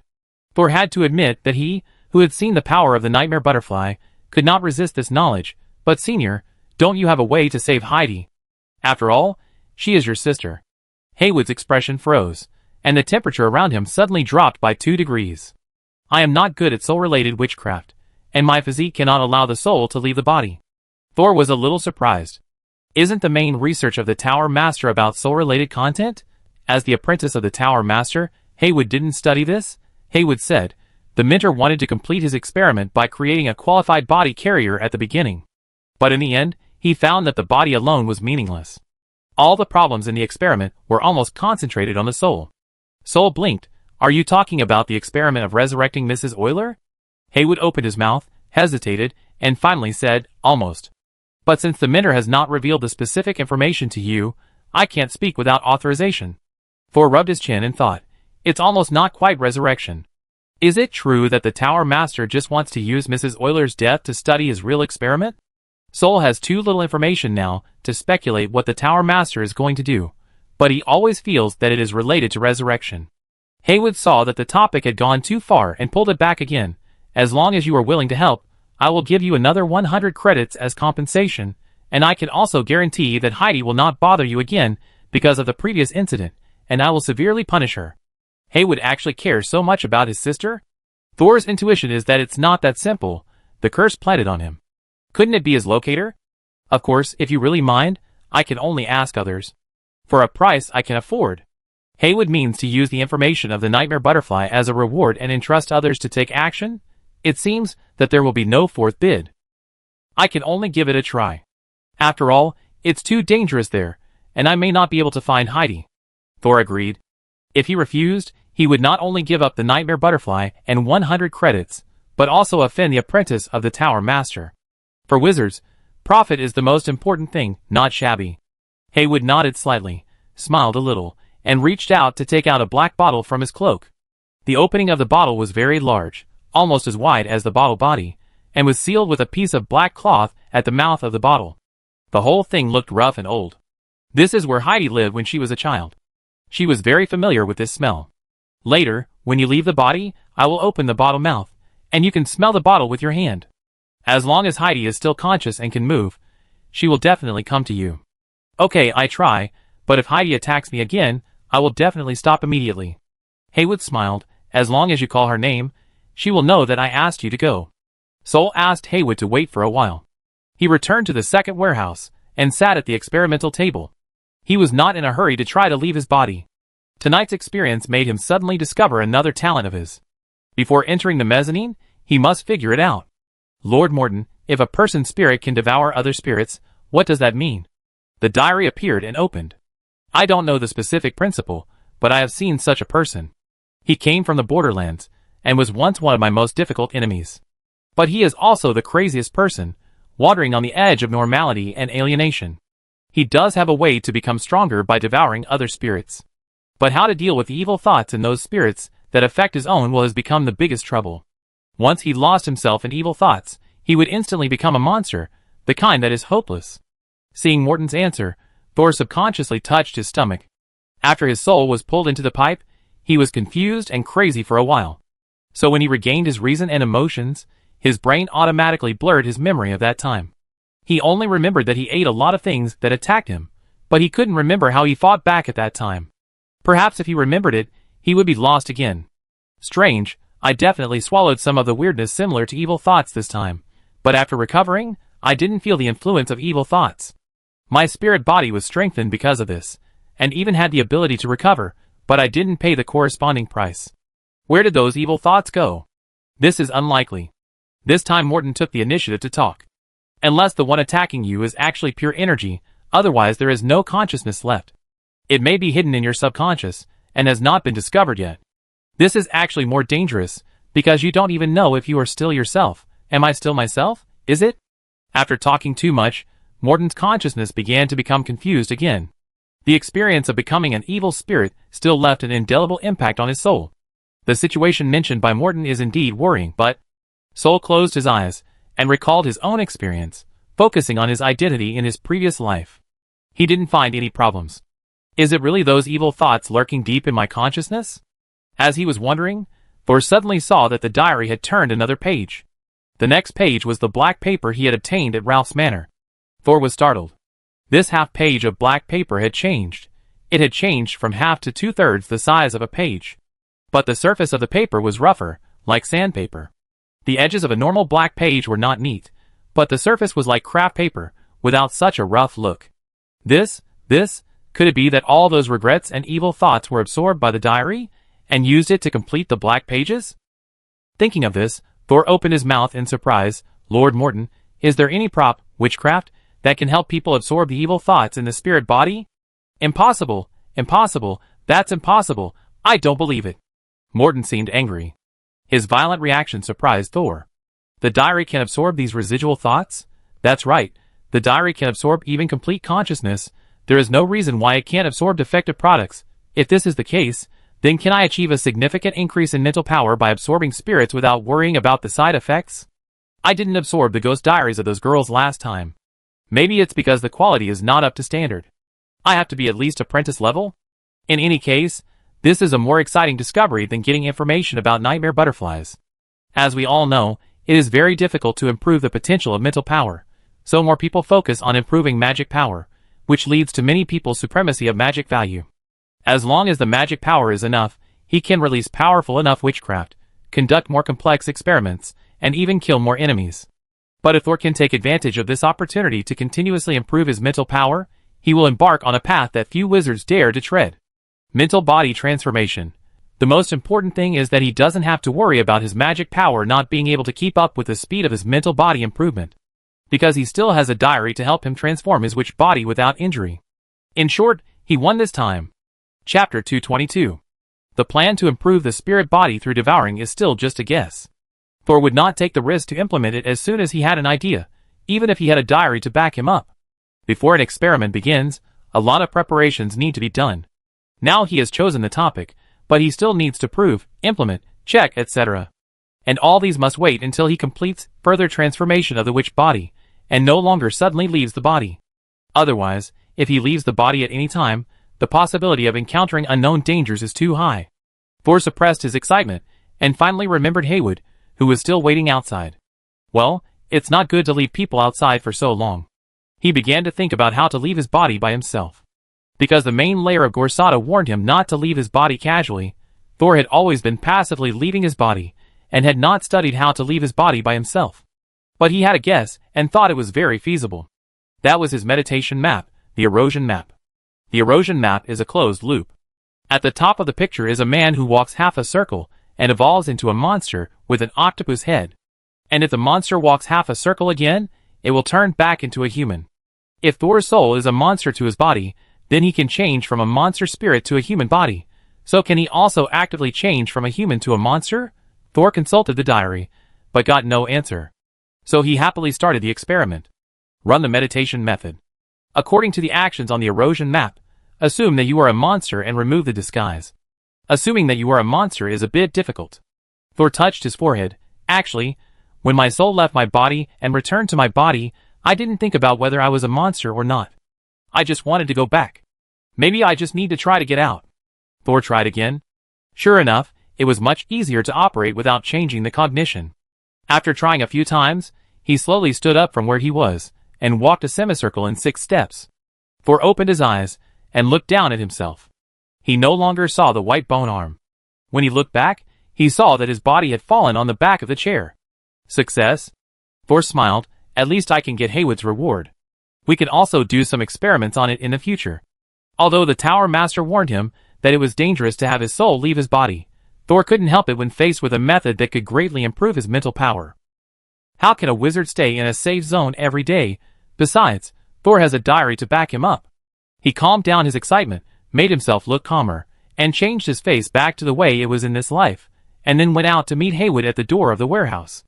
However, there was another obstacle before going out, which was the group of zombies in front of the door. They were very enthusiastic, and always wanted to invite Thor to stay in for a while. Finally, Thor struggled to the door, and went straight through the warehouse door. This door did not have the fatal rules of the bronze door, so Thor was more assured to go through it. Outside the door, Haywood still stood in the same posture, slightly lowering his eyes, and his blue-purple eyes were a little dim. After Thor appeared this time, he did not show his figure, as he did in front of George, but Haywood still found him in an instant. When Haywood raised his head, his purple eyes were slightly shining. Although it was not the first time he saw Thor's spirit, he still felt novel and surprised. Haywood could not help but explore.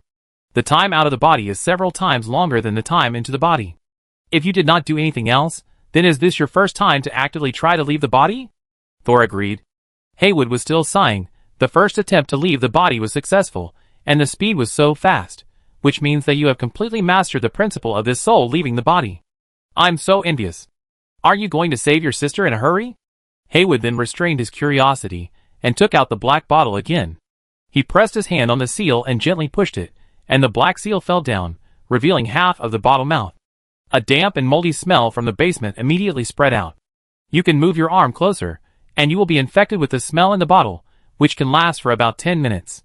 Thor moved his right hand closer, and soon, he saw a wisp of mist wrapped around his arm. This smell can actually entangle the spirit, so almost couldn't hold back his desire to explore. But the most important thing now was to get Heidi out of the mezzanine first. If he couldn't get her out, or went too late, he might miss the knowledge of the nightmare butterfly. Even if he exchanged with Haywood again, he would definitely pay a greater price. He shook his hands to make sure that the smoke was still tightly wrapped around his arms. Then he looked up and said to Haywood, "Then I go back and try it in the warehouse." Haywood paused and asked, "Can't we try here? If there is any accident, I can also help you." Soul simply said his excuse. No, it was a reason. If Heidi really disappeared after pulling me into the mezzanine below the warehouse, then I think it would be easier to find her by entering from the original route. This time, Haywood thought for less than a second and nodded in agreement. If you don't find her, you can also come out and try again here. After all, the mezzanine is not a solid space, and it is normal for spirits to flow. If you come out, I can also continue to try to guess Heidi's location based on the scene you found. Soul smiled. There is a fee for multiple entry and exit of the mezzanine. Haywood did not hesitate. No problem. Soul walked through the warehouse door and went inside. He did not lie to Haywood, and slowly sank back to his single bed. Although he was not very clear about the situation in the mezzanine, it was a bit like trying to find a sword by carving a mark on a boat, but it was better than running around aimlessly and without direction. Of course, Soul was always paying attention to the diary, and if he came out to stop him, he would stop trying immediately. This time, Thor, who had greater control over his spirit, sank smoothly into the mezzanine, and came to the dark space full of eyes again. Just like last time, he felt the burning gaze as soon as he entered this space. All the eyes of different sizes in the black eyes looked at Thor in unison. Enduring the burning pain on his body, Thor looked around. There were eyes everywhere, so dense that his hair stood on end. He quickly scanned the area, but could not find Heidi's ugly face. So he didn't dare to stay in the diary for long, and floated out of the mezzanine before running out to remind. This mezzanine feels very dangerous, much more mysterious than the pipe filled with wax liquid. Since Heidi got lost in it and couldn't run out, I'm afraid she was in trouble. If she really got too deep, I couldn't go deep to save her. For the secret of the nightmare butterfly, Thor was still willing to take another risk. But before entering for the second time, he waited for a while. After all, Haywood attracted his sister by smell, and it took time for the smell to spread. After waiting for about 2 minutes, Thor entered again, but found nothing. He left the mezzanine before the burning pain became more intense. Try it one last time. If there is still no gain, then go out and ask Haywood for more money. After making a decision, Thor took a deep breath and entered the mezzanine again from the original route. As soon as he entered this time, he immediately saw a very scary face rushing towards him. Bang! Thor subconsciously swung his right fist. Then he remembered that it seemed to be Heidi's face. Chapter 223. Ahem. Sol had limited time, and hurriedly shouted to the big face that rushed over again, Heidi. Heidi, who rushed over, was stunned and stopped where she was. So he saw that Heidi's eyes were gone, leaving only 2 deep holes on her face. It was a bit like the eyeless puppets in Professor Kaz's laboratory. The burning sensation around him intensified again. Thor glanced at the eyes staring at him in the distance, and knew that he had to leave. He grabbed Heidi's long nose, and ran up with her like pulling a carrot. From beginning to end, those eyes were only staring at Thor, and they ignored Heidi in his hand. As soon as she left the mezzanine, Heidi, who was as stunned as a carrot, instantly regained her vitality, shouting brother in a sharp voice, and ran towards the warehouse door like crazy. But when she came to the group of corpses, she braked suddenly, turned around, and ran back behind Thor, crying. If you ignore her scary face, she does look like a willful little girl. No, it looks like a willful little girl's head. Thor ignored the trembling Heidi in front of the corpses, returned to his body first, and then stood up again. He looked at Heidi, who followed him closely, thinking that it was not appropriate to carry a woman's nose in front of her brother. But Heidi said it was a human head, but in fact it was only a face, without a neck or the back of the head, like a human skin mask. Thor looked at them for a few times, and then reluctantly lifted Heidi up with one hand, and held the other hand in front of him, and walked straight to the zombies. I want to send her out. Please don't attack her, okay? Although the zombies didn't move just now, looking at Heidi's frightened look, she probably felt the threat of the zombies. Thor then tried to discuss with them. Unexpectedly, as soon as he finished speaking, the zombies in front of him all moved to the left and right, leaving a 2-meter wide aisle in the middle. Thor was stunned. He didn't expect the zombies to be so cooperative. Could it be that they had developed feelings for each other after spending so much time together? After all, most of the zombies had invited Thor to come in as guests, so that Thor could see their boring daily lives recently. Thank you. Thor nodded politely, and carried Heidi on his way. Of course, he also remained vigilant to prevent the zombies from suddenly attacking him or Heidi halfway. All the way was smooth. Thor pushed open the door of the warehouse, and saw Haywood still standing with the black bottle in his hand. Brother. Heidi seemed to have smelled Haywood sit with her big nose, and immediately ran out of Thor's hand, and flew to Haywood's side. Thor did not stop her. Heidi flew around Haywood's head twice, as if she wanted to attach herself to the back of his head again, but Haywood did not agree, and raised the bottle in his hand. Heidi's nostrils twitched twice again, and she said in a crying voice, I don't want to go in. Haywood shook his head firmly. You are too dirty now. You can't come out unless you wash yourself clean. Heidi's weak little girl look disappeared instantly, and she cursed Haywood with a ferocious face. However, Haywood seemed to be used to it. He just grabbed Heidi's nose expressionlessly, and stuffed her into the black bottle. So, thank you very much. After cleaning up his sister, Haywood did not play any tricks and directly took out a small lead box from his arms. Saul took it, and was about to check it when Haywood pressed the back of his hand. It's best to read alone in a quiet place. Each reading should not exceed 10 minutes, and you cannot fall asleep for 3 days after reading. Even meditation should not be done in a deep level. Haywood solemnly informed Sol of all the precautions. The diary did not refute. Haywood also warned Sol, when you don't need it, you must seal it in this lead box. You can't take notes, and after reading the book, your understanding of it deepens, and you can't say or write its name in the future, especially when there is an immature cocoon next to you. The deeper your bond with it, and the more connections you have, the easier it is to wake it up. Even the official wizards dared not provoke it after it turned into a butterfly. Thor nodded, indicating that he had memorized it. Haywood finally let go of his hand. Dangerous and beautiful, this is probably the most fascinating part of witchcraft. Next, Haywood wanted to invite Thor to take a look around the first warehouse. It seemed that the nightmare butterfly aroused his desire to show off, but Thor thought it would be better for him not to run around for the time being. Haywood did not force it. I will go back and prepare. I will come to help you stabilize your spirit at 12 noon tomorrow. This was the first reward that Haywood promised to Thor. Thor was not in a hurry, holding the small lead box containing the information about the nightmare butterfly, and returned to the second warehouse. However, after getting the information about the nightmare butterfly that he had been dreaming of, he did not open it immediately to view it, but placed it on a shelf far away from the nightmare butterfly's cocoon. My spirit and body are not stable yet, and it may be more dangerous to watch this rashly. Let's wait until I complete the second object transformation. Thor resisted the temptation of knowledge, and lay back on his single bed, and I urgently need to sleep now. Just after he lay down on the bed, he stood up again, ran to the corner of the warehouse, and moved out a sarcophagus. This sarcophagus concealed the soul to a certain extent, so the wizard apprentices who go out often use the sarcophagus to bring back the alienated corpses outside for research. Thor got this from a senior, who wanted to trick him into being possessed by an evil spirit.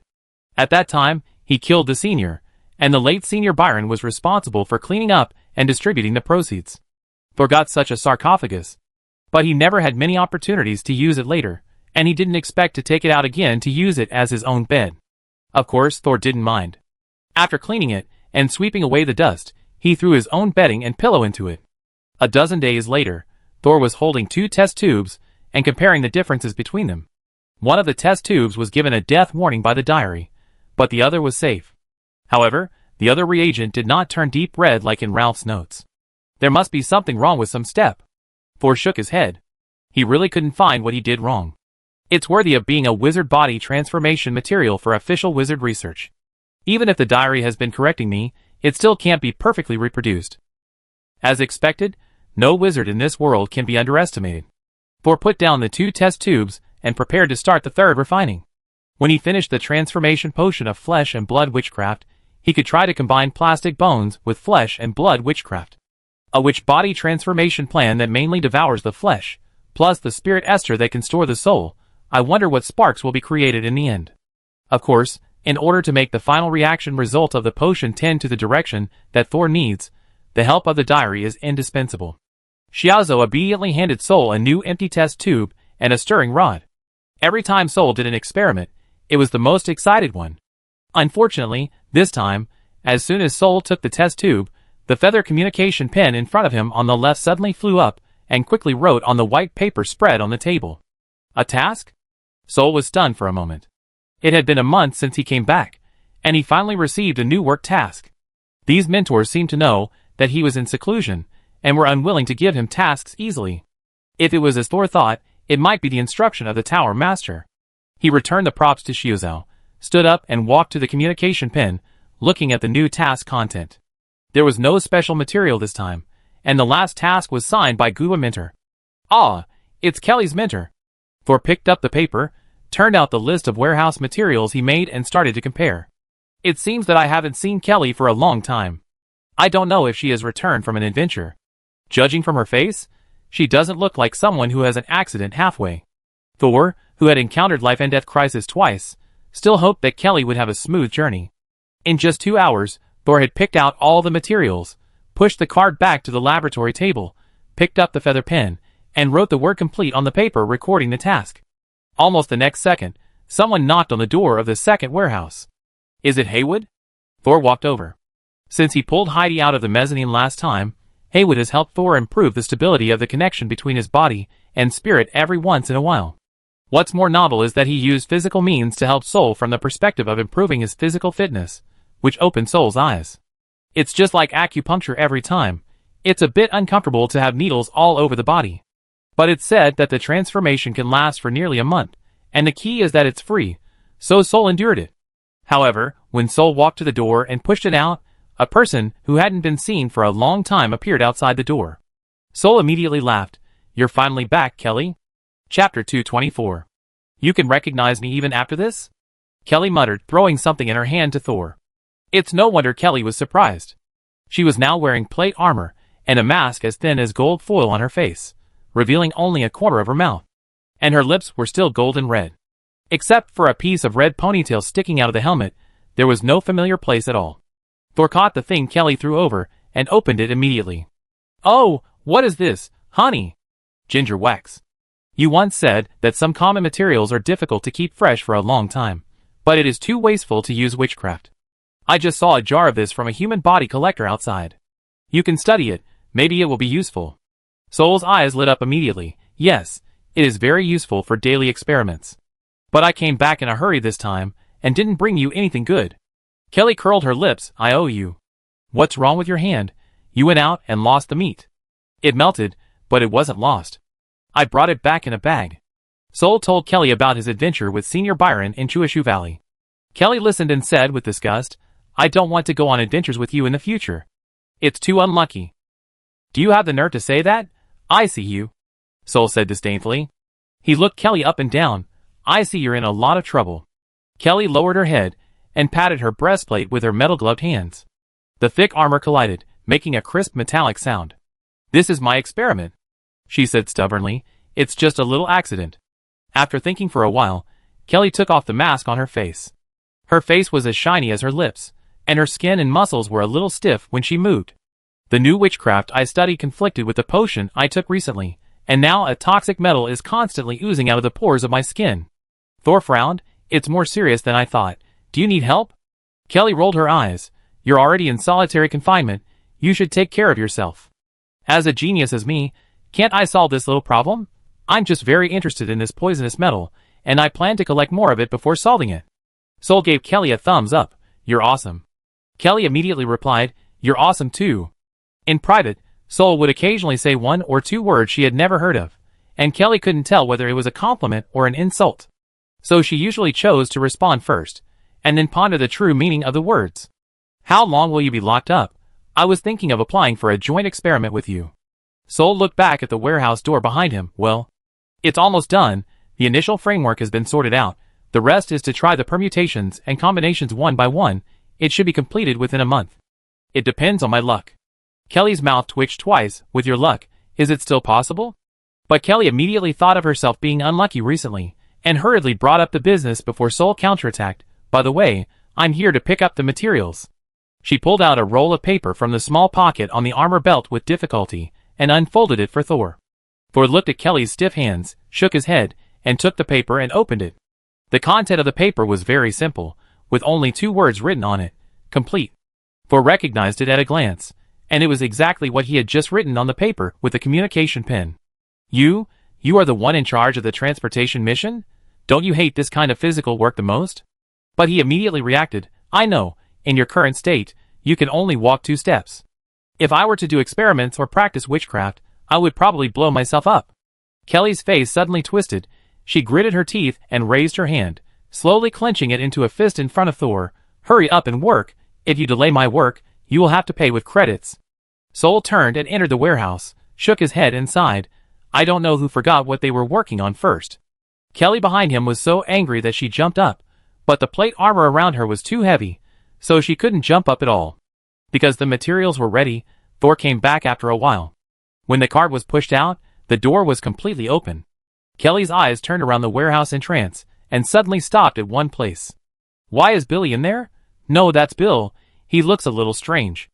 At this time, Thor had already pushed the cart out, and the door closed behind him a little bit, and Bill's face disappeared behind the gap.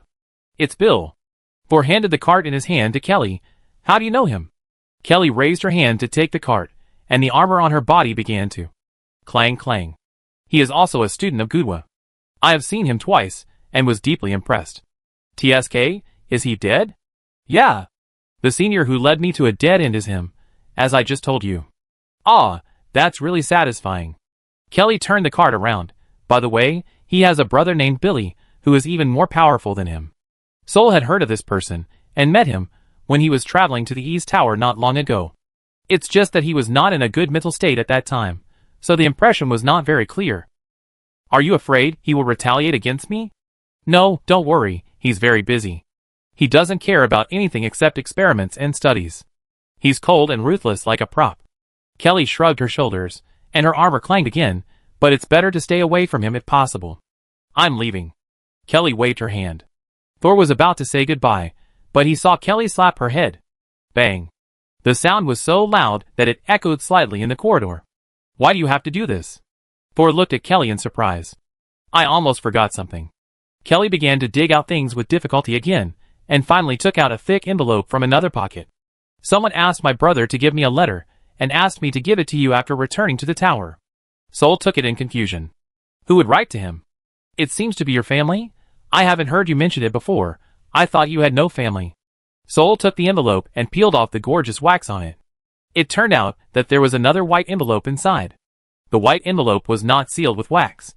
Thor turned the letter to the back, and saw the 4 words on it. His eyes widened immediately, and the smile on his face suddenly disappeared. My younger brother. Seeing that Thor's expression was not right, Kelly let go of the cart and walked over. What's wrong? Is there any problem? I checked it. There is no magic power or mental power attached. I also went to the registration office and spent money to cut off the void connection. There won't be anything bad on it. Thor looked at the 4 words. There was only one person in the world who called him brother. Kelly, who gave you this letter? My brother said that a friend of his asked him to bring the letter. They know you, and they accurately describe your appearance, claiming to be your family. Kelly became more and more cautious as she spoke, and many bloody incidents in her family flashed through her mind. Do you want to report it to Teacher Kaz? Teacher Kaz. I'm afraid it won't work. And Thor didn't want to report this matter immediately for the time being. He needed to confirm the identity and purpose of the writer. Kelly, did anyone else know that you brought me the letter? Kelly shook her head, her red ponytail swinging back and forth. I didn't tell anyone else, and the people in the registration office thought I brought it back myself and wanted to check it. Kelly was very smart, and immediately understood what Thor meant. Okay, then I take it, thank you. Kelly carefully observed Thor's expression. If it's really troublesome, just throw it away. Sol smiled and shook his head. Watching Kelly push the cart away with difficulty, Thor pushed open the door and returned to the second warehouse. He walked to the lab table and sat down, continuing to open the letter. Sol did not check again.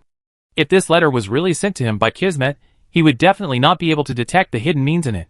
Anyway, the diary did not give any warning. The opening of the envelope was not sealed, and there was indeed no abnormal fluctuation at a glance. Perhaps that was why Kismet did not seal the envelope. This was his way of saying to Sol, look, I didn't do anything. Do you dare to look? Chapter 225. My dear brother, to my bad-tempered and pitiful brother, I had to leave in a hurry last time. I have seen that fate is surrounding you, and the shadow is hanging over your head like a dark cloud. It is known that my brother's fate is bumpy and full of dangers. After the challenge, there may not be opportunities, but also heavier misfortune. If one day you have nowhere to go, you can come to the no man's land to find your brother. Although I may not be here, the door of my home will always be open to you. Before that, please enjoy the death feast I prepared for you without any scruples. Love your brother, Kismet. Sol quickly finished reading the letter. It was indeed the guy with the pseudonym Victor. The words were as confusing as he was. The 4 words Kismet were written in bold and large at the bottom of the letter, as if to vent his dissatisfaction with Kira's failure to listen to him last time. After reading the letter, Sol immediately closed his eyes to check his condition, meditated briefly, and then deduced his previous memories to make sure that his consciousness was not affected. This letter at least confirmed that Victor was indeed Kismet.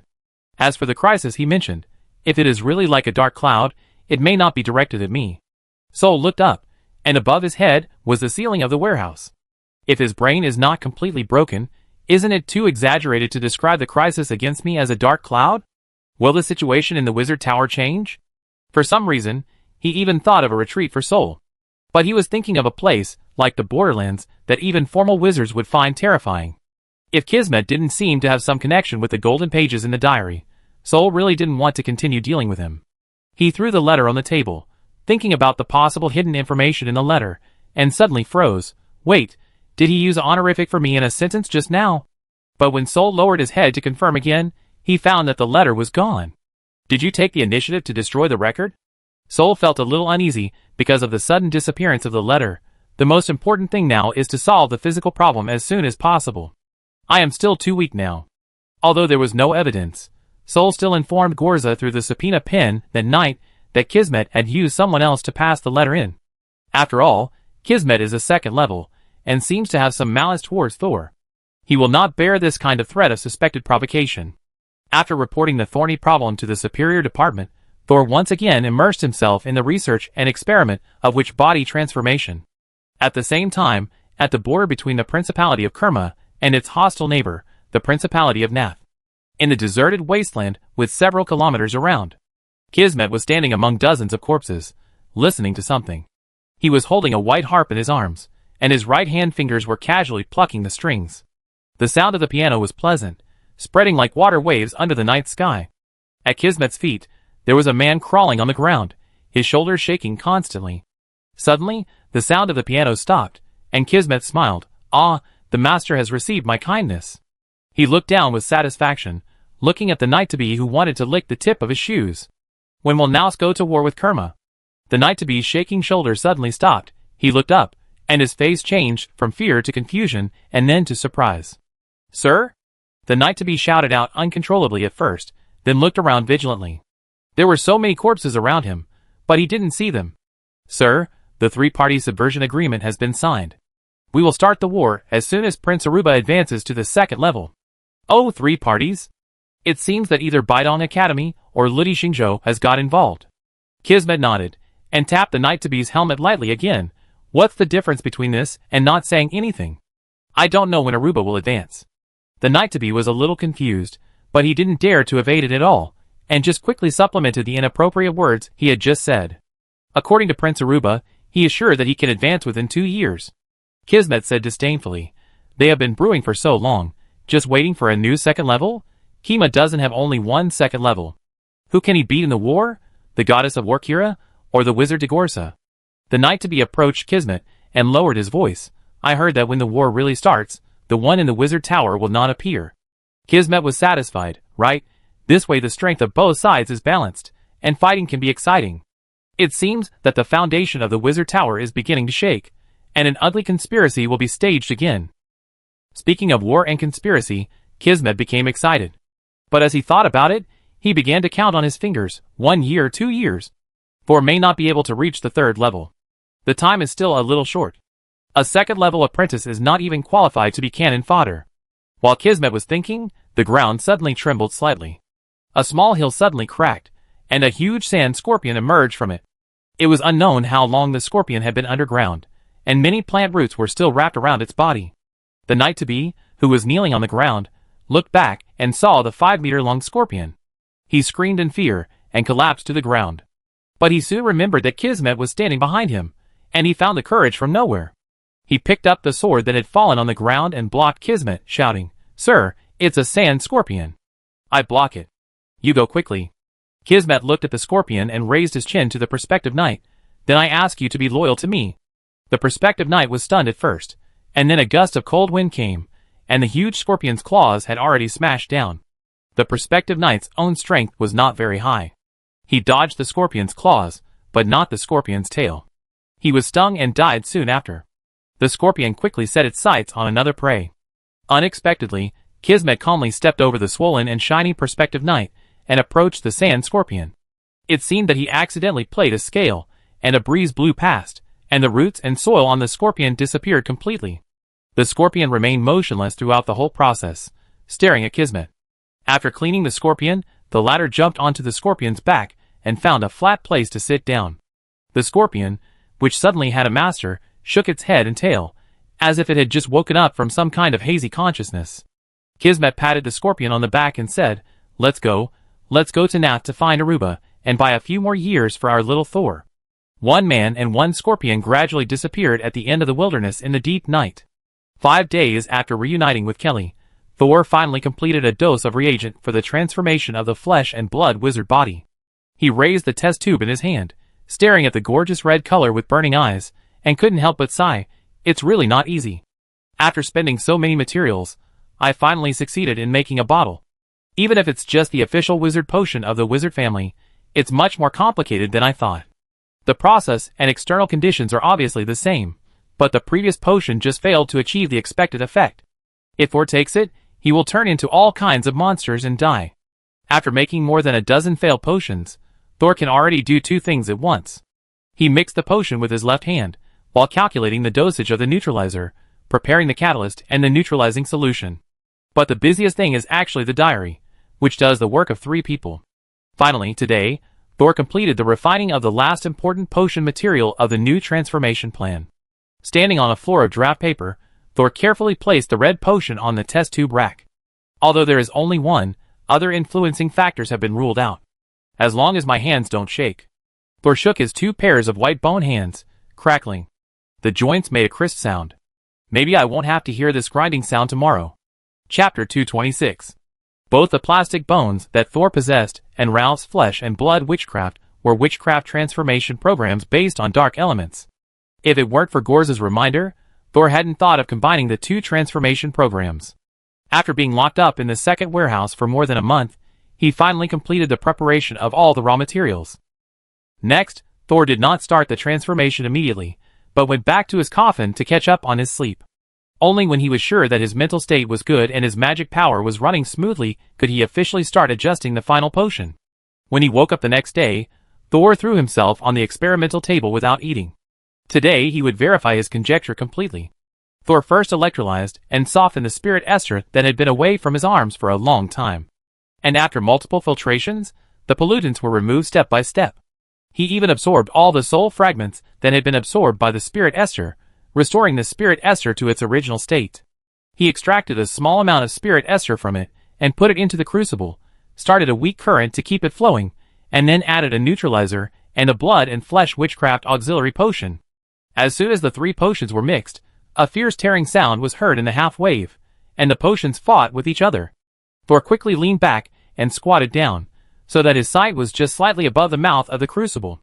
The three colors of gray, transparent, and bright red penetrated each other. Sometimes you penetrated me, and sometimes I penetrated you, but I just refused to merge with each other. They were like a ball of three-color hemp ropes, which could only entangle with each other, and could not be mixed. The neutralizer didn't work? Thor frowned. In his speculation, the neutralizer should be the first solution to fuse the other two agents, and then use itself as an intermediary to allow the gray and red that entered it to meet and fuse little by little. However, the reality is that none of the three have any intention of fusion. Why can't I see any signs of fusion? Thor closed his eyes and thought about the entire process of this experiment. But the steps of the experiment were all calculated and deduced bit by bit, and Thor couldn't find the specific reason for the error for a while. If you can't find it logically, then look carefully from the reality. He opened his eyes, stood up again, and released his mental power to the three reagents that were still entangled with each other. This move is a bit risky, because the potions used by wizards are not all dead things, especially the auxiliary potions of flesh and blood witchcraft. There are components that devour consciousness, which may cause some danger. But the diary did not stop Thor from taking risks this time. Thor's mental power probed into the crucible little by little. Although his current mental power does not have the ability to directly affect external things, after several enhancements, he can already observe the subtle changes of things from the level of the spiritual body. In Thor's vision, he found that the neutralizer that was supposed to play a role in fusion had become inert in the crucible. It was because of this inertia that the neutralizer that was supposed to actively fuse the other two potions stopped reacting. So the witchcraft experiment is very complicated, and this experiment is likely to end in failure. Thor was a little disappointed, but not frustrated. This experiment itself was beyond his level, and it would not be surprising even if it failed 10 times. But at this moment, perhaps because of the familiar mental power, the spirit Esther in the crucible suddenly weakened its aggressiveness, and the active movement was greatly reduced, allowing the red potion to carry the transparent potion to break through its surface tension. Changes? Soul's eyes lit up. Changes are better than stagnant water. So he continued to observe. At this time, the gray solution representing the spirit Esther had been completely broken by the red medicine. The red medicine entered it like a group of mice into a granary. Some tiny gray particles were swallowed into the stomach, and as time went on, the speed at which the red medicine swallowed the gray medicine became faster and faster. And part of the transparent neutralizing medicine entered the red medicine's belly, and part of it began to slowly accept the gray medicine, and finally began to play its due role. It looked like the three potions were about to fuse, but the process was somewhat unexpected to Thor. But at this moment, a little bit of gray powder suddenly appeared in the red potion. Once the gray powder appeared, it began to expand rapidly, covering all the red liquid in just a few seconds. At this time, the gray powder actively entered the transparent neutralizer and, with the help of the fusion function, fused with the remaining little bit of spirit Esther. But the remaining spirit Esther was too little, and the gray powder only melted apart and stopped reacting. Seeing this, Thor immediately took a little more spirit Esther and added it to the crucible after confirming that the diary had no objection. Once it came into contact with the spirit Esther, the gray powder began to fuse actively again. But this time, only a little gray powder was consumed and the reaction stopped. The solubility rate of this newly appeared gray powder in the spirit Esther is very low. This time, Thor did not add more spirit Esther, but continued to use his mental power to observe the internal reaction of the new solution. Seeing the elements inside the solution, Thor took a breath. The new solution showed a strong activity.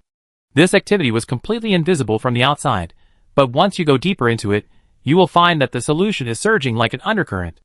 Soul took a drop of the new solution and poured a little seed with a breath of life into it. After waiting for 5 minutes, the seeds seemed to have no other changes. Sol used tweezers to remove the seeds and put them in the shallow soil layer of a small flower pot. Then, he chanted a spell, and a little light and water drops entered the flower pot. Thor took another gram of Wizard Tower's specialty fertilizer and sprinkled it near the seeds. Then, he chanted a spell that had the effect of promoting fertilization again. As a green stream entered the flower pot, the soil in the flower pot suddenly moved. Then, a light yellow bud drilled out of the soil at a speed visible to the naked eye and grew rapidly. Not long after, a gray liquid suddenly began to precipitate from the surface of the emerald green plant that had grown to 1/2 meter high. The gray liquid continued to increase until the entire plant turned gray. An even more horrifying scene appeared. The soil in the flower pot also began to turn gray. Finally, the soil and plants inside the flower pot turned into a strange black color. And the flower pot itself began to turn gray. Such a strong infection ability? It can actually cross species and attributes? Is this really the main potion for his witch body transformation? Thor couldn't help swallowing his saliva. We can't let it continue to react. Thor immediately released the 0th level witchcraft tremor shock on the plant. It was not until he released 3 in a row that the gray stopped spreading. The weakness is still electric shock, but the resistance has increased several times. Thor smiled. This has solved some of the weaknesses of the spirit Esther by accident. After the spirit Esther absorbs the fragments of the spirit body, its strength will continue to increase. I am afraid it will be completely immune to the electric shock of level 0 witchcraft, but it may not be the case with higher levels. But higher level witchcraft can kill me without restraining the spirit Esther, so it has solved the problem. He just raised his hand and was about to throw the flower pot into the trash can. A black shadow suddenly flashed in front of him, rushing to the front like a vicious dog, swallowing the large plant and the flower pot in one gulp. Thor's mouth trembled as he looked at Shuzo, who was swaying his tentacles like a drunk. If you keep eating, I chop you up. Shuzo shuddered, not sure if it was because of fear or an adverse reaction. Thor quickly pulled Shuzo over and checked it over and over again. After making sure there was nothing wrong, Thor breathed a sigh of relief. I know you are a monster creature with earth attributes, but you can't eat everything, right? Didn't you see that the soil in the flower pot just turned gray? If the electric shock doesn't completely kill the activity of the new solution, do you want to change the color setting for yourself? Chapter 227. Xiao Zhao was rarely scolded by Thor, so she burrowed into Thor's back unhappily. Thor looked at the remaining new solution and the gray powder that had not yet completely dissolved, gritted his teeth, and threw all the spirit Esther in. Because the volume of the solution increased greatly, the gray powder dissolved faster, and soon there was no undissolved powder in the crucible. Thor stirred it with a crystal rod for a few times, making sure it was completely dissolved, and then he stood up and took out a potion from the cabinet, Guardian of the Heart. An apprentice-level life-saving artifact that can be used from level 1 to level 3. He swallowed the life-saving potion in one breath, then walked to the crucible, stopped the witchcraft circle, and waited for the weak current reaction to completely stop, and the gray solution began to slowly solidify. Looking at this scene, and thinking of the change of the plant just now, Thor frowned. But despite the fear in his heart, he inserted his hands into the crucible without hesitation, with a sense of immediate sacrifice. Next, a very magical scene happened. The gray solution actually began to climb up Thor's hands, without the need for carving and shaping like before. But seeing that the gray solution was about to turn his hands into 2 black cement pillars, Thor became a little anxious. He tried to squeeze the new material into the shape of a hand, but as soon as he let go, the new material returned to its original shape. Thor did not panic. The more times like this, the more theories should be paid attention to. The estimated formula of the new material immediately flashed in Thor's eyes, like a slide, until it was fixed on one page. He closed his eyes, and his spirit body worked frantically. Compared with other wizard apprentices, his spirit power, which was powerful enough to be described as magnificent, continued to be injected into his arms. And the next second, the arms that were originally concrete pillars were automatically deformed and turned into human hands. Not only that, the hands carved by the spirit power were lifelike, not only had nails, but also had wrinkles and lines on the skin, and even the spirit power could sense the capillaries and muscles under the skin. It was a complete replica of Thor's human hands. Thor showed a look of surprise, but his happiness lasted only 3 seconds, and he felt a sharp pain in his elbow. Thor quickly raised his arms, and was shocked to find that the part where his original arm was cut off was corroded by the gray solution. But he didn't feel any pain at all, as if there was some kind of paralysis property in the solution. Is this the beginning of eating my body? In order to carry out the witch body transformation of plastic bones, Thor had already dissolved the skin and flesh of his left and right hands, leaving only white bones from the elbows to the fingertips, and continued to flexibly manipulate his arms, relying only on some kind of dark attribute power. But now, the new material made by Thor seemed to want to break through the range of the forearm, and move towards Thor's elbow joint. He was not panicked. After all, every time he transformed his witch body, he was walking on a tightrope. As long as the diary did not come out, Thor believed that his balance was the best in the world.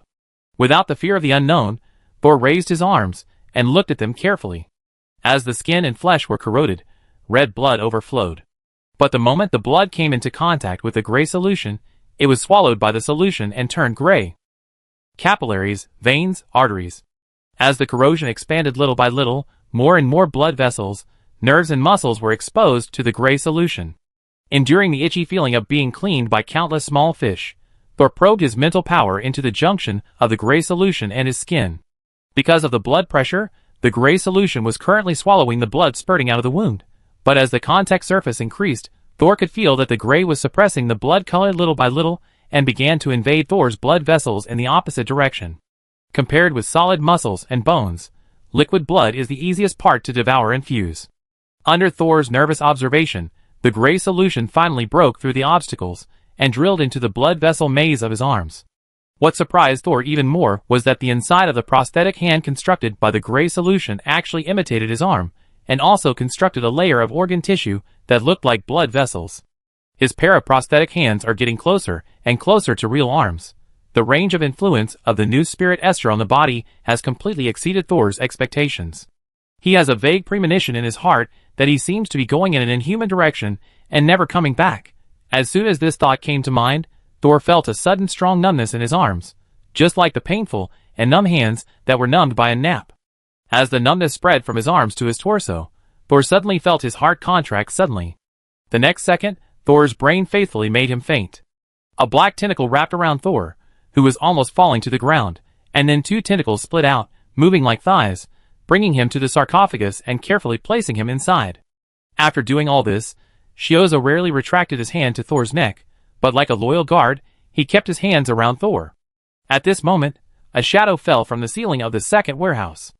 After the shadow fell to the ground, it began to deform, and finally turned into a black silhouette of a woman. The silhouette walked to the coffin, lowered its head, and leaned over to check the boy inside. This guy is really messing around, and Gorza let him mess around. Eula's voice was full of anger. A second-level apprentice, have you learned all the witchcraft? Has the magic power reached the standard? Is the spirit body stable? How dare you do such a dangerous transformation of the witch body? Eula was almost mad, and some black fragments kept falling from her body, and after falling to the ground, they merged into the shadows of objects. No, if he dies like this, all the preparations made before will be in vain. Looking at Thor, who looked dying and had gray lines crawling on his face, Eula made up her mind. No, even if it makes Gorza suspicious, I have to save the life of this little lunatic. I don't want to suffer like this anymore. His transformation must be stopped. However, when the black shadow Eula stretched out her hands to Thor, Xiaozao suddenly blocked her. Get out of the way, Eula said coldly. Xiaozao trembled, but insisted on not getting out of the way. Don't forget who buried you under the wizard tower. If you dare to disobey me, I will open the underground magic ban and turn you back into a monster that only knows how to kill. Xiaozao lay on Thor, trembling. But it still didn't leave. You really have recognized a new master. Eula's 10 fingers gradually stretched out, and the fingertips were as sharp as the sickle of the god of death. Where the fingertips passed, the hard stone coffin was cut into several thin cracks like butter. Xiaozao trembled even more violently. When it seemed that Xiaozao was about to be crushed mercilessly, Eula suddenly stopped again. Forget it. Since you have protected me for several years, I will let you be willful this time. You can protect him if you want. Anyway, I am a stranger to you. Eula sneered, retracted his hands, flew back to the sky, and disappeared into the ceiling. Seeing Eula finally leave, Xiaozao breathed a sigh of relief in a very anthropomorphic way, and collapsed directly on Thor. However, when it finally raised its head again and wanted to continue to be alert, it suddenly saw a person wearing a brown cloak standing in front of Thor's laboratory table. The person stretched out his arm wrapped in pink bandages and held up a piece of draft paper where Thor recorded the formula. Xiaozao immediately froze in place. If it was trembling with fear when facing Eula, It really didn't dare to move when facing Gorza. Instincts can also be suppressed by fear. Chapter 228. Gorza read attentively, finishing one page and picking up another from the table. When he finished reading all of Thor's derivation formulas, he frowned in confusion. It's a genius idea, without reference, directly choosing fusion, but the risk is greater. How can he be sure that he can survive this destruction and reconstruction of the soul and body? Gorza put down the draft paper, not caring at all that he had disrupted their original positions. He walked to the sarcophagus and saw the small algae that seemed to be petrified. Unlike Eula, Gorza was not angry at Xiaozuo's disrespectful defensive posture, and even touched Xiaozuo's bald head. You are a good child. I believe Thor is more suitable for you than Eula. When Thor becomes a third-level apprentice, I will dig out your seeds and give them to Thor, okay? Xiaozuo opened his mouth blankly, and a black tongue poked out from between his sharp tooth-shaped teeth, gently licking Gorza's fingertips. It can't speak, and can only make the most instinctive reaction based on its own cognition. Gorza smiled and narrowed his eyes. Are you so happy? Xiaozuo nodded. Seeing this, Gorza reached into his bosom and took out a red candle from the crack in the bandage. He pulled Xiaozuo's tentacles and wrapped them around the red candle a few times, making sure that the other party was holding it firmly before letting go. He snapped his fingers, and the red candle was immediately lit. If Thor hasn't woken up before the red candle burns out, you can use the candlelight to burn his palm. Xiaozuo looked at the candle, then looked at Gorza, and nodded obediently. Gorza smiled and disappeared from the second warehouse. Passing through the mezzanine full of eyeballs, Gorza sped up instantly and returned to his living room. He sat stiffly on the soft sofa, his silver eyes narrowed slightly. Soul's ideas are interesting, but what's more interesting is his deduction process. Many hypothetical plans were suddenly terminated halfway, and then switched to another deduction direction with almost no connection. Is it that his thinking is more jumpy, and he likes to think in his brain, or is there any way for him to be sure that the original deduction must be wrong? Woo woo woo. Soul opened his eyes, and seemed to hear someone crying. But when he looked into the sky, he saw blue sky and white clouds. Am I hallucinating now? Soul stretched out his hand and grabbed the sky twice. Does it seem like there is wind? Woo woo woo. It was the same crying voice again. Is it an illusion caused by the transformation of the witch body, like the last time I saw the world turned into bubbles? Soul tilted his head and looked at his left shoulder. The diary was still floating there, which made him feel relieved. Woo woo woo. The crying became louder and louder. It seemed that because Thor ignored it, he deliberately amplified the sound. Well, in this situation, curiosity still kills the cat. Even if there is no life and death crisis, it may cause trouble for me. I'd better pretend I didn't hear it. Although the sky was real and the fragrance of flowers brought by the breeze was delicate, Thor still believed that everything in front of him was an illusion. He secretly touched the ground under him, and the tactile feedback was grass mixed with soil. The fingertips seemed to touch water droplets, which echoed the dampness of the clothes under him. It seems that it has just rained heavily here. Thinking halfway, Thor gathered his thoughts again. Don't follow the illusion, you will fall into a deeper degree of confusion. Thor tried his best to use his mental power to wake himself up as soon as possible. The spirit body began to vibrate slightly, and Thor tried to recall the touch of the ground of the wizard tower, imagining that he was not touching wet soil, but dry stone bricks. Just like a person who is dreaming, trying to wake himself up. Suddenly, a face appeared above Thor, blocking his view. Unexpectedly, the whole face was very beautiful, so beautiful that it was a bit dreamy. All the beauties Thor had ever seen could not compare to this face. It was more like a carefully drawn painting that could avoid all the flaws in the world. Thor was confused for 2 seconds, and then his reason told him to either close his eyes and not look, or look carefully and find the flaws. Thor chose the latter. He didn't like to close his eyes passively. But the more he looked, the more Thor felt that he might not be in an illusion. Because this girl was very real except for her unreal beauty. Her short light green hair hung down, and every strand could find its place. In the hair on both sides, pointed ears were revealed. As soon as he saw the ears, Thor immediately thought of a term. Elf. Is it really an elf? Or is it my imagination of an elf? Woo woo woo. A tear fell on Thor's face. It turned out that the elf that was crying just now was this elf. Although he had been admiring the beauty of the elves, Thor was immediately alert when he heard the cry. Should he remain silent or take the initiative to talk? Thor had just tried and saw the diary, but he still did not return to the real world. Since the first method did not work, Thor decided to change direction. Why are you crying? The short-haired green elf stopped crying and looked at Thor with a sad face. I'm going to die. Thor was stunned. Are you injured? The elf shook his head.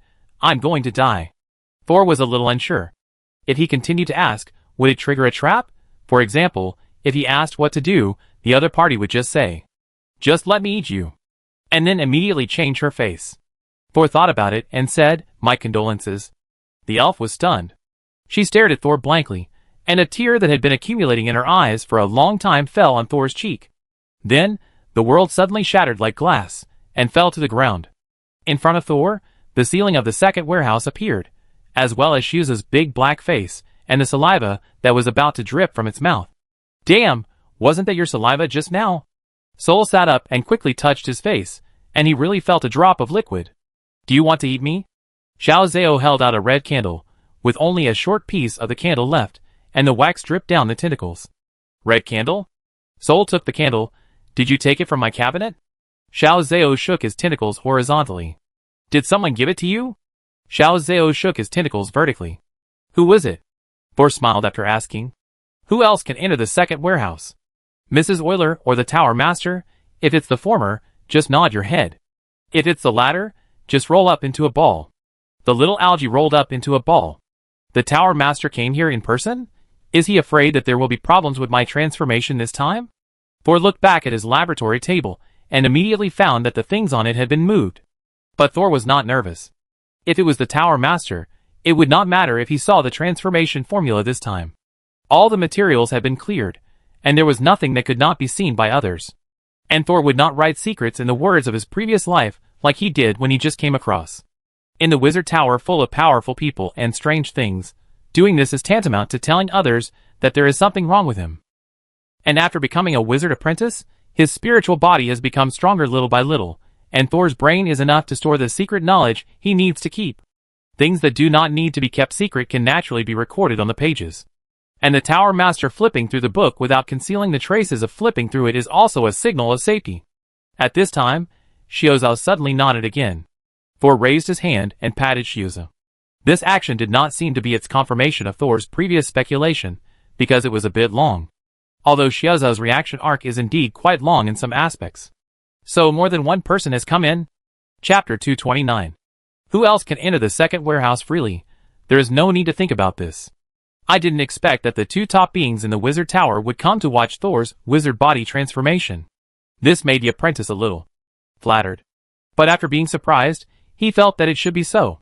The carefully cultivated young buds are growing again, so we must be careful not to grow crooked. And Thor's wizard body transformation is not a secret to those two beings, so they just watch it. Thor climbed out of the sarcophagus. Did you put me in? Xiao Zhao tapped his tentacles. Good boy. Thor sat back at the lab table, looking at his restored hands, and put his thoughts back on this transformation experiment. Thor took out a pen and paper, and recorded the changes before and after his transformation. First, the skin was no longer translucent, and the bones were visible, but it still showed a pale light gray. More like a corpse than a living person. When Thor clenched his fist and gently patted the back of his hand, he could even see the blood vessels bulging slightly. Are the blood vessels under the skin real? My arm seems to have grown back in my original shape due to the effect of flesh and blood witchcraft. Thor picked up the knife and wanted to cut open the skin to see if the internal tissue was fully restored or if it was just a mimicry under the witch body transformation.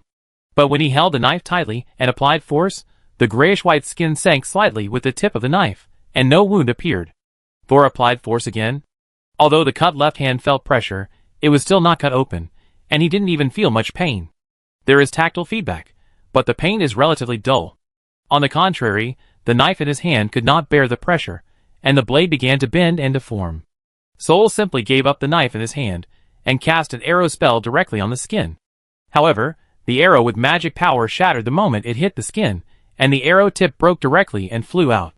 Sol still only felt a dull pain, which was not very obvious. He picked up the arrow tip and squeezed it hard, and the arrow tip immediately deformed. The strength is greater than before, and the skin is many times tougher. The sensitivity of the fingers remains the same, but the touch has become duller, and it needs to be readjusted and adapted. Sue remembered that he had observed the changes in the cross-section of his elbows during the transformation, and hurriedly rolled up his sleeves to check. But when the cuffs were rolled up above the elbows, the exposed skin was still the same as Sol's current hands. All grayish-white. He hurriedly touched his shoulders and chest along his arms, and the tactile feedback made his heart skip a beat, so he simply took off his outer robe and shirt. The scene in front of him made Thor stunned. His upper body turned gray. He quickly rolled up his trouser legs, untied his belt, and looked down. Why is my whole body changed? Thor put on his clothes in confusion, took out a mirror from the experimental props, and looked inside. As expected, the skin on his face was not spared. Now Thor's skin turned light gray, only his hair and pupils were still black. Although Thor had a hunch that his whole body would be affected after seeing the gray solution corroding his skin and merging into his blood vessels, he did not expect it to be so thorough. This should be the devouring and transformation instinct in the flesh and blood witchcraft. I didn't expect that the first thing it transformed was me. Soul also noticed that his arms and body were not as thin as before. The original owner had been malnourished for many years, and lacked sleep due to fear, so Soul has not yet made up for the growth and development gap. After the transformation, he seems to be stronger, especially in the biceps and triceps of the arms. A shallow layer of muscle can be seen. The new gray solution not only blends into my blood, but also improves my physical fitness. But what is the basis for this improvement? Soul stood up and looked at his pants carefully. It became tighter and a little shorter.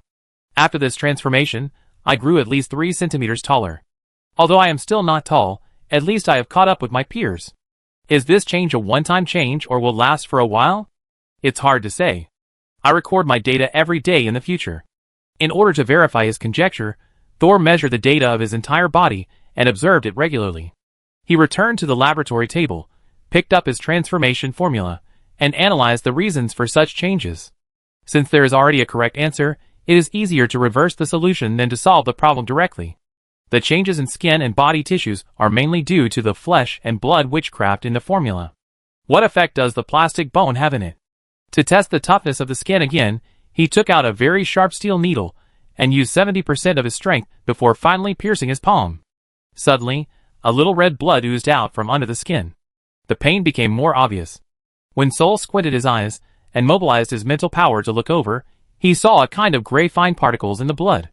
This kind of particles is invisible to the naked eye, but it is very obvious under the blessing of meditation. They are evenly distributed in the blood. Soul took this drop of blood to the instrument for examination and found that the characteristics of the blood did not change much, but the life activity became more active than before. Specifically, when Thor lowered his head to take some more blood, he found that he couldn't even find the wound. The recovery ability has also been enhanced. Not bad. The transformation results so far are all good.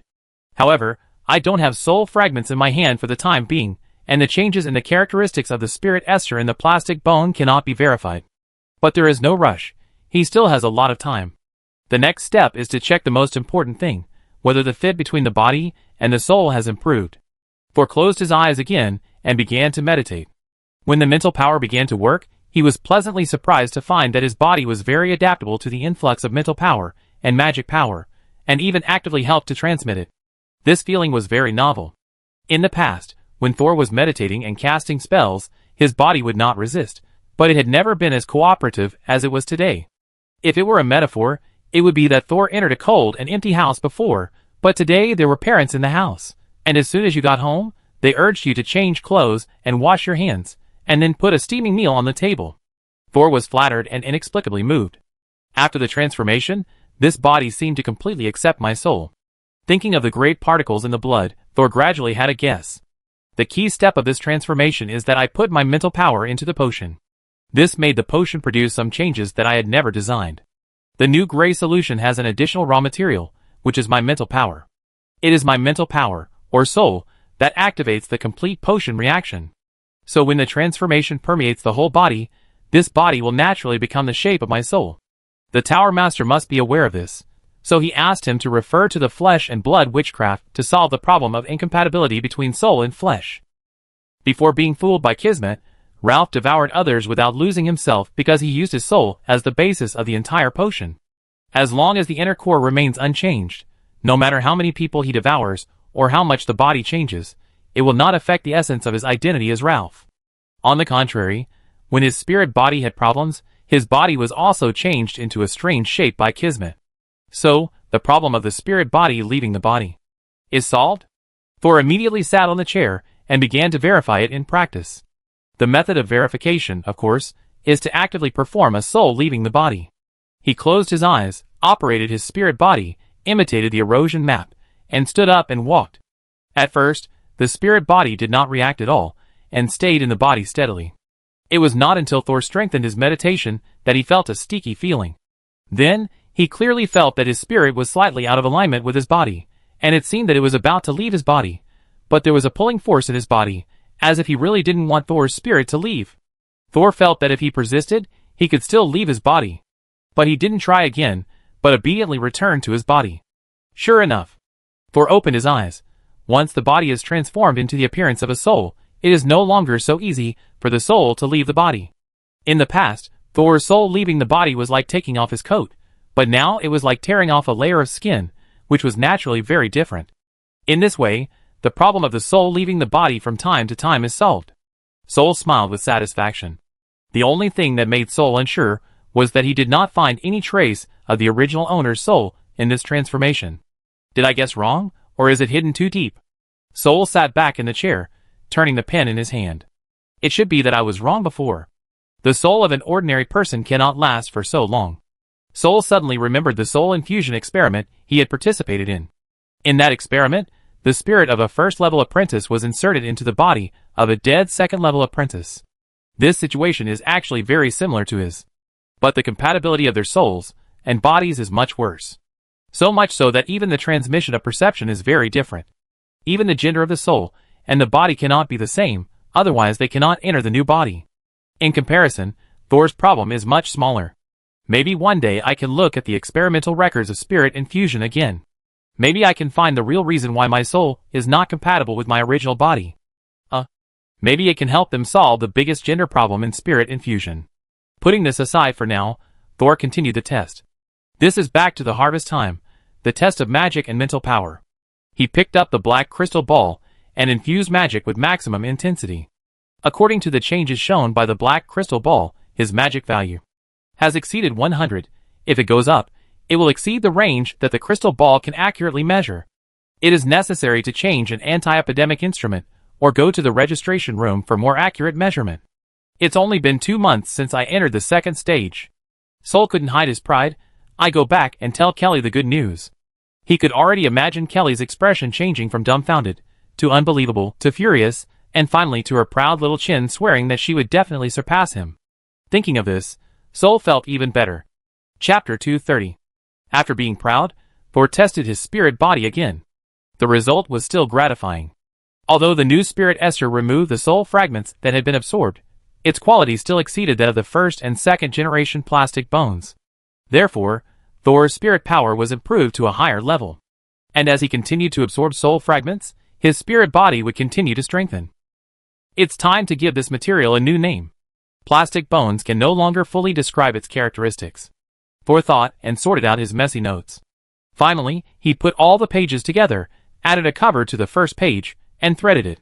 He leaned over and wrote 3 big words on the cover: Soul Devouring Esther. This is the formula name of Thor's second wizard body transformation. However, except for Thor, whose spiritual body is comparable to that of a formal wizard, other apprentices may not be able to learn from it. This is a transformation plan that ordinary apprentices will die if they touch it, and will go crazy if they use it. Moreover, this wizard body transformation is much more comfortable than the first time, and the whole process is like a dream. But the content of the dream surprised Thor. Why did he dream of an elf? Senior Byron once told Thor that he should try not to touch anything related to elves before reaching level 3. But Kong Sha didn't seem to have such concerns. She even took the initiative to look for information about elves. He remembered the 2 times he had contact with elves, both of which seemed to be full of weirdness. And there was no information about elves in the library. Even if there were books written in the elvish language, the content inside had nothing to do with elves themselves. Because of his complete ignorance of the elves, Thor felt uneasy. Fear comes from the unknown. Maybe the Tower Master can help me analyze it, but I don't know if he is free now. He wrote on the communication pen that he was awake, and then sat on the sofa given to him by the Tower Master to start restorative meditation. Unexpectedly, Gorza, who had just left, appeared in front of Thor again a few minutes later. Along with him, the same sofa appeared. Not bad, the fit between the spirit and the body has returned to the normal range. As soon as they met, Gorza scanned Thor from head to toe, but you have undergone a second transformation of your witch body in a short time, so it's best to go to Kaz for a comprehensive check. Thor nodded obediently. Although he had already done an examination, the props and inspection instruments in the warehouse were simple, and it was not bad to borrow the Tower Master's mouth to let Minterkas take action. Do you still have the letter sent by Kismet? Gorza mentioned another thing. The last time he received the message, he couldn't leave because of something. Now when they met, the second thing he asked him was obviously very concerned about the reason why Kismet came to Thor. No, the letter disappeared soon after I finished reading it, and there was no trace of it at all. Gorza listened, lowered his eyes, and thought for a moment, tapping the sofa with his fingertips. Suddenly, he stood up, the hood slipped off his head, and the thick brown cloak swung to both sides. Close your eyes. Thor closed his eyes quickly. Then, a strong light penetrated his eyelids, and his eyes were red. Even with his eyes closed, he still felt a little painful. Thor quickly raised his hands to cover his eyes, thus avoiding the stimulation of the strong light. In a trance, Thor felt the light from the outside world getting stronger and stronger, almost piercing through his fingers and into his eyes. Just as he was thinking about whether to imitate the driver and hide on the ground with his hands covering his head, the strong light from the outside world finally faded. You can open your eyes now, Gorza said gently. Thor opened his eyes as he was told, but his eyes were still white, and it took 2 minutes to fully recover. Master of the Tower? I didn't find any trace of the letter either. Kismet secretly sent a letter in, and destroyed it immediately after you read it. If it's just to pass a few words, there's no need to use such special means. Sol was shocked and asked quickly, Sir, do you mean he might have passed something else through the letter? I think so too. Golsa shook his head gently, but I just checked it several times, and still didn't find any external magic or mental power. Given Kismet's usual methods, Sol, do you think carefully if there is anything else on the letter? Golsa means Kismet might have controlled himself through the letter? Thor's expression became serious, and he closed his eyes, and used all his mental power. If it were anyone else, it would be ridiculous to do this, because no matter how hard they tried, they would never find out that a second-level wizard had done something wrong. But Thor was confident that once he checked himself with all his strength, he would definitely find some clues. After a while, Thor opened his eyes, no problem. However, when he saw the Tower Master staring at him, he still asked respectfully, Master, do you need to check again? If I attack, I will hurt your spirit. The Wizard Tower is Gorza's territory, and has a deep connection with him. Since he didn't find anything, the probability of Kismet secretly doing something to Thor is very low. Have you encountered any strange things recently? For example, hearing some special sounds and seeing some unseen scenes? Gorza asked slowly. And his question really reminded Thor of the main purpose of calling the Tower Master here. I was unconscious for a while during the transformation. In a coma, I saw an elf. Elf? Golsa leaned forward. How can you be sure it's an elf? Sol described the girl who was crying and saying she was going to die. After that, Sol asked, could the illusion related to the elf be related to Kismet? Thinking of Kismet's outstanding appearance and showy behavior, Sol suddenly had a guess. Kismet, could it be an elf? Oh, why do you think so? Unexpectedly, Gorza was amused. Yes, the knowledge of elves is basically not taught to apprentices. But your spirit is comparable to that of a formal wizard, so let me tell you. The elves disappeared 300 years ago. The elves disappeared? Sol was puzzled. Since they disappeared 300 years ago, why are people still so shy about elves? And the elven language is one of the most popular witchcraft languages, and there is no danger for people who learn it. Seeing Thor opposite him immediately showing a surprised and curious expression, Gorza smiled and continued, because the elven language is actually a language specially created by the elves to communicate with wizards. According to Gorza, the elves are born with strong mental power, and even newborn babies are comparable to formal wizards. They rarely talk and like to sing, but their songs have no lyrics, only melody. When the elves need to communicate with each other, they will directly release mental vibrations, and large pieces of information can be completely and correctly transmitted in just 1 second. Therefore, when elves communicate with humans or other species, they will always accidentally shock the other party into a madman. Therefore, the wise men of the elves invented the elven language. Usually they communicate in writing, and only speak when it is inconvenient. In an emergency, they send a mental vibration. Whether the recipient can survive depends on their luck. The elven language also has pronunciations, and it sounds like singing.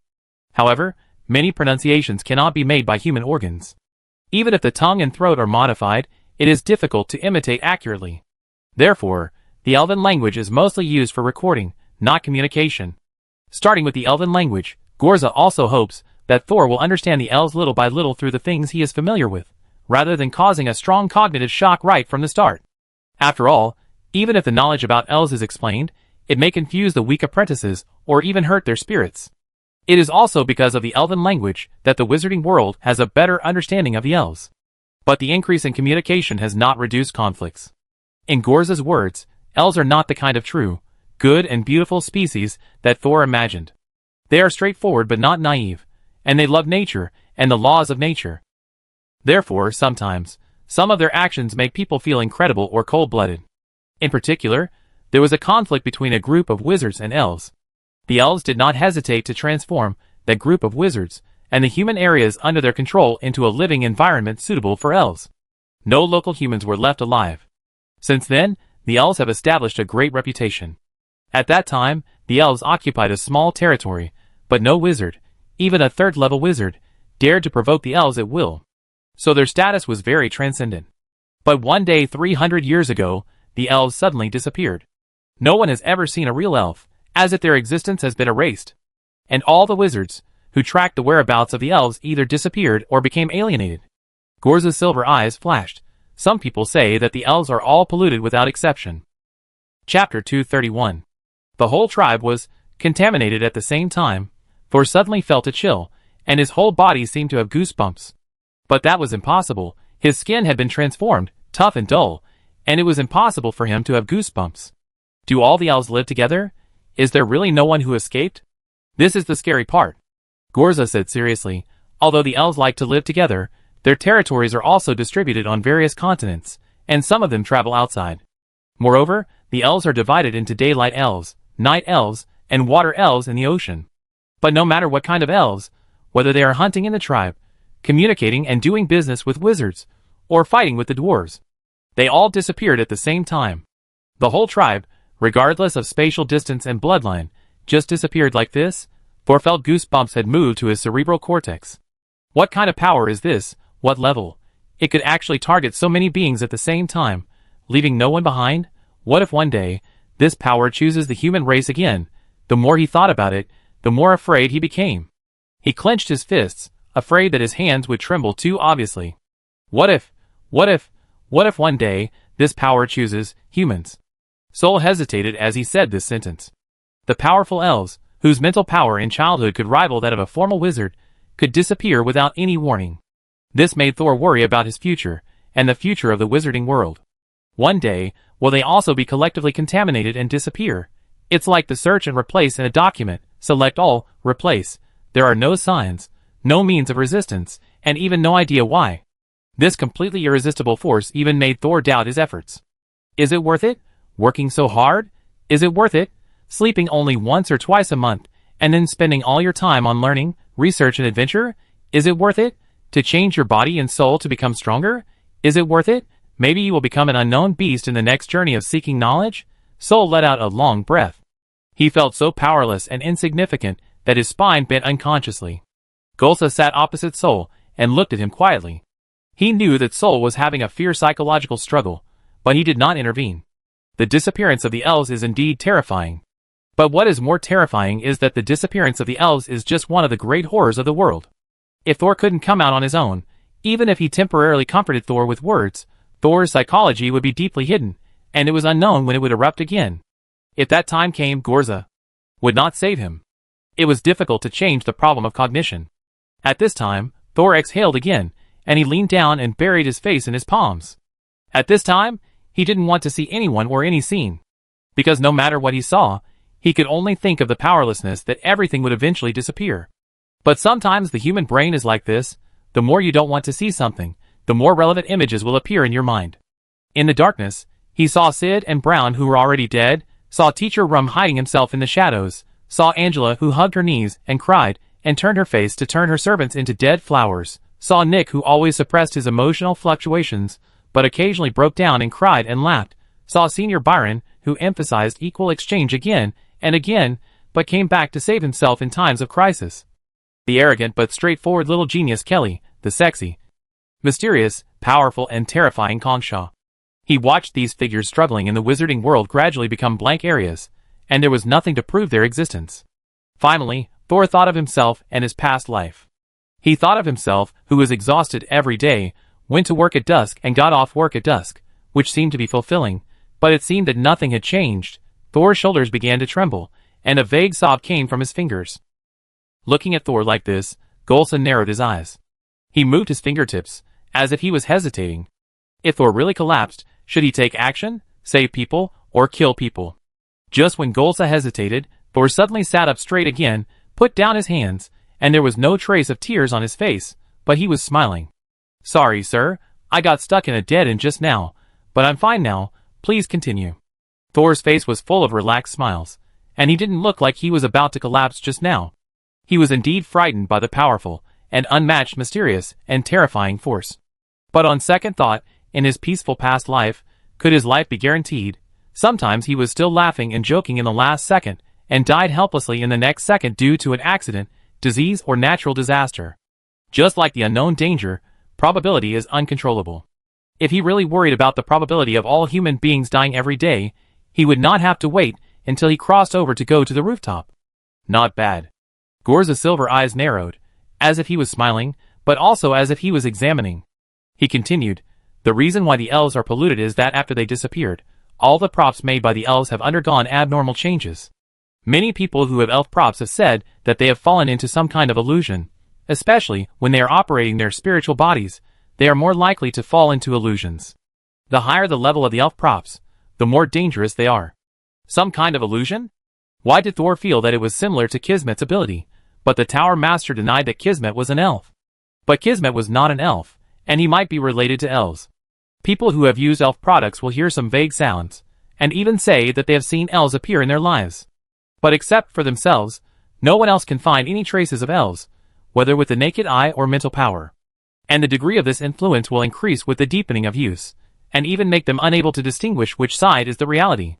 And the vast majority of people will be completely polluted because of their belief in the existence of elves.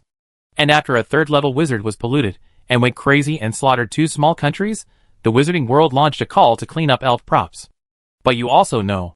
Gorza suddenly raised his hand, and a material on the shelf automatically flew towards the two of them. Sol turned his head to look, and was shocked to find that it was the whisper of the elf that Kong Sha had secretly used. The more taboo something is, the more desirable it is.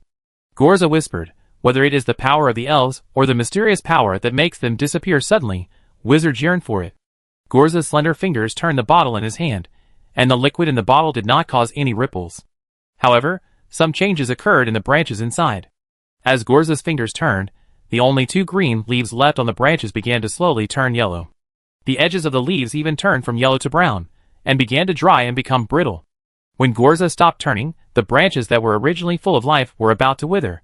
Have you used your mental power to contact the whispers of the elves? Sol opened his mouth, and finally nodded silently. Gorza was not angry.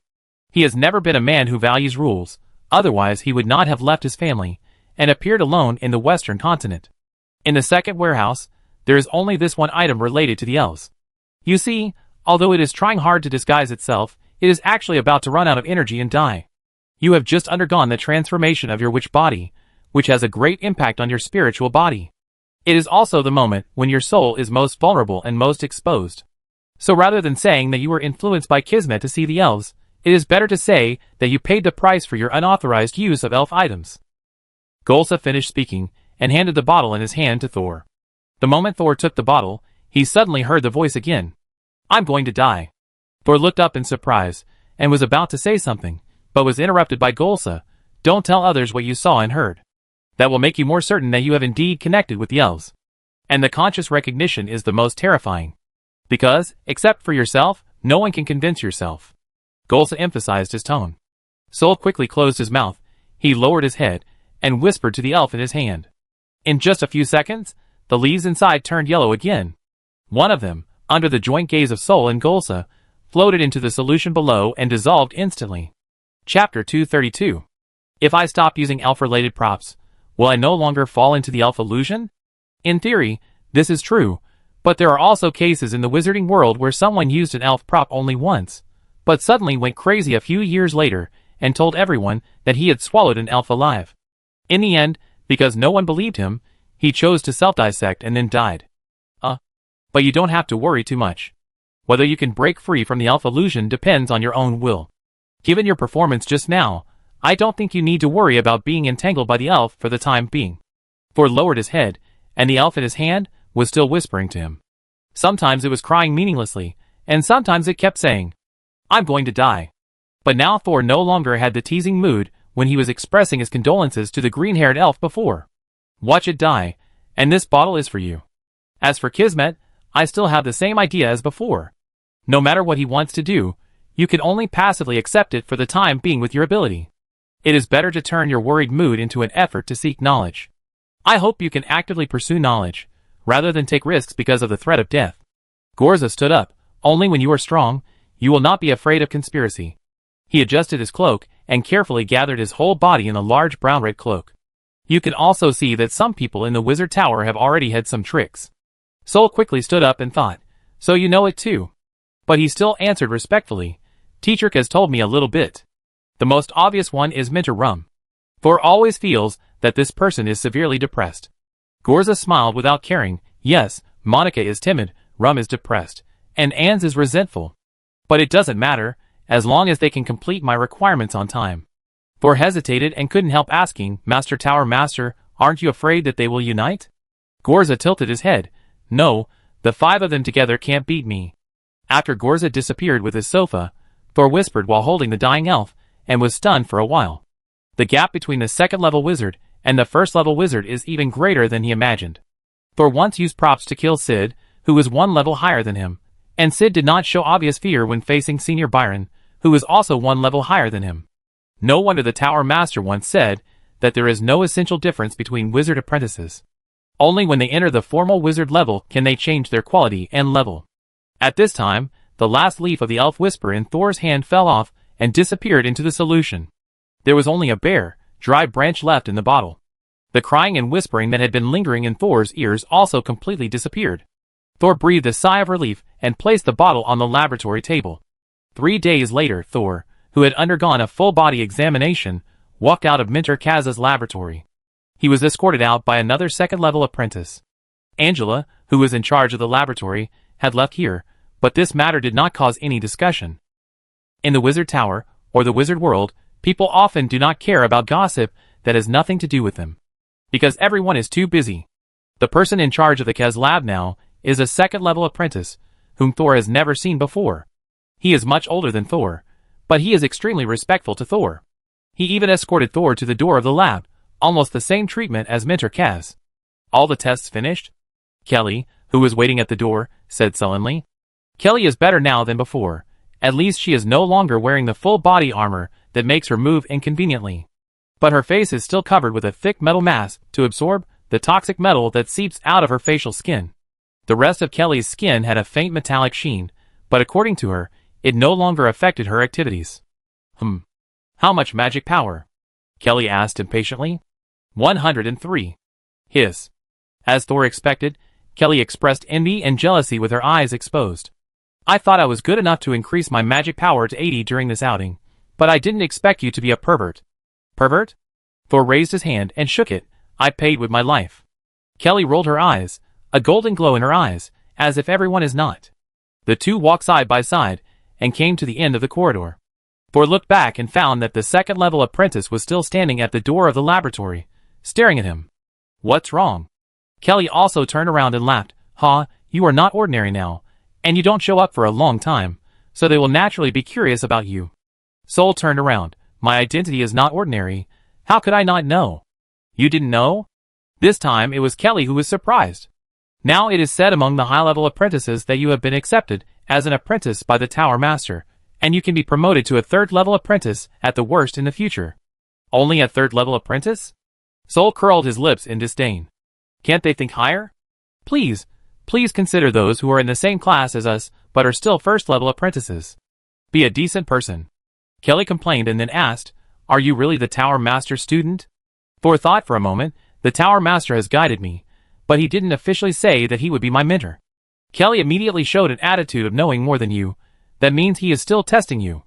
"It's a pity. My mentor said that the Tower Master majored in dark elements and light elements. Otherwise, I would have recommended myself. The two walked to the ramp, and were about to go their separate ways. Soul called the girl. Didn't you say before that you wanted to apply for a joint experiment with me? Why is there no movement? Hey. Kelly sighed, and shook her head.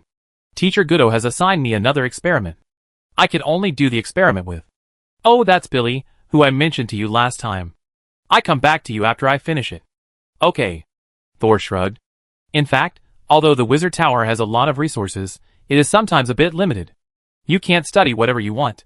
Standing on the ramp, looking at the apprentices who passed by her in a hurry, Kelly sighed. Before I came here, I knew that I was most sensitive to the fire element, so I made a plan for what I would learn since I was young.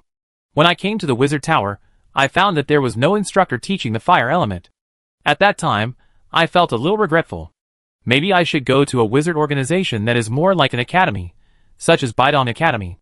Looking at Kelly, who was rarely a little emotional, Thor didn't know how to comfort her. In this Wizard Tower, even powerful formal wizards can only study experiments they don't like under the oppression of the Tower Master, not to mention them, a group of apprentices. Thor was lucky that when he was pushed onto the path of Wizard Apprentice by the manipulator behind the scenes, the direction of study he was forced to choose just matched his original intention. What other attribute is more suitable for the diary of a dead wizard than the dark element? Looking at the silent Thor, Kelly suddenly waved her hand and laughed.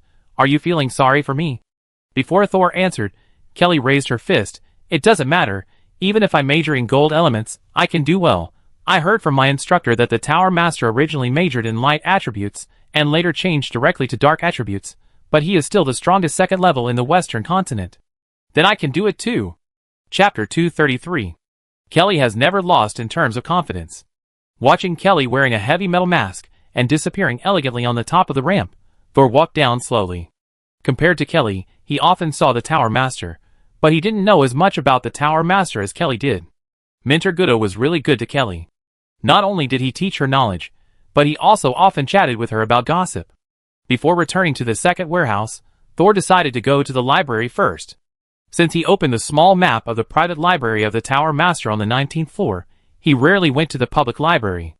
Last time he went, he bought a book teaching you to hide in the cracks from the administrator. But because another book, the Book of the Void, was thrown back to the bookshelf by the Tower Master, who suddenly appeared, he has not yet studied the book The Cracks in depth. This time, Thor solved his own little trouble. Did the Tower Master give him other tasks? After thinking about the direction of recent study, he chose the latter between studying the Nightmare Butterfly and the Locator. The power and strength of the Nightmare Butterfly are indeed desirable. But the danger it represents is also amazing. Especially since Thor has just stabilized his spirit body, and does not want to travel in dreams for the time being. In contrast, the Locator is his main support for advancement. There is a saying in the Wizard Tower that an apprentice without a Locator is not a true second-level Kelly. This is equivalent to grading by knowledge. The difficulty of witchcraft knowledge at level 0 and level 1 is different, and grading by strength, whether there is a Locator to protect the spirit body, most apprentices still recognize the latter more. Although Thor has not encountered a bottleneck in mastering higher-level witchcraft, he still has no idea about his Locator. Even though he got 2 Locator formulas and experience from Kong Sha, it still did not provide him with practical help in choosing a Locator. So after finally having some free time today, he decided to go to the library to take a good look at the theory of Locators. When he arrived at the library, Thor saw a few young faces standing outside the door cautiously looking inside. It's obvious that he must be a new apprentice. Only a new person would be so cautious before entering the library, and afraid of the arrogant young administrator standing inside the door. Thor walked past a few children, and walked straight into the library. When the young librarian saw Thor, he was stunned at first, quickly scanned his body, and then showed some uneasiness. Good afternoon. Does the library have any books on Locator theory? Thor remained polite, as if he had no idea what happened last time. The young administrator lowered his chin when facing Thor. The knowledge related to the Locator is in the 13th row, 4th column, he whispered. It's just in front of the row of evil spirits. The library of the Wizard Tower is not a place where you can just wander around and look for books, especially the bookshelves after the 8th row. You don't know what knowledge you will see in the next second, so almost all apprentices will choose to consult the administrator first. This is probably the meaning of the existence of these administrators. Thor came to the corresponding bookshelf and couldn't help but take another look at the 14th row, the 4th column. There was still a person lying on the bottom of the bookshelf. But this time, the arm exposed was no longer familiar to Thor. My fear has changed. Thor touched his chin. Is it because the second witch body transformation solved the problem of my soul and body not matching? Thor inexplicably traveled to a newly dead body and was able to gain a second life. But this body was not 100% compatible. As a result, Thor, who specialized in dark attributes, performed worse than others in terms of soul-body harmony. The second witch body transformation directly molded Thor's body into the shape of a soul. Although the appearance did not change, the gray-white skin was made based on Thor's mental power, which was considered to be a complete replacement of his more suitable outer skin. The bookshelf where the evil spirit books were stored generated a new illusion, which also confirmed Thor's point of view, but according to the principal, what appeared this time should be Thor's new fear. But when he saw the arm exposed outside the bookshelf, he was still stunned. His fear turned from his previous life into a little girl. Why did my fear turn into a little girl? Let's go over and take a look. As the saying goes, knowing yourself and the enemy is the key to success. With this thought in mind, Thor slowly moved to the front of the 14th row of bookshelves, then tilted his head until it was parallel to the ground, and then bent down little by little to check who was lying on the bottom shelf. The reason for doing this instead of squatting directly was that he could gather strength to escape in case of danger. Soon, the person lying on the bookshelf revealed her appearance. Her short light green hair spread softly on the wooden bookshelf, her pointed ears were exposed, and the top of her ears were slightly curled listlessly. It turned out to be the elf that Thor saw in the illusion during his transformation. Thor quickly took 2 steps back, until the bookshelf completely blocked the elf's figure. Why did the elf appear again? He stroked his forehead and returned to the 13th row helplessly. It seems that the last time I heard the Tower Master talk about elves, it still affected my cognition. But it is better to be afraid of elves than to be afraid of himself. At least, he can find a way to stay away from the former. Putting aside the fear of the new position, Thor sorted out his thoughts, and began to wander in front of the 13th row of bookshelves. Although all the books here are related to locators, most of them are some notes and guesses. There is no book with specific locator formulas. After all, this is a public library, and the books and knowledge stored here are available for public reading and learning. Things like the locator formula cannot be shared at a low price. Anyway, Soul's goal is not a specific formula, so he will not be disappointed like others. His eyes swept through the books of varying thicknesses, and finally saw a book that seemed valuable in the corner. Soul carefully pulled the book out from the full bookshelf. The book and the cover read how to choose a locator that fits you, Barbara. Soul carefully flipped through the first few pages. There were only 5 words written on the title page of the book, and they were written in the whisper of the dead that Soul was studying. Knowing oneself. Direction. Method. Achievement. Self-reflection. It's a bit like self-analysis. Soul continued to read. On the second page, it was written in a not very neat font. I summarized the 5 stages of selecting a locator based on what I saw and knew. The locator is based on everyone's knowledge and insights, and the understanding is different. The more detailed the explanation, the more likely it is to lead people into the abyss. If you think your thoughts can fit these 5 words, you can take it back and continue to think divergently. If you feel that you cannot accept it, tear it up immediately and forget it. Barbara. Sure enough, everyone's understanding of the locator is different. Compared with runes and witchcraft that are more in line with mathematical logic, the knowledge of the locator is more like idealistic philosophy. Therefore, it is a bit difficult for me, who is used to mathematics and physics, to master it. Soul closed the book and prepared to borrow this one. Although he only glanced at the cover, he inexplicably felt that the other party's idea was very suitable for him. After selecting the book, he prepared to leave. So as not to stay too long, the white fog around him became thicker, and he accidentally got lost in the depths of the library. However, when he just walked to the aisle of the 12 rows of bookshelves, he suddenly saw the young man who was originally guarding the door of the library standing in front. From the look of it, he was waiting for him. Chapter 234. Soul stood there, alert in his heart. What's the matter? The skin on the face of the young administrator was twitching constantly, and his eyes were turning red as he looked at Soul. Seeing this, Soul became alert, put the book in his hand into his arms, but smiled lightly. Are you here to ambush me? At this time, the white fog around them suddenly became thicker. Except for the area where the two were, the fog in other places suddenly became thicker, like a condensed wall. Thor lowered his shoulders and raised his hands, and several light gray transparent worms began to float between his arms. Last time, the other party and the elderly administrator recommended him to buy books, but the Tower Master appeared halfway and took away one of the books. Just because the Tower Master didn't say anything, Thor didn't pursue it at that time. I didn't expect these guys to still not give up.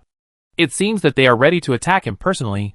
Thor was still alert, but who knew that the next second, the young administrator, with a ferocious face, suddenly bowed to him. Please accept me. Thor was stunned for a second. What do you mean? Don't be so unclear. The administrator opposite raised his head, but his back was still lowered. I hope you can allow me to follow you. Is he here to be a servant? The other party is a librarian, a servant of the Tower Master, and he actually wants to follow him? The fog around was so thick that the outside world could not be seen at all. This environment did not look like a scene of loyalty. Thor did not let go, and looked down at the administrator with an extremely awkward posture. Why? I have been trapped in the library of this wizard tower for hundreds of years. Before Lord Gorza brought me to this place in the wizard tower, I have been here and never left. The only things that keep me company are these books that cannot be turned, and the white mist that never dissipates. Later, I was too bored, so I turned myself into 3 people based on my life experience. Sure enough, the young, middle-aged, and old administrators are actually the same person. However, because the 3 never appear at the same time, Thor originally thought that they could only change their forms, but he didn't expect that they would actually split into 3. Slice yourself? So you want me to take you away? Yes, sir. After leaving the library, I am willing to sign a contract with you and serve you for 100 years. Please set me free afterwards. You are the Tower Master's person. How can I have this right? Do you want me and the Tower Master to have a person? Sir, you don't have to have this right. You can take me away secretly. We have discovered the special spirit Esther in your body.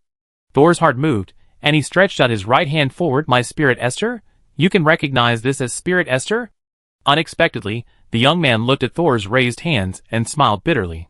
You look completely different now than before, but I know that you once had spirit Esther, and it was a very special spirit Esther. Do they want the plastic bone from before? Thor thought, although I haven't got the soul fragments to experiment, the spirit Esther is definitely a better quality spirit Esther than the plastic bone.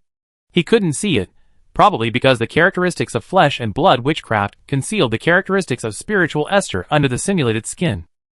I do have spiritual Esther, but it is a very low-level spiritual Esther, and the shelf life is only a few days. Are you mistaken? No adults. The old man and I have personally tested it. And passed it. The young man's voice became lower and lower at the end. Soul frown test? He suddenly remembered that there was indeed an abnormal behavior before the administrator sold him the book.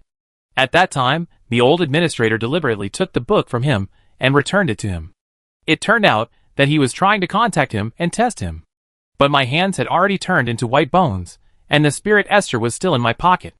Soul thought doubtfully, and suddenly felt that they might not be talking about his plastic bones.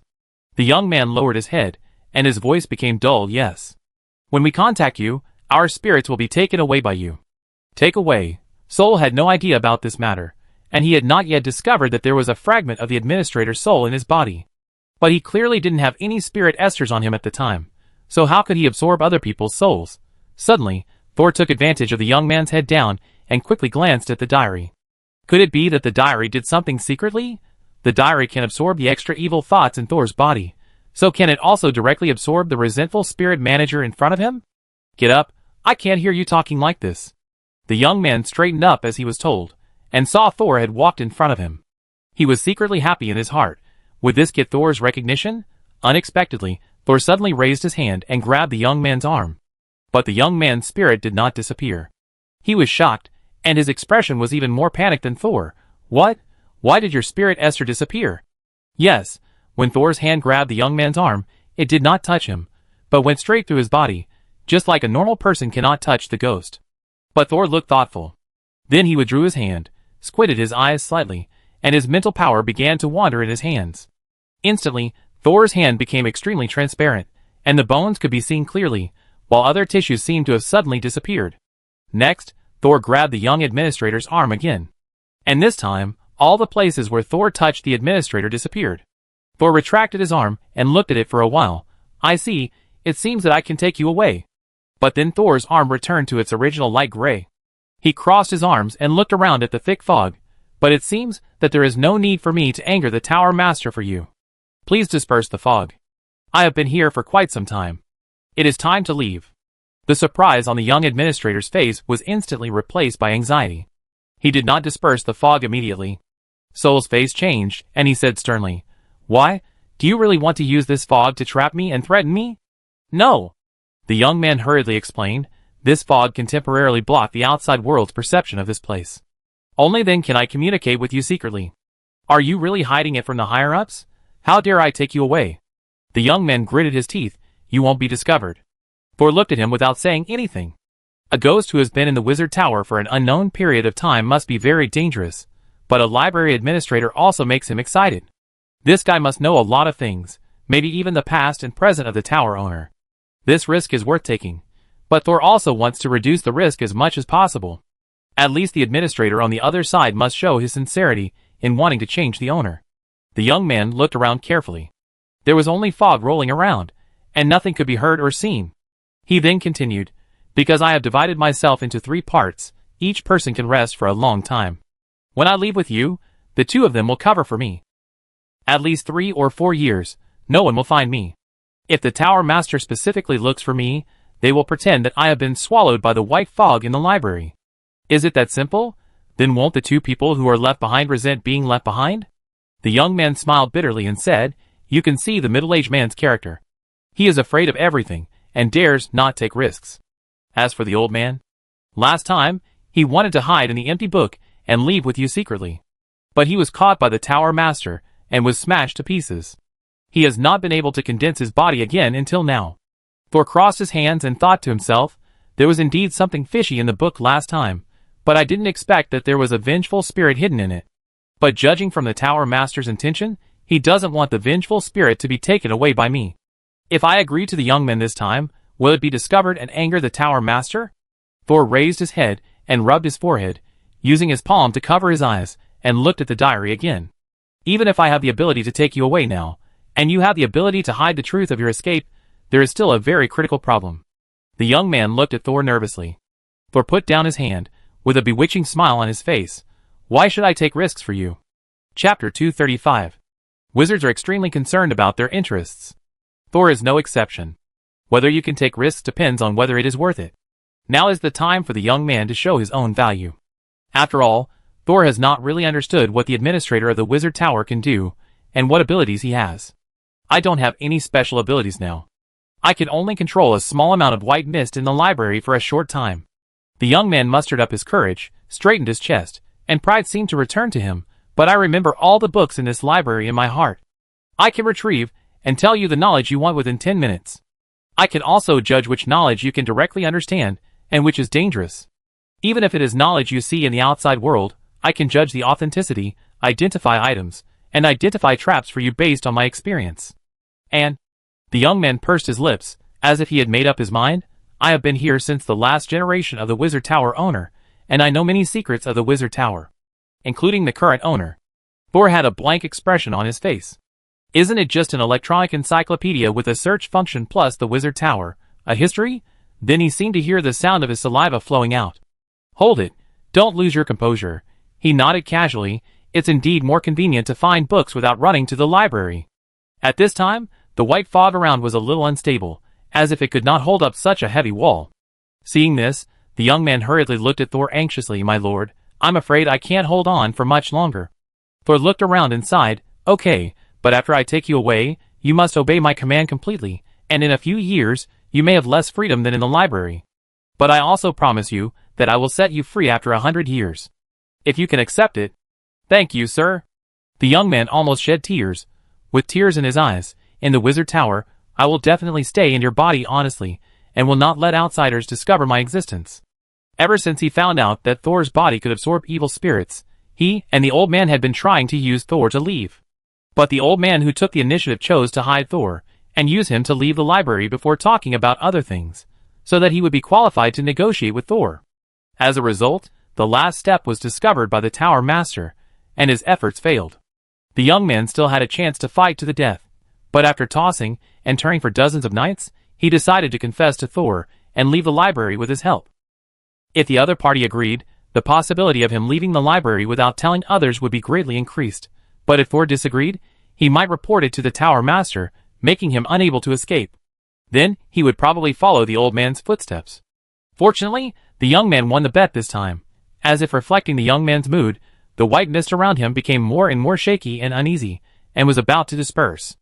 Thor took the initiative to take a step forward and stretched out his hands to the young man. "Don't move."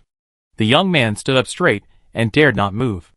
Then, Thor's hands became transparent again, and only the white bones of his arms could be seen on both sides of the young administrator's arms. Thor began to visualize the erosion map, and the spirit of his fingers broke free from his fingertips. The spirit that came to the outside world suddenly turned into a thick octopus tentacle, which opened in an instant and wrapped the young man tightly inside. The young man who was waiting happily suddenly showed a horrified expression. He only managed to hold back and not run away immediately, because he thought of Thor's words, "Don't move." The next moment, the tentacles that tightly wrapped the young man suddenly contracted, and countless suckers opened their bloody mouths, sucking the young man inside like jelly, slurp and sucking it clean. At the last second, Thor seemed to hear the young man's wailing. A huge amount of energy was sucked into Thor's soul-eating Esther, stretching Thor to stand still for a moment before he could move. The tentacles retracted, the arms turned gray again, and the thick fog around them dispersed. And the fog seemed to be frightened and dared not approach again. The place where Thor stood was so clean that it seemed to have been filtered dozens of times. However, this strange phenomenon did not last long. Before Thor walked out of the book area of the library again, the white fog had already enveloped the boy again. After leaving the book area, Sol took out the book he was going to rent. "The administrator seems to have been absorbed by me. What should I do with this book?" Just when he thought of this, he saw the middle-aged administrator huddled in the corner, with his arms folded. Sol smiled slightly and walked over. "Hello, I want to borrow this book." The middle-aged administrator finally looked up at Sol, his eyes full of fear, as if he already knew something, and tremblingly said the price. Then he hesitated for a moment, and took the initiative to lower the rent a little. Sol gladly accepted it, and pretended that he had not kidnapped the administrator, which greatly increased the workload of the middle-aged man. "Save 3 magic crystals." He put the book back into the side pocket of his robe with satisfaction. However, when he was about to leave, he ran into someone at the door of the library. It turned out to be Luokai, the president of the Mutual Aid Association, who had not been seen for a long time. Since discovering that Luokai used parasites to control some first-level apprentices who had just joined the Mutual Aid Association, Sol and Kelly began to avoid contact with the Mutual Aid Association. Only occasionally did he attend 1 or 2 exchange meetings when he needed them, in exchange for the materials he urgently needed. And Luokai seemed to be wary of the 2 outstanding students, and never invited them to the gatherings of low-level apprentices again. Sol still didn't know what Luokai wanted to do by controlling those first-level apprentices. Anyway, it wouldn't be a good thing. Luokai was still a second-level apprentice, but he didn't exude the anxiety that Kong Sha had. I don't know if he was confident or had already accepted his fate. Anyway, judging from his appearance, he is not far from 30 years old. "Long time no see, Sol." Luokai looked at Sol with a little surprise. "As expected of you, you have already done the second transformation." "Hello, Senior Luokai. This is just a little improvement, it's nothing." No matter what he thought in his heart, Sol still greeted politely on the surface. It seems that Luokai really waited for him at the door of the library on purpose. Someone should have informed him of his whereabouts. Sol remembered the new apprentices he saw before entering the library. It seems that another group of new people have joined the Mutual Aid Association. "Don't be so nervous. I came here just to invite you to a special exchange meeting in 3 days." Luokai smiled and blinked at Thor. "With your current status, you shouldn't have to worry about anything, right?" Since the Tower Master rescued them under the official wizard of the land boat and took Thor away alone, his acquaintance with Thor was no longer a secret. Later, Thor was able to enter and leave the private library on the 19th floor freely, and soon attracted the attention of those who were interested. They all seemed to assume that Thor was already the Tower Master's student, commonly known as direct disciple. On the contrary, Thor himself did not dare to admit this master-disciple relationship. But even if he could not admit it, Thor knew that he was very low-key. So he just stood up. Special exchange meeting, what's special about it? Thor was a little interested. Yesterday, a group of third-level apprentices returned from an outing and brought a lot of good materials. Every time at this time, we will hold a special exchange meeting and invite some third-level apprentices and extremely outstanding second-level apprentices to communicate and exchange materials together. Luokai spread his hands. "Since I was promoted to the second level, no one has taught me systematically. I can only ask the instructor for specific questions in addition to self-study. But there are so many apprentices and only one instructor. It is naturally impossible for all our questions to be answered. so a communication platform at the same level is the best learning opportunity. Thor had to admit that Luokai was right. If Luokai had not set up a mutual aid association with many hidden thoughts, he would have done a good thing for the apprentices of the Wizard Tower. I see. So when and where? 3 days later, at 9 a.m., in the activity room for level 3 apprentices on the 13th floor of the East Tower. You see it when you get there. Do you have an invitation? Other level 2 apprentices need one, but you don't. Luokai looked at Thor's gray-white skin and smiled brightly. Your wizard body transformation is as obvious as Kong Sha's. No one will fail to recognize you when you walk in the Wizard Tower. Chapter 236. After Thor agreed to attend the party, Luokai readily made way for him. Although the corridor of the East Tower is actually very wide, the concession also represents his attitude. The Mutual Aid Association is deliberately trying to please Thor. Needless to say, it's the influence of that rumor again. But Luokai may not really be concerned about the Tower Master. Sol didn't have any complacent thoughts, and hurried back to the second warehouse. Now the young administrator is still in his stomach. If he goes back too late, who knows what will happen. After passing through the bronze gate safely, Thor walked through the empty corridor. When he passed the room full of boxes outside the warehouse, he suddenly stopped. For some reason, it seemed as if someone was watching him. Thor looked around and found nothing unusual. When he looked at it with a semi-immersive meditation method, the feeling of being watched disappeared. He frowned slightly, but finally plunged into the warehouse. Not long after Thor entered, a black shadow dripped from the ceiling. His mental power is getting stronger.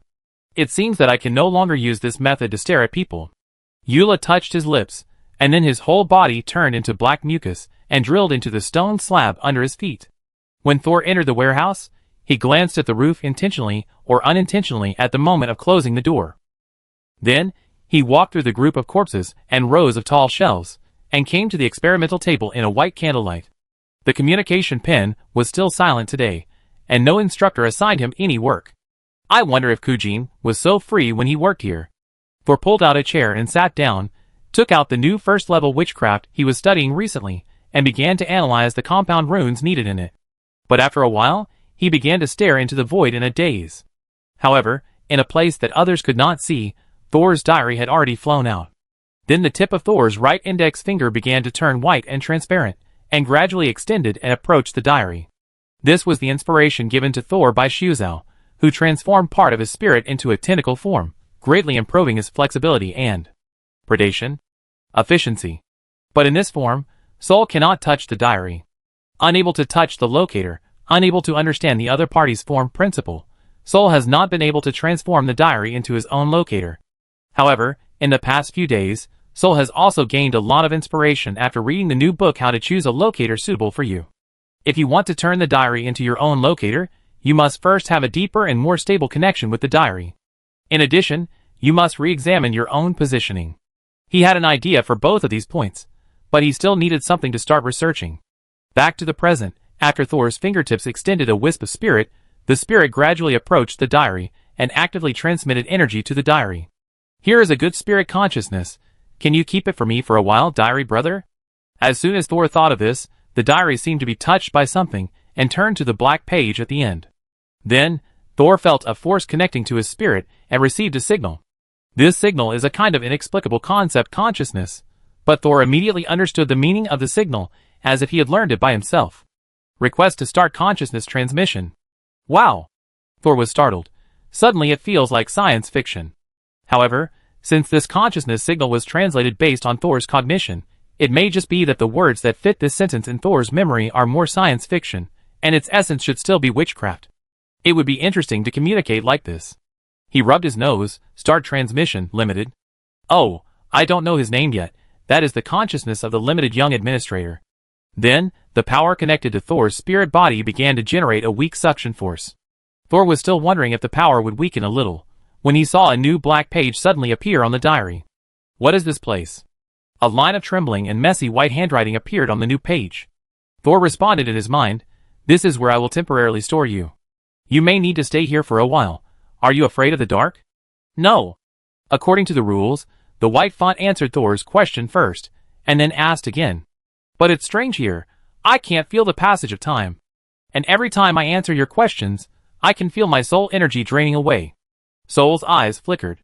The young man was the first spiritual consciousness to discover this problem. Is it because he has been a vengeful spirit for a long time, or is there something special about him? Yes, not only answering questions, but every time you think will consume your power until your consciousness completely dissipates. 6 points cannot express the young man's complex feelings at this time. The reason why the other party could write 6 points was probably because the diary was deliberately translated so that Thor could understand it. You lied to me, you didn't want to let me go free, I still lost the bet. The black page was slightly unstable, as if the young administrator's consciousness would disappear at any time. Soul hurriedly explained, I didn't mean to lie to you. I will replenish your energy later, and will not let you dissipate. Although replenishing the energy of the black page is just a blank check for the time being, Thor is confident that he can do it in the near future. Feeling the black pages stabilize again, Thor couldn't help but shake his head. How easy it is to fool. But you should be more careful. You didn't prepare any restraining force, and let me subdue you. I can't get out, and I don't have time. All I can do is try to die with you when you break your promise. But now I can't do it. As soon as he opened his eyes, he entered the diary, and was forced to answer all of Thor's questions. He couldn't resist at all, and it was even difficult to erase himself. The power that Thor used to restrain him was beyond his imagination. In fact, Thor still didn't know what level the Death Wizard's diary belonged to.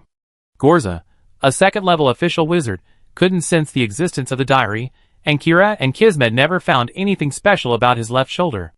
Ralph, who had been crazy about the diary, once thought that if he had the diary, he could become a 4th-level official wizard. It wouldn't be surprising if the level of the diary was really equivalent to that of a 4th-level official wizard. But the more Thor came into contact with the diary, the more he could feel its power. The 4th level may not be the limit of the diary. Thinking about it this way, the young man is a vengeful spirit, and the countermeasures he prepared are useless in front of the diary. He has completely become a servant of the diary, which is also a very logical thing. Although Thor can use the power of the diary to enslave the young man and make him answer all his questions, he feels that there is no need to rigidify the relationship between the two. Rational communication and proper respect can appropriately improve the subjective initiative of the consciousness sealed in the pages of the book. Since you have no way out of your predicament now, you should understand that there is no need for me to deceive you anymore. Soul continued to comfort the young man, don't worry, I just need you to stay here for a few years. As long as you don't play tricks, I will let you out in the future, and the promise of giving you freedom 100 years later will still be valid. The white handwriting was silent for a moment, and finally chose to compromise. After all, he had no choice. I understand.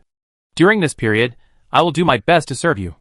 The other party did not say anything, hoping that Soul would keep his promise. It's meaningless. Let me reintroduce myself. I was a 2nd-level official wizard in my lifetime, but because of my bloodline, I was hunted down and abandoned my real name.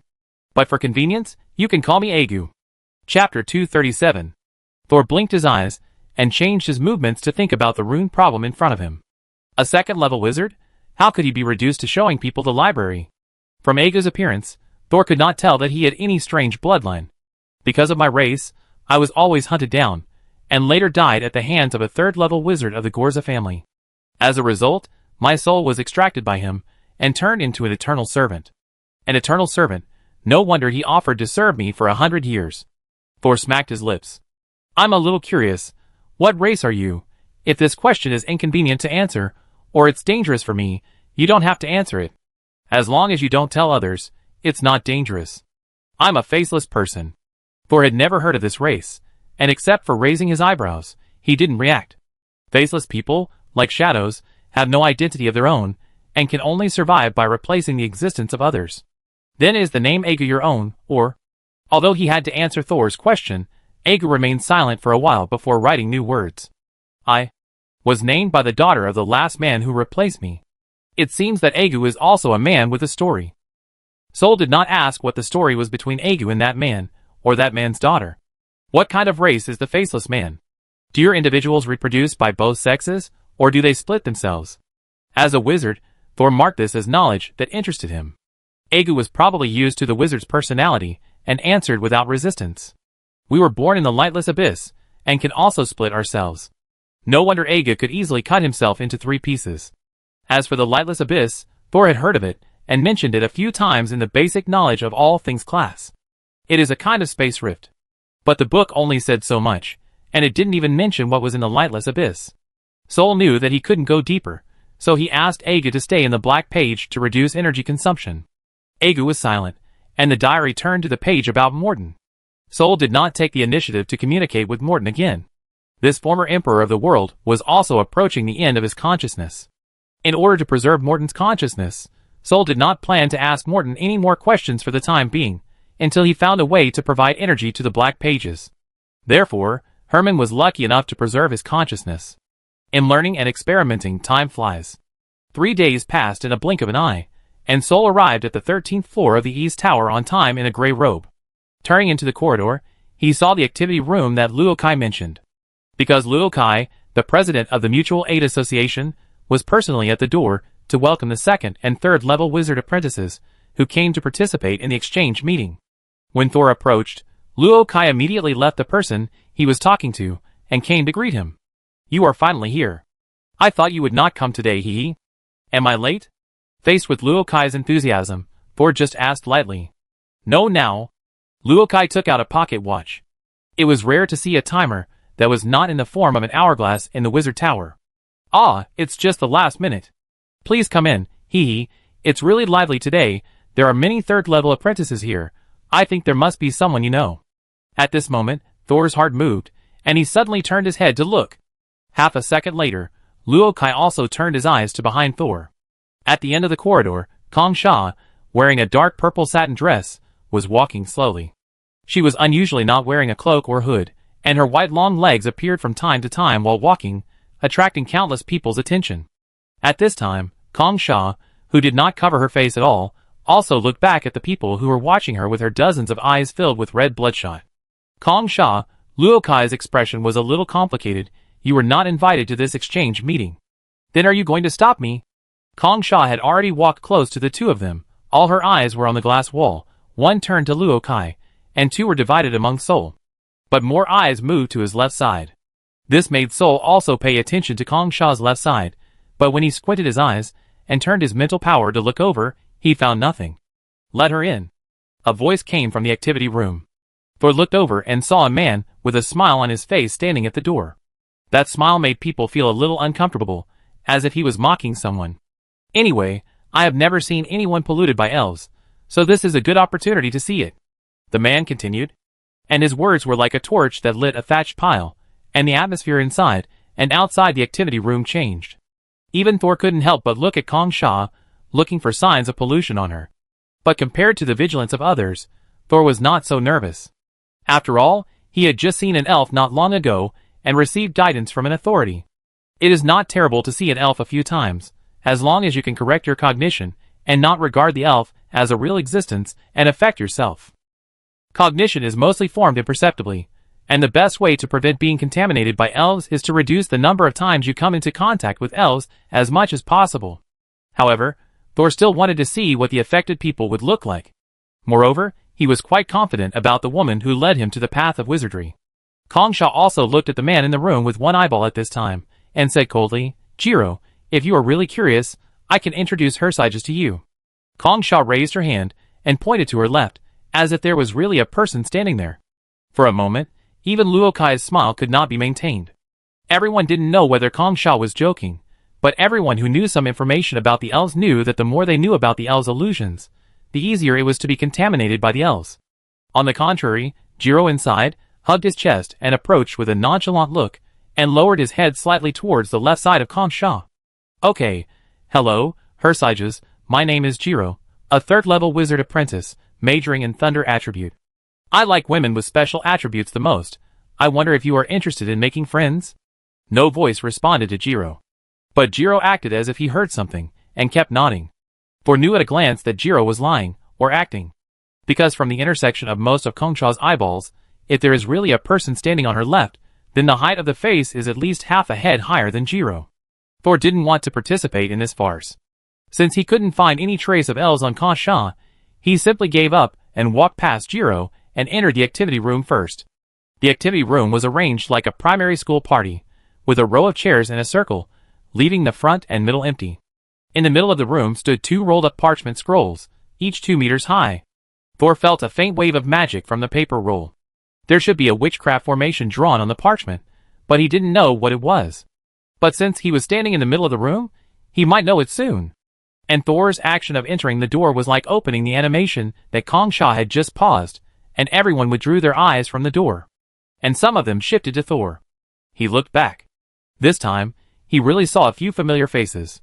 Billy, who he saw during the night tour of the East Tower not long ago, was sitting in the innermost part, but his eyes were lowered, looking at the ground, and he didn't seem to care about what was happening outside. But Angela, who secretly reached an agreement with Billy, was not here. Sitting next to Billy was the pale-faced Right. There was also a girl sitting on Right. The girl looked no more than 16 or 17 years old, wearing a black and white maid outfit. The hem of the skirt was deliberately shortened, only reaching the girl's knees. She wore over-the-knee white stockings on her legs, and a pair of black lambskin shoes on her feet. This outfit, coupled with the girl's fair skin, made the girl look like an exquisite doll. Chapter 238. Right was originally styling the girl's hair. He looked up and met Thor's gaze, and a difficult smile appeared on his pale face. He had paid off the 100 credits he owed Thor, but he had been avoiding Thor intentionally or unintentionally since then, and even spent a long time outside doing tasks. I don't know what he was worried about. A few seats away, there was another person Thor was familiar with. Ku Jin, the former manager of the second warehouse. After the other party failed in his first attempt to trick Thor into taking the candles out of the warehouse, he never took the initiative to look for Thor again. Perhaps, he was frightened by the disappearance of his partner Ferguson. At this time, the tall and strong Ku Jin sat there, carefully retracting his peeping eyes. But his overly strong body still made him very conspicuous in the room. There were many familiar faces in the activity room, but Thor couldn't call out most of their names. But there was no Senior Byron. It seems that the senior really keeps a distance from the Mutual Aid Association. He found a seat not far from the door, and sat down casually. There was an empty seat between them, and sat a thin second-level apprentice, with a metallic luster on his face and the back of his hands. It was somewhat similar to Kelly's current state, and he should also be an apprentice who majored in gold. Not long after Sol sat down, Jiro, who was acting at the door, staggered in. Luo Kai and Kong Sha also entered one after another. It seemed that Luo Kai was unable to stop Kong Sha from coming in. However, Kong Sha also knew that she was not welcome, so she chose a vacant seat on both sides where there were 3 seats on both sides. However, Jiro, who came in first, walked to Sol after looking around, sat down between him and the thin apprentice with a metallic luster, and crossed his legs. The apprentice on the other side obviously tensed up his muscles, and Thor didn't know this Jiro, so he just lowered his head and didn't say anything. Luo Kai, who came in last, closed the door with his hand and said, "It's exactly 9 o'clock. It seems that others can't come because they have something to do.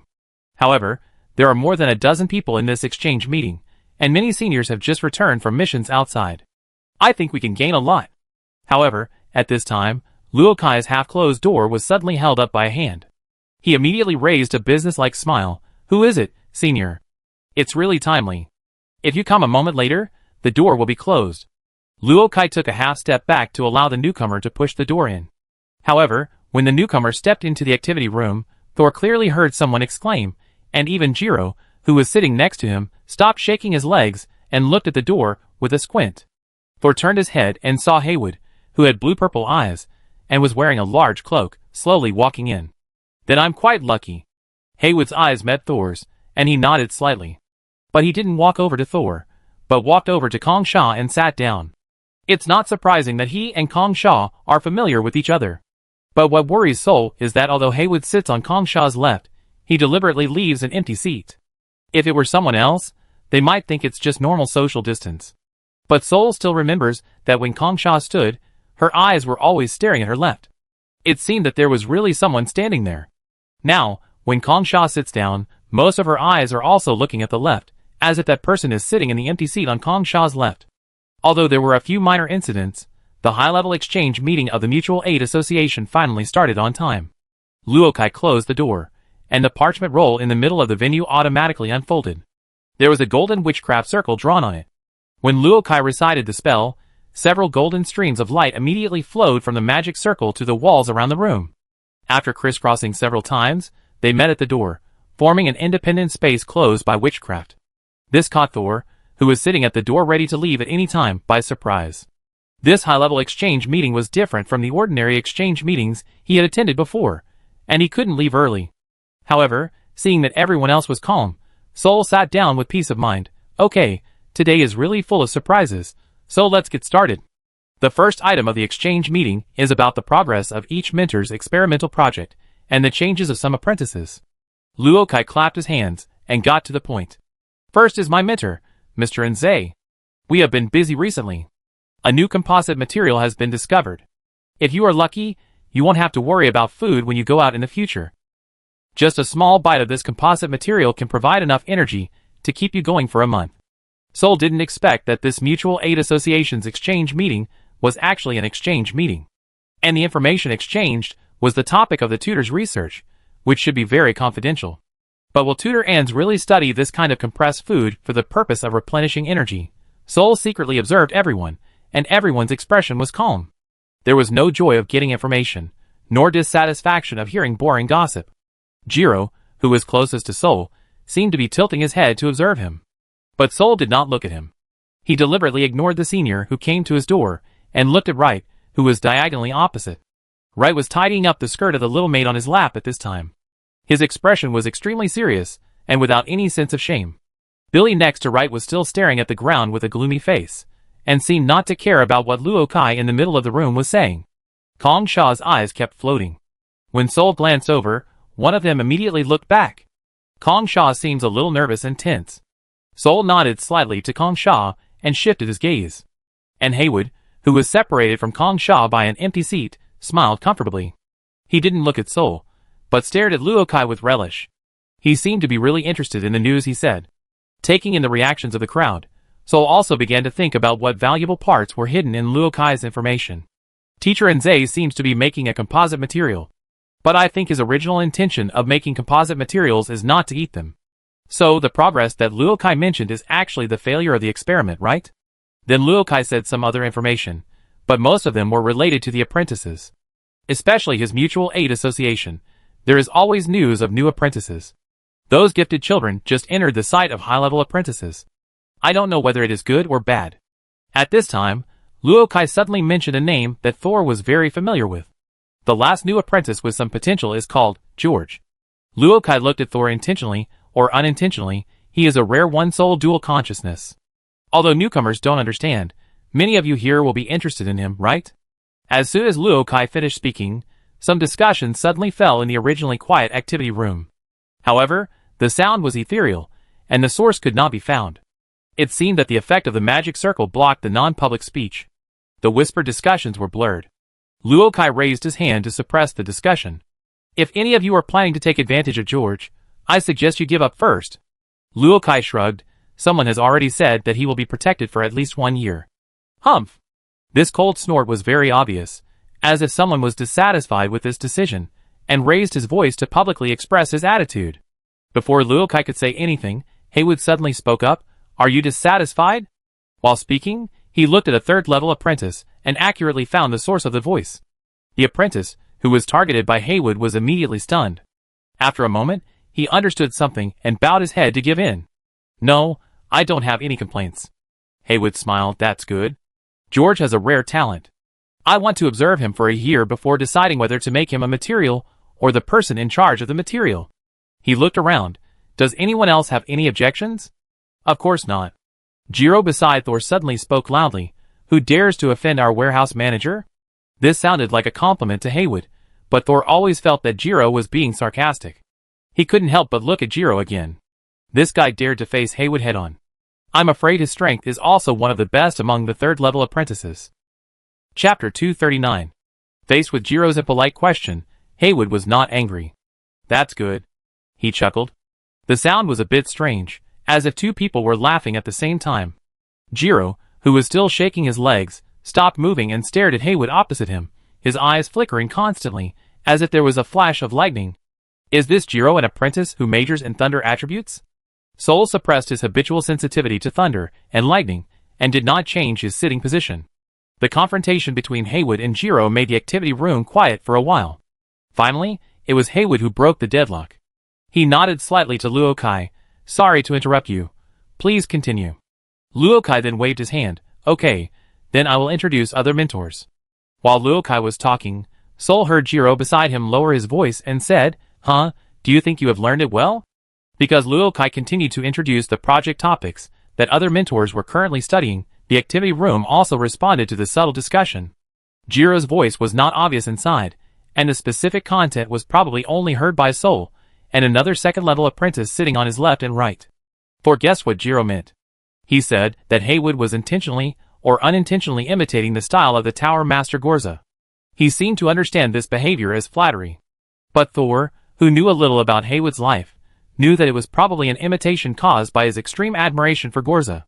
However, Haywood's personality was essentially different from Gorza, so the deliberate imitation was still a bit clumsy.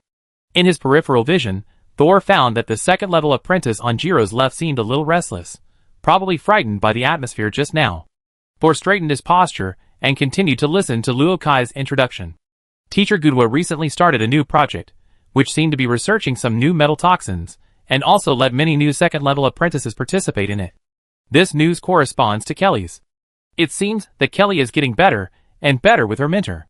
Then Luo Kai mentioned that Teacher Monica was in seclusion, and Teacher Rum was still stuck on a difficult point of soul infusion and had no progress. Sharing this, Luo Kai stopped and turned his eyes to Thor. Finally, it landed on the second-level apprentice, who was already obviously fidgeting to the left of Thor's left. I don't have any information about Teacher Kaz's recent research. Huin, I heard that you have been called away by Teacher Kaz recently. Can you share the topics that your teacher is researching? Huin was already fidgeting, and when Luo Kai suddenly called him, he almost fell off the chair. Aye? Huin. Aye. For a long time, nothing came out. Luo Kai approached, as if he wanted to comfort him, but the smile he showed was a little too bright. Huin, don't be nervous. You don't have to tell us any information that your supervisor asked you to keep confidential. Just tell us what you can tell. This is your first time to attend the exchange meeting. In fact, we have been sharing our supervisor's research topics with each other for many years. After all, only by knowing the leading direction of our superiors can we do our work better, right? Luo Kai gently placed a hand on Huin's shoulder. Don't worry, our supervisors are also aware of the fact that we share information. And we never touch information that our supervisors do not allow to be passed on. The above is just because there is not much communication in the Wizard Tower, and there is a gap in information between each other, so everyone is unaware. As the largest apprentice organization in the Wizard Tower, the Mutual Aid Association naturally has to take the responsibility of information sharing. While Huin was struggling, Thor was also thinking about Luo Kai's real intention of exchanging information. Don't believe the official rhetoric of for better work. Luo Kai probably still uses this method of throwing bricks to attract Jade to get the information he really needs. Maybe this Huin is the target of his information sharing this time. However, as a bystander, Thor still sorted out a lot of information from it. Especially the information about the tutor's subject. Knowing that these tutors must obey the command of the Tower Master, and the Tower Master seems to be studying the resurrection of Mrs. Euler. Thor naturally thinks in this direction. Tutor Ans is a civil engineer, and seems to focus on various new composite materials. Tutor Rum focuses on the soul, especially how to introduce different souls into other people's bodies, and let them develop stably. Teacher Gudo studies toxins. But he doesn't necessarily study toxins to hurt people. Thinking about the fact that Teacher Gudo spews out human tissue from time to time, Thor thinks that he studies toxins more likely to fight poison with poison, mainly to solve some biological rejection reactions. And Teacher Monica's news is not very valuable. But Thor still tries to associate.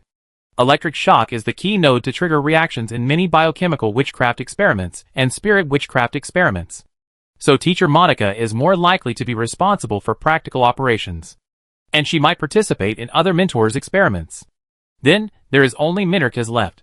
Although Saul is also Mentor Kaz's apprentice, the witchcraft and topics he is currently studying have almost nothing to do with Mentor Kaz. Naturally, he doesn't know what the mentor is studying.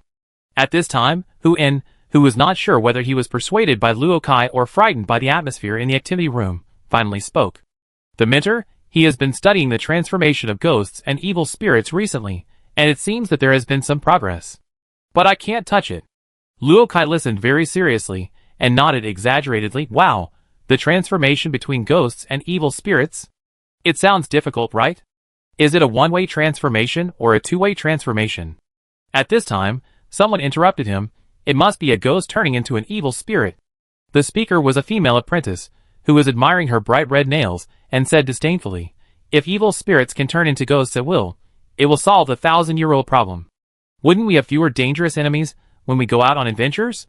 She curled her lips and smiled. Then I really have to thank Master Kaz. Master Kaz has some ideas about turning evil spirits into ghosts, but he hasn't started the experiment yet. Huan seemed to be unable to stand the female apprentice's sarcasm towards his mentor, and quickly refuted. However, his rebuttal instantly attracted the attention of many people. But before Thor had time to think deeply, he was interrupted by Luo Kai's laughter. He, if we can really transform evil spirits, then congratulations to ourselves. He took the initiative to stop everyone's discussion. According to the rules, let's enter the exchange time next. If you have props, secret information or quotas for outings that need to be exchanged, you can talk about it now. But in order to maintain order, we will still talk in a clockwise order from the seat. Luo Kai looked at an apprentice sitting at the door.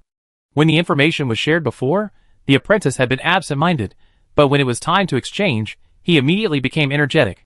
Soul thought that he sat at the door on purpose, probably just to exchange items. Sure enough, as soon as Luo Kai pointed at him, the apprentice stood up instantly. I need living non-human intelligent creatures. Dwarves, goblins, plant monsters, intelligent insects, etc. are all fine. I have prepared 2,000 magic crystals and 200 credits. You can come to me if you want something within this price. When Thor heard so much money, he was tempted. But after thinking about it carefully, it seems that there is no living intelligent creature on him. It is either an evil spirit or a vengeful spirit, or an elemental creature like Xiaozhao, which has nothing to do with living things. The activity room was a little quiet for a while, and it seemed that few people had living creatures of special races. Ku Jinzhong, who was sitting opposite, stretched out his thighs and started to taunt. How dare you mention dwarves and goblins with such a small amount of money? The latter ones may be twice as much as the former ones. The apprentice who was scolded by Ku Jin pursed his lips and did not refute, but looked at others with hopeful eyes. At this time, Wright suddenly said, I do have a mount, Shadow Cheetah, but I'm tired of playing with it. If you like it, you can change it. Chapter 240. The Shadow Cheetah can speak human language, and although its intelligence is only equivalent to that of a 5 or 6-year-old child, it can barely be considered an intelligent creature. If a higher-level Shadow Cheetah can communicate like an adult, it will not be available at this price. The apprentice seemed a little hesitant, but after seeing that no one bid next, he gritted his teeth and agreed. However, the two only reached a preliminary intention, and the specific bargaining will be carried out after the exchange meeting. After all, no one wants the specific exchange information to be leaked. Then it was Thor's turn after a few empty seats. I don't need it right now. Thor had no intention of looking for anything from these apprentices, and was going to skip them. But at this time Luo Kai encouraged him, saying, if you don't want to buy anything, you can sell the things you don't need. We have many rich people here. Thor didn't want to sell anything he had. After all he had were fine products. But after thinking about it carefully, he suddenly realized that he really had a prop that he hadn't used for a long time. He sealed it in the warehouse, and didn't even dare to open it. It was a mask made of the skin of a girl's thigh, a mask of terror for the necromancer. When he was still a rookie, he was tricked by a second-year senior into the first morgue, and was almost possessed by an evil spirit. In order to save himself, he accidentally made this mask. However, because the extreme filth of the goblins was added to it, it always had an extremely disgusting odor that could not be removed, and it could not be worn at all. Even if you hold it in your hand, it will make your body stained with stench, which cannot be removed in the short term. So, the mask was put aside by Thor, and he almost forgot about its existence. The biggest use of this mask is to prevent being possessed by evil spirits. But Thor is not afraid of ordinary evil spirits now. It is still uncertain who will eat whom. If it is a high-level evil spirit, this mask will not work, and it is not as useful as Thor's own hands-on fight. I have a mask that can prevent being possessed by ordinary evil spirits. Even if you are possessed, it has a certain exorcism effect. If anyone is interested, you can make an offer. Thor has never exchanged things at the exchange meeting, so he is not very clear about the prices. It is better to let these rich people make their own offers. Unexpectedly, as soon as he finished speaking, someone immediately became interested. What level of evil spirit can be dealt with? The first person to ask was Kujin. I haven't tried it specifically, but I have exorcised an evil spirit that a second-level wizard apprentice couldn't handle. How long did it take? This time it was the female apprentice, who mocked teacher Kaz. Very quickly, a few seconds.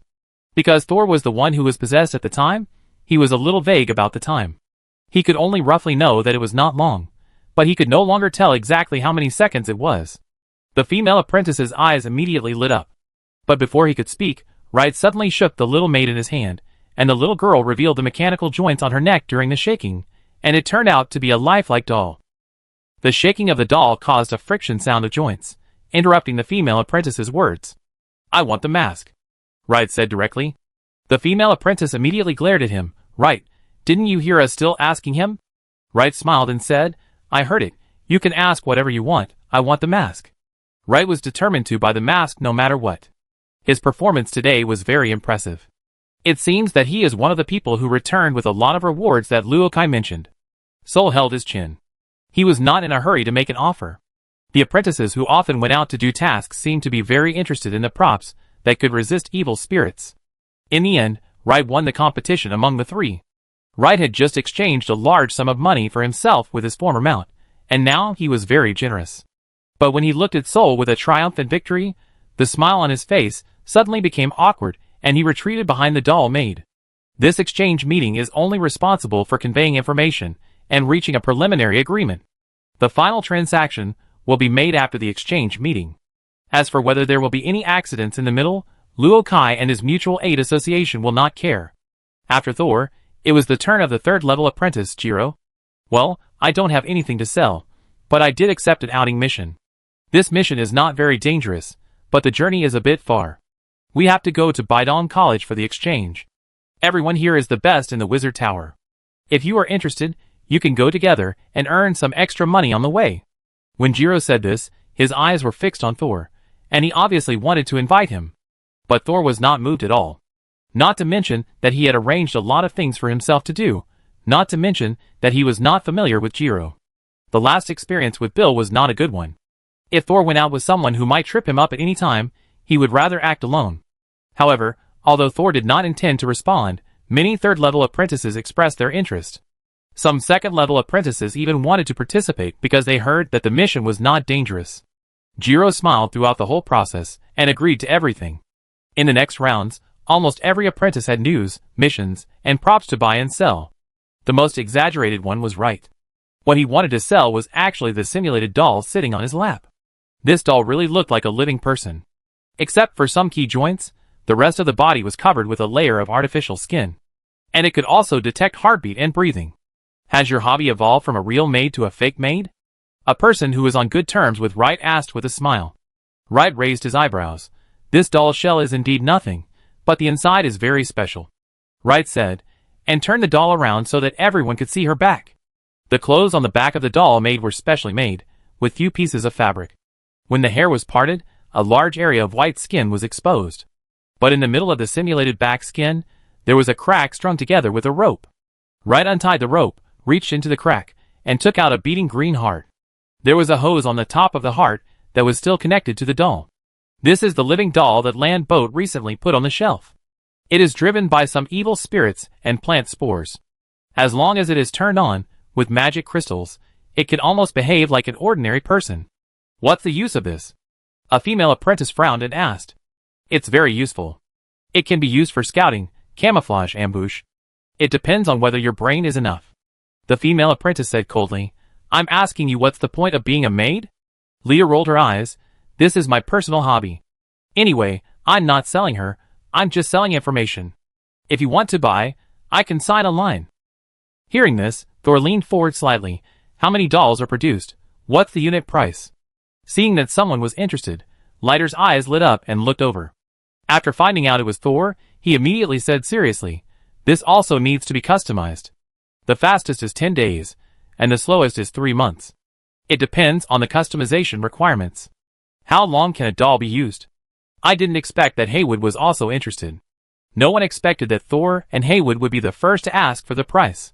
For a moment, everyone began to wonder if they hadn't thought of the real use of this seemingly useless doll, so a few people began to consider whether to buy a few to study. Wright also noticed that there was business coming to the door, and couldn't help rubbing his hands. If it's just simple communication or non-physical activities, like mine, a heart can last for half a year. But if you participate in the battle, it will only take 10 days. If it involves consuming mental energy, it may take only a few hours. I ordered 10. While Thor was still hesitating, Haywood didn't even ask the price and directly ordered 10. There was a commotion in the activity room. No one knew why Haywood, a man who never went out, bought so many dolls.